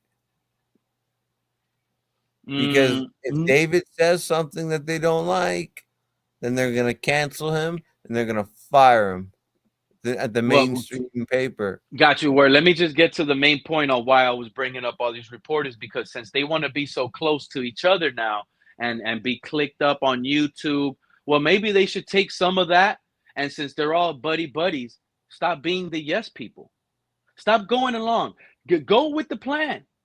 Go hard. So you agree with me? This is a big market. We are the Miami Dolphins. This is a big city. This is not tucked hiding away in a small town in Cleveland, Ohio, like the Browns or anything like that. This is huge. We should be looked at as a big market like the New York Jets. We should be looked at huge market like the Chiefs because the Chiefs earned it. But at the end of the day, we're up there with them based on fan size. So the reporters got to give us the real. We don't need reporters for the team that are just going to go with the spiel. Oh, Tua's the starter, so we're just going to give him the good things that we see, and all the bad that we hear and see, we won't talk about it. No, we need that. We need Tua being asked more football questions. Aren't you guys tired of Sunday afternoon post-game podium and you hear stuff like, oh, hey, Tua, you got some nice shoes on, and what is that little design on your hat, and are you going to be at the Met Gala show? Like it feels like when Tua's they don't talk football. They don't bring up his interception. They don't even and to be fair, they don't even bring up the man's touchdowns. Hey, Tua, nice touchdown pass you had to Tyreek Hill. What did it take for you to see? What did you see that led you to believe that you made that pass? Let Tua come out on the podium and explain defenses like these other quarterbacks do on their podium. You hear Jordan Love, oh, yeah, you like that touchdown pass? Yeah, I saw it was cover 2. I was able to move the safety with a little pump fake to the tight end. Once I saw the safety bite for that, I just threw it over the top and Jalen Reed caught it on the go. Why don't we hear something like that? Like these other quarterbacks. Guys, how many good suck. Our beat reporters suck, Snorty. I know. Every You're single last preaching one to of the them, fucking and it converted. includes Omar Kelly. Listen, suck. I'm gonna do research. Does anyone know how many good I quarterbacks want are more coming out? pressure. I want them traded. They always want to talk about trade this player off the Dolphins. Cut this player. Now, how about we trading beat reporters? We want new blood. Tired of these soft reporters. Now they have the audacity. Oh, this team is soft. They're writing articles on our team being soft. So is our beat reporters. Write that on your article. We need to be a little bit tougher. Because you guys could put the pressure on these players and this organization. Do it. Oh, the team won't let me. Well, if all 12 of you guys do it, how is the team going to stop y'all? Y'all already did it live. Y'all live. Scared. They're scared of the pressure. They're scared to come out on the big screen TV if they start asking. They don't want to put Tua on blast and show that he don't know. Tua's going to be up there. Oh, I don't know. I don't know what defense they did. You know what, guys? McDaniel, brother. You know what he's going to say? Hey, brother, I don't know what that defense did. I just threw it on time, brother. I threw it on time. That's what Tua's going to say. So they don't want to make Tua look bad. That's why I guess that's why they got to talk about his Nikes. They got to talk about the chat. I left everything something else. for you and Joe in there if you want to look at it. What's the chat, man? Well, we gotta start fucking looking quarterback. Yeah, I mean, there's I'm not. You know what? I'm not doing this next off season. Well, I am because Tua's not the guy. I'm not gonna even next. I hope we are in the quarterback search. I'm gonna be down. If there's next some season, solid ones. No. If we're in the quarterback hunt, I'm not making a single live stream. I won't go live during the off season. I'm only going live on draft day. I'll go live on free agent. I won't. I'm not doing. This team is breaking me, Snorty, to the point where I don't even like what the reporters now. Since when has reporters of a team bothered a fan? That's how bad it is down here now. Dispensaries, you can get some respite with the weed, man. You can just relax. That's for sleepers, bro. Well, fuck, man. I'm trying to calm you fucking down. That only works if you think it works. That doesn't work to nobody. Well, this team is one of the worst. You know what? I honestly can say this is one of the worst run professional sports teams in the fucking entire world. They don't sit back and look at what the reporters are asking. Oh, look. They don't sit back and look at these other teams, how they asked C.J. Stroud what they asked. That man threw 2 interceptions. They picked at it. They made him break it down. The reporters, bro. And he sat there and just explained it all last season. Why don't we have that? They don't clap back. Oh, Tua, what happened on that interception? Hey, brother. It was miscommunication. That's Tyreek Hill's fault. Why don't they say here, hold on. That's Tyreek Hill's fault. How is that Tyreek Hill's fault? Explain a little bit more, Tua. Don't just be so shallow and low words and not think you're going to get away with stuff. How? Oh, he ran the wrong route. Wrong route? He was right there. You decided to throw the ball. You didn't see the double coverage. Put that fire on Tua. But they won't. They won't. And it's like they're not allowed. Pete, do you like that? And I don't like that. No, I don't like that. No, I know you don't like that, but the hat, I'm gonna order it, I think. Do you like it, Joe? What? In the private chat, do you like that hat? I want to get another hat. I can't click none of that. I'll get kicked out of this page. Oh, fuck, you're right. I forgot. I think you can copy and paste. Okay. Maybe Joe can. I want someone to tell me if. Oh, you know what? Yeah, but then I'll go on a different page, and then it'll probably still kick me out. All right. Where was Waddle that Houston game? Does it matter? It's a $125 hat, Snorty. Canadian, yeah. But I think it looks sexy, no? Polo by Ralph Lauren? I like it. Lose their job. How come those other reporters aren't losing their jobs, AVS? What did Daniel Oyefuse do? One of the newest and one of the best reporters I saw Miami have, and we lost him so quick. Why? Because he wasn't a Tua. He didn't jump on the Tua ship. These Tua and ear beat reporters, they got this guy out of here. They got that guy out of here. Where was Waddle that Houston game? Didn't matter where Waddle was. Waddle could have been streaking lonely by himself downfield. Tua had time to throw it to anybody. Tua threw 3 interceptions in a clean pocket. I am him. In a clean pocket. So miss me with all that. We need an offensive line. We need to get better in the trenches. No. We got better in the trenches, but that's not the case. That's not the reason why. Well, that was not the downfall. Why? You see some of these big games, some of these big teams, the pressure didn't even kill Tua. Tua just sat back there erratic and let that ball go. And the defense didn't fall for it. They just didn't fall for it. Oh, Tua's looking left. Let me slide left. Oh, no, we're playing Tua. We don't slide left no more. We slide right. Because when Tua looks left, he's throwing right. We're not falling for that. Tua needs a new trick in his arsenal. That's what I'm saying. He needs something new. He can't just go out there. And you know Tua's little juke move? I think one of y'all mentioned it earlier. Oh, nice spin move versus the Baltimore Ravens when he spun and ran and threw it to the player. We seen that same spin move. That's like his only move he got. And when he's running upfield, all Tua does is all he has like a dead leg juke. He picks up his leg, lets it like stay still in there, and then he just jukes a little bit. He has the same moves. The man is caught up. He ain't gonna run on 3rd and 6 to get you a first down if needed. He's not gonna stand back there and slice and dice a defense with time. That's what I'm saying. Like, I feel like we got Tim Boyle. This is Tim Boyle right now.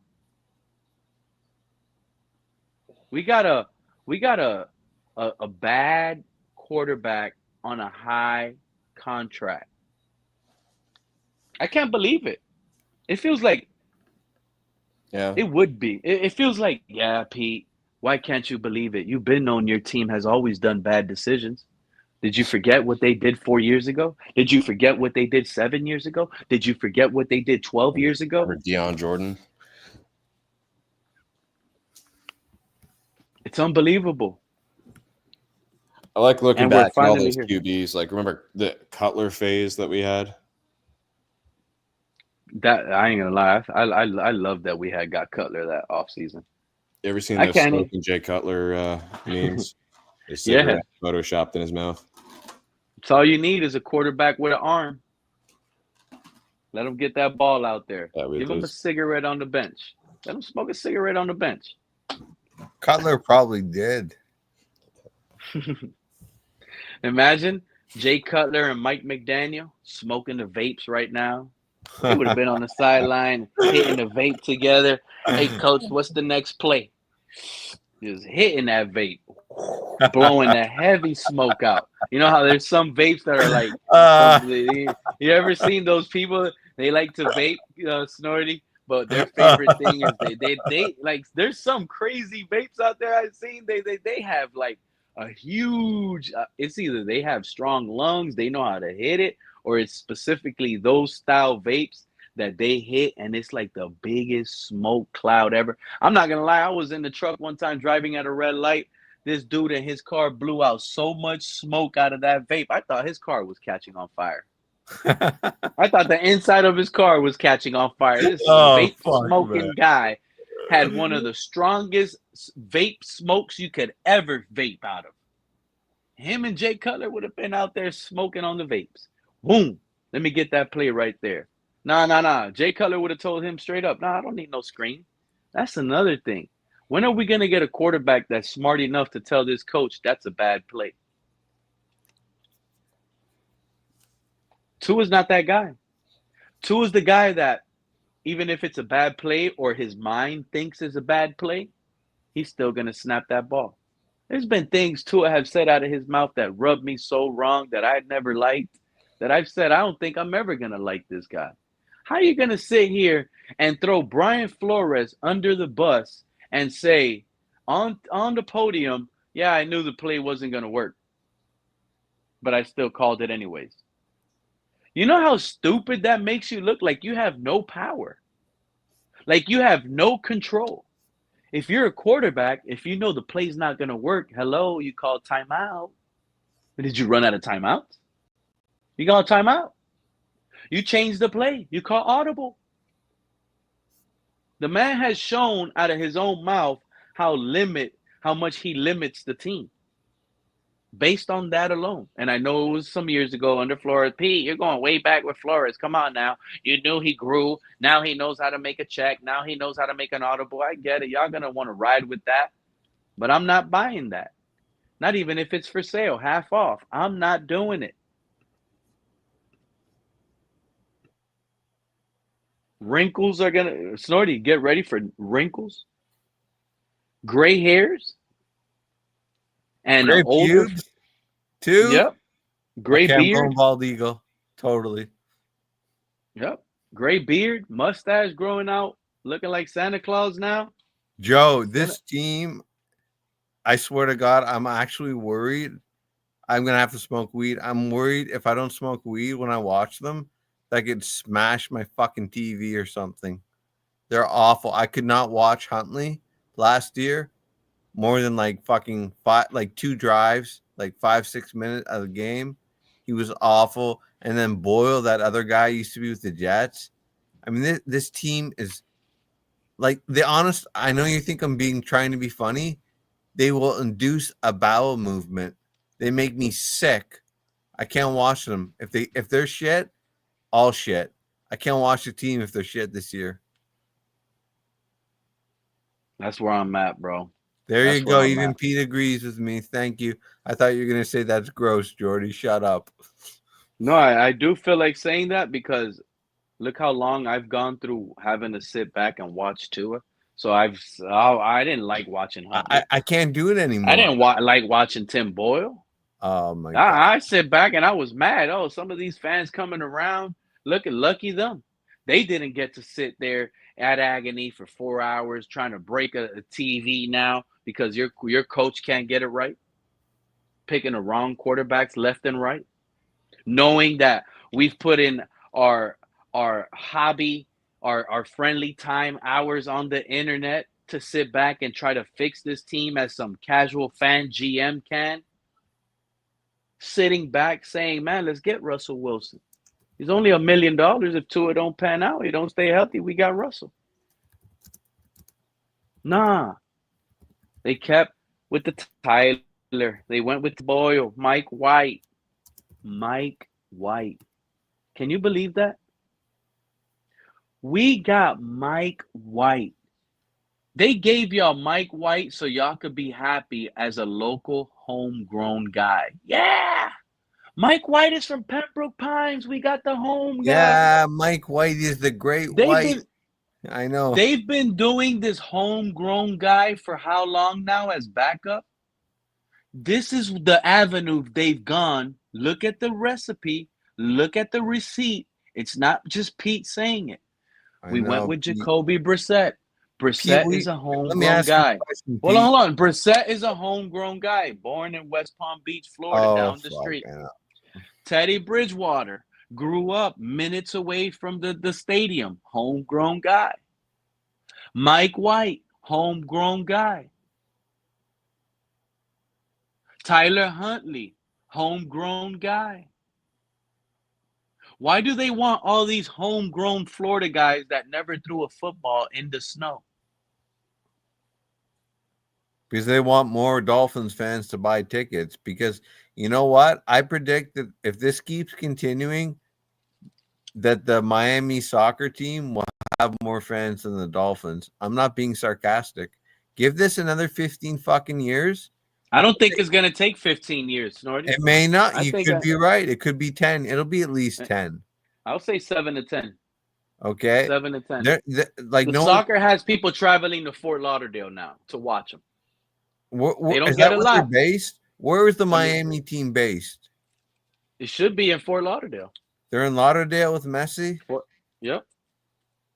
Okay, and they have pink on their jerseys, I think.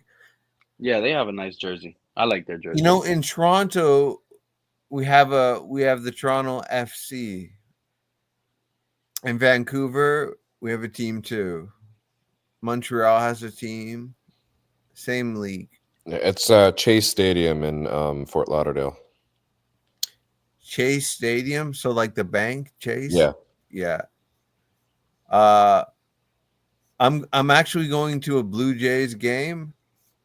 When they play Tampa, it's coming up Tuesday night. I think it is in Toronto.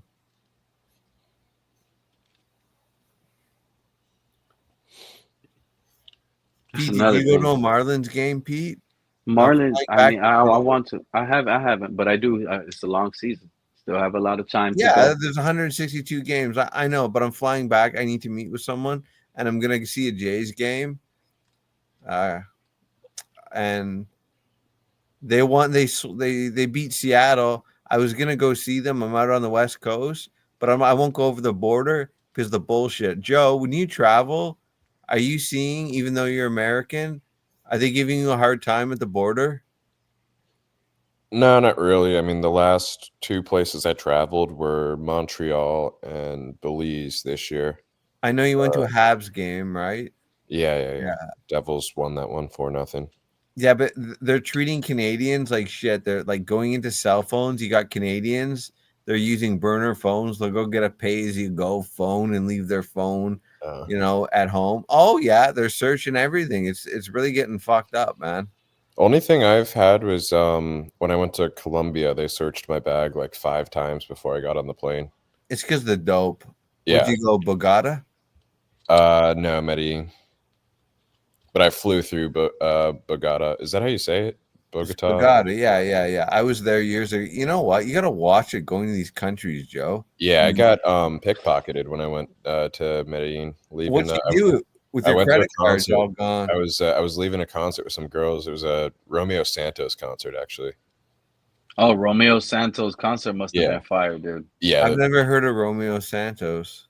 I was probably the only guy in that stadium. It was hilarious. So many girls just screaming their heads off for You this probably guy. got a lot of poo-tang pie, right, Joe? Yeah, I was down there with a girl. But yeah, it was a good time. But yeah, leaving the stadium, someone pretended to fall in front of me. And as I like kind of tripped over the guy, someone slipped in my pocket and grabbed my phone. They just fucking slit my throat down there. I would never go down there. Oh, you think it's bad? Did you guys hear the story of you guys remember JPP, Jason Pierre-Paul, who lost his hand in the accident of the fireworks? Yep. His finger. Yeah, I heard he wants to make a comeback. Forget about a comeback. This guy lost a $500,000 watch at the I heard that. You're right. casino. And it's not even like he lost it. He's making it seem more so. This is like a week ago. He came out. It's like he's making it seem like they trapped him in the hallway and they pickpocketed his hand somehow because it was a group of them that had him cornered and he was trying to get by. And next thing you know, he realized that his watch was gone. How much was the watch? $500,000 watch. I believe it was an Audemars Piguet watch. You know what, Pete? We have stories up here. They're in Toronto. They're in Vancouver. The police research, if you don't believe me, we have people breaking into homes with guns or knives or both. They demand, listen to this, they demand the car keys or SUV keys. And the police are saying, if they do that, okay, just give them the keys, okay, or just leave the car keys in the mailbox outside. That's how much crime we have in Canada right now. Research it if you don't believe me. CTV News, CBC News, the Canadian Broadcasting Corporation. I don't know how things are down there. I was in Florida briefly for 3.5 months working construction for cash, okay? But it's really bad, the crime in Canada. You're saying they're like basically saying to prepare for it instead of Well, trying to just combat it. actually, a police said just leave the car keys. Can you fucking believe this? You won't believe it. No, look, research it. Leave the car keys in your mailbox. Yeah, that's how bad the crime is up here because of our open borders with the Liberal nut job party of Canada. This is why Trump's making it hard for Canadians because we have open borders in Canada, basically. They said Canada is a third world country, so maybe he was right by saying that. I would actually, I actually agree with him now. But you know what? America's not far behind, and he knows that. That's why you guys need Trump. That's all I'm saying. Crime, rules, divide. There's all of that in this world. People just got to live by, get by. That's all I can tell you. I mean, I don't think it's going to stop. You know what? There's so many encampments everywhere. Like people are living paycheck to paycheck. They're getting kicked out of their place. There's going to be a revolution soon if this shit continues because people won't take it. Snorty, let me explain something to you. If anybody, like, I don't believe none of those conspiracy theories people like you like to spew out there. No, like, if any of that was true, and the humanity itself had so much respect, and like how you said, they won't listen and they'll go out and start causing a war and all of that. Why didn't it happen when they locked us down? Because it's getting worse now. How is it getting worse? It can never be as worse. I can't as being say it on your channel. In a first time lockdown, we've never seen the world shut down like that. At least not me. Because I never even thought that can possibly happen over a mask. Oh, you're gonna get sick and die. People thought they were gonna get sick and die, even though a lot of people died based on that nasty sickness. It just feels like the world could easily be manipulated to do what the government wants them to do, and y'all all listen. So, do you really want me to go there on your fucking show? Because I mean, you go wherever you go. Tell me, go as long as it's credible. I'm telling you what I believe. I believe this. People can sit here and say what they want, but yet some of the same people that want to make it seem like they're so tough and they'll do this and then no, where we won't stand for that. We'll go. Where were y'all at when they locked y'all down and made y'all wear a mask? But it's gotten worse since then, I contend. It can never get worse than that. There's no example you can give me that will ever be worse than being told an innocent human being that has never committed crimes, never done nothing, and now you're getting, it's like they treated the whole United States during this pandemic like everybody on the United States was a complete criminal. Well, the virus came from China, like Trump says, China. Those fucking dog eaters deserve to pay for what they did. He still stands on that it comes from China. Fucking right he did, because Trump's telling the truth. They should pay for what they did. Okay? They murdered a lot of people. That came from a biological weapon. That's a biological weapon. It came from a laboratory. And why the fuck was with the U.S. government, Anthony Fauci, that fucking goof, okay, funding that? That, you know what? This was a pandemic. They planned this shit. And I'm happy I never got the vaccination. Yeah, I never got it. I just told people I did so they would leave me alone. Well, up in Canada, they were making me. When I had my part-time job, they said, well, we want to see your vaccination. I go, well, no, it's against my religion. And my boss laughed at me and said, I don't care. And I said, well, you know what? It's all being recorded on my phone. You don't care about my religion? That's a violation of Section 15 of the Canadian Charter of Rights and Freedoms. And you should have seen his face. But it doesn't matter. You know how bad this government is to some of us, that a lot of people thought they weren't going to be able to get a job if they didn't get vaccinated. A lot of people thought you weren't going to be able to travel anymore to other countries and see your family or any of that nature if you didn't get vaccinated. No, to answer some of the people, I try to engage with people in the chat, even though they're rude, just to help the channel. Canada does not. We're not heavily armed. Canadians are really afraid of guns. CCRR, he's a good guy.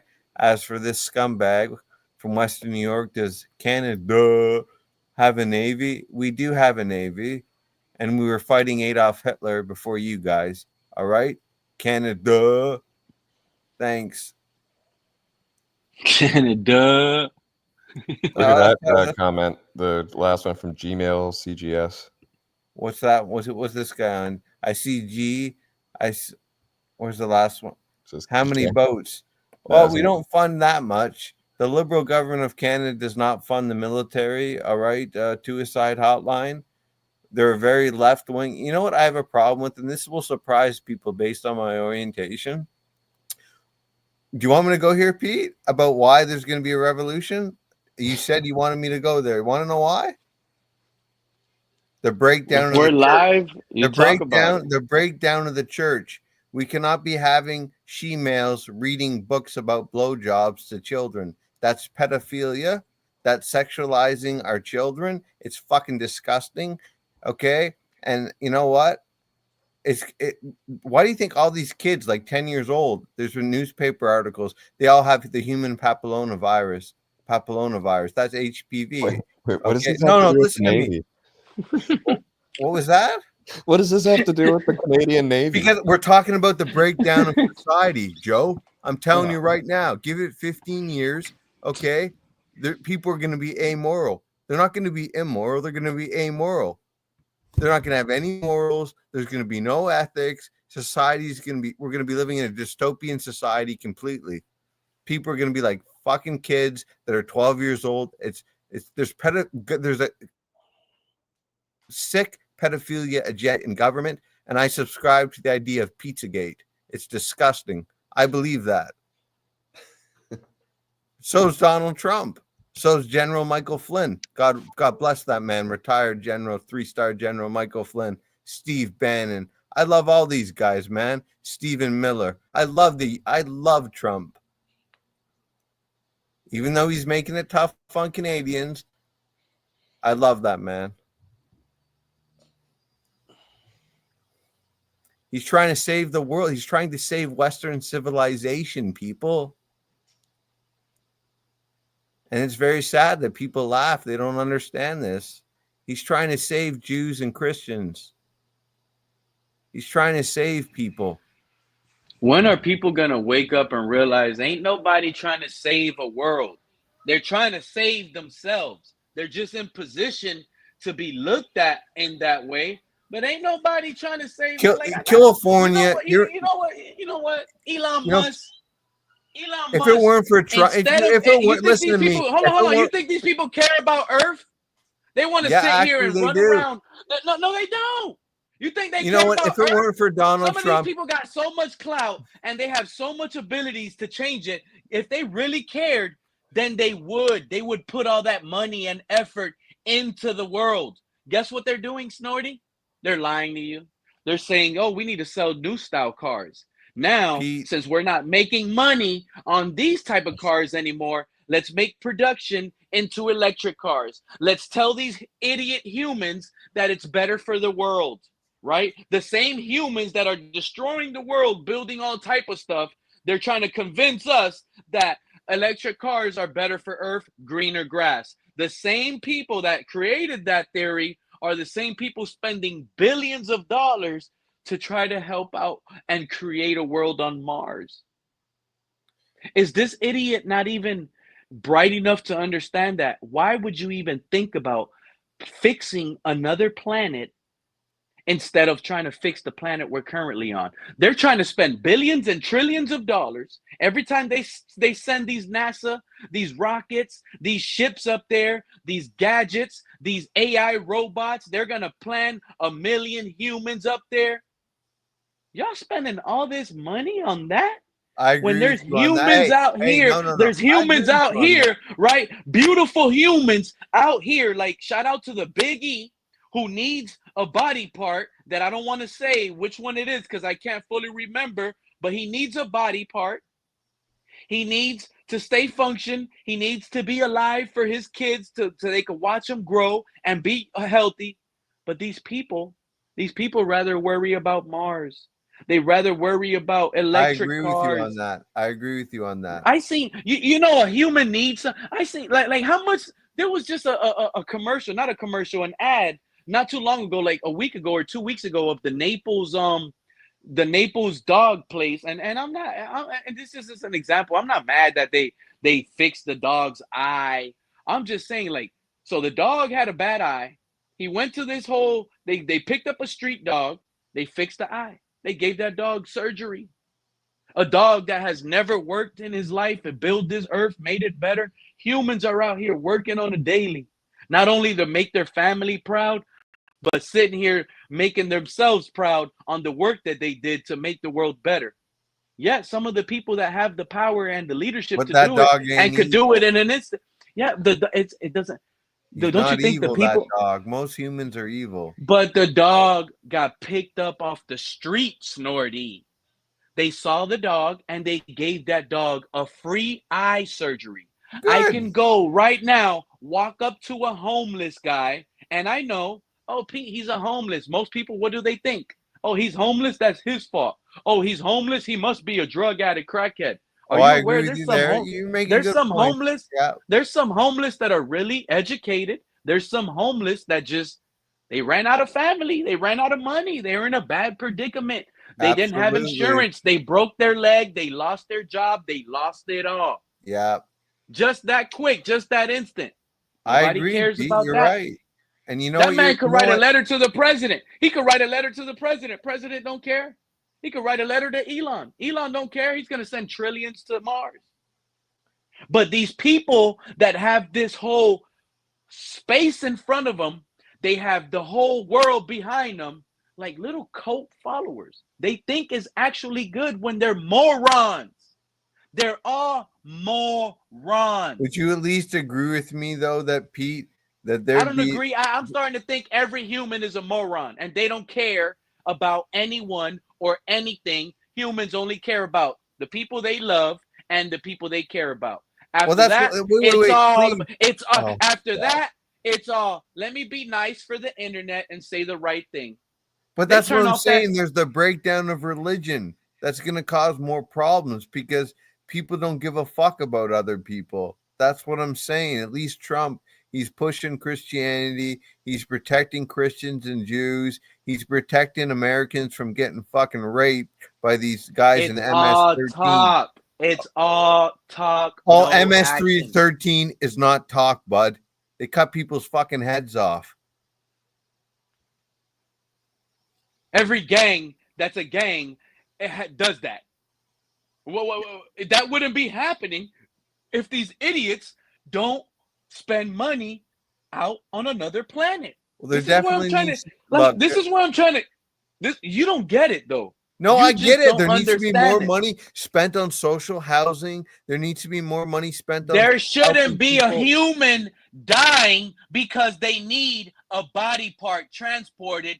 That human shouldn't have to spend billions of dollars or millions of dollars just to stay alive. Where is the dignity? Where is the decency of having a job, having an opportunity to do it for someone so they don't pass away, so their daughters, their kids can see them grow, so they can watch their kids grow? They do that shit for a fucking dog, Snorty. And again, I don't care about dogs. I love them. But at the end of the day, guess what? They showed it on TV, bro. They picked up a dog in the street. They gave that dog eye surgery. They didn't ask that dog for no ID card. They didn't care if that dog was an illegal dog. They didn't care that that dog must have been the worst dog on the block. They never seen that dog eat 6 cats in one shot. They don't know that. They didn't question it. You know what they did it for? They did it for popularity. They did it for clout. They did it as a feel-bad story.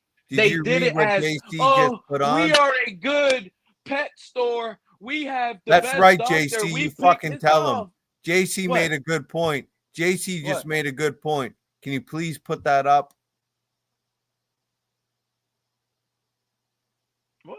Oh, suicide hotline, not sure, but Trump is cutting the money we supported illegals with to build housing for homeless veterans. Thank you. Isn't that a good thing? They put their lives on the line for America. They deserve homes over people that just fucking walk over the border fucking illegally and rape your woman.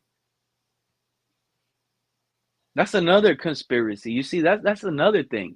No, People it's want to not. sit Tell here. that to the No. parents. Tell This that is to the truth. parents of their This loved is ones that got raped and murdered.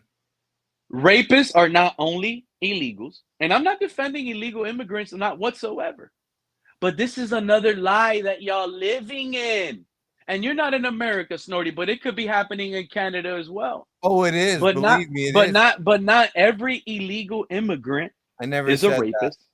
Not everyone is a rapist. Don't matter where you come from. You could come from Mexico. You could come from Cuba. You could come from Haiti. You could come from Jamaica. You could come from Spain. that. You could come England, from wherever you Canada, can. Russia, France. I know. It don't matter where you from. The people, we're all humans. We are all built the same. If there's a rapist in Cuba, then there's going to be a rapist in Pakistan. If there's a rapist in Pakistan, there's going to be a rapist But there's in America. more rapists in Pakistan because they're I'm into just that. giving That's an their culture. example. I don't give a fuck. They're Muslim. I don't It care. is what it is. They But would cut now, my fucking head it off. is what it is. You don't have to like it. You don't have to agree with it. That's just the way it is, and it's not going to stop. You want me to tell you maybe, and I could be wrong, but you want me to tell you maybe how it would stop? If you make the world a freer and better place. Well, you only make the word. You can only do that if you keep crazy Muslims out of your fucking country, because they'll rape your woman, they'll cut your heads off, and they want Sharia law. You can't build something and think about one. You got to think about all if you want that. You got to think about, we can't just say, oh, the youth is the people that are going to be important now because they're the ones for the future. No, that's not true. The youth ain't thinking about the old guy on a wheelchair.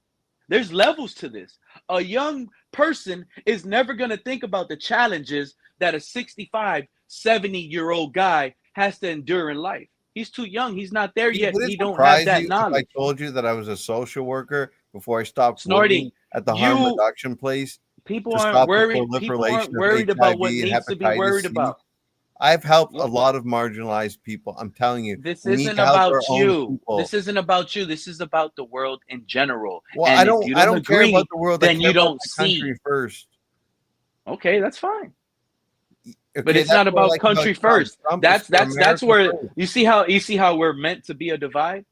I don't. It's meant, you know what? No, it's meant I don't to be want a divide. globalism. Just based on that dumb shit that you just said. I Fuck care globalism. about my country. You can I quote care me about on my that. country Fuck first. globalism. I'm for Trump. I hate globalism. No, America for Americans first. I want to be able to. We all should be able to sit back and say, you know what? I want to go to the other side of the globe, and you should be able to go to the other side of the globe and not be afraid that you're going to get killed. You shouldn't be afraid that things will happen. It's a world of where we're at. We're all neighbors. It don't matter if you're in Canada. It don't matter if you're on another country. We should be considered as friendly neighbors. Let me go knock on your door. I want to go to Canada. Let me eat those rice and beans y'all got in Canada. Well, you're welcome, Pete. If you come to Canada, depending on what city, I will pick you up and your wife at the airport and drive you to the hotel with your son, and I'll get you tickets to a game. Okay, we're friends. I like you. But this idiot, B double, with a question mark, he says you have to have a worldview.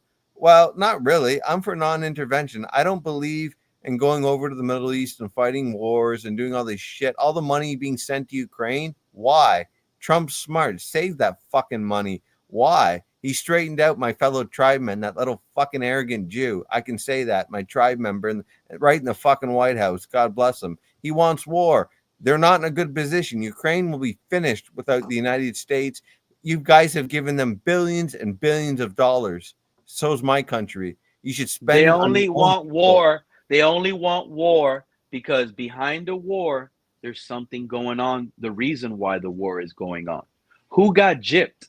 Someone got gypped. They retaliated. Putin never started that war. Putin never started it. It doesn't matter who started. It doesn't matter who started it.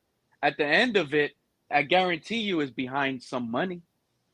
Shout out some to sort of power, money, power, resource, some sort of money or power. That's all it is. Panel. crazy That's Dolphins. all it is. And I'm tired of it. I won't keep my mouth Influence. shut. That's all it is. These people don't care about nobody. They don't care. They didn't have enough ventilators for humans when we needed them the most. I know they didn't.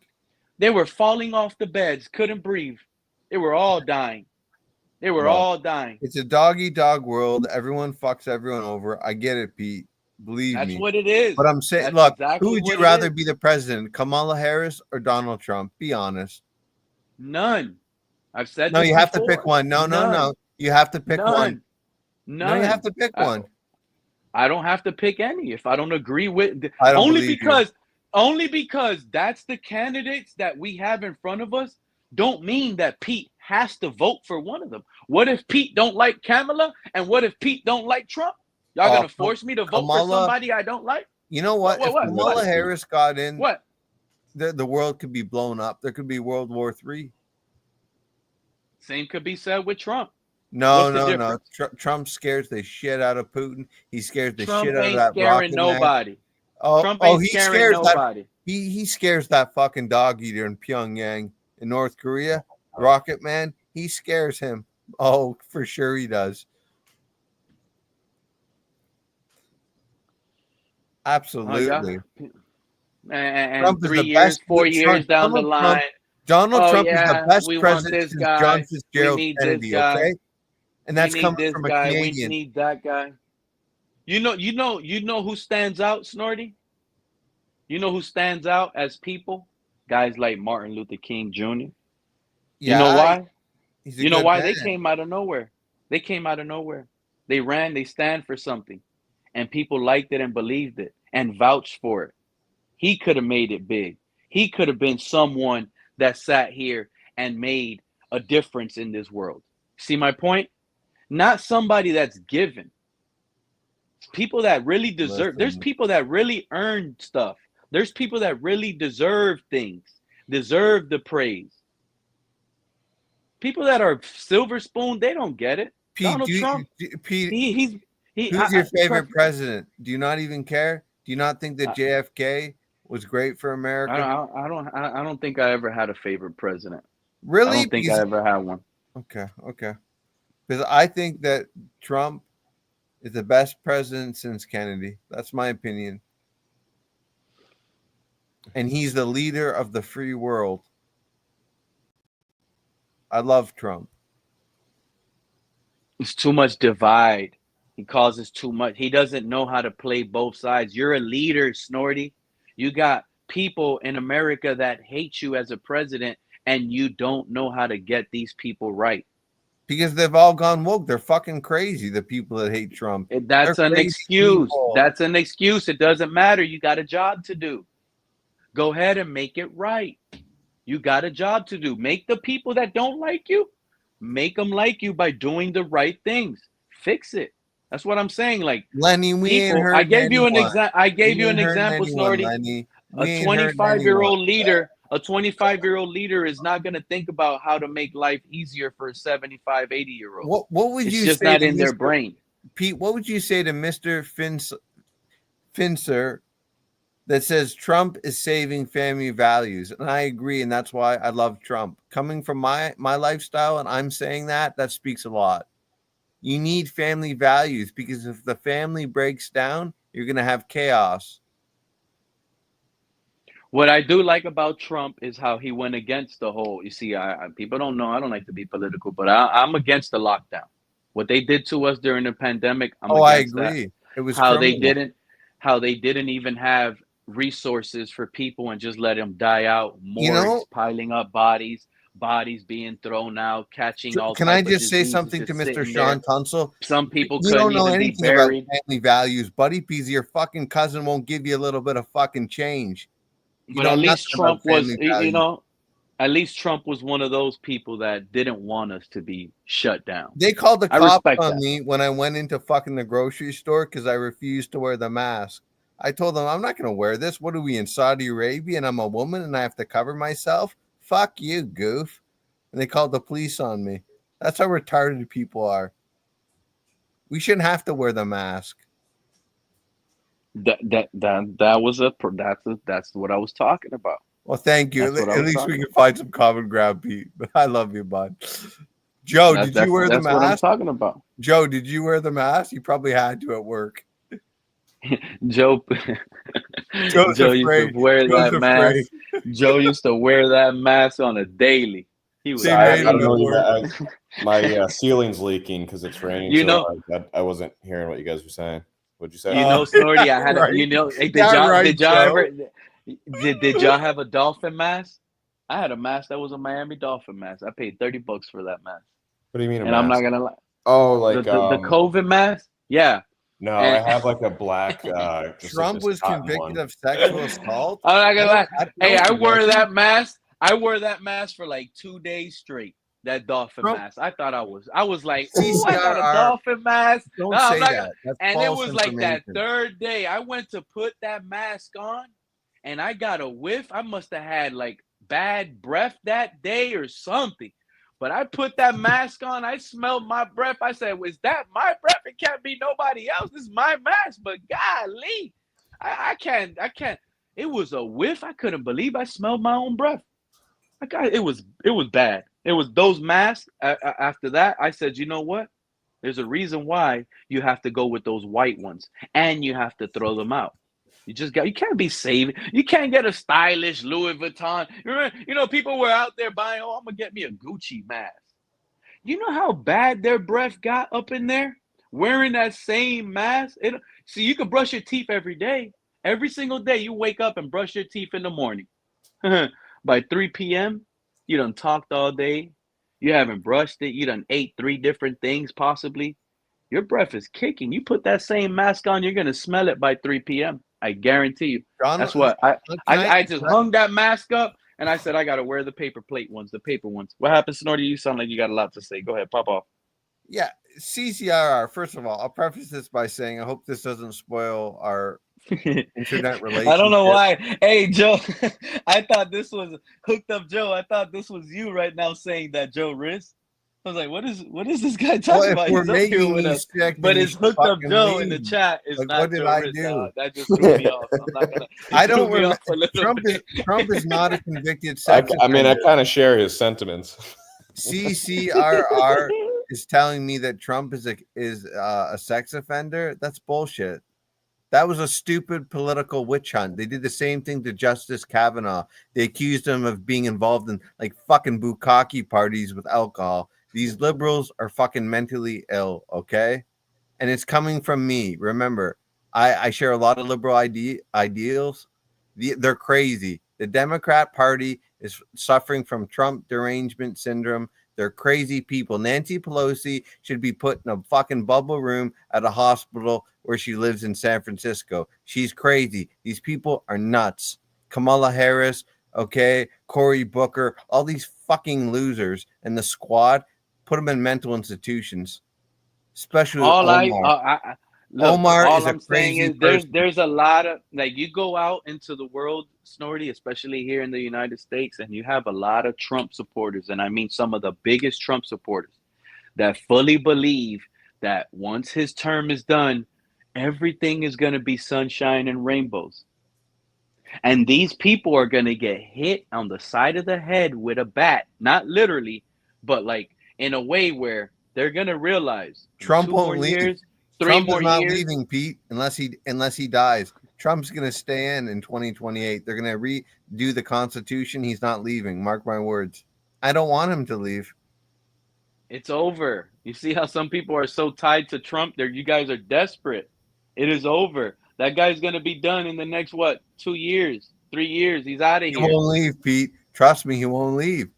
There'll be a revolution. Well, there'll be all sorts of fucking Tim McVeigh's, Eric Robert Rudolph's blowing up all sorts of shit, man. He ain't leaving. I get what you're saying in a sense, because I know what you mean. If this is how you they'll mean be it, blowing like up shit if he leaves. there might be a new president. There might be a new president. His name might be whatever, Snorty, but in reality, Snorty's really not the president. It's just he has the title for president. They're still listening to Trump. That's what you mean? Because that's the only way I could possibly believe you. Well, you may have a point. That could be an option. That's viable. But they'll just take orders from him, like when Putin stepped down and Medvedev just took orders from him. I suppose that's a possibility. JD Vance will just say, okay, but do you really think that Obama wasn't doing that? Obama was telling fucking that geriatric nut job Biden what the fuck to do. You know that, right? Obama was doing that once they Obama elected was running the White House when Biden Joe was Biden. in. Absolutely. Exactly. You can literally say that. Obama was the president again when Basically. Biden took over. Biden was too like.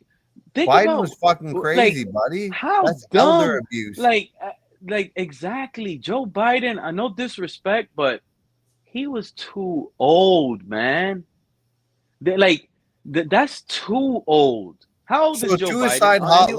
hotline says. How old is Joe Biden? And it's not. And he could probably be. Do you expect anything else coming from a citizen of a third How world old country? was Joe I guess Biden? you don't support Trump then. I guess How you don't old was support Joe Trump Biden, then. Snorty, when he got elected as president? And you don't think there should They be an stole age the election limit? from Trump. They stole it from him. I'm not asking you that. I'm just asking you his age. How old was he? He was 78, Biden, I think, when he officially, quote unquote, oozing sarcasm, beat Trump. Was I right? 78? That's the people that voted for Biden should be ashamed of themselves. And I mean that. I don't care if you're a Republican, Democrat. Just think about the president you voted for. The man can't even Trump don't ride a look old. bike. Mr. Paul, Trump don't look The president his age, better man. be. Trump don't look Trump his age. is old. Trump is old too, bro. How old is Trump? He don't look his age. He's 72, 73. He's about 78, Trump now. If he actually eats 76, McDonald's, he's 77, fucked. 78. Trump is old. He's an old man. He's allowed to have a fucking gut. Yeah. All I'm saying is, if you're gonna vote for a guy that's gonna run the nation as president, he better at least be able to ride a bike. And I'm not talking an electric bike. Your physical pedal bike. Do it. Don't vote. You know what? Joe Biden couldn't ride a bike. I've already said it before. I would not mind if the U.S. Marines rolled into Canada. I would want Trump to be my leader. I'd vote for him. I'd vote for the GOP, and I'd move to Reno, Nevada. We need direction in Canada. I hope Trump invades Canada. Fuck this country. What I really liked Montreal when I went there. I had a good time. I'm not big on what country? The French. That's not racism. They're very rude people. But in Montreal, they speak a lot of English. Did you go to Schwartz's Deli, Joe? No. Well, you obviously did some shopping on St. Catherine Street. Nah.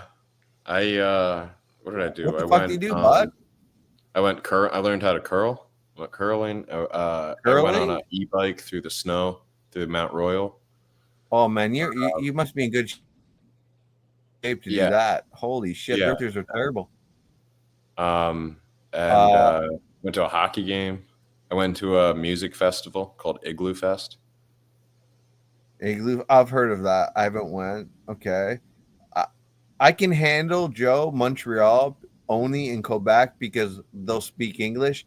But when I leave Montreal, they know how to speak English, but they refuse to speak it to me because they're very rude people. So I just stay out of. I don't even go to the province anymore. Snorty, you know the company Lassonde? They make like all the juices and stuff in Canada. Lassonde? Yeah, they have like all the juice companies under like umbrella. It's kind of like. I think you mean Demont. No. Demonte? No, that's Del Monte. No. Del Monte? I know that. Yeah, they do work with them.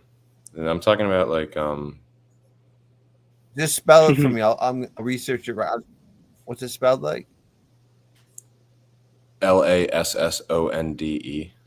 Lassonde. They're headquartered in French Canada. ASSONDE. Lassonde. They make all the Canadian drinks like Ruby Kissed and leader in food and drink industry. Okay. That's what brought me up there to Montreal. You see, you should be Welcome. 75 and under. 75 and under to be qualified as the oldest age. You can't be 82, Steve. Can't be 82. And when he got elected, he was what, 78? Already hitting 80? 82 Can't can do look a that. lot different on various people. 82. That's what I'm saying. That is true. You do got a good point. So it does go by your physical looks as well. Because everybody kind of Well, ages in a different way. Some people get dementia like right at. No, like, I start don't like early hockey. onset. To answer the question from this guy that does not like me. He's a junior. He's been very insulting to me. Okay. I do not like hockey, but what I do like is the Panthers beat Toronto because living in Canada, I'm inundated with this stupid hockey. So I want every fucking Canadian team out of the playoffs so they'll shut up on the radio. So if Florida won, I'm happy. Trump is 78, Mr. Park said. Yeah, at least when he got elected, he was what, 74? At least he was under that 75. And Trump at 82 might still be able to be physically perform better than Biden was at 82. That's the difference. 79 next month. That's the difference. People they didn't even know what the hell they voted for in Joe Biden. They just voted just to vote. Oh, I don't like Trump. He said, grab that girl by her thing, so I'm going to vote for this guy. Let's be honest. What thing? You mean the pussy? Just say it. It's your channel. He grabbed her by the pussy. But I let you guys curse. This is over 18 channel regardless. I'm not worried about no kids listening. I ain't got to worry about that. It's over 18 from the beginning. But I myself like to try not to curse. So that's really well, that's not really cursing, pussy. That's not really. It could be a pussy cat. Come on. It's nasty. Man. You don't want to say that. You see what I'm saying? It's a nasty word. That's why he was looked at that way. You see what I'm saying? You're a leader, Snorty. You are a president. That is because he doesn't know how to skate. I do know how to skate. Don't be this irrational idiot that just comes out blabbering nonsense and saying things like that. You're a president, Snorty. It's supposed to be the highest job. I get it, but there's a way you have to carry yourself. Well, at least if they're sitting here, we just heard Shadir Sanders, right? We just hear a quarterback in the NFL. They were just telling us about Shadir Sanders. Oh, you're a quarterback. You can't act like no cornerback. There's a way a quarterback has to carry themselves. This is why he slid in the draft. He can't be walking around with all those chain and watches. He can't be acting like a cornerback. He has to act like a quarterback. That's what they said about Shadir Sanders on NFL Network. Whoever that was that said that. If y'all didn't hear it, go back and listen to it. That's how a president should be held accountable. If they want quarterbacks to have a standard, then a president needs to have a standard. JC, the racist guy. JC, you still want to give this is guy? That true, JC? Is that really I'm true? surprised the mods haven't timed him out. But if they let him right out, this is what happens. What happened? Can you put up JC's comment? Is this really true? What? It wouldn't surprise me. Trump's trying to protect women. JC, what his comment about what's up, fucking Belichick's girlfriend? She lost to a transgender and voted for Miss Maine. God, Miss Maine would be like the last state I want to see in a Miss, state competition. Hey, yo, Pete, what are we talking about, Tua, man? We could bring it right back to our worst enemy, Lakers, all day. Talk to me. This is Tua Hater Channel 1.0. So what's the news? What's the news with Tua, man? Well, the New Orleans Saints. You see how Dereck Carr pretty much just retired out of nowhere. Yeah. Shocked the whole world. And it seems almost like it was planned. Some of these guys up here were just talking about how they feel like the pandemic was planned. I think I saw that in the chat. And they feel like the pandemic was planned. I feel like this whole Dereck Carr, the way they set it up for him to retire, was also planned. And I'm not going to be shocked knowing that the Saints already have been linked to Tua twice with the same regime that they're under. I won't be shocked if the Saints start calling in for Tua as a desperate situation to sell them a quarterback in their fan base. Yeah, They don't after. have a GM that said they're not going to leave no stone unturned. It's going to take Hmm. Greer to call the Saints and let them know, you guys want Tua, you Yeah, like him, let's yeah. work out a I deal. feel like this year, if he does the same thing he's been doing, like doing good in the regular season and not doing good in the playoffs, I think this is his last year, his last season coming up. So we might get our wish. It's just we have to wait and see, because they're not going to say nothing about trading to. You know what I'm saying? They're gonna keep a hush hush, or they might just do breaking news. Two have been traded. You know what I'm saying? So we might have to just wait till the end of the season and see what happens. It's going to be such a good feeling that day that we see that news come through. I really feel like that this might be the end for him because I think it's Joe, last year too. yeah, me too. Because Joe, are you in because Florida, Hill bud? knows. Hold on, Hill what knows. thing? I say he said you're in Florida. Mm-hmm. Are you? Yeah, but I don't know. come on, Snorty, like that. You see, that's when I complain about you. We were just getting back to some good topics, and you What? come out of the left field, and I want to ask Joe, you in Florida? I'm multitasking. I apologize. Go ahead, Lakers all day. I No, you apologize. good. But you know what I'm saying? It's like what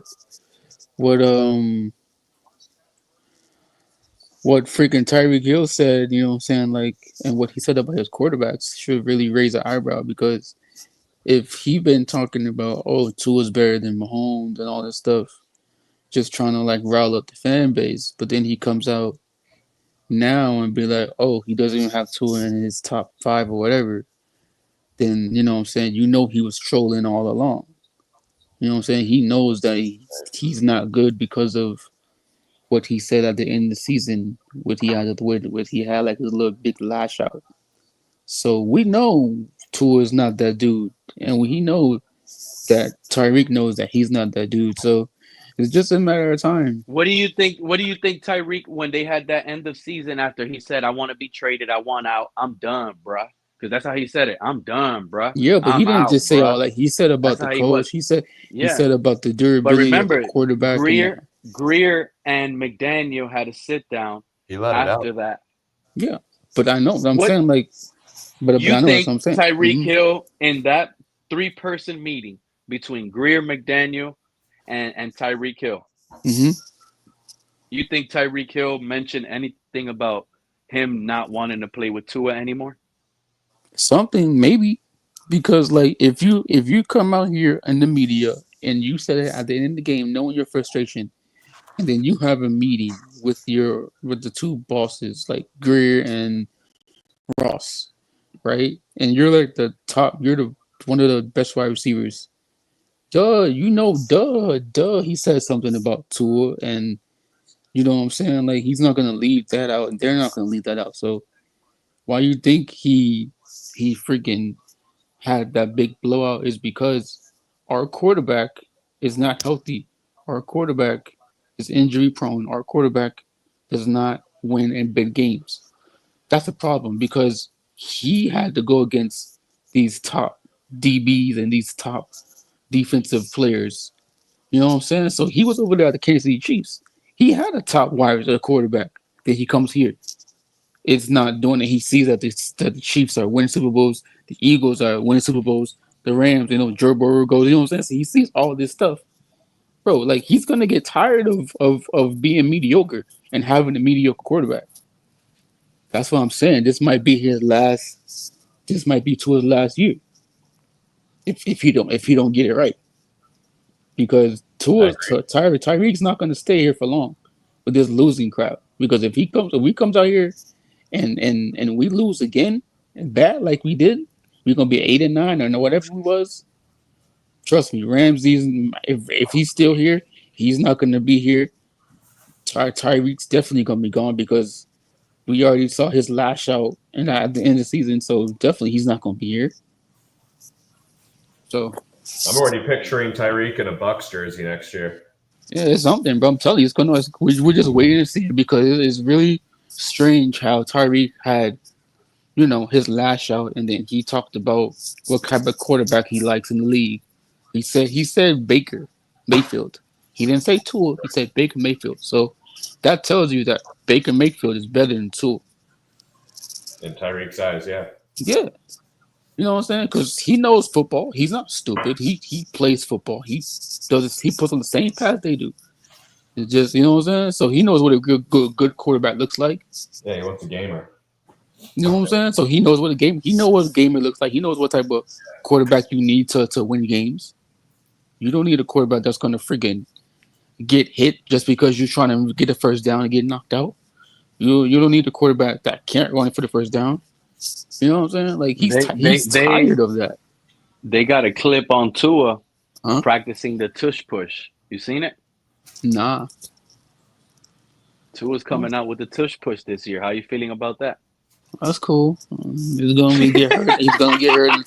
There's nothing new, bro. It's like you want to get the tush push, but your quarterback's gonna get hurt if you do that because you knowing that those people sees blood when they play football. Like those D tackles, they see blood, bro. I know you feel like, and everybody here on the panel, in the chat, everybody feels like they're just even gonna on wait Twitter for too, the though. season. Even on Twitter too.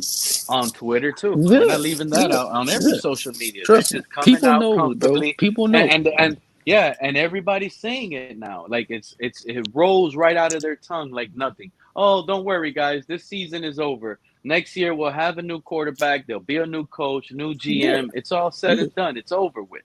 Yeah, so we It's just have to easy. wait. That's what I'm saying. Just wait and find out because it's gonna happen. It's gonna happen. You just have to wait and see because all these games that we're playing, they're not no cupcake games because we play the Ravens, the Commanders, the Chiefs, the Bengals, the Steelers, the Jets, the Patriots. You know what I'm saying? We play all these good teams, so they're not gonna come out here and just hand us wins. We have to go out here and take it. But if our quarterback have these lapses where he gets confused because of the defense or he can't run out the pocket because he's not that fast, you're gonna get thrown an interception or you're gonna get hit. It's one of the two. So we'll see. All I'm saying is, since it's already a known thing, I don't think our regime is just gonna let it happen. I don't think they're just going to let Tua go out there and fail this year. They're going to take control. Mike McDaniel, Greer, they didn't go out and get a top flight backup quarterback to not play this quarterback, especially when everybody's sitting here saying, oh, the season is done. This is a 7-win team. No, it's not going to happen. Hey, Pete, and you know what else, though? You know how, like, in baseball, right? You know what I'm saying? Like, you know what I'm saying? Like, the pitcher, he gets a no-hitter, and then, like, nobody says anything, right? So, you know, football players can do that, too, where you're trash in the game. You get, like, 3 interceptions, 4 interceptions, and nobody on the bench can say something to you. You know what I'm saying? They're not going to – these players watch Tua. They've been in practice. They be in the games. So, if he comes out here and messes up, and does what he did, like throw interceptions and be bad as a quarterback in the playoffs, and at the end of the season where he has these lapses, then you might see some of these players shut him out and be like, "Yo, Matt McDaniel, go put another quarterback in," because they're tired of losing too. They want to win. That's a good point. I'm glad you said it the way you just said it because nobody hasn't mentioned it that way. I keep saying it. Tyreek Hill is a leader. He's the face of the franchise. He could be the guy. But the way you just worded it was perfect. It is true. When the locker room is done with Tua, they're gonna tell McDaniel, bro, we're not gonna do nothing. Week 3, we're complaining. Every week they're gonna complain about Tua if they don't like Tua right now. Because like they just like Sean, shout out to Sean Tunzel. Think about people wanting to leave Miami and why. We know why. They don't believe in Tua. Yeah, that's another so now reason. It's going to be a constant. The locker room is going to gradually just gravitate to the backup quarterback. If that's Zach Wilson, that's who they're going to want to roll with. If it's Quinn Ewers, he beats out Zach Wilson, he's definitely going to be the quarterback they want to roll with. That's what I'm saying. The players are the ones that really that really dictate who the quarterback is, because they're the ones that see the quarterback in practice. They're the ones that see them in the locker room. They're the ones that know what quarterback is what and who's good in practice. Because you know, so And in like, all reality, we should all, as a fan base, we should all be rooting for Quinn Ewers right now because he gives us like the reset to get a back a full, I mean, a full blown open window for a Super Bowl. It's Quinn Ewers under this rookie contract. He's like the Brock Purdy going for $1 million a year now. yeah, and We got him for 4 years at 4 years at $1 million a year. If he hits, and we find we got this quarterback Quinn Ewers, we reset from right then and there. We cut to a next year. We have a quarterback now. We got a lot of salary. We rebuild places, make it better. The whole team. Next thing you know, two more years down the line, we got a full powerhouse team under Quinn Ewers and no salary cap hell. yeah, yeah. But you know, I mean, if you realize it, Pete, like this season, people saw what TD was saying, people saw what you were saying, but they just had to see it for themselves. And now you see how they're coming around and they're realizing and they're saying that, oh, you know what I'm saying, Pete, you was right all along about Tua and everything like this, blah blah blah. I'm sorry about, you know what I'm saying, not trusting you, you know what I'm saying, not, you know, taking your side. Where do you But hear that at? Because I no, haven't I'm heard just that anywhere. it's just me. It's just me. I'm just Oh, saying okay, that okay. how people are realizing what you've been saying all along, but they have to just see it for themselves from watching the game and his mishaps. Because if somebody watches the football tape, right, and they see bad football, they're gonna realize, dang, I messed up. You know what I'm saying? This is not the quarterback we need. So all those people, you know what I'm saying, that be on Twitter that you said that Loki realizes that, you know, they're saying that, oh, this and that, but Tua is because they're watching the games. They realize that he's been messing up. They're tired. The fans are tired of it. The players are Imagine tired of going it. back to Miami sports music and shout out to Steven and all of that and hearing some of the guys after Tua got paid. That is one of the funniest It's episodes. You guys hilarious, can bro. go. You listen to some of these guys now, especially some of the guys that have big popular Twitters. You know, I'll give an example. John Christolakis. I don't know if you guys know him, but you see John Christolakis on Twitter now. He's a full blown Tua hater. But you go back to those Miami sports music days, and you hear him screaming at Pete, calling all type of Tua haters names, saying Tua deserves everything. He's the best, this and that. All like just listening to some of these guys, how they have switched in a year. Yeah, In a year. yeah. Because After they were calling some of the Mhm. Tua haters that were saying Tua should not get the bag. Some of them were saying, bro, you don't listen to these guys. Now, on those same clips that they're heard being saying things like, don't listen to the Tua haters, these Tuaneers are the ones saying this out of their mouth. Don't listen to the Tua haters. They're idiots. Tua's going to get the bag. We're going to end up being right. Those Tua haters are Okay. just going to wash out of the internet because they're going to be so loud and wrong. They're going to be embarrassed to come back live. They're going to be embarrassed to talk Dolphin football. They won't. That, that, Tua is that, going to run them off the internet, they but told that, us. but that's why I wish that Steven would come back to YouTube and do what he did, because it's gonna Well, be a different. It's I gonna used be a him different. as No, an. I It know. wasn't No, necessarily I him. It got was you. all the guys that went on that panel. No, yeah, I know. No, trust me. I know. I was there too with you. But I'm saying, like, you know what I'm saying? That's what I'm saying about, you know, it's like they see what you've been saying. You know what I'm saying? They see the ups and downs. They see the her getting hurt. They see the bad interceptions. They see the no read, the freaking, you know what I'm saying, the just you know, blindly throw to this guy and don't look at the right side. You know what I'm saying? They see all that. So They heard Kurt Warner say Tua's yeah, not a one-read quarterback, and they trying to run with that. Tua, I don't care what Kurt Warner say. These people Yeah. think, let's not listen to Pete. Pete says he don't care what Kurt Warner say, but Kurt Warner throwing a helmet. He won a Super Bowl. He's the greatest. You got to listen to Kurt Warner. How right was Kurt Warner now?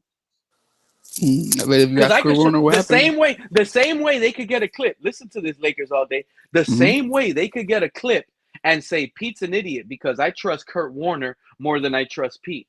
Is the same way I can get a clip from Rex Ryan, who a lot of Dolphin fans were like, maybe we should get him as head coach after Mike McDaniel. I can clip up Rex Ryan telling all these Tuaneers of a head coach that coached in the NFL telling the Tuaneers that Tua is only nothing but a one-read quarterback.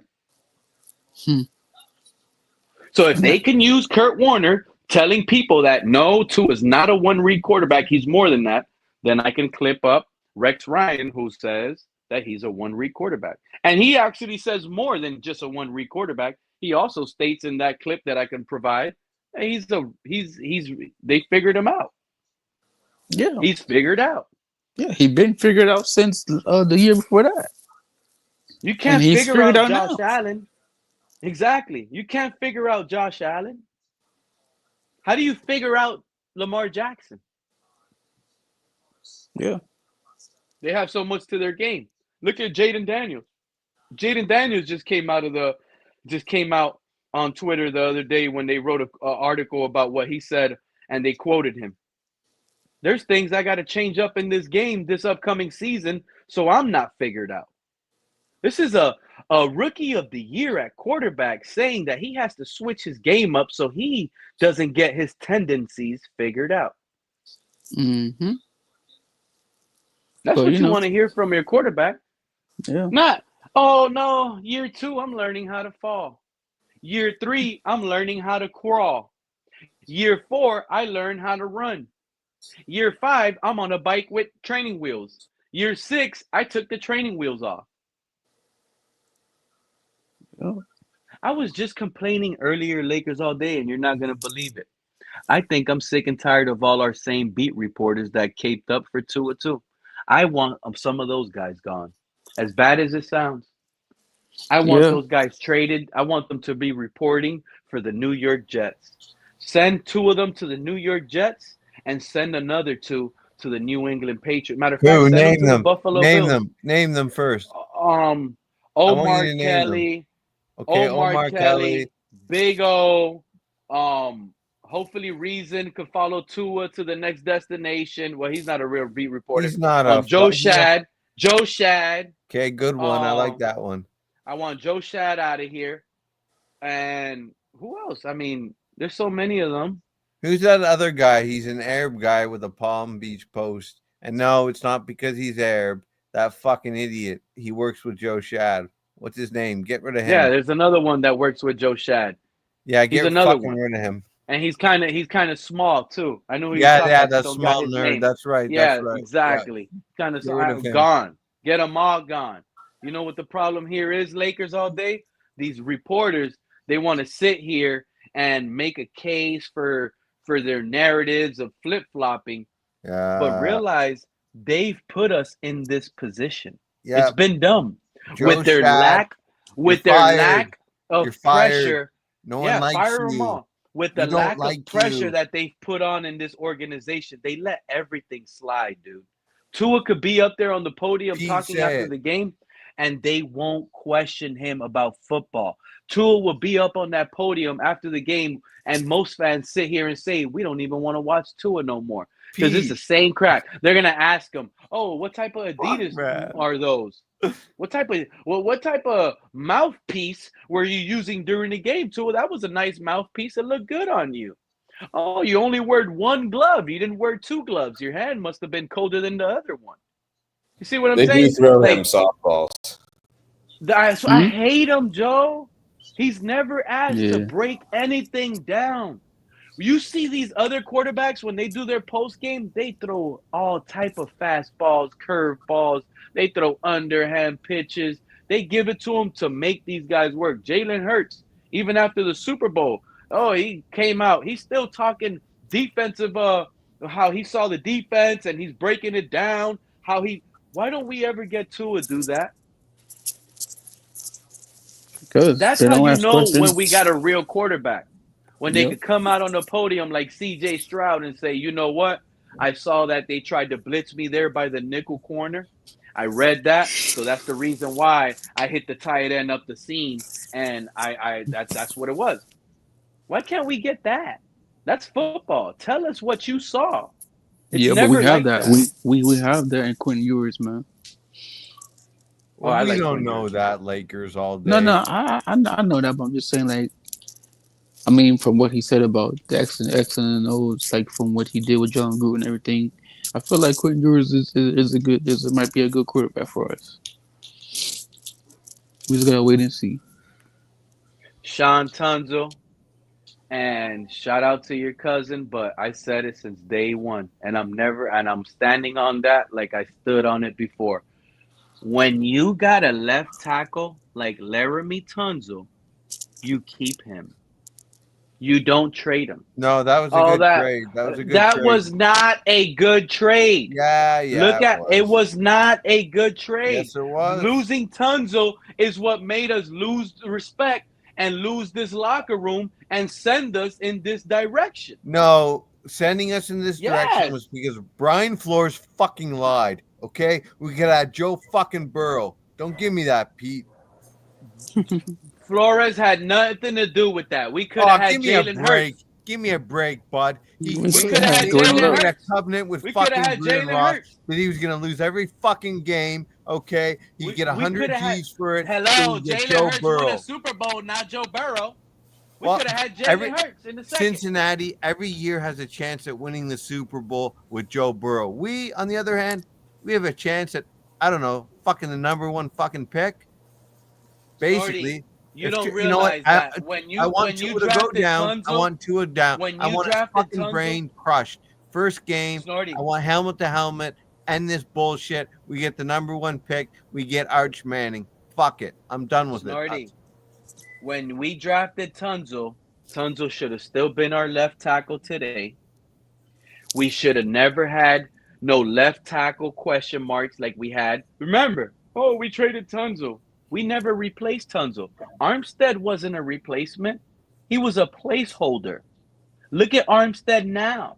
Gone. Washed out of the league. Look at Tunzel. Now where he got traded to, the Commanders now, wherever he got traded to. Where did he get just got traded to? I don't fucking even know now. I believe he got traded to the Commanders, if I'm not mistaken, and I could be wrong. So many moves, like all these players moving everywhere. It's hard to keep along with them. You got to stay in tune with it. Yeah, and you're now, right. Commanders. He went to the Commanders? Yes. Perfect. Yeah, he went to the Commanders. And that's What not do you because think of the Commanders? This man could have been a Dolphin his whole career. This is a player Pete, you could have drafted, and he could have retired a Dolphin. You would have not had to worry about that left tackle position with all these years that just went by. You could have solidified other holes, and you could have built knowing you have one of the best left tackles in the game. Because when you got one of those guys, you don't release. Oh, he 3 looks old, first man. rounds. Who? Tunsil, he looks old. Now I'm feeling even older. He looks old, man. Pete, I'm out, man. Hey, yo, Pete, you Lakers gonna all be day. I'm tomorrow? about to run off to the. No, I'll Maybe be not. back Wednesday on schedule release. Wednesday, I'm looking forward to creating another live stream for everybody. Schedule bet. release day, and we'll talk some more of whatever the news and rumors. Pete, I have to have a throughout the word week. with you. Lakers all day. Appreciate you, my guy. You have a No blessed problem, night. Catch bro. you next You time. too, man.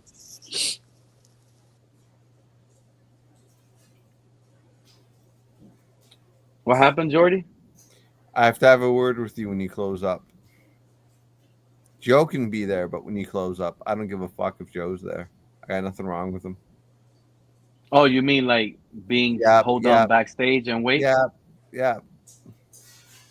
You can't do it on air.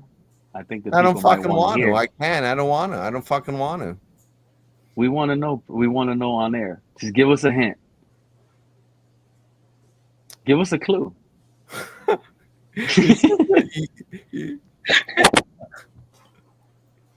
I'm really getting fucking pissed off at some people. That's the clue. Oh, you're gonna go backstage to talk about people that you feel Scum. you don't want to. Scum. I'll keep it short and concise. A lot of filth. That's all. You might have to air that one up live, bro. Well, if you don't want it, then then I guess I won't come by. Then if you don't want that, I mean, fuck, I don't give a fuck anymore. You can't be an enabler. You can't be facilitating this human fuckness. Every now and again, it's such a good show. They come in here, and I'm right in this vortex of human fuckness. Okay, bud? That's all I'm saying. What? I just got back. What are you talking about? I'm talking about the vortex of human fuckness. Man, you're right in the center of that. And how so? Just fucking with you, man. I hope so. Making some sausage and hash browns. Late as fuck. Well, it's not late to me. What do you mean? Where are you? You different time zone? I'm out west right now. It's almost 8 o'clock. Something I love about our schedule this year is we have I don't think we go west at all. I don't even know if we leave this time zone for our we go away to Europe for at least one game. But yeah, aside from that. But I'm saying for the away games, I don't think we leave the Eastern time zone. Yeah, that's good. It's conducive to. Well, actually, it isn't good because I want us to look. I want us to choke. I want the number one pick, unless Quinn Ewers or Wilson, unless they're a revelation, and I can say, oh, they can be a franchise quarterback. I want us to get the number one pick. I'm going to root for us to lose. If they look shit, I want us to lose every game.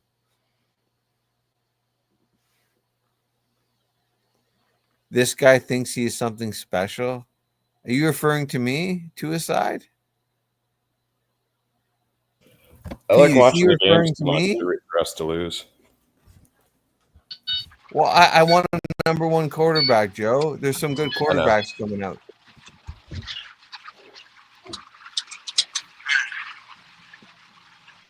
There's a guy from Clemson who went to the same high school as Nick Foles and Drew Brees in Texas.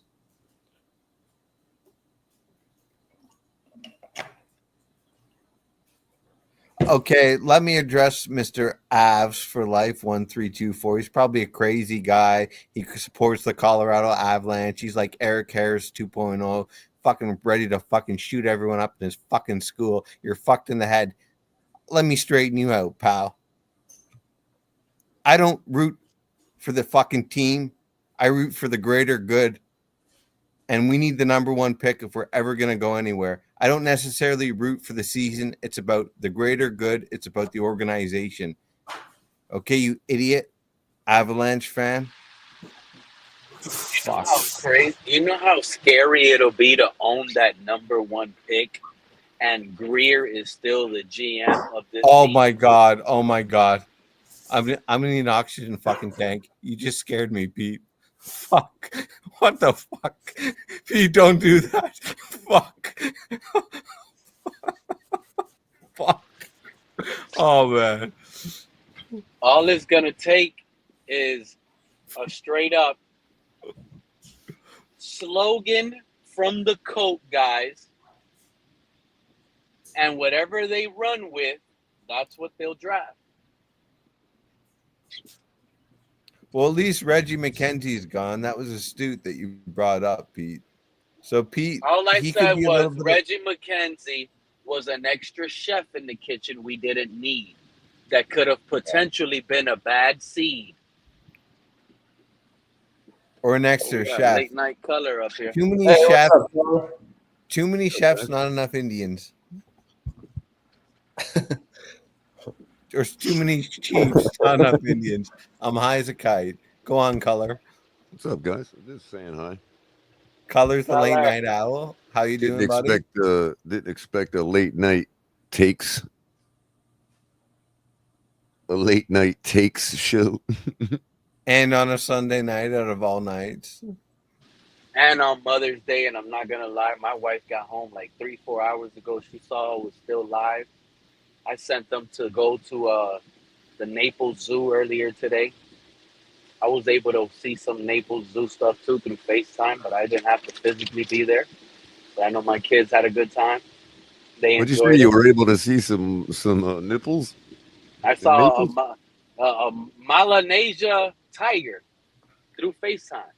I said, let me see. That's what's so good. Back in the days, Color, you would have to physically be there. Oh, babe, I'm there with you.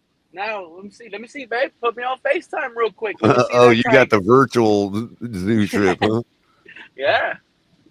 Set them packing that way. Go see some animals. I'll be home live. And you know what? I do got to be honest. Recently my mother passed away not too long ago. And Condolences. you guys made it. You guys made my day a little bit better, to be quite honest with y'all. Because I was having an emotional kind of like bad day early. I was feeling sad. And then I went live and started talking to all you guys, and it went away. So appreciate all of you guys for being a positive thing in my mind for today's day, because it was pretty much almost like my first Mother's Day without my real official mother. So I appreciate each and every single last one of you guys. Glad to be of service. all day. It's awesome too. Say that again. Said thank you for hosting all day. That was awesome too. Not a lot of people host shows on the holidays, so it's a nice way to gather. I know this is a very nice channel, and I don't go to the Finn's tailgate anymore. But I thank Color for his many long nights on that channel when I used to go. I appreciate that, Color. It's a pleasure. It's always a pleasure. Yeah. I enjoy it. I know it doesn't sound like I do when I'm yelling and ranting. No, you endear me by going on a good diatribe every now and That's again. what we love around here, Color. That's the Color we love. Stand on it. I'm not even mad at people half the time. I just want people to function in reality. That's all. Well, he's got the German blood. He's gonna go crazy every now and again. Like misconceptions and platitudes and all that kind of stuff just aggravate the hell out of me, Pete. It's my nature. I just can't stand it, man.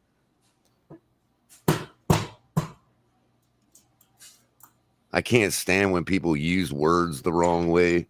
It just bothers the hell out of me. It's just a peeve, one of those things.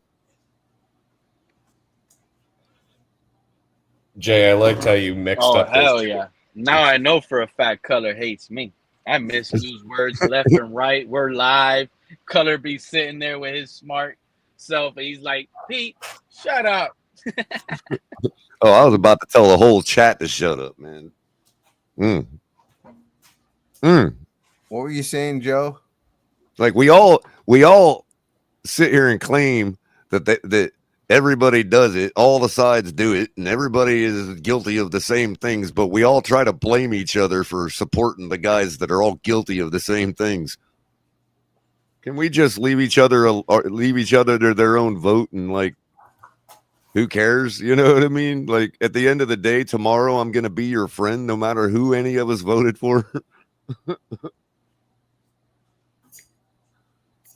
Like, none of them people care about us, man. None of them. Yeah. I don't care if it's your favorite politician or your most hated politician. They don't care about you. They don't care whether you hate them or not. Oh, were you listening to us, Color? I was watching the chat earlier too and listening to this. It's like everybody, it's like as soon as the politics start, everybody. You know what? Regardless of what you say about Trump, West Side Story. Everybody splits sides and forms a line. You know what I mean? You got to give Trump kudos for banging Stormy Daniels. Have you seen her boobs? I don't know how she walks. I try not to give anybody kudos anymore. Pete, have you seen that woman's boobs? The second you give somebody kudos, you find out they're some weirdo.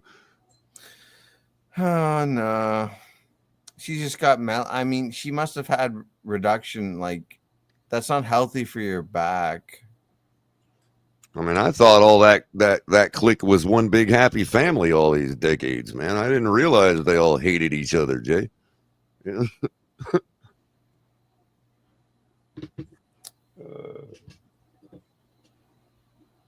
All I remember is Nelly, Donald Trump, let me hear you now. That's another thing, Snorty, that I don't like that the world perceives as, and I feel bad for the women that do it. And it's not only women that do surgery to themselves, but because they're perceived to want to be something and look like someone else and stuff. And they just, to me personally, and I could be wrong, I just feel like it is really unhealthy for a lot of these women to go out and do what they're doing to their bodies because they're not thinking about what's going to happen to them when they are living, when they're 60 and 70. Mm-hmm. How is that going to affect them? And I Well, just you feel know bad what? for them. I said the That's same that's thing how a I couple feel. weeks ago, Pete, about Depends underwear for some of the dudes I know. I know. I know. Well, Pete, your take leads me to how I've felt about the whole concussion thing over the last couple seasons. I know people think I hate the man and all that, or that I've got some ulterior motive to get him out of the building and all that. Whatever, I don't care. What I do know is the guy is I've said it 1,000 times. Tua Tagovailoa is a champion in life. Like, it don't matter what the championship is. When you earn a championship in anything, you are now called a champion forever. You're always going to be a champion. In this world, there are champions and there are people that are not champions. It just is what it is. And Tua is a champion. Now, if I was Tua, and as a person who has empathy for my fellow human beings, I actually would like him to be able to tell his kids what it was like to be a champion. I'd like him to tell his grandkids, word for word, play by play, what it was like to come into that game in Alabama and win that national championship, right? I want him to be able to tell that to his grandkids. I don't want him to be drooling going, why can't Grandpa tell us of anything? I mean, let's be real here. There are bigger things in life. You're spot on, Color. I agree with everything you're saying right now, and I know where you're going. And I agree with it. He is the champion. And when I say there's let's bigger be things honest, in life, we're every not player talking that about it. gets Hold on, drafted real quick. When I are say there's champions. bigger things in life, we're not talking about a guy who hasn't accomplished anything yet. The guy is a champion. Yes. There are bigger things in life for a champion. And it's just, I don't know. That's the way I feel about it. At the same time, I'm a purist when it comes to individual liberties. And so liberty, believe it or not, for those who misunderstand the definition of the word and use it improperly, liberty is simply the freedom to not be compelled. The freedom to not be forced to do something. Whether it be to speak or to pick cotton or to fight in a war or whatever. It's the freedom to not be compelled. And so nobody has to do all that. Like, you can, as a person who believes in that strongly, in liberty, I don't think anybody should force Tua out of the league. It is his decision. If he wants to be drooling at 80 years old and not be able to tell his grandkids what it's like to be a champion, that is his liberty. And I will die to defend that liberty.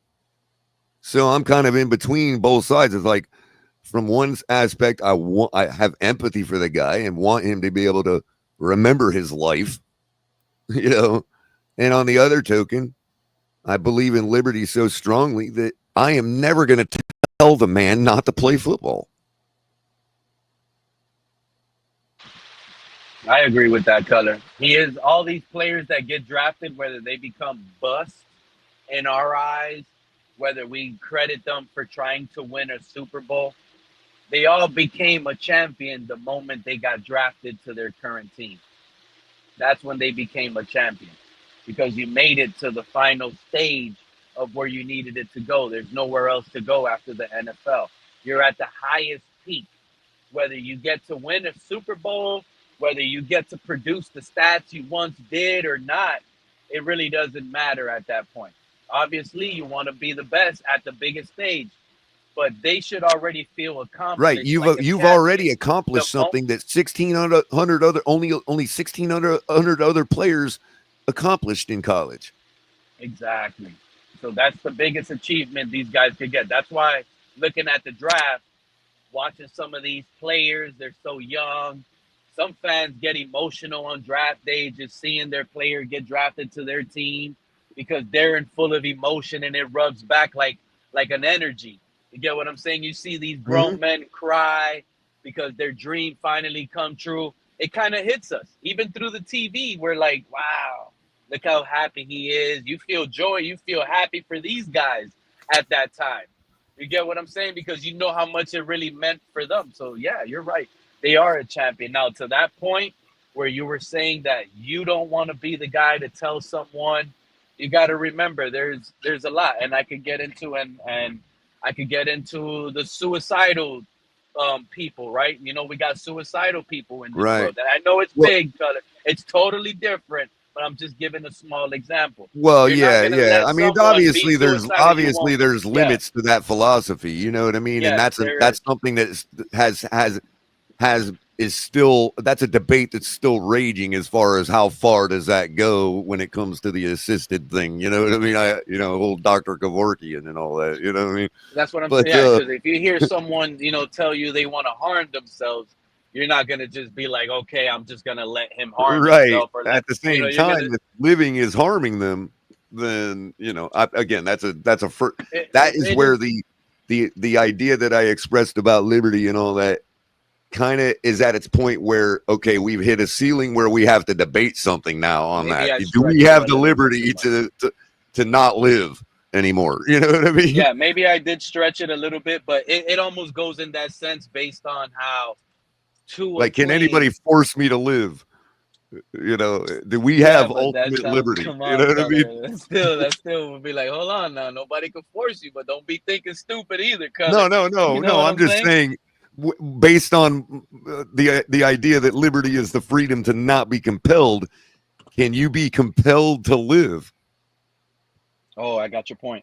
My thing is with Tua, knowing his head injuries, knowing based on how you were literally explaining, you don't want to see him drooling as a 60-year-old and not being able to walk and talk and Right, tell right. his Or stories to are his we going to be grandkids. talking about Junior Seau and rest in peace, Junior Seau? You know what I mean?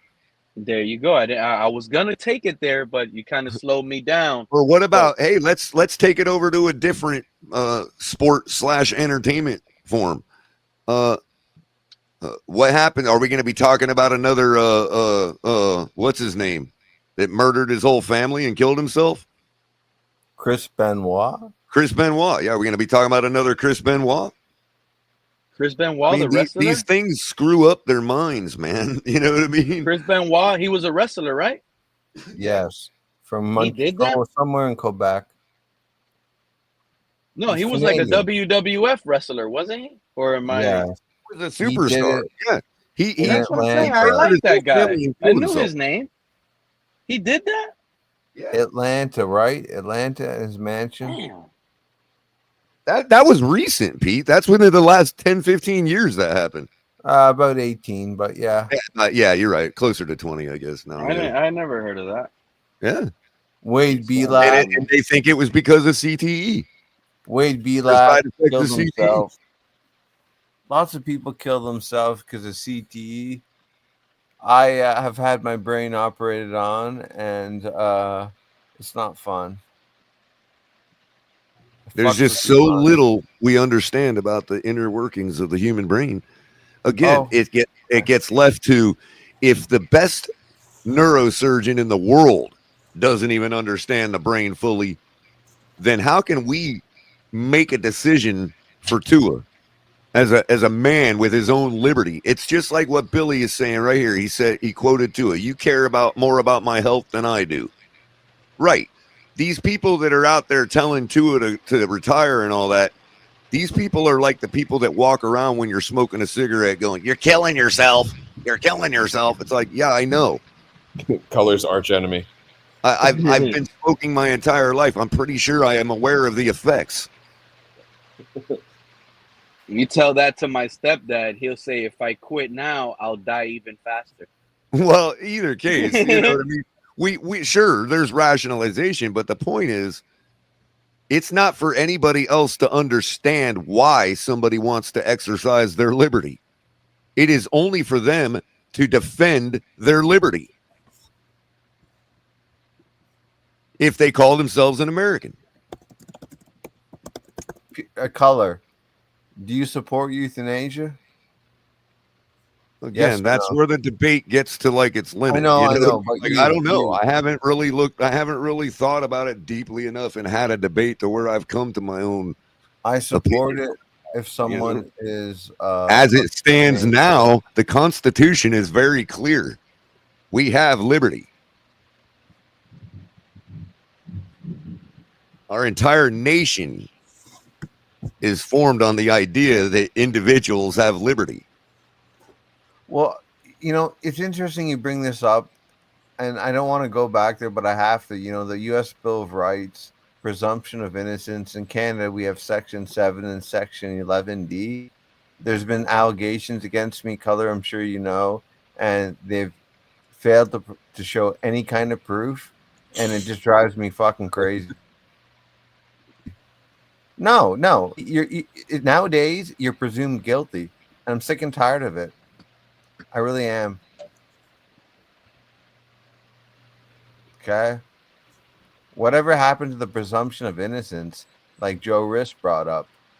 Like, you can't that's sit fucking here, gone. Color, and not think it's bad because you want someone else to retire at their job because you don't feel it's fitting for them. I don't feel like that should be a bad look either. I get it. I don't care if the player tells me straight up in my face, shut up. I don't care if Tua comes up and says, shut up, Pete. Don't talk about me. Don't care about my life. Don't worry if I die on that field. That's still not going to take away the fact that I'm still going to be worried about Tua passing out on that field. You could tell me. He could tell me himself in my face. That's still not going to take the feeling away. You're not a psychopath. You have empathy. You can actually feel his pain. Even if he doesn't feel it. See what I'm saying? So it's more like of an angle where only because you don't care don't mean everybody else should be sitting there and not care either. No, caring is one. The Tua hate. Saying something is another. In other words, Pete. You know what the Tuaneers probably thought about us over here? Oh, when Tua almost died that Bengals game, I bet think about it. Think about it.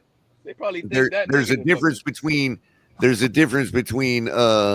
feeling a certain way about it, you know, and feeling like you have to do something about it or have the place to say or do something about it. So you might not like the way that your buddy is disciplining his kids. As long as he's not being abusive and breaking the law, it's not your place to tell him that. You know what I mean? Even though you might be right and you might be feeling empathy for the kid or whatever, you know. Yeah. It's not your place to say something unless, of course, he's violating the law, obviously. You know, but if, let's say, your buddy likes to ground your kids instead of, you know, whatever, and you're like, no, you should really do this. You're not going to tell somebody that. It's their kids. So you can feel a certain way about Tua. I don't think that's what he's saying. We shouldn't not care. He's saying basically it's not for anybody to say something. You know what I mean? That's like walking up to any man and being like, what have you done today that's dangerous? And should you be continuing to do it? You know, you're not going to do that. I got it. But that would be like a featherweight boxer coming out with his little man syndrome, trying to talk about, I want to go fight a heavyweight now. I'm right. 10-0. I'm 10-0 but to be honest, Pete, the only people that can say something to him, the biggest guy. But to be honest, slow down now, champ. But to be honest, the only people that can really say something to him are the people that would be affected in the long term by his demise, i.e., his family. You know what I mean? His wife, people that care Those about. are not Those the are the only only people that people. can say something to That's him. probably the only people he would take like aside to and give Exactly. Those his are the only opinion people that he why. would say you don't have. It's not your place. In other words, Yeah, it is their place because us as his life fans, they don't affects have to theirs. respond to us. They don't, Right. you know, they don't need to even they don't even need to like us when we're rooting for him or when we're not rooting for him. Exactly. It's And they nothing. probably don't. They don't. They probably don't give two shits about one single fan. In all honesty, They probably, matter of fact, some of these football players. They'll tell you they care about the fans and they'll thank the fans, but they don't care about any individual fan. No, they don't. It's the same thing with what you brought up before with politicians. Like the candidates, neither of them care about us. Right. They care about us, but they don't care about you. Right. In other words, they're concerned about us, i.e., who we're voting for. That's crazy, Color. They care about us, but they don't care about you. Well, it's like the old saying: if you don't pay, well, Pete, it's like the old saying: if you don't pay attention to politics, it don't matter because politics is going to pay attention to you. Yep. Yeah, you're right. You are right. I like how you said that. I never heard it like that. We aren't people, we're voters. They voted for Biden, who couldn't even ride a bike. Biden probably can't even ride a two-wheel scooter, a kick scooter. Like, we can't. Like, that's the thing. Those are the decisions where they start bad. And I'm not. And yeah, he probably has a lot of experience. He's smart. He knows more than everybody. But come on, man. Like, people need to come to fruition and understand, like, voting is important and voting for the right person is important. Not saying that Biden didn't have good, smart qualities to fix whatever he wanted to fix, but it just wasn't there quality-wise as a human. And there's nothing saying you have to make it your life. We want a physical-looking president that is physically there and capable of speaking and understanding and reading without assistance. In the case of somebody suffering from possible dementia, okay, it's not so much a matter of we want a guy that can do whatever or whatever. It's that even if you don't agree with the guy, you want to know who the person actually running the show is. Not a council of people around the guy because he can't even put two sentences together. That's what I'm talking about, Color. Exactly. We were being run by people that were not elected. That is a problem. I don't care which side it is. Right. That is a serious, serious problem. And even if it wasn't that like that, blow it off like it's no big deal. And let's say even if we're wrong on that, Color, it wasn't like that. Biden had whatever. Let's say, just for instance, we were wrong. Well, it made us feel this way. Wrong because the media is outright admitting that they covered it up. Yeah. But what I'm saying is, even if we were wrong on that department, it doesn't take away from the feelings we got on how it looked. Exactly. We shouldn't even get that feeling. We shouldn't even like. We're like a bunch of Romans when it looked like Caesar actually had no intention of being an emperor. We shouldn't believe it or not. Feeling. They just thought he did. We shouldn't have a feeling. All they needed to do was to think he did, and they're like, "We don't want no kings. We don't want no monarch," because that was burned into the soul of every Roman by then. Color, how many Caesars were there, though? How many what? Aren't you a history major? I didn't do history. Major, but I love it. How many? There was only one Caesar. Well, actually, there was many because Caesar was a name, and the way Roman names work, there's been a zillion Caesars. Yeah, that's what I'm saying. There's been a zillion Julius Caesars. Matter of fact, if you look at the full extended name for somebody like Nero or or Caligula, it will include Julius Caesar. I know. That's why I get confused. Like, how many fucking Caesars were there?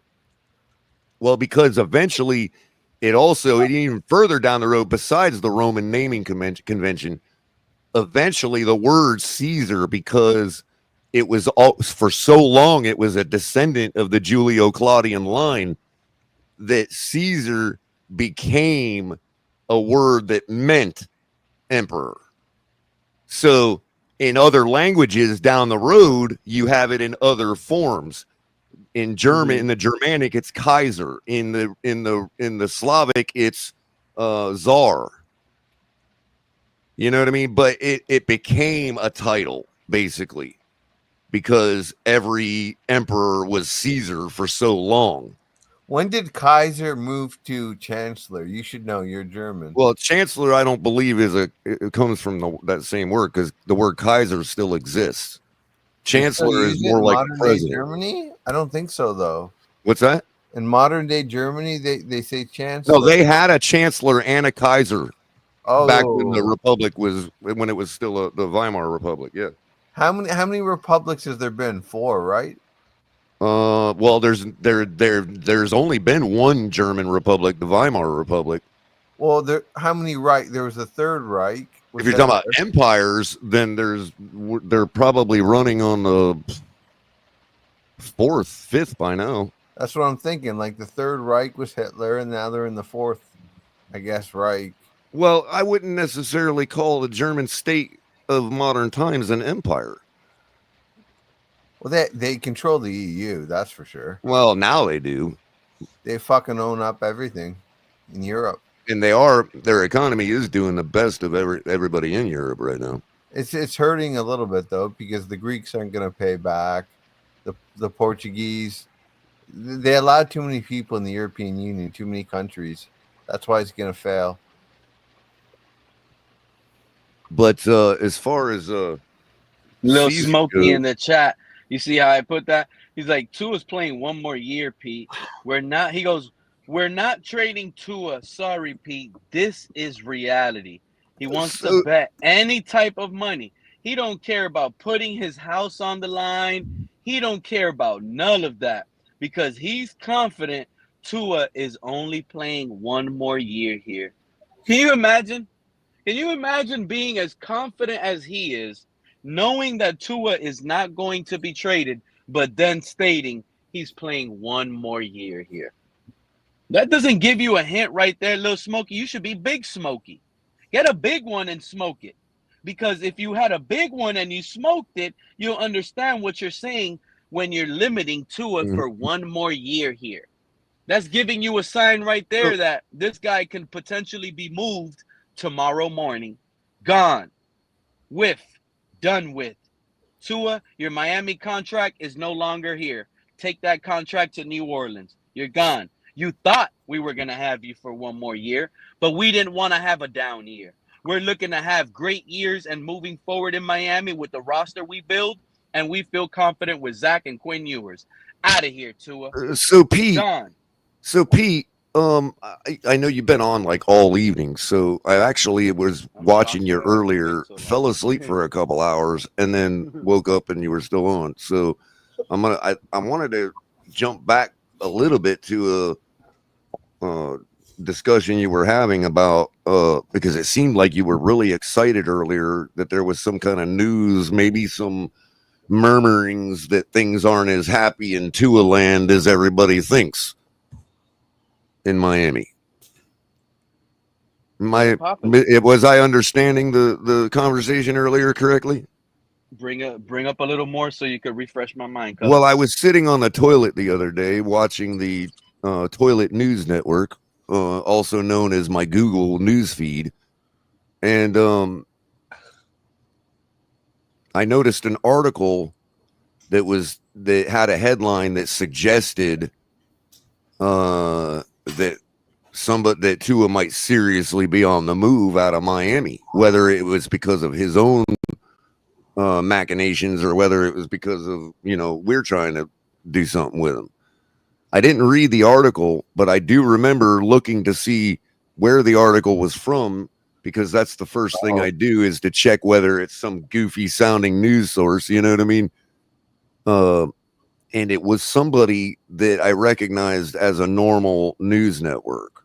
I can't remember who it was though, and I didn't read the details of the article, but it made me think that, you know, this is always how it starts when there's somebody that half the world that's not paying attention thinks is secure in his position at a team. This is how it starts to roll out to the general public, the normies, that, hey, there's a change happening here in Miami. You know what I mean? It was one of those types of articles, you know, like the raise it up the flagpole type. And I just didn't know if you had come across that or if there was others that have been murmuring the same things lately, because I haven't really been paying attention as deeply as you have. So when I heard your excitement earlier, I thought maybe there was some interesting news that created a new angle or confirmed that angle. You know what I mean? I think No, we're speculating. it's mostly speculative, and it's basically off the receipts that we've had based on the Saints, based on how Dereck Well, Carr see, that's the randomly part I retired don't. out of Oh, so nowhere. you're just going on the fact that the Saints now are in need of a franchise guy. Well, we also were talking They're about in need of a franchise guy. I'm sorry, Joe, That's but right. and also during 2020 draft, a lot of people had the Saints jumping in front of the Dolphins. Mickey Loomis, Jeff Ireland were high on Tua. So when we were in conversations in 2022 or 2023, whatever year that was, with Flores trying to trade for Deshaun Watson, there was rumors that the Saints were waiting for the Dolphins to trade for Watson so they can land Tua. It's the One of same the things I regime. noticed, though, Pete, and this is what I wanted to bring up to you because it made me think when I heard you talking and all that, it reminded me of the article headline that I saw. So I started to search for this news article, you know, because it's not on my feed anymore. And as I'm searching for it, I noticed a couple other articles, like headlines that are not that old, that were talking about Tyreek Hill dissing Tua on his list of top 5 quarterbacks. Now, we all talked about that. I remember I was around the other day when that was going on. But what I didn't realize was some of these news outlets that their headlines read things like, you know, Tyreek disses Tua in top 5 list and things like that are being written by places like NBC Sports. Yeah, credible, or at least used to be credible. Yeah, I mean, well, you know, credible in the respect that for sports, people still are under the idea that they're credible. You know what I mean? Like, and for the most part, they kind of still are, but you know, whatever. When they start talking about the players' personal lives, they hold no credibility with me. But if they're talking about factually, like, hey, you know, we see this as a blatant, why wouldn't he not put Tua on his list, his own quarterback? They're just being logical, which I like. The one thing I do like about the fake news is that they, in order to fool people, they make logical arguments that are quite often sound logic, but we all know that sound logic doesn't necessarily make something right. It just is sound, you know what I mean, in its idea. So that's the thing we can credit them for, is they're not flying off the cuff when they're talking that stuff because they want to be sure about it. You know, they still think they have credibility. So in the sports world, they're still at least halfway trying to not put out the stuff that's just flippant. You know what I mean? Yeah. And there are and then you got NFL Network doing their job to make sure people don't run with it. When you got guys up there, you know, they brought that up on the NFL Network, and I forgot the guy's name, but he said, well, yeah, Tyreek Hill didn't mention Tua, but you guys forget last year when CeeDee Lamb didn't bring up Dak in his top 5? Like, these things happen, guys. Like, that's how he said it. Like, it's no Well, big Dak deal. sucks. Dak's not a top 5 quarterback. Yeah, I get it. But you notice how nobody goes off the deep end because somebody didn't call Dak a top 5 quarterback, and he's actually better than Tua. 1,000%. But you don't have people going out there doxing people because they said that Dak's not a top 5 quarterback. Isn't that amazing? Yeah, but they're using it in an example like it's no big deal that Tyreek Hill didn't put Tua in his top 5 because now then they use that. Remember last year, Right. CD Lamb, he mentioned his top 5 and Again, he didn't have Dak. Like, all that means is that there's 2 wide receivers that don't care for their quarterback. That's all that means. Exactly. They think they don't even realize it's possible to have the same scenario more than once. In the same So they're business. like, it's just like Pete when I always tell them how they bring up other quarterbacks to try to deflect on Tua, and it's like, okay, so if Joe Burrow is bad too because he does things that are incorrect like Tua does, they think that makes Tua better. And it's like, no, that just means there's 2 people that play bad. Or or like when they're like, don't think they're when they're like, well, Justin Herbert hasn't done this and that either, and it's like, okay, now there's just 2 quarterbacks that we're talking about that haven't done all that. Yeah, I heard Snorty earlier. Yeah, I don't like Herbert. I wouldn't want him in Miami. Snorty, I'd be letting you slide with stuff. That was a bad take earlier, Snorty. Herbert in Miami would have division titles already, dude. He chokes in big games. He choked in big games while under what was that Right. coach, Brandon Staley, real quick, as head coach? Snorty, you just said he chokes in big games. Now, you, based on what I know about your feelings about Tua and whatnot, I don't see that as, I'm excusing Tua for choking in big games because Herbert does, right? I'd rather Herbert but that's one of the things, just for example, that a Tua would point out, right?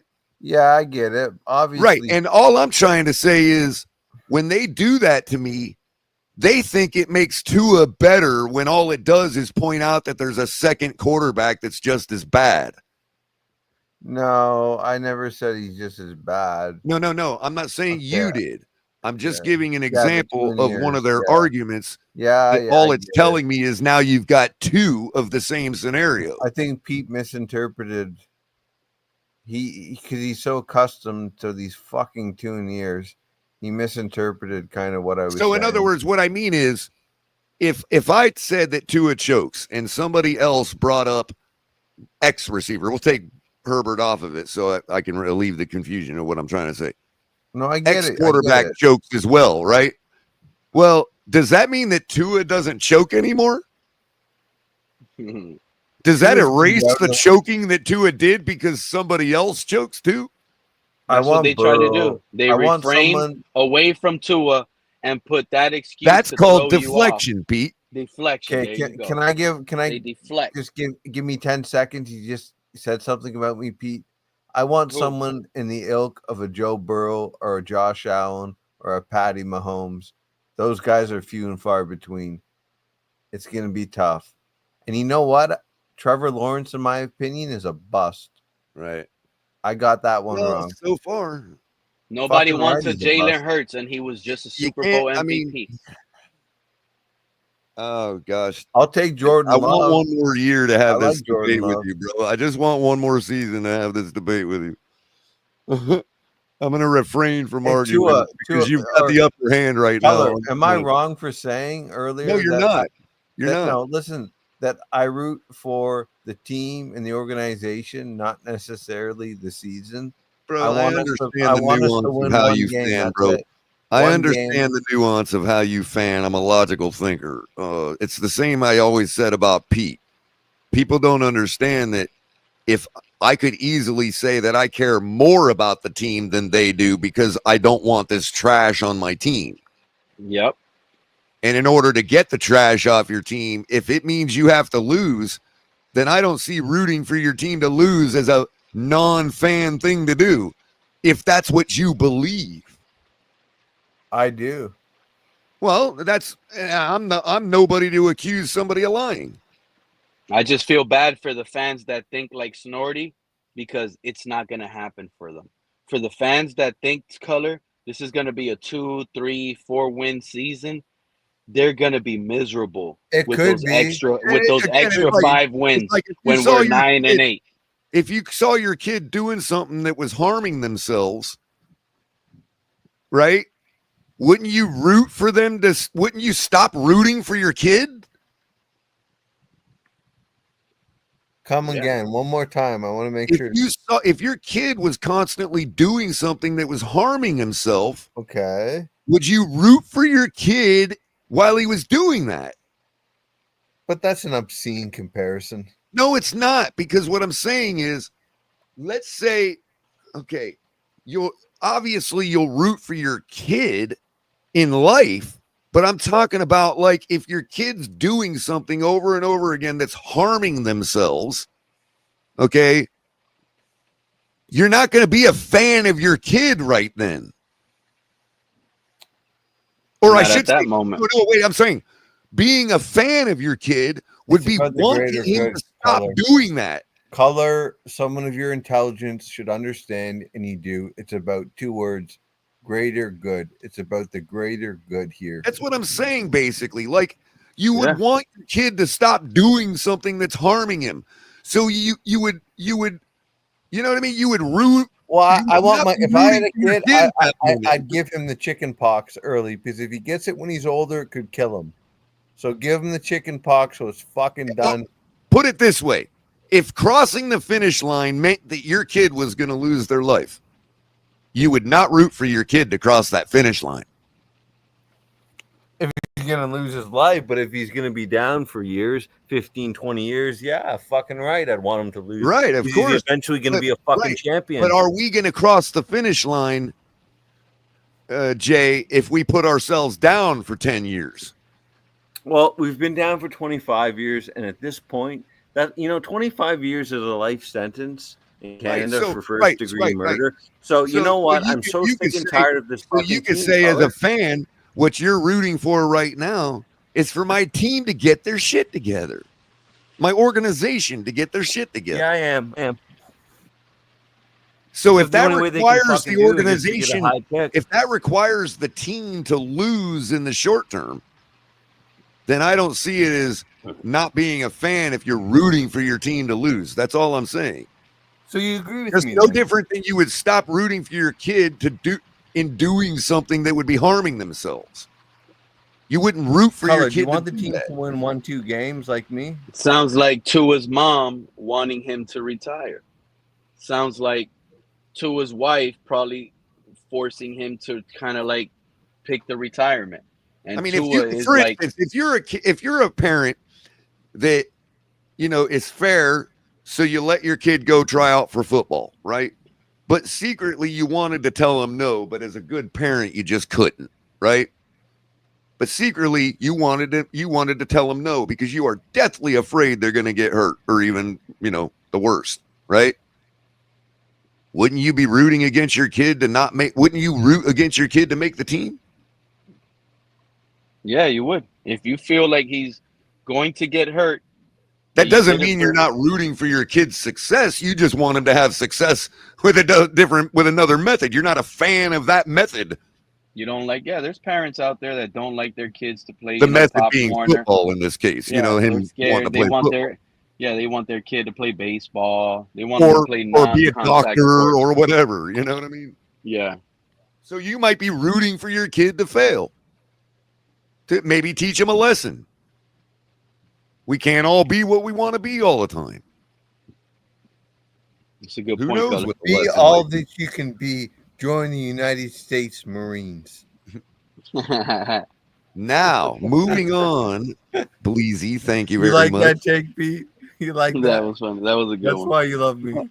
I know. Well, was a thank good you one. to Bleezy, because Bleezy just reminded me of another subject I wanted to talk to you about, Pete. Something Oh, shout out to sleazy Bleezy. Color.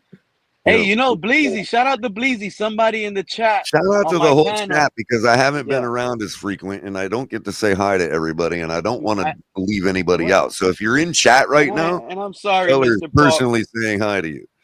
I think, and I could be wrong, and I'm sorry, Mr. Park, for bringing your name up, but I believe it was Mr. Park that was actually asking where was Bleezy, like how you been, hasn't seen you. I could be wrong, but I believe it was Mr. Park reaching out, checking up on you, Bleezy.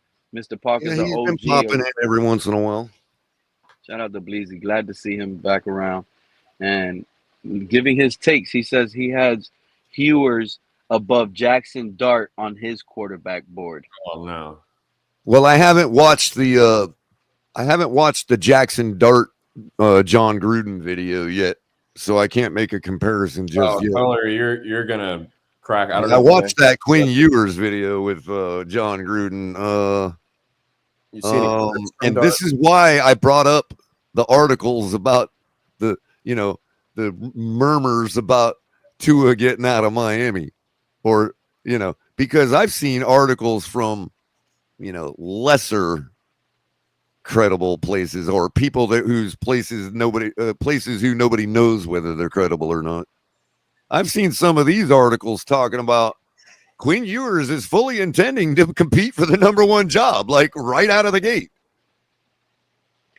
Yeah, that's why it was shocking to me recently that's why I went live when I heard Ian Rappaport saying, because if you go on Twitter right now, Color, all you see, I don't know, everybody's timeline is different, but on my timeline, all I see is clips of Shadur Sanders and Browns practice.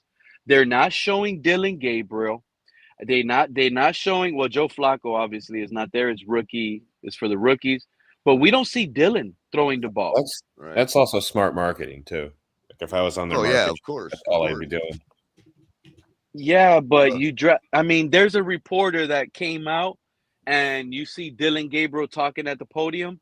Dylan Gabriel walks away and the reporter starts saying, "Bro, I'm taller than him." He starts talking out of his mouth saying he's taller than Dylan Gabriel. They're not doing that to Bryce Young. Given the opinions that it stirred up from Shadur falling in the draft, I'm sure Cleveland is trying to do a little bit of what do you call it? Damage control for the NFL. You know what I mean? Like putting him front and center. He says, shout out to New York fan 023. I wouldn't want a quarterback on the roster that is content with being a backup. And right now, as a Dolphin fan, I feel Too that bad to our the coach core. doesn't agree. You see what I'm saying, Color? Like, I feel that to the core. I don't even know if he's a Dolphin fan. He's probably a Saints fan. And he's probably calling Tua a backup quarterback. Who knows? It's hard to know with a Yankees fan because so many people are Yankees fans that are not from New York or previously from New York that have become fans of teams in their new place, and they're still Yankees fans. It's really hard to know because, man, that team has to have the largest fan base of any sports team in the entire planet, man. But that was my only thing about when we hired Zach Wilson, when we signed him. Like, he was okay with being labeled, and I guess it's a different label. It's not a regular backup quarterback because he's the first backup quarterback I ever heard carry the name top flight backup quarterback. So by him being, and again, hey, you know what else, Pete? Better, well, but I'm there. What do you think about the same take that I had with Teddy Bridgewater back in the day? That if Skylar Thompson was better than Teddy Bridgewater, he'd be inherently better than Tua because the window between Teddy and Tua was so small. If there was even one. Exactly. And that's what you're talking about Zach Wilson and Tua, right? Yep. Arguably, the window is very small, only because Tua edges him out in accomplishment.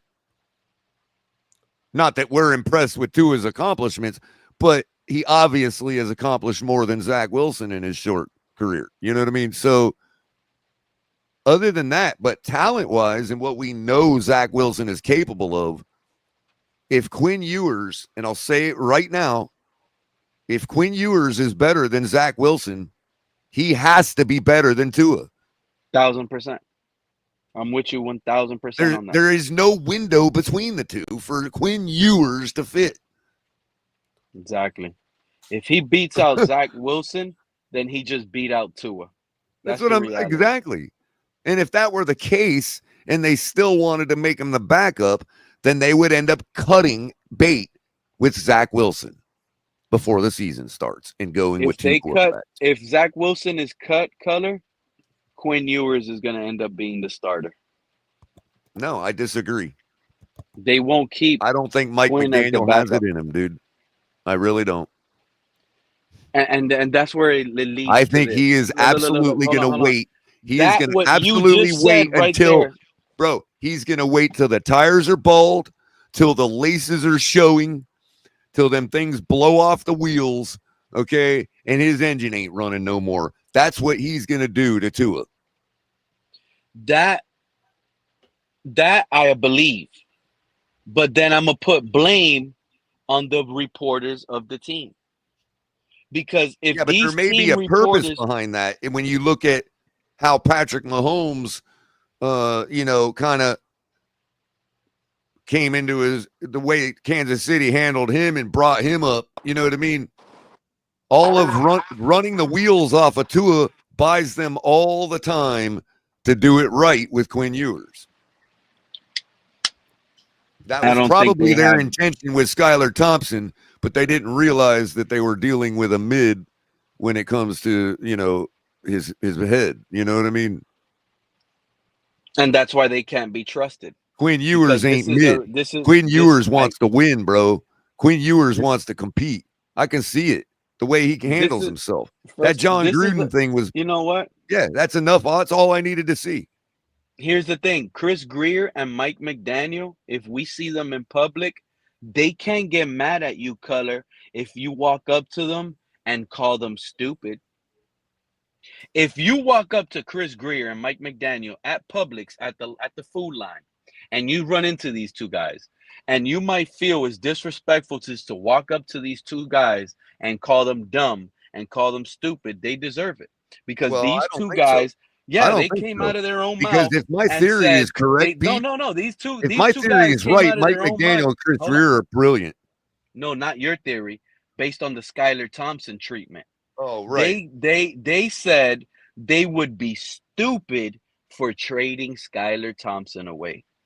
So at this point, they're not even stupid. They cut Skylar multiple times. Oh, I after see that. what you're saying. They're self-admittedly stupid. Exactly. They didn't trade him when they had trade capital for him. They had that opportunity to get something. Right. They really felt they had something. They didn't trade him. They kept him. They rolled him out, and it backfired with injury prone. They felt like they couldn't keep him no more. They failed that. So I don't feel like they should get another chance with Quinn Ewers next season. If they want their chance with Quinn Ewers, it's going to be this season. If they want their chance with Zach Wilson, it has to be this season. If they roll out Tua and the season by far, I honestly think that's going to be up to Quinn Ewers, dude. Let's say what you're talking about is going to ultimately be up to the player, because if let's say Quinn Ewers comes out in camp and all that, and he really impresses, he can. Two things can be true. He could really impress everybody to say, this is our guy for the future. You know what I mean? But he could also lack just enough to where they can still take their time with it. But know that they, in the back of their minds, we got our guy. You know what I mean? Then they can milk the shit out of Tua. Well, that's the thing. You can't know you have your guy if you're holding him back.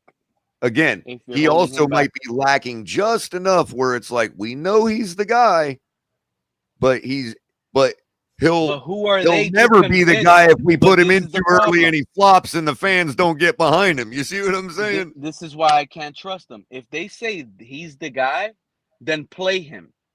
Because if you're trying to wait, wait a minute. He's not that guy, Pete. So what I'm saying is they might be like, what we thought were his problems we were right, and we can fix those. It's going to take this X amount of time, whatever. But if we put him out there now and he throws a bad pass, the entire fan base is going to throw him under the bus. So we're not going to do that. And that's why they probably won't have a job here next season to replace the Tua. They don't have the ability to shove him down our throats like they did Tua because they didn't draft him in the first round. This regime has to make a smart move, and I think they got to make it early, Color. I don't think we're going to start the what season you're with talking Tua about starting, bro. There's no way. Is going to follow, the possibility that they've already moved off of Tua, and it's just a matter of time before the season starts before he's out of here. Exactly. I really believe this. Dude, I don't know why people think that's so out of the realm of possibility. Like, that's not a crazy take like it was 3 years ago. Going back now, it is crazy 3 years ago. Whatever, now I know how crazy it was 3 years ago, but now it feels so fitting. Now I don't feel like I could even be wrong. Well, now it feels like it's right around the corner. Bringing up the articles that I did, what I'm starting to see is a small snowball starting to form, which is what always happens in the media when something like this is going to happen. Because the reason is because they spent so much time convincing everybody that Tua was locked in Miami that now they can't make themselves look like buffoons. So they have to roll it out slowly. The idea that this is ending. You know what I mean? Yeah, they're doing the slow ending. I got I'm talking about the Dolphins. I'm talking about the media has to do that because the media will look like idiots, like they've been glazing him for 3 years. Yep. Exactly. And that's the problem I have with these reporters in Miami now. Most of their passive readers will be like, wait a minute. 3 weeks ago, you said everything was set in Miami. I feel like our team reporters, like Joe Shad and all of them, they jumped on ship on Tua too early, where they gave too many praises, where when he started looking like he's not a franchise quarterback early, even mid in his career, they held back negative takes because of where they landed at. And I'll tell you this. And Pete, now there is one guy that's been completely 100% objective. He's been praising of Tua when he needs to. He's been honest and open and not withholding about Tua's faults. There's only been one man, one writer that's actually been that way. And it's really weird to say because I never thought it would be him. But it's Alan Poupart. Alan Poupart, yep. I like He is the only one that could say, I never glazed Tua. Yep. I do like Alan Poupart. But then when you hear, but I just don't like. I disagree with, or his opinion on news might be disagreeable, but he has never glazed Tua. He's never glazed Tua, and he hasn't asked the tough questions. He might be a smart journalist, or he might be a good beat writer, but these reporters, they're not putting they're not putting pressure, dude. We have some of the softest team because he don't like me in the league. He don't like me because I went for the low hanging fruit of making fun of his name.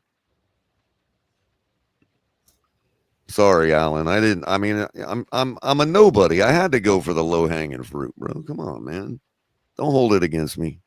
But here's my issue. Even though I like Poupart, I think Poupart is a real journalist. Yeah, he's good, but this is the problem I have with all of them.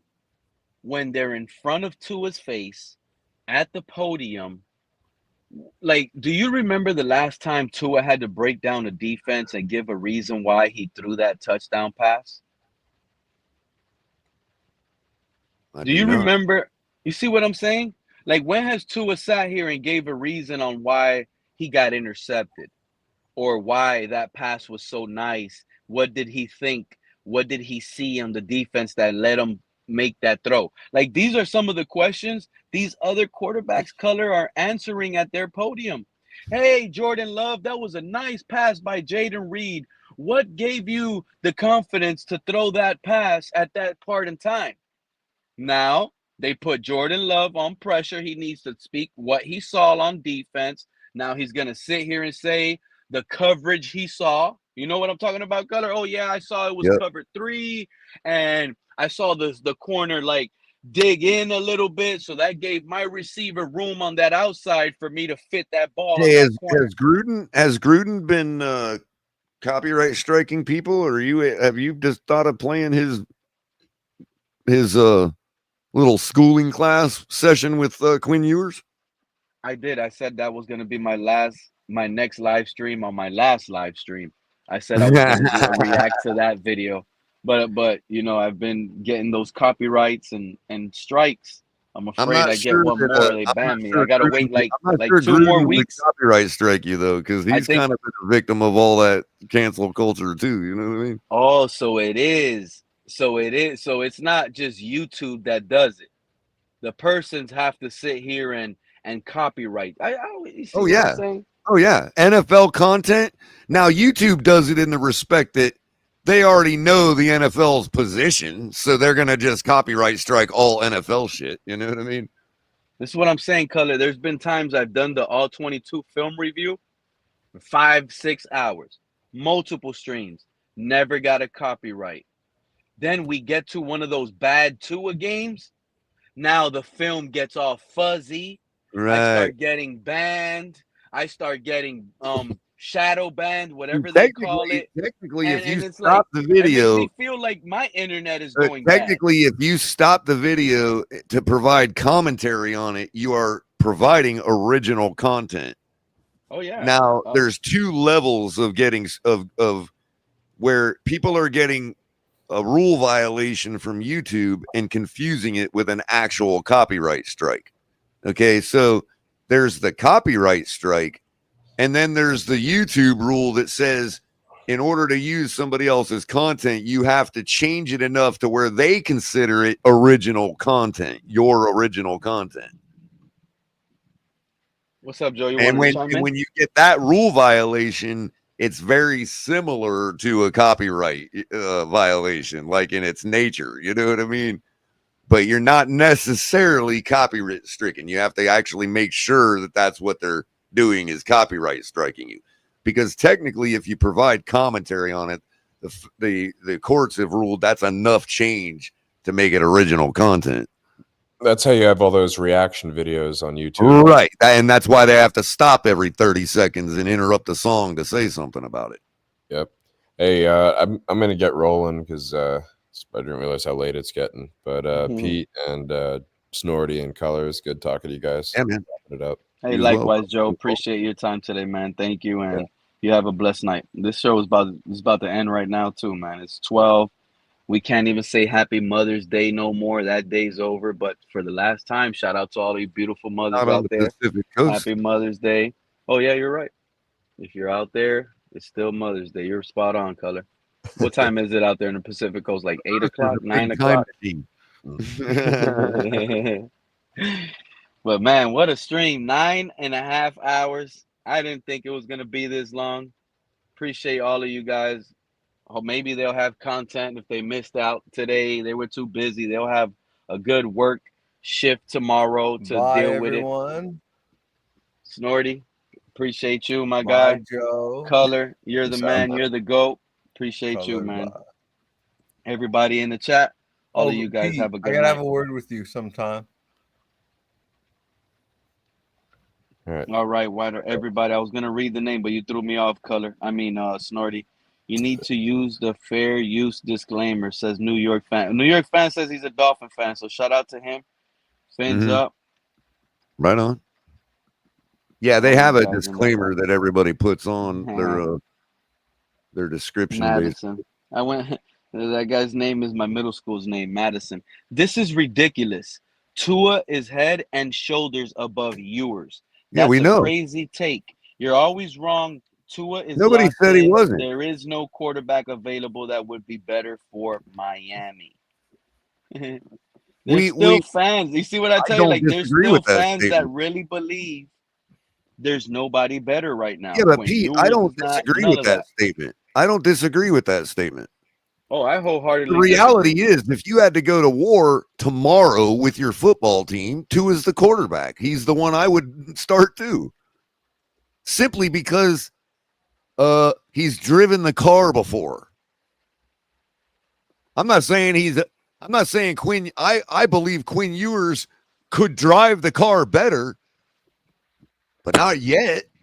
On Wednesday, I want Not like everybody clicking tomorrow. that You know link. what I mean? I want fans that haven't even clicked that link. I want them to learn how to click it on Wednesday because it's scheduled release day. I want predictions.